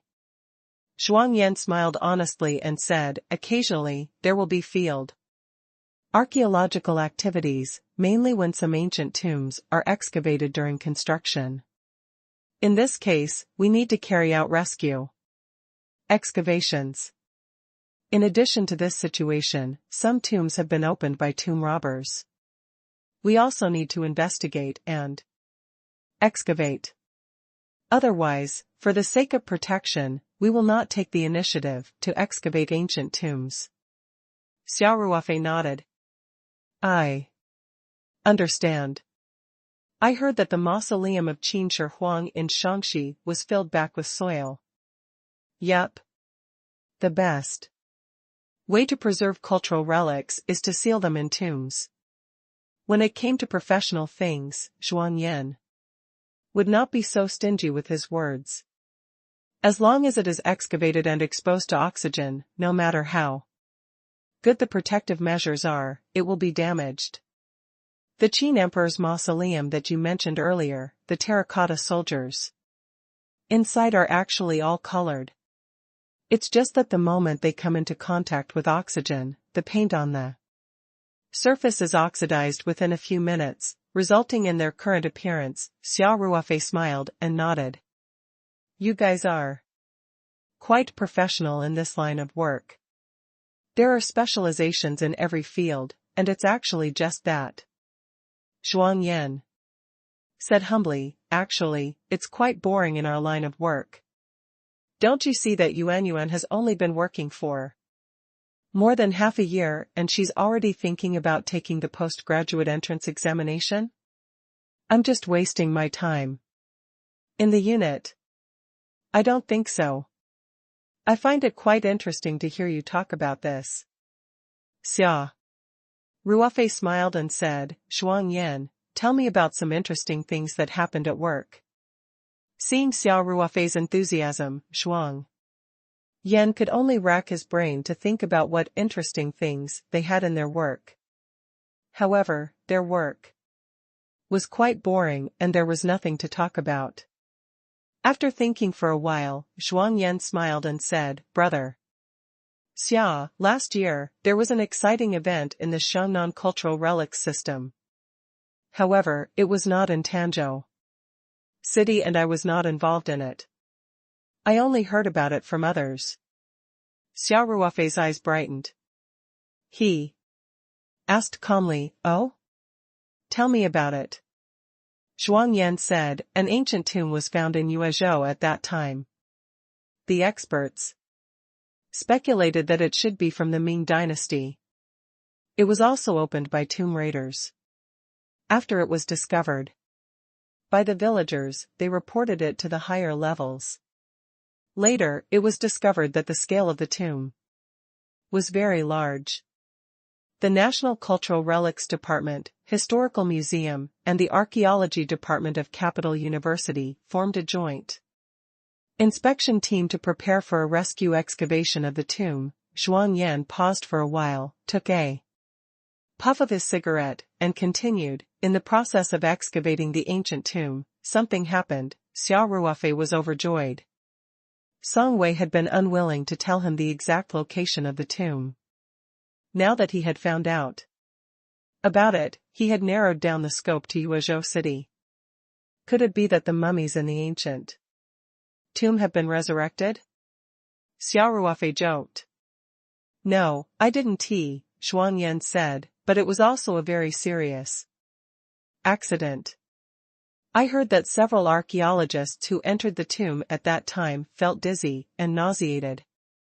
They quickly ended the operation, but it was too late. I don't know what's in the tomb, but I heard that a few archaeologists died of illness one after another. Xia Ruofei couldn't help but laugh secretly. Zhuang Yan had indeed only heard rumors. Most of the information was not accurate. For example, one of the archaeologists, Song Wei, was still alive and had just met them. Then, what about the ancient tomb? How is it now? Xia Ruofei asked. I Heard that the experts suspect that there is unknown poison in the ancient tomb, and they have not found an effective treatment for it yet. Zhuang Yan said, in order to prevent the spread of the poison and cause a large-scale epidemic, the Ugiza government immediately filled back the ancient tomb and even sent someone to guard it. Xia Ruofei could not help but frown. It seemed like it would take some effort to enter the tomb, especially when he had Song Wei with him. After Xia Ruofei heard the news, he didn't continue to talk about this topic. He didn't want to arouse Zhuang Yan's suspicion, and he didn't want people to link them to the tomb in Shangnan. Zhuang Yan naturally didn't suspect him. To him, this was just a topic of conversation after a meal. At 10 p.m., Yuan, accompanied by Song Wei, finally arrived at Xia Ruofei's room. She had asked Zhuang Yan to go home with her. Su Yuan blinked at Xia Ruofei and said, "We won't be staying here to be the third wheel.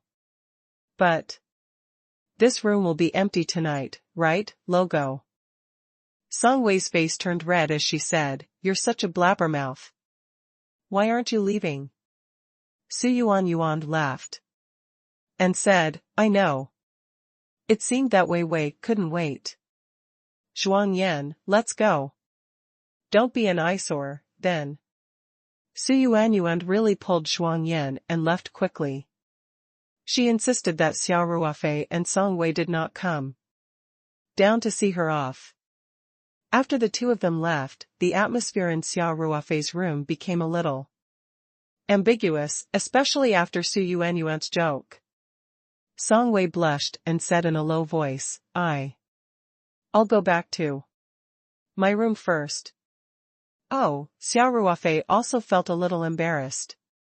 "Rest early, N," Song Wei said. Although she knew that Xia Ruofei would not be so ridiculous as to let her stay the night, she could not help but feel a little disappointed. When they reached the door, Song Wei turned around and said, "By the way, Yuan said that she would take us around Tanzhou tomorrow. Let's postpone it for a day." "All right," Xia Ruofei said with a smile. Xia Ruofei also knew that Song Wei and Su Yuan had not seen each other for a long time. Moreover, they had announced to the public that they were here for a tour in Shangnan. Since Su Yuan offered to bring them to tour Tanzhou, it was naturally not good to reject. Otherwise, it would seem unreasonable. Yuezhou is a convenient place, and it's not far from here, he added. Yup, Song Wei said subconsciously. Then, she raised her head and looked at Xia Ruofei. How did you know?" Xia Ruofei laughed. "I'm good at divination. Don't think that. I don't know anything if you don't tell me." Song Wei was not in a hurry to leave. She looked at Xia Ruofei and asked, "Since you know the place, you won't leave me behind and run over there alone, right?" "How could that be?" Xia Ruofei said, "My words carry enormous weight. Why do I not believe it?" Song Wei said, "If you leave me here and go to Yuezhou, who can I talk to? Can't there be some trust between people?" Xia Ruofei smiled bitterly. "We can tea," Song Wei said with a smile. "Then what do we do?" Xia Ruofei spread his hands and said, "My legs are mine. You can't stop me if I really want to leave. Why don't I stay here tonight and watch over you? Let's see how you can escape." Song Wei laughed. Xia Ruofei was shocked and quickly said, "Stop joking. Let me tell you the truth. Actually, I was just trying to get some information out of Zhuang Yan. Isn't he also from the cultural relic system? It's not a secret in the cultural relic system of Hunan province. You're so sinister." Song Wei said coquettishly, "You even lied to an honest man like Zhuang Yan, I didn't lie to him. We're really just having a chat. Xia Ruofei said, and I know my limits. I didn't get to the bottom of it. I only know that the ancient tomb is in Yuezhou. I don't know anything else. So you can rest in peace. Without you as a guide, I can't even move a single step. Really? Song Wei asked. I swear to the heavens, Xia Ruofei raised his hand, but then realized that they were indoors, so he changed his words. I swear to the lights. All right. Then I'll believe you for once. Song Wei said, don't lie to me. Otherwise, I'll never forgive you. Xia Ruofei smiled bitterly. Why did his words sound so ambiguous? Song Wei did not notice anything wrong. After she warned Xia Ruofei, she returned to her room with a smile. The next day, Su Yuanyuan came to the hotel early and took Xia Ruofei and Song Wei on a tour around Tanzhou. Zhuang Yan didn't come because he had to go to work. He only showed up for dinner at night. As for Su Yuanyuan, she didn't need to go to work anymore. Last night, the chief said in person that she could stay at home and prepare for the exam. The dinner was hosted by Su Yuanyuan. Firstly, her classmate had come from afar and she had to be a good host. Secondly, it was thanks to Xia Ruofei's help that she was able to get into the postgraduate entrance examination. Therefore, she was also grateful. After dinner, Su Yuanyuan drove Xia Ruofei and Song Wei back to the hotel in the polo that she had bought for her wedding. Su Yuanyuan wanted to take them to the nearby attractions the next day, but Song Wei didn't want to waste any more time in Tanzhou, so she declined. Su Yuanyuan knew that Song Wei and Xia Ruofei had to fly to Tanzhou on their way back. Hence, when they bade farewell at the entrance of the hotel, she reminded Song Wei to look for her so that they could get together again. After another night in the hotel, Xia Ruofei and Song Wei finally embarked on their journey to Yuezhou the next day. The two of them rented an off-road vehicle to Yuezhou. For safety reasons, Xia Ruofei even used a fake identity card. All the cars in the taxi rental company had GPS and their tracks were recorded. Xia Ruofei had to avoid leaving any clues that might lead people to connect him to the tomb. Although the possibility of this happening was very low, Xia Ruofei would not allow any slip-ups. Of course, Song Wei did not know that Xia Ruofei had rented a car and drove back to the hotel to pick her up. Yuezhou was built in 505 BC, on the shore of Dongting. It was an ancient city with a history of more than 2,600 years and was only 100 kilometers away from Tanzhou. After more than 2 hours of driving, the two arrived at Yuezhou city. After the car drove out of the toll station, Xia Ruofei asked with a smile, Song Wei, can you tell me the exact location now? I've been wondering when you'll ask me this the whole time, but it seems like you're pretty patient. Song Wei chuckled. Xia Ruofei was speechless. He looked at Song Wei innocently. That's enough. Song Wei laughed. I'll set up a navigation system for you, so drive ahead. Yes, sir. Xia Ruofei said with a smile. Soon, Song Wei set the destination on the car navigation system. Xia Ruofei took a glance and realized that the ancient tomb was located in Hualien County, west of Yuezhou City. It was still tens of kilometers away. Xia Ruofei looked at the time. It was too late to rush to Hualien County for lunch, so he said, Song Wei, let's have lunch in Yuezhou before we leave. No problem. I'll follow your arrangements. I'm only responsible for leading the way. Song Wei said. All right. Xia Ruofei said. Song Wei had already set up the navigation system. He did not bother to adjust it. He drove straight to Yuezhou City according to the signs along the way. They found a restaurant that looked relatively clean and had a simple lunch. Then, they got on the car and continued to set off. Since they were already very close to their destination, Song Wei naturally would not hide anymore.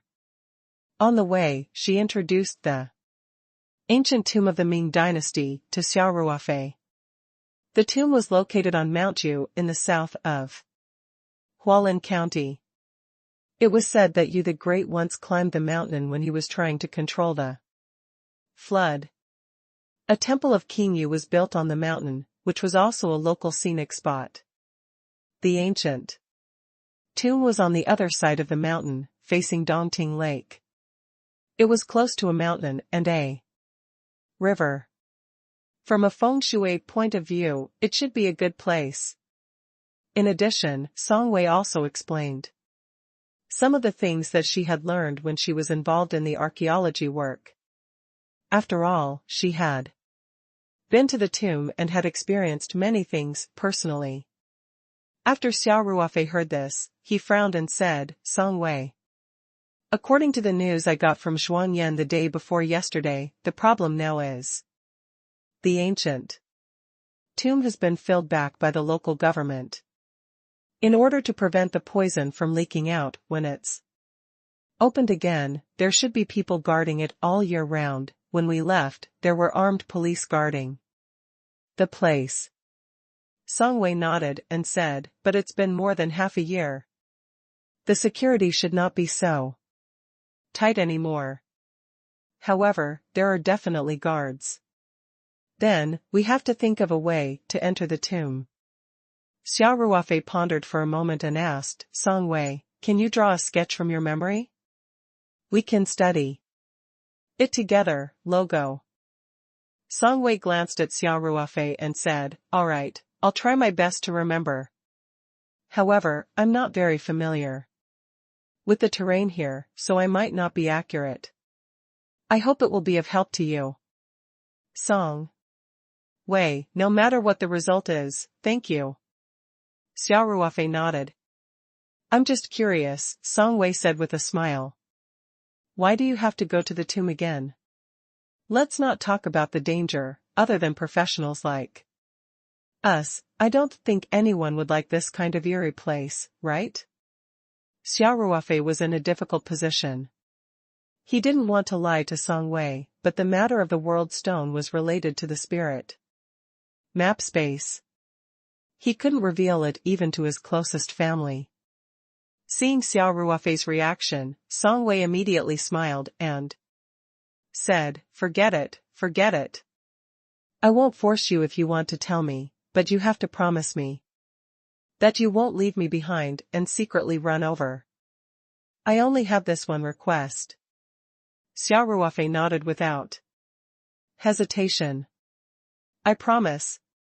He felt that with him by her side, Song Wei's safety should not be a problem.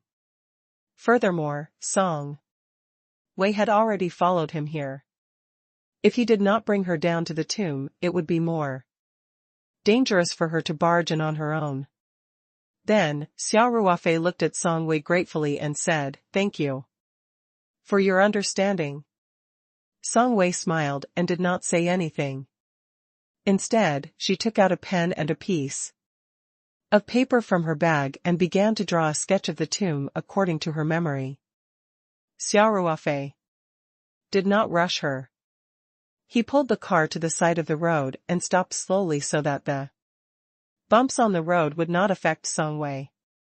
While he was waiting quietly, Xia Qing's voice suddenly sounded in Xia Ruofei's mind. Xia Qing was actively communicating with him through spiritual will. Master, before exploring the ancient tomb, I suggest you try to break the seal in the spirit map world. Xia Qing said. Ever since they set foot On the journey to the ancient tomb, Xia Ruofei had asked Xia Qing to pay attention to the situation outside. Through divine sense. This time, Xia Qing took the initiative to contact Xia Ruofei and gave him her own suggestion. So Xia Ruofei naturally attached great importance to it. The seal of the spirit map world? Xia Ruofei was stunned.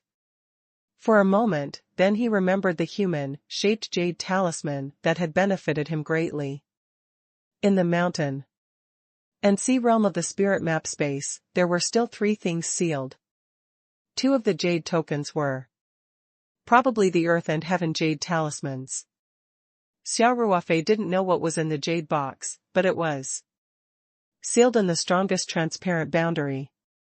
This meant that it was more valuable than the tri-elements jade talisman, which stored a large number of precious books and the Great Tao technique. Xia Qing wanted Xia Ruofei to try to break the seal on the earth jade talisman. Ever since he had started cultivating the Great Tao formula, Xia Ruofei would persist in cultivating at midnight and dawn every day unless there were special circumstances.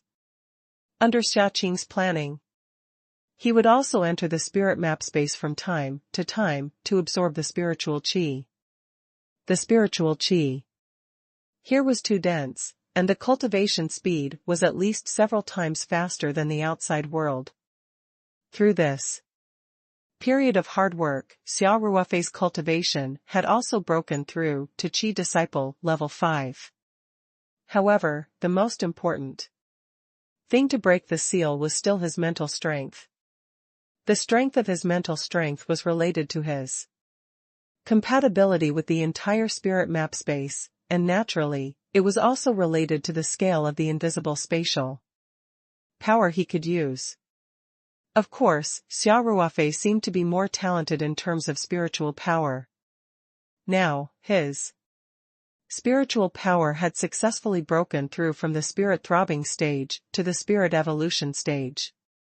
He was now in the middle stage of the spirit evolution, which was equivalent to a cultivator at level 7 of the Qi refining stage. It had been a while since Xia Ruofei tried to break the seal, so there was no harm in trying. However, Xia Ruofei still had some questions. He used his spiritual sense to communicate with Xia Qing. Xia Qing, do you want me to take out the earth jade talisman? Yes, master, Xia Qing said. But I remember you saying that the earth and heaven jade talismans only have the cultivation techniques for the last 6 levels of the Great Tao arts.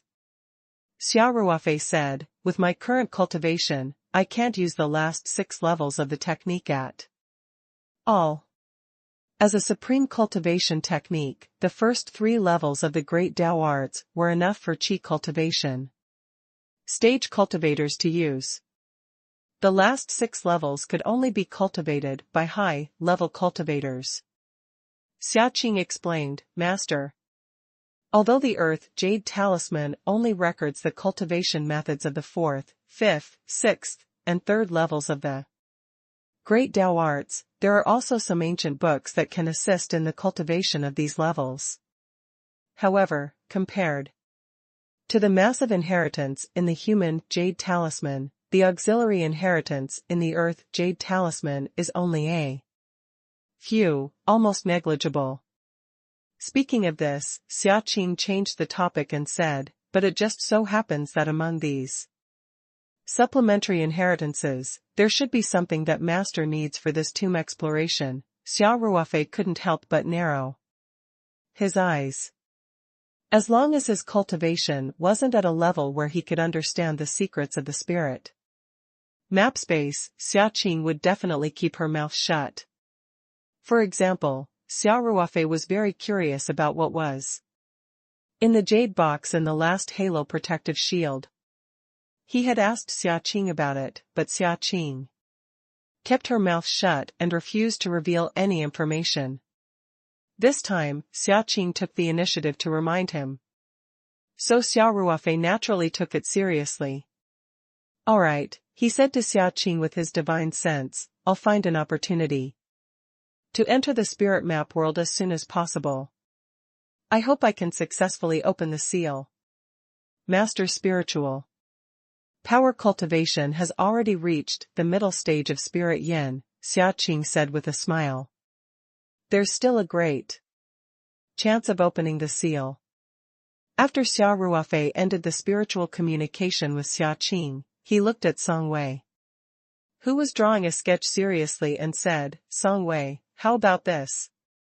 Let's first find a place to settle down in Hualien County. Tonight or tomorrow, we can find time to check out the scene and then discuss the next step of the plan. Is that okay, Logo? Sure. Song Wei said after some thought. I saw that you brought 2 tents and thought that you were going to camp in the wild. That's just in case we need it. Xia Ruofei smiled and said, I didn't know that this ancient tomb was so close to the county. Of course, I had to prepare everything. Then let's go. Find a hotel first. Song Wei said with a smile. I'll slowly draw the rest of the draft when I get to the hotel. I'll try to make it as complete as possible. All right. Xia Ruofei said, I'm counting on you. Xia Ruofei drove to Hualien County. He found a place to stop and searched for local hotels on his phone. The economy of this small county in Hunan province was not very developed. Naturally, there were no 5-star luxury hotels in this county. In fact, the best hotel here was only a 3-star hotel. Xia Ruofei opened one of the hotels called Grand Hotel and found that there was a presidential suite on the list. The room price was only 800 to 900 yuan. He could not help but feel shocked. Xia Ruofei clicked on it to read the details and laughed. It turned out that this presidential suite was equivalent to a family room. It had a living room and 2 bedrooms, which could accommodate up to 4 people. His heart skipped a beat. This room was quite suitable. As this was the location of the ancient tomb of the Ming dynasty, Xia Ruofei naturally wanted to leave as little traces of his presence as possible. It would be best to use the fake identity card that he had prepared before moving in. Each ID card could only get 1 room. The room had its own bedroom, which was enough for him and Song Wei to stay in at the same time. This is the place, Xia Ruofei said with a smile. Then, he booked the room on the internet and opened the navigation system. He entered the name of Tianhao Hotel and began to plan the route. Song Wei was also curious and came over to take a look. Xia Ruofei smiled and explained the presidential suite to her. Song Wei could not help but giggle. At the same time, she also had a faint anticipation in her heart. Although there were 2 separate bedrooms, did this count as the 2 of them staying in the same room in the hotel? Song Wei's face heated up at the sudden thought. Xia Ruofei didn't notice Song Wei's awkwardness.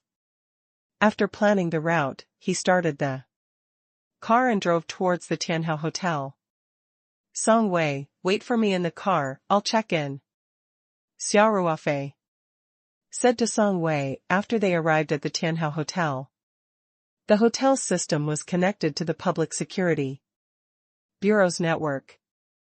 Xia Ruofei's fake ID had cost a lot of money, so there was no problem in passing the verification. However, if the 2 of them went to the front desk to check in, the hotel must register their ID information. Otherwise, it would be troublesome if they were found out. If only one person went to register, they would naturally turn a blind eye. As for how many people would go to stay in the end, the hotel couldn't care less. That was what many of the couples who went to the hotel did. All right, Song Wei nodded. Xia Ruofei opened the door and got out of the car. He smiled at Song Wei and said, "I'll send you a WeChat message after I'm done. You can go to your room directly.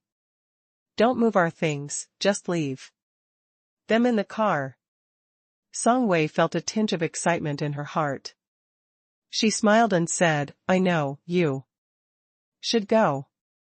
Xia Ruofei waved at Song Wei and walked into the Tianhao Hotel.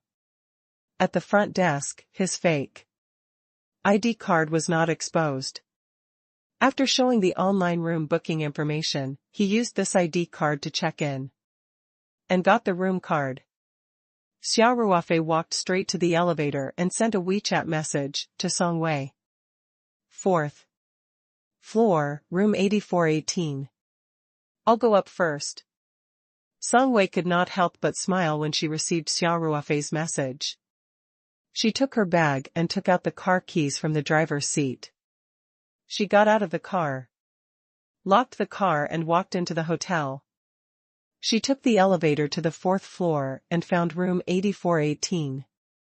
Very quickly, the door was left ajar. Song Wei knocked on the door lightly and heard Xia Ruofei's voice from inside. "Come in." Stepping on the soft carpet, Song Wei walked into the presidential suite. As soon as she entered, she found herself in a small living room. There were 2 doors on both sides of the living room, leading to 2 bedrooms. Xia Ruofei was holding an electric kettle to get some water. He turned to look at Song Wei and said with a smile, "Of the 2 bedrooms, one is a big bed, and the other is a double bed. Ladies first, you can stay in the master bedroom with the big bed." Song Wei did not stand on ceremony with Xia Ruofei. She turned around and closed the door. She smiled and said, "All right. Then I'll go and draw the sketch first." "All right. You've worked hard." Xia Ruofei took the water and went to the entrance. He placed the electric kettle on the seat and started to boil the water. Xia Ruofei looked at Song Wei, who was drawing a sketch on the coffee table in the living room. He smiled and said, "Pour the water yourself after it's done boiling. I'll go back to my room and take a shower." Song Wei said without raising her head. Xia Ruofei smiled, walked into his bedroom, and locked the door. After entering the bedroom, Xia Ruofei immediately released his spiritual force and scanned the entire room to make sure that there were no hidden cameras installed. The security of a small hotel like this was not very good. Who knew if someone had secretly installed a pinhole camera or something? Fortunately, everything was normal in the room. Xia Ruofei heaved a sigh of relief.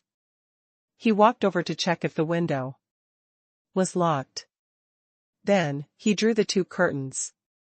He took a deep breath and summoned Gupu's spirit painting scroll from his palm. Under such circumstances, Xia Ruofei would never take out the spirit map scroll, let alone enter the spirit map space. But since Xia Qing had specifically made this suggestion, he had to go in no matter what. Xia Ruofei placed the painting on the bed and went to the bathroom to turn on the shower head. Then, he returned to the bed and disappeared into thin air with a thought. Only an ancient painting was left on the bed. If Song Wei were to see this, she would probably be so scared that her face would turn pale. In order to prevent any accidents from happening, Xia Ruofei even specially asked Xia Qing to pay attention to the outside world through divine sense. As breaking the seal required full attention, he couldn't split his divine sense to be on guard. He requested Xia Qing to inform him at once if there was any movement in the outside world, regardless of whether he was at a critical moment in breaking the seal or not. No matter what, safety was the most important. The spirit painting was Xia Ruofei's top secret. After giving Xia Qing some instructions, Xia Ruofei disappeared in a flash and reappeared in the cave in the mountain sea realm. He didn't have much time to look at him, as time passed at the same rate in the mountain sea realm as the outside world. A man wouldn't take too long to take a bath. Xia Ruofei's eyes fell on the 3 green light shields on the stone platform. 2 jade tablets and a small jade box were lying there quietly, waiting for their owners to come and get them when their cultivation was strong enough. Xia Ruofei walked straight to the seal where the earth character was. He took a deep breath and closed his eyes, adjusting himself to his best state. After a long while, Xia Ruofei suddenly opened his eyes. 2 rays of determination shot out from his eyes. He gently pressed his palm on the protective halo. At the same time, his spiritual power was circulating madly. He continuously mobilized the invisible spatial force and gathered it in his palm. As soon as Xia Ruofei's palm touched the seal, he felt a strong, repulsive force. He snorted and stood there without moving an inch, quickly stabilizing his position. After a while, Xia Ruofei's hand slowly but firmly pressed in. Under the effect of the invisible spatial force, the light on the seal of the earth character jade talisman became even brighter, and the entire transparent protective cover seemed to be trembling. Logo. As the light flickered, Xia Ruofei's forehead started to sweat. The invisible spatial force was acting on the light screen through his palm. Under the pressure from the inside and outside, he felt that his palm bone seemed to be creaking, as if it would crack at any time. This light barrier was extremely tough. Xia Ruofei's palm had almost completely sunk into it, but it did not break. The more he pushed forward, the stronger the reaction force. Even though Xia Ruofei was using all his spiritual power, he still felt that the force was not in his heart. However, Xia Ruofei was a tough person and would never give up easily.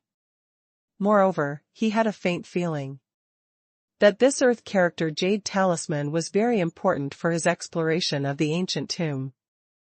If this attempt failed, he was afraid that he would not be able to break it again in a short time. First of all, he would feel a sense of fear in his heart. In addition, he did not have enough time. Hence, even though his body was trembling, Xia Ruofei still pushed his palm forward slowly but firmly. He didn't care if the powerful pressure would hurt him, and continued to mobilize the invisible space force. The light barrier trembled more and more violently. Xia Ruofei's expression became more and more ferocious.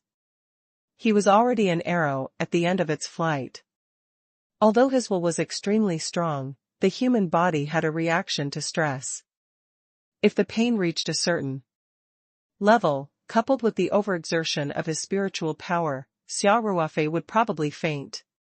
He could already feel the darkness in front of him, and his field of vision seemed to have started to narrow. Even the halo barrier was becoming a little blurry in his eyes. Xia Ruofei gritted his teeth and shouted with all his strength.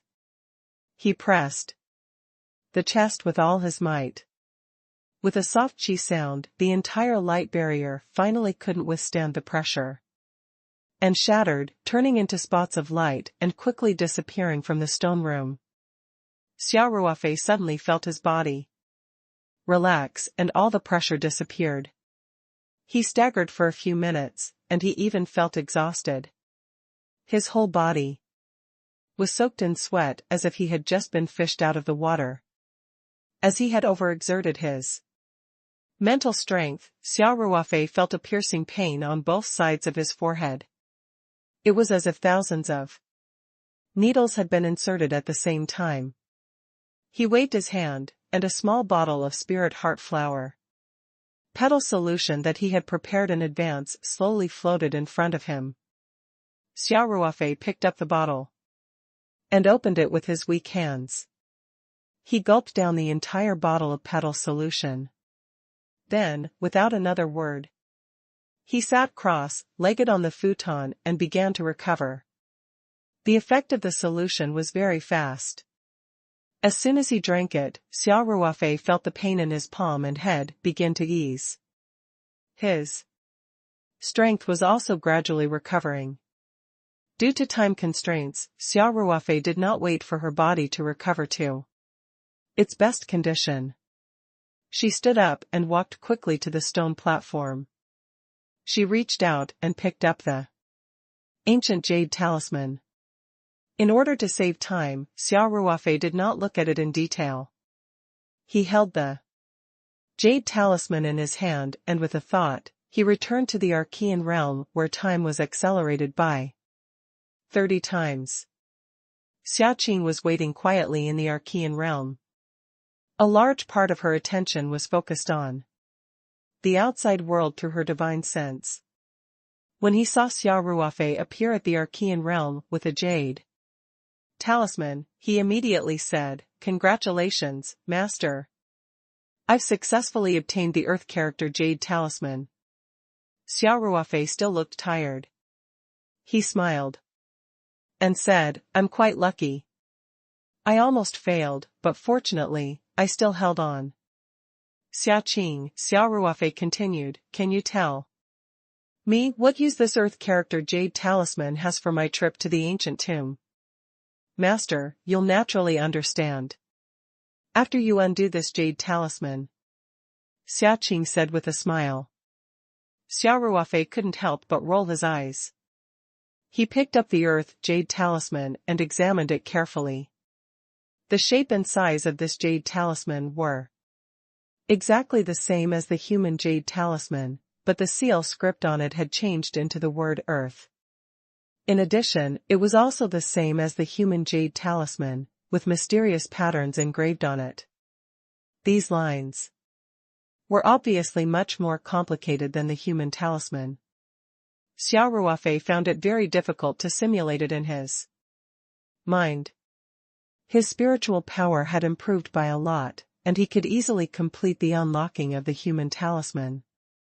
With a thought, it was clear how difficult it was to unlock the Earth talisman. However, the most difficult task of breaking the barrier had been completed, so the unlocking process was naturally imperative. It was nothing more than practice. Xia Ruofei calculated the time. He should be able to stay in the Archean realm for another 4 to 5 hours. The flow of time here was 30 times slower than the outside world. 5 hours was about 10 minutes. Including the time he spent breaking the barrier in the cave in the Mountain Sea realm, he would only be able to enter the spirit map space for about 20 minutes at most. This was basically the normal time for a bath. Hence, Xia Ruofei did not waste any more time. He sat down cross-legged on the ground and started to study the unlocking runes of the Earth character jade talisman seriously. As he analyzed, he even stretched out his fingers and drew in the air.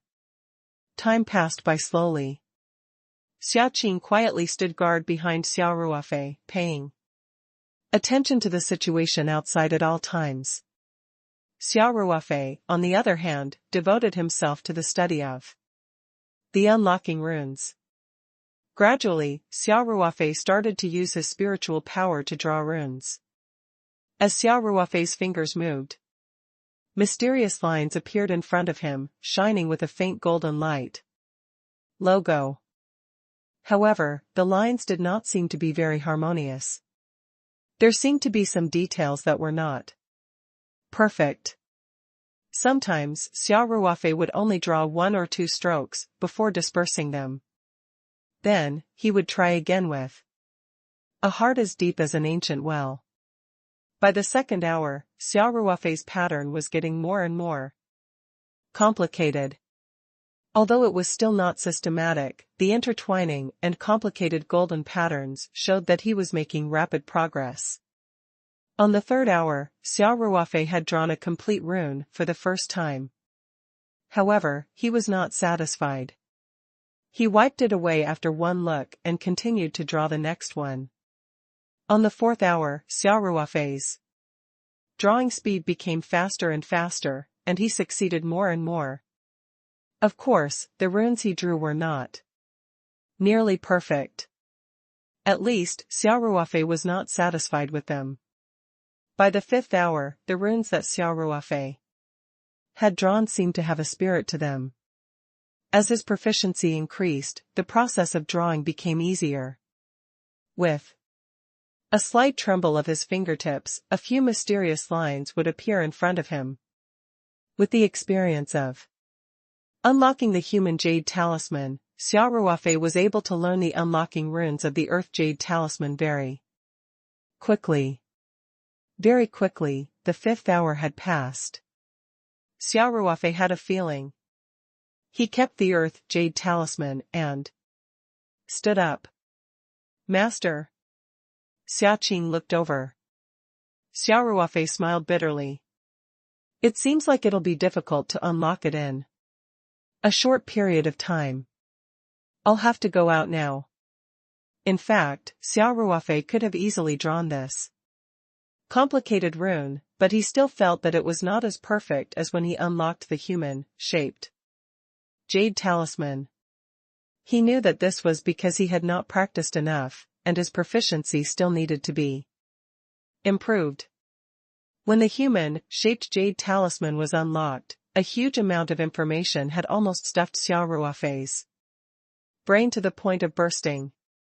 This was under the condition that he had made ample preparations.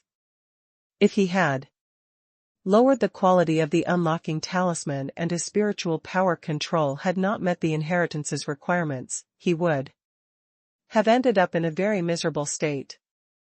Therefore, even though Xia Ruofei was very anxious, he did not dare to take any chances.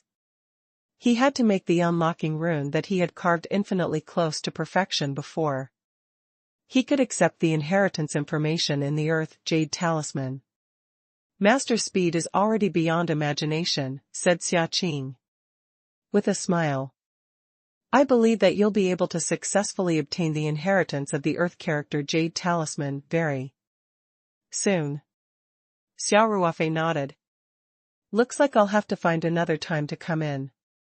This earth jade talisman has to be unlocked. He had already made up his mind. He would tell Song Wei that he was tired from the journey and would not go out to check out the place. He would rest in the hotel and wait until tomorrow. An entire night should be enough for Xia Ruofei to stay in the Archean realm for more than 10 days. Xia Ruofei returned to the outside world and quickly kept the painting in his palm.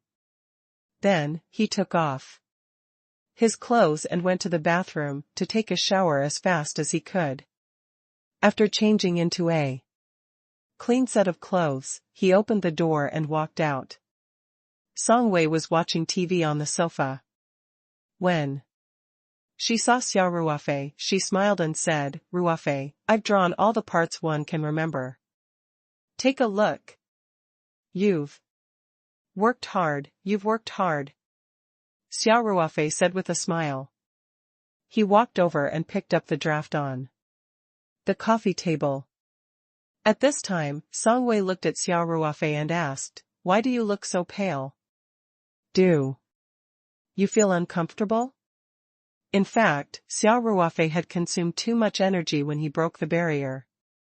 He had started to draw the unlocking runes before he had fully recovered.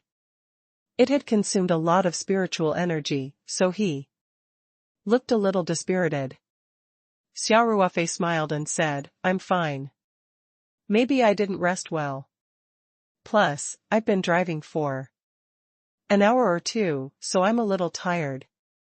Then hurry back to your room and rest. Song Wei said, have a good sleep in the afternoon. Let's not go out at night. We'll discuss how to enter the tomb together. We'll talk about other things tomorrow.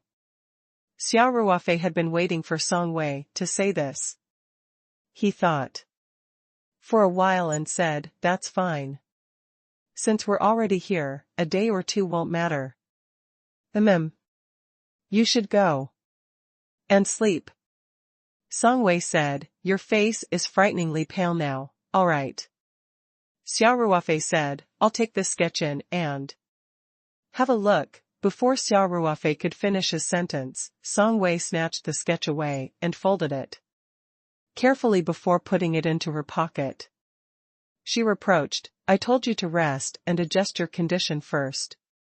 Your task in the afternoon is to have a good sleep and recover your energy." "All right. You don't have to watch TV anymore, let's go back to our room and sleep for a while," Xia Ruofei said. After that, Xia Ruofei returned to his bedroom.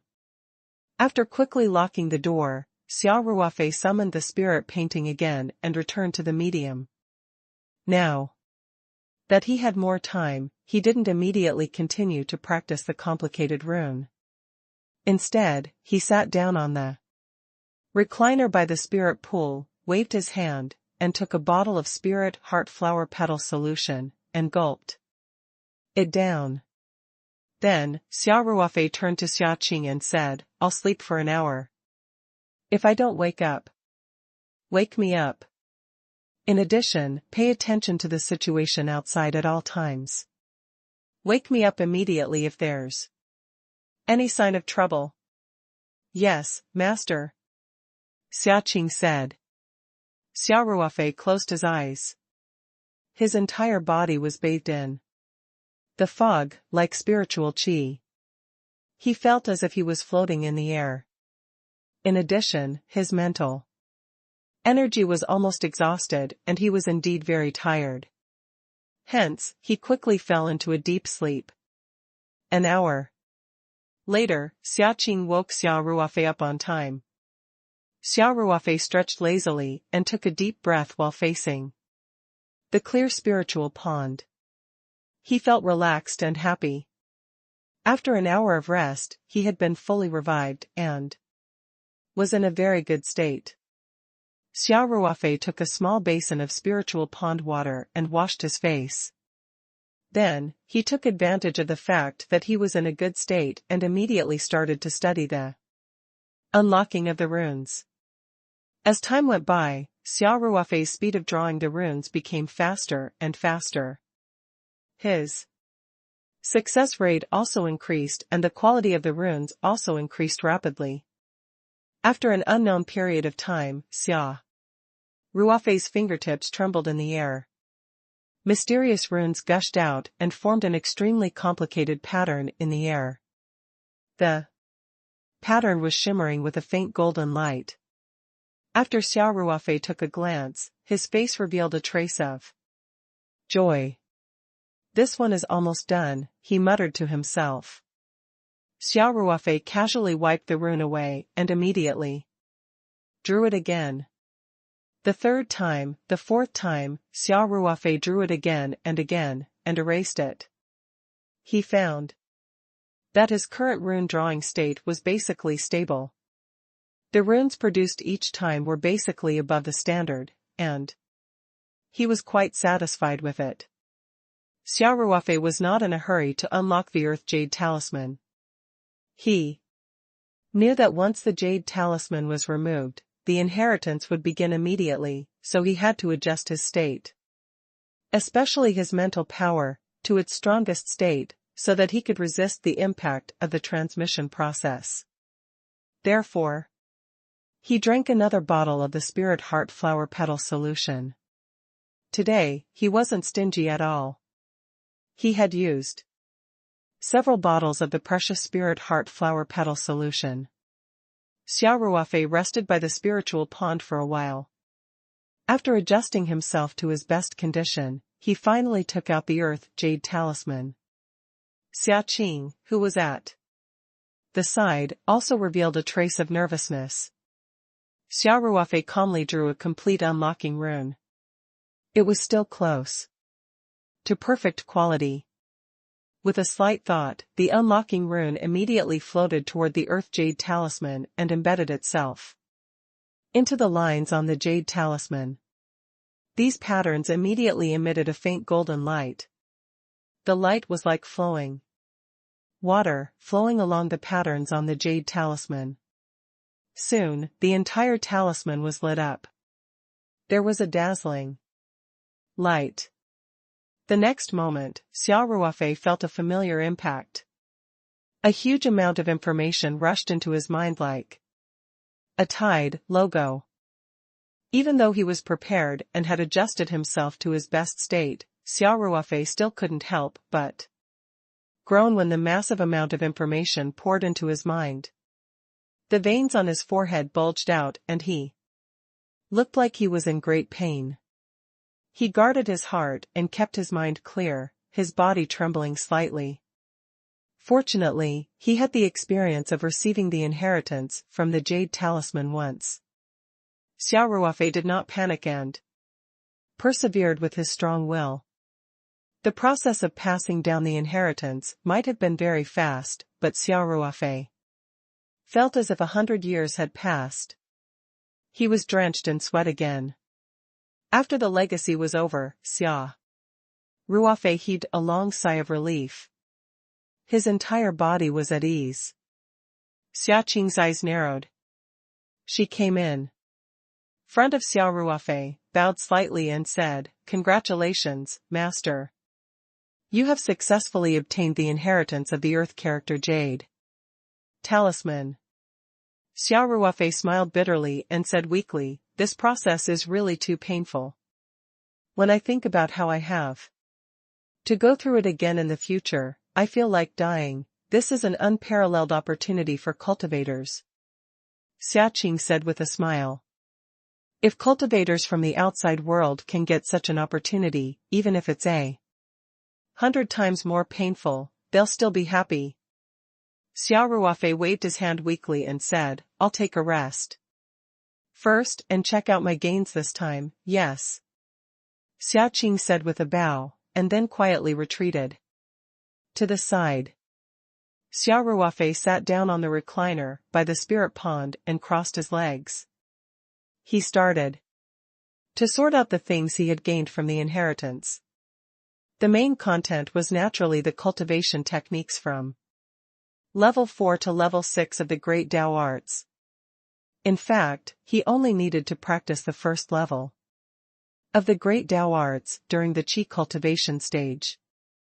This set of cultivation techniques pointed directly to the Tao of heaven and earth, allowing him to practice to a very high realm. Hence, the content was not of much use to Xia Ruofei now. He skimmed through it and felt that it was too profound and obscure. He knew that he had not reached the required realm and would not be able to understand it even if he read it, so he gave up. Other than these 3 levels of cultivation techniques, the Earth Jade Talisman did not pass on many miscellaneous books and records like the Human Jade Talisman. Of course, it was not as if he had gained nothing.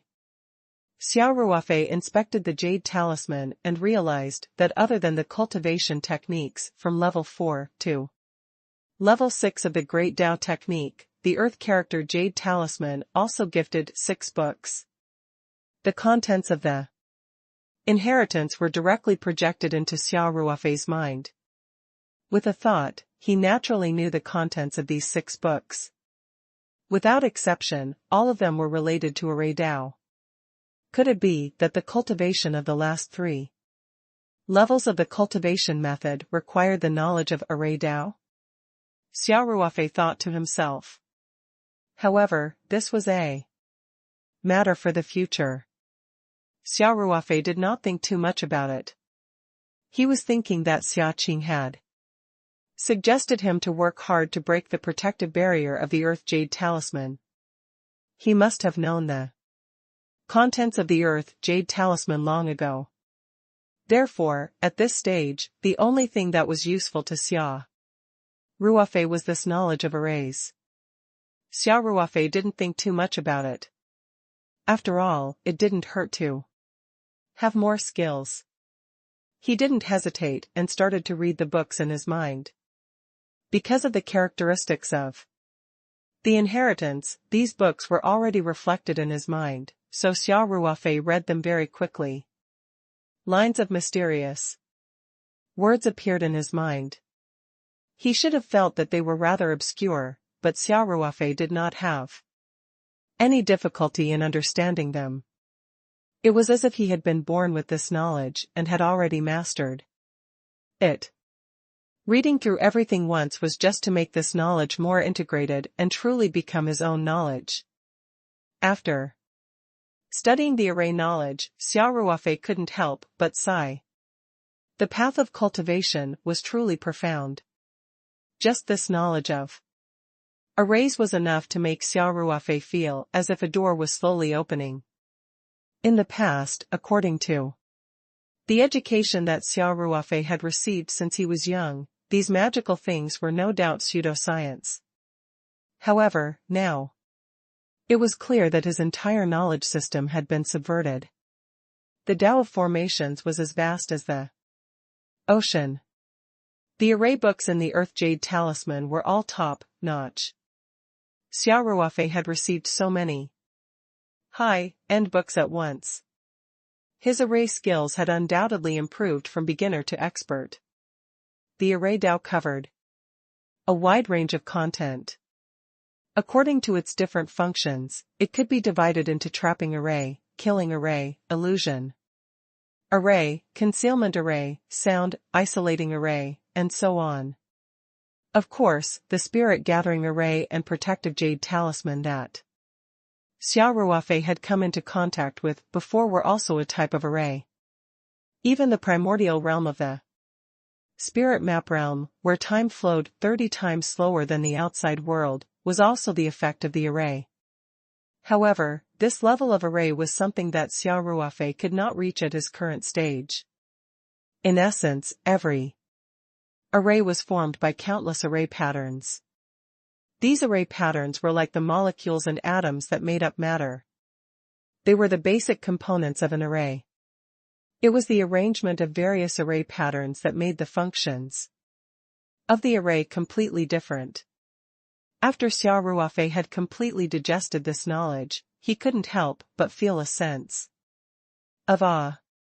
This was actually a huge system, and its scale was no less than the scientific system of human society. Xia Ruofei did not doubt that the array techniques he had mastered could be put to good use. He opened his eyes, stood up, and walked to the side of the spirit pool. After stretching his body, he turned around and looked at Xia Qing. Logo. Xia Ruofei asked, Xia Qing, you suggested that I take out the Earth Jade Talisman because of the knowledge of array stored in it, right? Yes, Master. Xia Qing nodded. I believe that the tomb that Master is about to head to isn't as simple as an ordinary ancient tomb. Otherwise, it would be impossible for the world stone to appear. Furthermore, there's also that cold material. It's even more impossible for it to appear in an ordinary ancient tomb. In that kind of place, there's a high chance that you'll be able to use your knowledge of array Tao. So, I understand. Xia Ruofei smiled. Let's hope we don't have to. I just want to smoothly retrieve the world stone, as long as Master has a thorough understanding of the array Tao and the Jade Talisman, ordinary arrays will not be able to threaten Master's safety. Xia Qing said. Xia Ruofei nodded. He extended his finger and used his spiritual energy to draw a few lines in the air. In one go, he drew a small rune. When Xia Ruofei drew the last stroke, a magical phenomenon occurred. The spiritual qi around the rune, which was already in the form of fog, seemed to be moved by an invisible hand and gushed towards the rune. In an instant, the fog rose and the fog waves rolled. The spiritual qi around Xia Ruofei increased in concentration. The spiritual qi In the center of the rune was so dense that it had been compressed into a liquid state. Xia Qing's eyes narrowed, and she said with a smile, a telepathic array, and it's a small spirit-gathering array that's difficult to master. Master must have already mastered the knowledge of arrays. Xia Ruofei waved his hand to break the small spirit gathering formation. He smiled and said, as long as one can withstand the process of inheritance, anyone can easily master it. But it's not easy to be so skilled. Xia Qing said, this has a lot to do with master's constant practice of unlocking runes. Xia Ruofei nodded and said, Xia Qing, I'm going out. I'll go to the scene tomorrow to check it out. I should be able to enter the tomb by tomorrow night at the earliest. By then, you have to keep an eye on the situation outside and remind me at all times. Yes, master, Xia Qing said. With a thought, Xia Ruofei left the spirit map space in a flash and returned to his bedroom in the outside world. Only a few minutes had passed in the outside world. Hence, Xia Ruofei decided to turn the act into reality. He lay on the bed and slept for a while. He only woke up in the evening. After a simple wash-up, he walked out of the bedroom. Xia Ruofei was watching TV in the living room when he heard the door open. Song Wei walked out. Did I wake you up? Xia Ruofei asked apologetically. I was going to get up anyway. How was your rest? Song Wei smiled. Full health resurrection.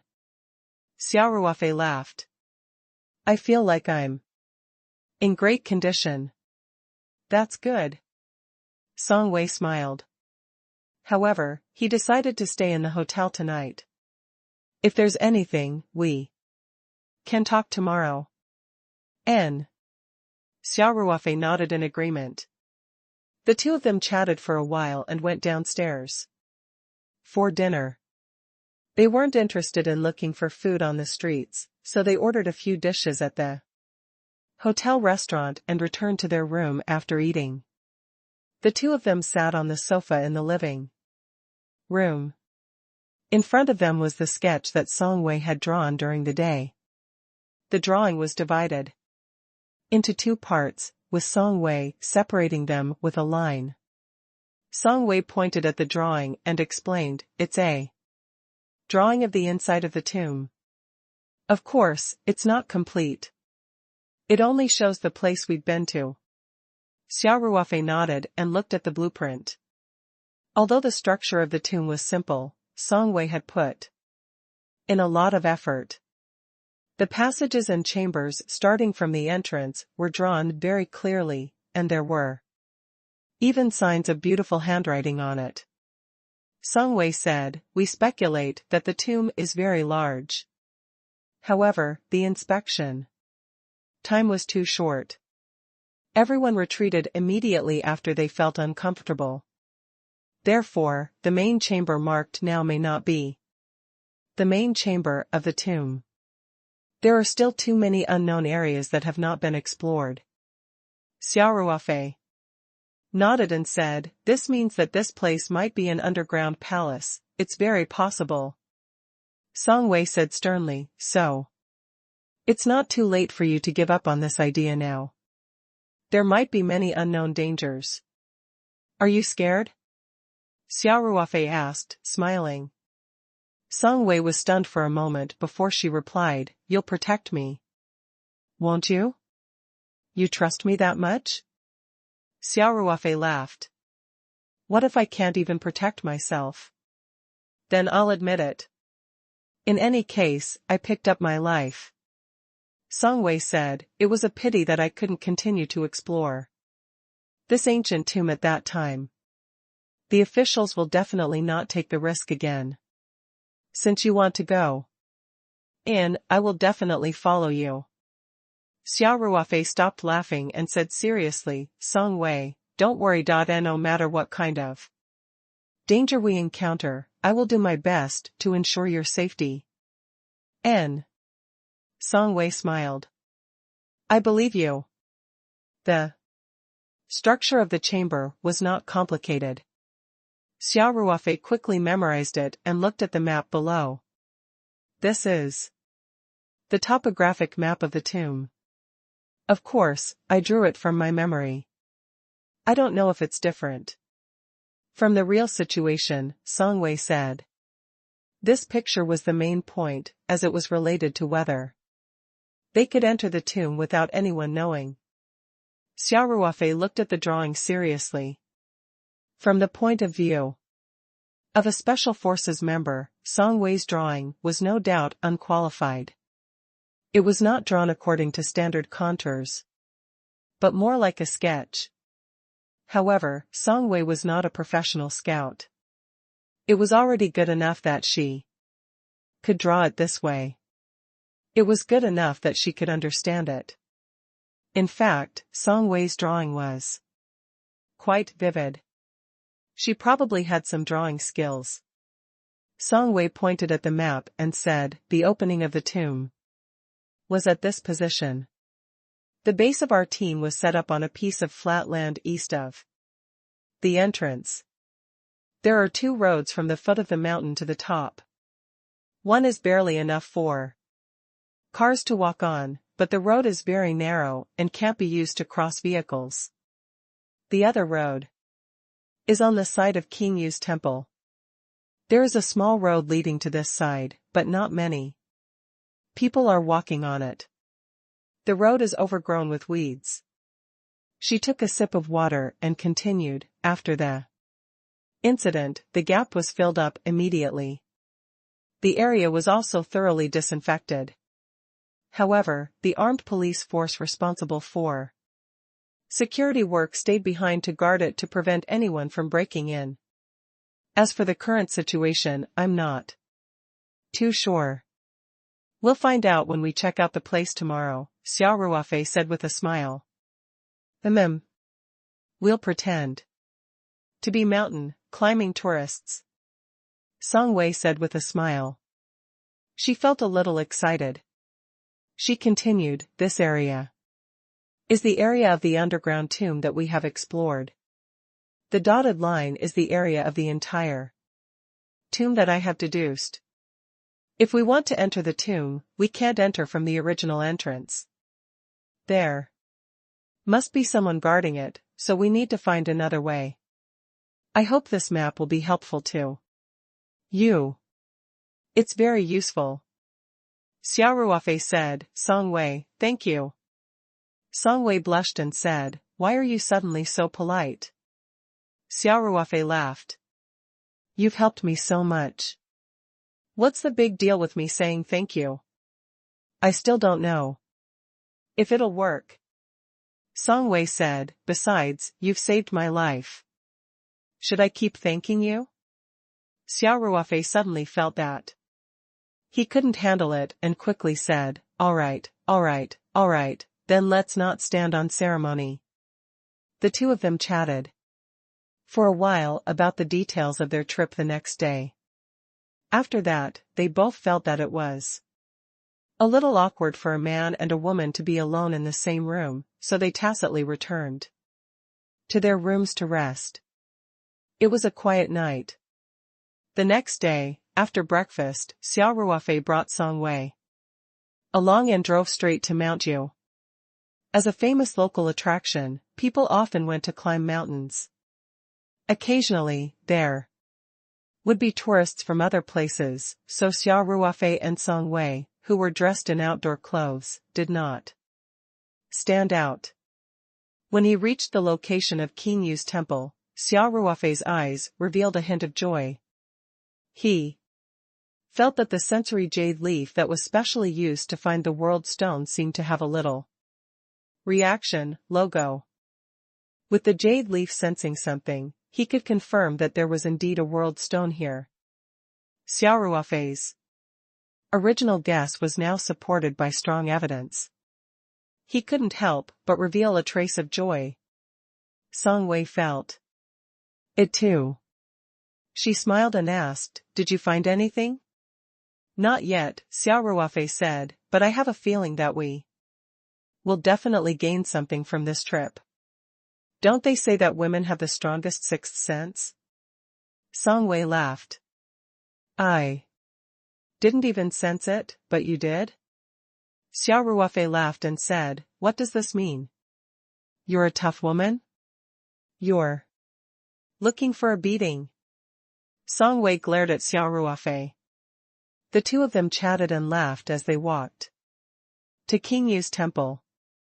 They were no different from ordinary tourists. However, they didn't enter the temple. Instead, they strolled around, as if they were very interested in the nearby scenery. King Yu's temple was only a small local scenic spot. Not many people usually came, so the two of them went around to the side of the temple without anyone knowing. There was a small path overgrown with weeds that meandered into the mountain. "This is the path," Song Wei said. "We used this road to visit King Yu's temple from the base camp at the entrance of the tomb." "Let's go," Xia Ruofei said immediately when he saw that no one was around. The two of them stepped into the path and walked through the weeds. Xia Ruofei took out his walking stick and started to clear the path. The path seemed to have been abandoned for a long time. The weeds on both sides were very tall and almost covered the road. There were also brambles that blocked the way from time to time. Fortunately, Xia Ruofei was strong. He waved his walking stick and opened a path. The two of them were not slow. Song Wei was traveling light and Xia Ruofei was full of energy. Hence, the two of them were walking briskly on the small path. They turned around a mountain valley very quickly, and the temple of King Yu, behind them, disappeared from their sight. While they were moving, Xia Ruofei was also paying attention to the jade leaf's condition. The jade leaf was indeed getting hotter and hotter. When they were in King Yu's temple, it was only a little warm. If Xia Ruofei had not been sensitive, he might not have noticed it. Now, the temperature had obviously increased. This meant that he was getting closer and closer to the world stone. The two of them walked for more than half an hour before they arrived at the other side of Yu Mountain. Xia Ruofei had already memorized the two maps that Song Wei had drawn. When he reached a place, he naturally matched it with the map. "Not far ahead is our old archaeological base," Song Wei said. Dongting Lake should be at 9 o'clock, and your base camp was at 2 o'clock. The entrance to the tomb was at 12 o'clock. Xia Ruofei said. "How did you know?" Song Wei was stunned. Xia Ruofei smiled and said, "If your drawing is accurate enough, then I'm not wrong. There are a lot of references here, and marking the location according to the map and the references is the basic skill of a scout." "Okay," Song Wei said, embarrassed. "Actually, I don't really remember. After all, she had only stayed there for a few days, and she had never been to Mount Yu before. To be able to draw that map, her memory was already very good." The two of them continued forward, knowing that there might be guards. Here, Xia Ruofei remained vigilant and paid close attention to the surrounding situation. This place was overgrown with wild grass. If the two of them were discovered now, it would be difficult to explain. After all, this place didn't have much scenery, and even foreign tourists wouldn't set foot here. Xia Ruofei was still leading the way, and Song Wei followed him closely. Suddenly, Xia Ruofei's eyes narrowed. He subconsciously raised his right hand and gestured for them to stop and hide. At the same time, he squatted down. However, he had forgotten that Song Wei had never received military sign language training. Naturally, she was not as alert as he was. Therefore, Songwei had no idea what Xia Ruofei's movement meant. It was so sudden that she did not have time to react. She followed him closely and bumped into Xia Ruofei. Xia Ruofei had already squatted down and only his right hand was raised. Hence, the peaks on Songwei's chest collided with Xia Ruofei's hand and immediately, there was an obvious deformation. Songwei was also stunned, and her face turned red instantly. Xia Ruofei was initially looking ahead with keen eyes. He did not expect to feel a soft and ecstatic touch on his arm and palm. He could not help but be stunned. Xia Ruofei turned around and saw Songwei blushing. She was about to scream. How could Xia Ruofei be bothered to reminisce about the wonderful taste? He quickly wrapped his hand around Songwei's neck and covered her mouth. At the same time, he brought her to squat down. Don't make a sound. There's someone, Xia Ruofei whispered in Songwei's ear. Songwei's ears were already red. Being hugged by Xia Ruofei in such a position, the strong masculine scent hit her face and she felt weak all over. Songwei looked at Xia Ruofei with her watery eyes and nodded. Xia Ruofei let go of her hand. Songwei squatted beside Xia Ruofei and looked in the direction of his gaze. She could vaguely see two people patrolling back and forth about 100 meters away. That was the base camp of the archaeologists. Not far ahead was the entrance of the tomb that was opened. Logo. Songwei did not expect Xia Ruofei to be able to spot someone from so far away. At this moment, Xia Ruofei said softly, I'm sorry.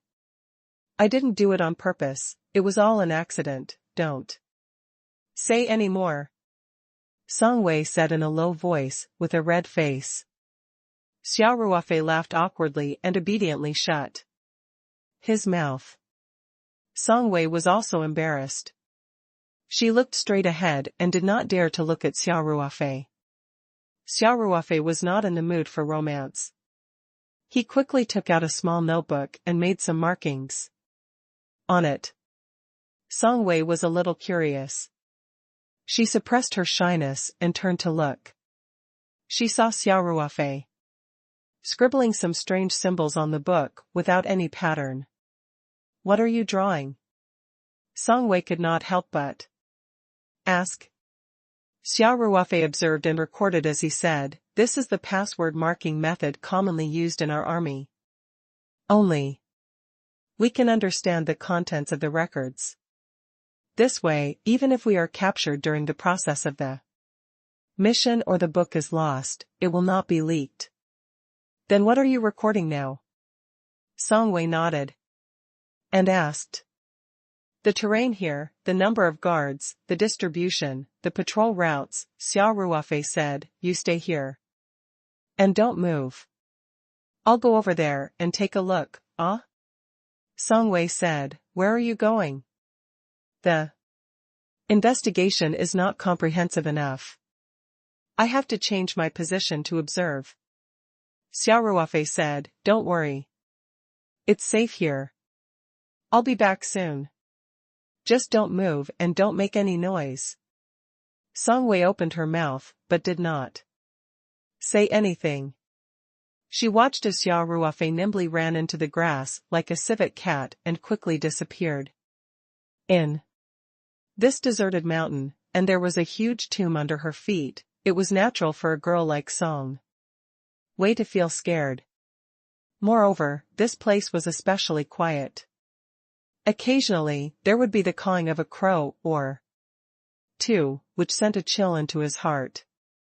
Even though the sun was shining brightly, Songwei could not help but pull up her collar and squat in the grass, not daring to move. Fortunately, Xia Ruofei did not leave for too long and returned after about 10 minutes.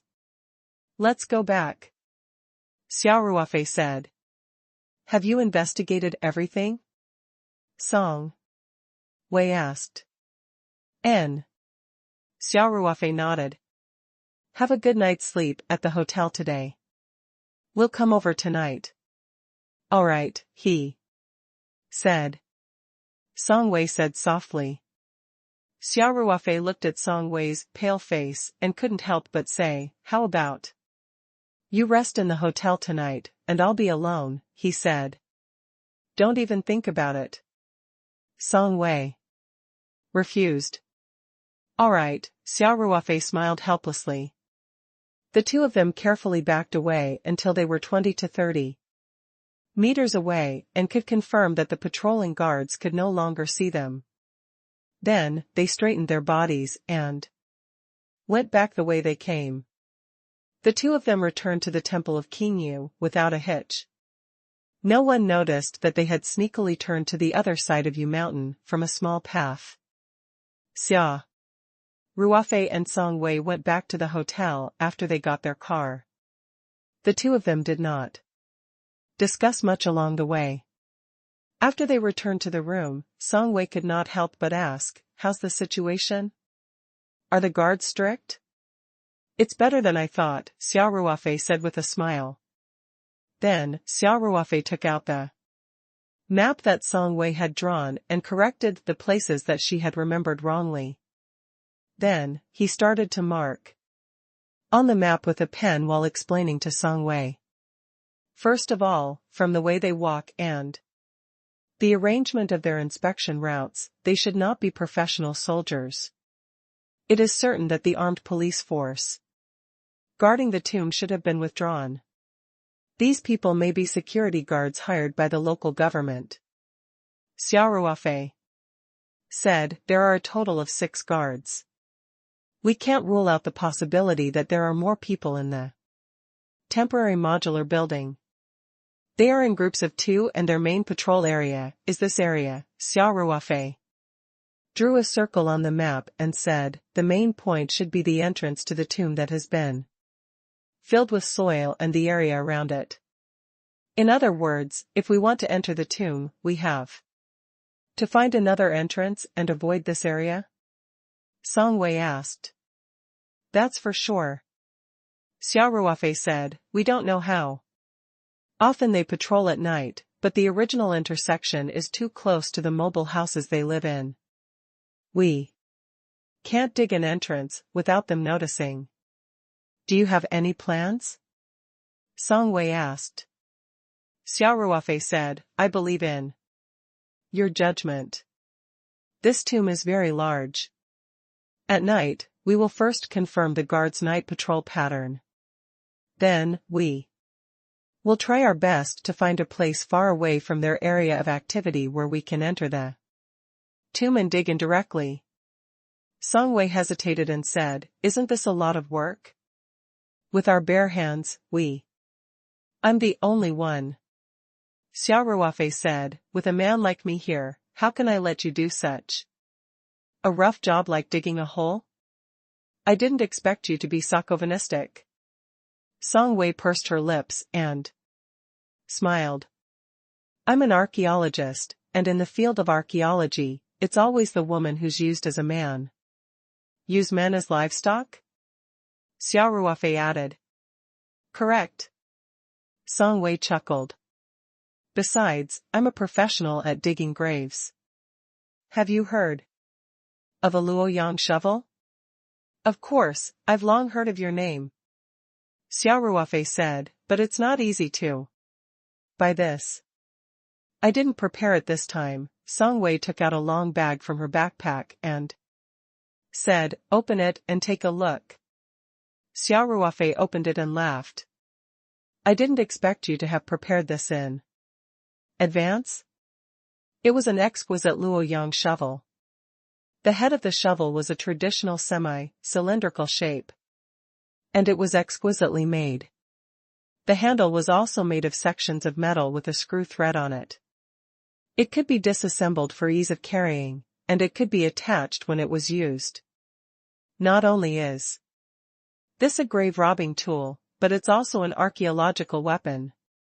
Song Wei smiled and said, "It's very convenient to use it to identify soil quality. This is a necessary skill for archaeologists." "All right," Xia Ruofei said, "we can save a lot of time with this."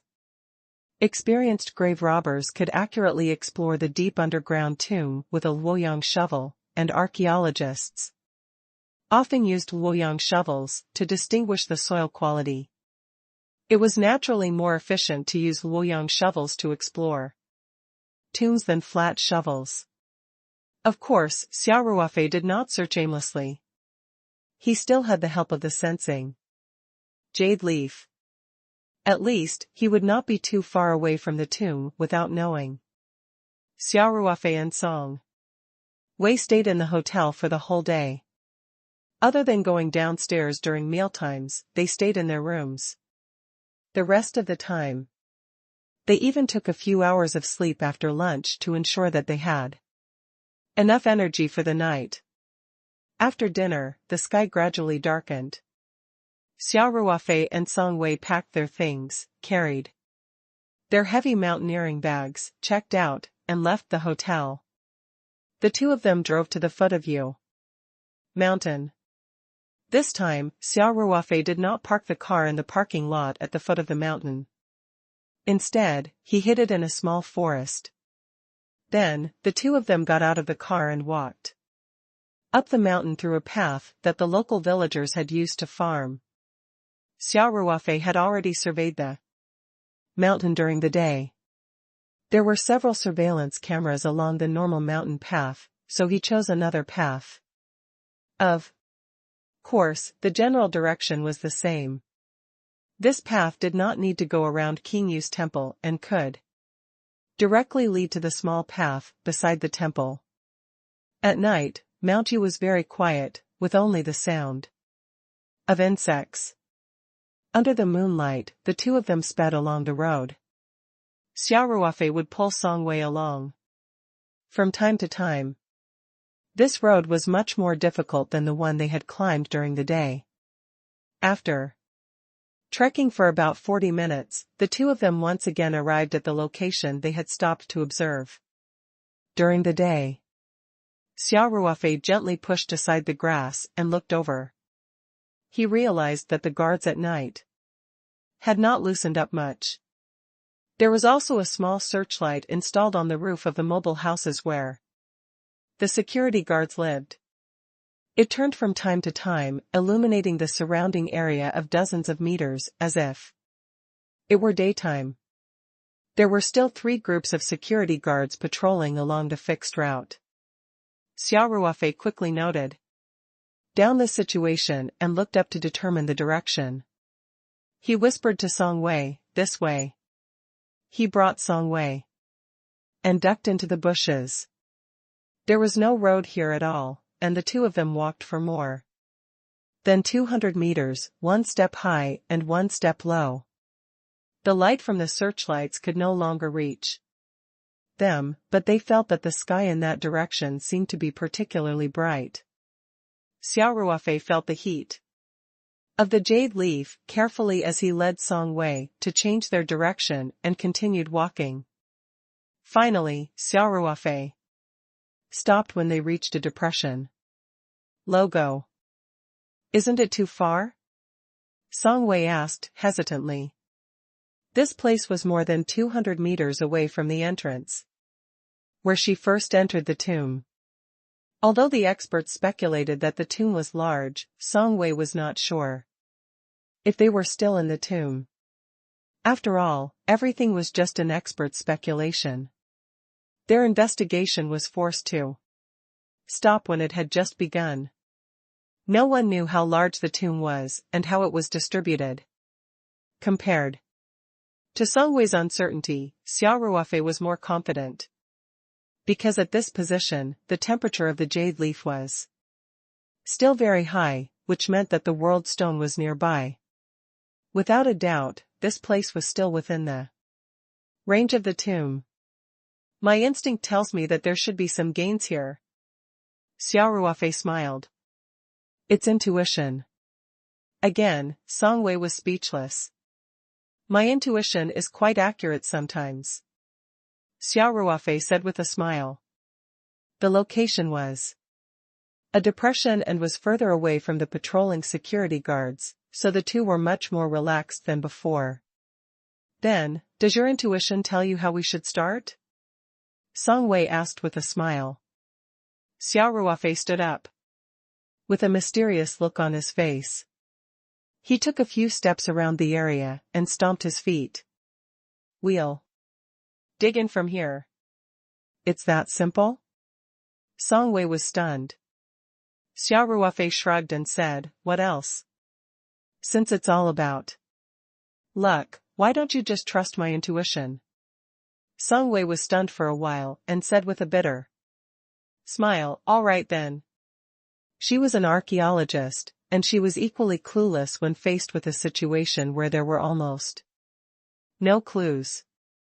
Since Xia Ruofei trusted his intuition so much, she might as well trust him this once. Otherwise, he wouldn't be wandering around in the wilderness in the middle of the night. The two of them took off their backpacks and put them aside. Song Wei took out a Luoyang shovel from her bag and skillfully assembled them. Xia Ruofei stretched out his hand and smiled. Leave this physical work to me. Song Wei did not stand on ceremony, and passed the Luoyang shovel to Xia Ruofei. In fact, this Luoyang shovel had two heads. The small head was mainly used to explore holes. It was used to retrieve the soil below and determine if there was a tomb below. Xia Ruofei started digging without a second word. Song Wei watched from the side and smiled. Your movements are quite professional. Have you been to a tomb before? Yup. And he even robbed a royal tomb, Xia Ruofei said, without raising his head. You're bragging. Song Wei chuckled and said. After a while, Xia Ruofei brought some soil up. Song Wei took the flashlight and looked at it carefully. She said in surprise, there might really be a tomb down there. Then, Song Wei pointed at a piece of soil that Xia Ruofei had brought up and said, look, this is an obvious characteristic of Triple Earth, and from its color, it was mixed with glutinous rice soup. This tomb is of very high standard. Do you believe my intuition now? Xia Ruofei asked with a smile. Song Wei chuckled and said, it's a blind cat that got lucky. Besides, if we rashly dig down from here, it will be dangerous if the tomb room collapses, and we will really die. Tomb raiding was actually a physically heavy and high-risk profession. It was common to lose one's life in the tomb if one was not careful. In the archaeological excavations that Song Wei had participated in, she had seen bones lying in the tombs several times. These were basically the remains of grave robbers who died from lack of oxygen or other unknown dangers. They could even have been killed by their accomplices because of uneven distribution of the loot. Xia Ruofei said, we just need to be careful. This tomb is so big. If nothing goes wrong, it should be a complete underground palace. It won't collapse so easily. Song Wei nodded. She agreed with Xia Ruofei and said, then let's try to dig down. Of course, Xia Ruofei said. He had already come this far, and he could feel that the jade leaf was constantly emitting a burning aura. No matter if there was any danger down there, Xia Ruofei would definitely continue. Song Wei did not say anything. She took out a bigger shovel and put it on. Then, she passed it to Xia Ruofei silently. This shovel head was specially used to dig holes, so it was much more useful than an ordinary shovel. Of course, with the development of technology, many grave robbers were now using technological equipment, such as single-person backdrill machines and so on, which increased the efficiency. Xia Ruofei took the Luoyang shovel and started digging at the spot where they had just dug. He was very strong and had good stamina. In addition, he had been trained in digging for individual bunkers when he was in the army. There was no problem with his skills, so his speed was naturally very fast. After a short while, a round hole with a diameter of about 70 centimeters appeared. Xia Ruofei continued to dig deeper while Song Wei gave him a flashlight. The two of them had a clear division of labor. After digging for about 2 meters, Xia Ruofei was already in the cave. Song Wei was almost lying at the entrance of the cave, reaching out her hand to light up the cave for Xia Ruofei. The hole was not completely vertical. They had to dig straight down first. When they reached about half a meter deep, they would start to dig diagonally. Therefore, Song Wei's flashlight was not very effective. However, she felt that it wasn't good for her to be idle. She always wanted to do something. Logo. At this moment, Song Wei heard a ding sound from below. It was obviously different from the digging sound earlier. She quickly asked, "Are you Ruofei? What's wrong?" "Song Wei, give me the flashlight," Xia Ruofei said. Xia Ruofei's voice was muffled as he was already deep in the cave. However, Song Wei could still hear him clearly. She quickly took out a rope from her bag to tie the flashlight and went down.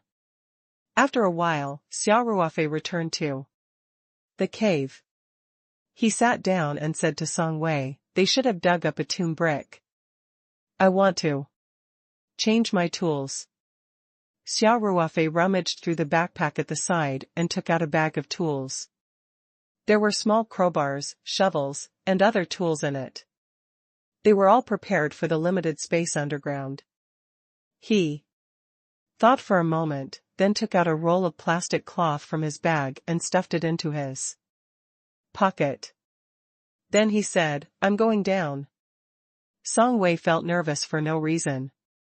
She grabbed Xia Ruofei's arm. "What's wrong?" Xia Ruofei was stunned. "It's nothing. You be careful." Song Wei's face heated up. Xia Ruofei smiled and said, "Don't worry. I'm not an impetuous person. If anything goes wrong, I'll immediately retreat." "Oh, right," Xia Ruofei suddenly thought of something. He took out a black bag from his backpack and passed it to Song Wei. "I'll pull the rope later, and you pull the pipe down." For safety's sake, Xia Ruofei had a rope tied around his waist when he was working. If anything happened, Song Wei could still pull him up. Of course, whether the delicate lady Song could move Xia Ruofei was another matter altogether. Song Wei opened it and was surprised. "Snake, like endoscope? You're quite well prepared." Xia Ruofei chuckled, "It's better to be safe than sorry. Safety first." Song Wei was relieved and nodded, "Then you can leave. I'll wait for your signal." An industrial-grade snake tube endoscope allowed one to see the situation inside the tomb without personally going down. It was equivalent to a second pair of eyes, and it could avoid some unknown risks to a large extent. Xia Ruofei grinned at Song Wei and went back into the hole. He quickly came to the place he had just dug. The soil here had been cleaned up by him, and in front of him were slightly curved tomb bricks. The gaps between the bricks were tightly closed, and the construction process was quite advanced. Xia Ruofei took out the military dagger from the spirit map space and inserted it into the tiny gap. Then, he pried it carefully. Gradually, the bricks began to move. As the gap increased, Xia Ruofei changed to a small pry bar and pried open a whole brick. After taking out one, the rest was easy. Soon, all the bricks in front of him had been pried off. However, what surprised Xia Ruofei was that there was not a hollow chamber under the bricks. It was still made of compact soil. This tomb chamber should be tamped with sauna soil from top to bottom, and there was a layer of tomb bricks in the middle, similar to a sandwich biscuit. Xia Ruofei didn't know what was so special about this design, but he didn't want to get to the bottom of it. Since it was still 3-in-1 soil, he would continue digging. After digging another 40 centimeters, Xia Ruofei finally felt the weight in his hand lighten. He immediately revealed a trace of joy. He knew that he had dug through. However, Xia Ruofei's expression hardened when he thought of the cold, unknown poison in the tomb. He immediately took out a plastic cloth that he had prepared and covered the hole he had just dug out. Then, he pulled the rope around his waist. Song Wei had been waiting for a long time. When she felt the shaking of the rope, she quickly lowered the snakepipe peeping lens. Xia Ruofei placed the endoscope through the small hole in the tomb, then climbed out of the hole. "How is it?" Song Wei asked. "It's already dug through," Xia Ruofei said. "Let's take a look at the situation down there before we decide if we should go in." Song Wei nodded her head. Xia Ruofei took out his laptop and the control end of the endoscope from his bag and connected them skillfully. The snake endoscope was powered by a battery, and soon the image of the bottom appeared on the screen of the laptop. Naturally, Song Wei was also looking forward to it. The infrared camera didn't have any color on it, but they could still clearly see the situation in the tomb. The place they had dug through seemed to be a passageway, about 2 meters high. 2 rows of sculptures stood on both sides of the long corridor, looking a little eerie and strange. Xia Ruofei controlled the snake-like endoscope and took pictures of both ends of the tunnel. There was no danger. Although it felt eerie, it was very quiet. So, he called up another interface on the computer and integrated a sensor at the top of the snake tube endoscope, which could detect the air condition in the tomb. The data showed that everything was normal. Other than the low oxygen content, there were no signs of excessive harmful gases. Song Wei and Xia Ruofei looked at each other and asked, "Do you want to go down?" Xia Ruofei nodded and said, "Yes. But, I'll play too." Song Wei said before Xia Ruofei could finish. "Logo." Xia Ruofei said helplessly, "Fine. I'm going to do some cleaning up, and then we'll go down together." Xia Ruofei went into the hole and kept the snake-like endoscope. Then, he enlarged the hole to make sure that a person could pass through. Then, as he retreated, he repaired the entire robber's hole until he was out of the hole. Then, Xia Ruofei carefully moved the soil to a small pond not far away and discarded it. He also did his best to clean up the traces of the hole. Then, he broke some branches and prepared to cover the hole. It was a depression in the ground, surrounded by dense trees and few people. There was also a small mound next to the hole, which was covered with branches. Even if someone passed by, it would be difficult to notice the hole. Song Wei looked at Xia Ruofei's work and smiled. "If I didn't know about your resume, I would have suspected that you were a professional grave robber." Xia Ruofei shrugged. "With my standards, I'm a professional in everything I do." "Great expert." Song Wei laughed. "Should we go down?" "There's one last thing," Xia Ruofei said seriously.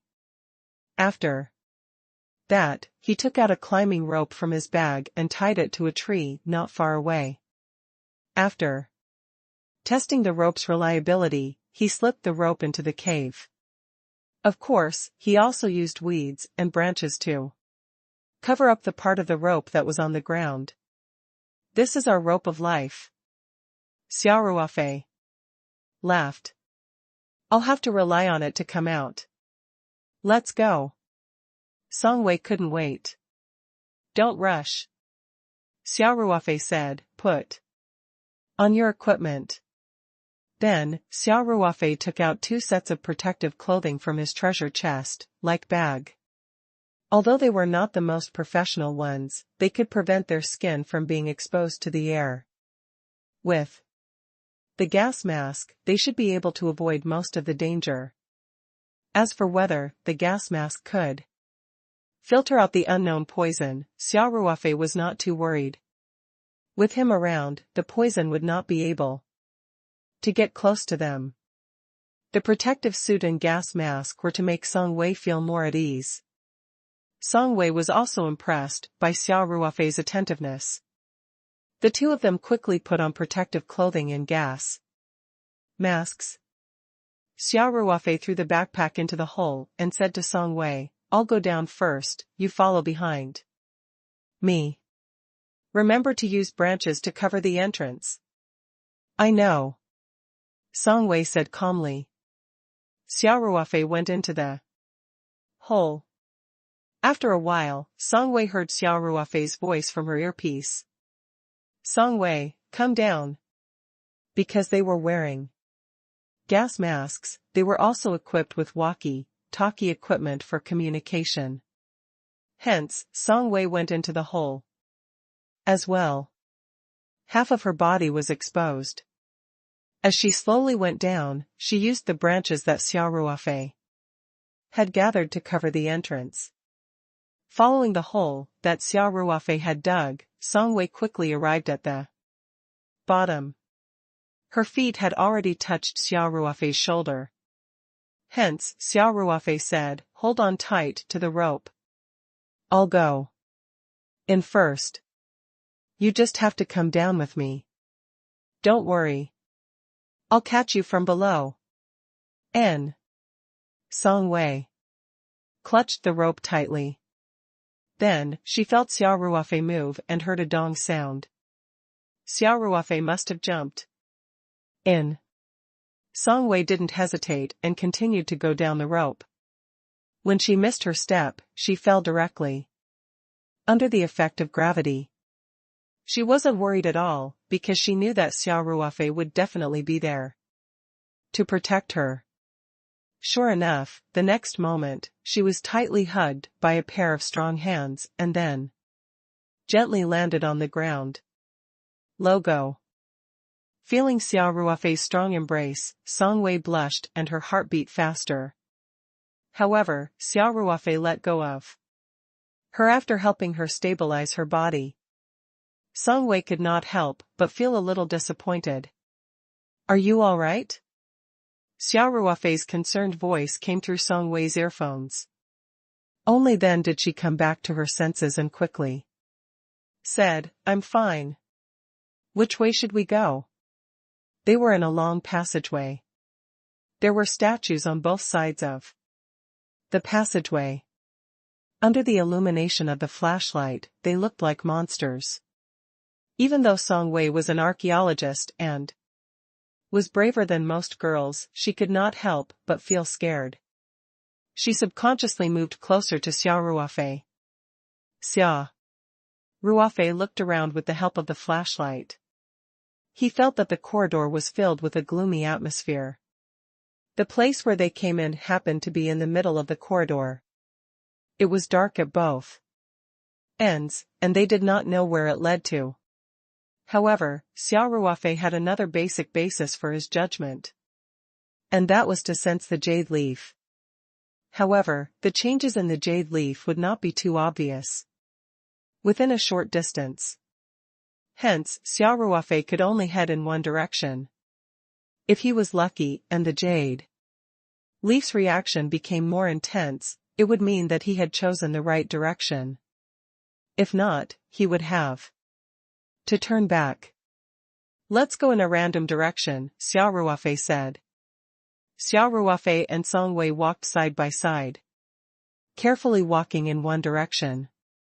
In this empty and quiet underground palace, the sound of their footsteps was particularly loud and scary. Song Wei could not help but pull on Xia Ruofei's clothes, not daring to fall behind. Xia Ruofei turned around and asked with a smile, "Song Wei, are you scared?" Song Wei was obviously scared, but she still said, "Tisk. Did you forget what my major is?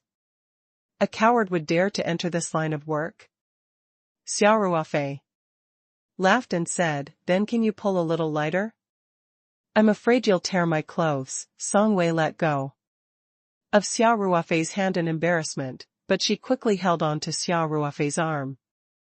Fortunately, the gas mask covered her expression, or it would have been even more embarrassing. The passage seemed to be very long. The two of them had advanced nearly 100 meters, but there was still no sign of turning. It was as if it would continue on forever. Xia Ruofei suddenly stopped in his tracks. Song Wei asked nervously, "What's wrong?"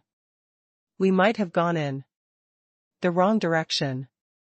Xia Ruofei said, "Turn back." After walking for such a long distance, not only did the temperature of the jade leaf not increase, it even decreased slightly. Xia Ruofei knew that he was even further away from the realm stone, so he changed his direction without hesitation. "Your intuition again?" Song Wei asked with a smile. "It turns out that my intuition is still very accurate," Xia Ruofei said with a smile.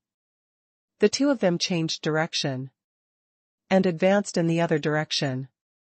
Soon, they arrived at the spot where they came in from. Song Wei felt a little more at ease when she saw the rope hanging down from the entrance. As for how they were going to climb up the 2-meter height, she was not worried at all. Anyway, with Xia Ruofei around, there would be no problem. The two of them didn't stop. They passed by their previous position and continued to move in another direction. A fork appeared in this direction very quickly. Xia Ruofei still chose a direction based on his intuition. Of course, he had expected that the underground palace would be very large and the passage would not change. So, to prevent himself from getting lost, he carved a mark with a military dagger at the fork. This time, he was lucky. The jade leaf's reaction was much stronger than before, which meant that Xia Ruofei had guessed the right direction. Xia Ruofei asked as he walked, "Song Wei, did the places we passed by overlap with the area you entered last time?" Song Wei shook her head and said with certainty, "Absolutely not. We didn't find such a passage back then. It seems that the scale of this underground palace is even larger than we imagined," Xia Ruofei said. The two of them continued to venture deeper. Along the way, they encountered many forks in the road. These forks looked exactly the same. The passage was more than 2 meters high, with sculptures standing on both sides. Xia Ruofei also followed the guidance of the jade leaf and constantly corrected the route. Of course, he did not forget to mark every fork in the road. Along the way, the jade leaf's reaction was getting stronger and stronger. Xia Ruofei was also excited and looking forward to it. If it had always been a corridor like this, even though it was a little creepy to walk in, there was no danger. If they continued to go deeper, they would eventually find the world stone. Although Song Wei did not know Xia Ruofei's real purpose, she did not ask. She just followed Xia Ruofei closely.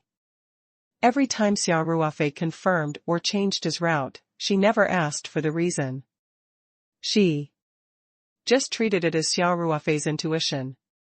However, as they walked, Xia Ruofei suddenly stopped in his tracks and his expression turned ugly. Song Wei didn't understand and quickly asked, "What's wrong?" Xia Ruofei's voice was a little strange as he said, "We might be in trouble." Just now, Xia Qing, who had been using her divine thoughts to observe the situation outside, suddenly gave a warning. She told Xia Ruofei that there seemed to be a problem with this passage, and asked him to immediately go back and check the route they had taken just now. "What kind of trouble?"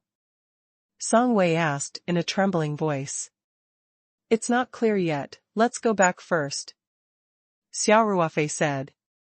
The two of them changed direction and walked to a fork in the road. Xia Ruofei immediately shone the flashlight on the wall beside the statue. He was shocked. Logo. The mark he had made at this location had disappeared. Song Wei had obviously noticed this as well. Her face was slightly pale and her heart was even more nervous. The two of them also searched the other two roads at the fork, but they didn't leave any traces. Could it be that the mark would disappear on its own?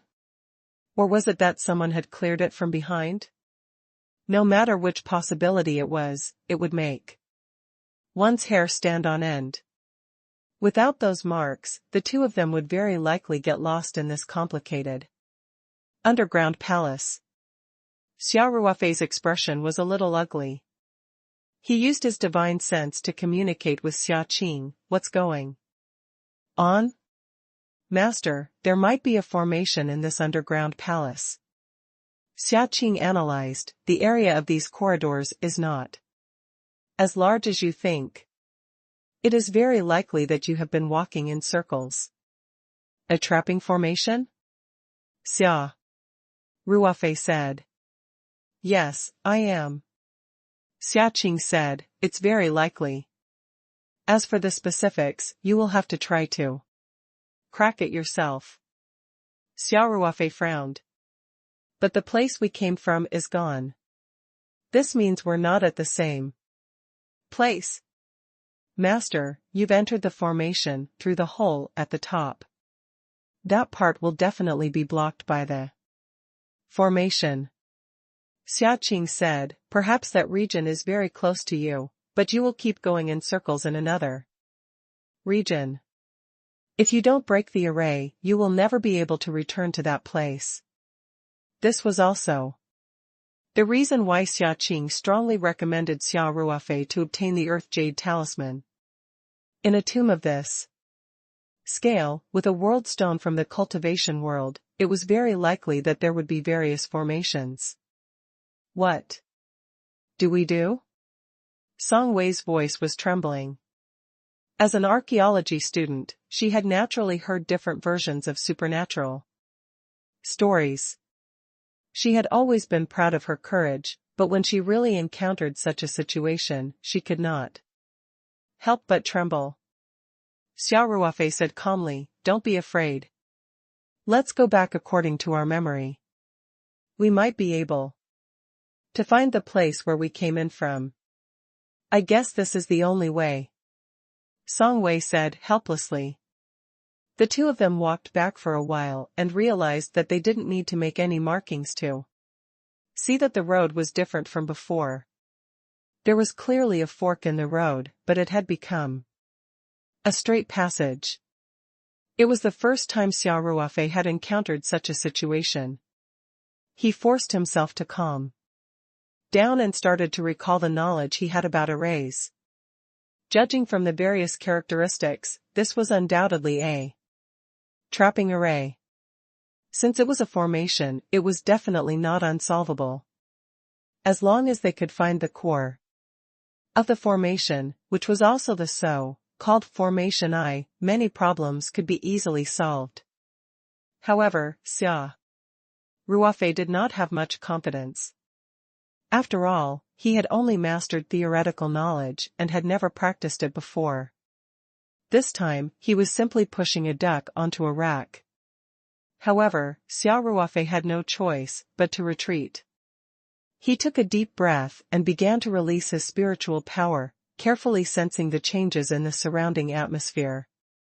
Since it was a trap array, it was definitely impossible to discover any clues with the naked eye. Especially in this kind of maze, like corridor, it looked the same no matter where you went, so it was even more difficult to discover any changes. However, spiritual power was different. It was much more sensitive than the human eye, and it could see through illusions in many cases. As expected, after Xia Ruofei released his spiritual power, he immediately felt the subtle changes in the surrounding aura. It was as if there were invisible mysterious lines lingering around his body. It was a good thing that there were changes, but what was scary was a pool of stagnant water. Xia Ruofei revealed a trace of joy and immediately began to analyze the lines. The array formation manual in the Earth Jade Talisman was indeed a top-notch array formation treasure. Gradually, the unchanging corridor seemed to reveal its true appearance in Xia Ruofei's eyes. A smile gradually bloomed on his face. However, Songwei could not see Xia Ruofei's expression under the gas mask. She only saw Xia Ruofei standing there in a daze. She felt strange and anxious, but she did not dare to disturb him. At this moment, Xia Ruofei turned to Songwei and said, "This way." Then, he pulled Songwei's hand and walked forward. Songwei's heart was beating wildly, but she still held Xia Ruofei's hand tightly and did not let go. In fact, Xia Ruofei was worried that Songwei would fall into the formation if she went the wrong way. That would be even more troublesome. Hence, he had to hold her tightly. They didn't walk far in this direction, and the corridor would make a 90-degree turn.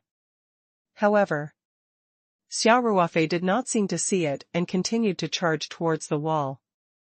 "Ruofei, there's a wall up ahead." Songwei could not help but shout. Before Songwei could finish her sentence, Xia Ruofei had already hit the wall. Songwei subconsciously took half a step back. Just as she was about to scream, she realized that Xia Ruofei had passed through the wall as if it did not exist. Xia Ruofei's hand was still holding her tightly. Other than his hand, the rest of Xia Ruofei's body had disappeared. It was a strange sight. Then, Songwei felt a strong force pulling her, and she could not help but fall towards the wall. Songwei closed her eyes when she saw the wall coming at her. However, the expected pain of hitting the wall did not come. There seemed to be no obstacles. When she opened her eyes again, she found Xia Ruofei holding her hand. The two of them were standing in the corridor. Although it looked the same, there was number 90-degree turn. Their backs were facing the wall, as if they had come out from the wall. Songwei was dumbfounded and asked in shock, "Are you Ruofei? Just follow me." Xia Ruofei revealed a confident smile. "It's just a simple smokescreen. I didn't pay attention just now and almost fell for it." Songwei's heart was in turmoil. This so-called smokescreen was too realistic. Xia Ruofei had already seen through the trap formation's pattern. Then, he brought Songwei forward quickly. Although the reaction of the jade leaf was sometimes stronger and sometimes weaker, Xia Ruofei did not care about Jianjia. The most important thing now was to get out of this trap array. There seemed to be no pattern to his route. Sometimes, it was clearly a three-way intersection, but Xia Ruofei would turn in the direction where there was no road. Sometimes, Xia Ruofei would bring Songwei along a straight corridor and make a sharp turn. They would go straight through the wall. Sometimes, Xia Ruofei would even turn back. Songwei was already numb to it. She would follow Xia Ruofei wherever he led her. As for whether it was a wall or a statue in front of her, she didn't care at all, because every time she passed through the wall, without any accident. After walking for about 10 minutes, Song Wei saw a few bricks on the floor of the corridor in front of her. There was also a rope hanging down from the top of the cave. She was stunned for a moment, then she cried out in joy, "Ruofei, we've made it out." After she finished speaking, Song Wei quickly ran forward. Xia Ruofei heaved a sigh of relief. Seeing this hole meant that he had already walked out of the trap array's range. Regardless of whether he could get the world stone, at least it would not be a problem to leave the ancient tomb. However, when his spiritual power probed forward, his expression suddenly changed. He shouted, "Song Wei, stop. Come back quickly." Under the detection of his spiritual power, this corridor was still within the range of the trap array. Moreover, he had also discovered an extremely dangerous aura. However, the warning was too late. Song Wei had already reached the hole. When her foot stepped on a brick that had fallen earlier, a sudden change occurred. With a series of cracking sounds, Xia Ruofei's expression changed and he shouted, "Song Wei, get down." As he shouted the warning, Xia Ruofei circulated his true qi to the maximum and dashed towards Song Wei's direction at lightning speed. Swish swish swish. The sound of something breaking through the air could be heard. Xia Ruofei rushed to Song Wei's side and pushed her to the ground. Almost at the same time, arrows were shot out from the gap between the two statues. With a series of thuds, these arrows were all deeply embedded in the opposite wall. If he had been standing still just now, he would have become a porcupine by now. Song Wei was scared out of her wits. Her face turned pale and her body trembled. Logo. Soon, Song Wei realized how intimate their position was. Although they were all wearing protective clothing, her delicate and exquisite body was now completely under Xia Ruofei's body. In order to protect her, Xia Ruofei tried his best to cover her body on top, and at the same time, he pressed her very low. Her peaks were deformed under the pressure of Xia Ruofei's firm chest. "Ruofei, why aren't you getting up?" Song Wei whispered, blushing. "You can't get up," Xia Ruofei said subconsciously. "Ah?" Song Wei was stunned for a moment. Did he have any bad intentions? Song Wei was very confident in her charm. In such a quiet and remote environment, and with the two of them in such a position, it was normal for Xia Ruofei to not be able to control himself. Song Wei's heart started to beat faster. She was a little nervous, but at the same time, she was filled with anticipation. Xia Ruofei continued, "I didn't expect it to be a trap and kill Array." Only then did Song Wei realize that she might have misunderstood. Her pretty face could not help but burn. Fortunately, the gas mask covered her expression. "What? Trap and kill Array?"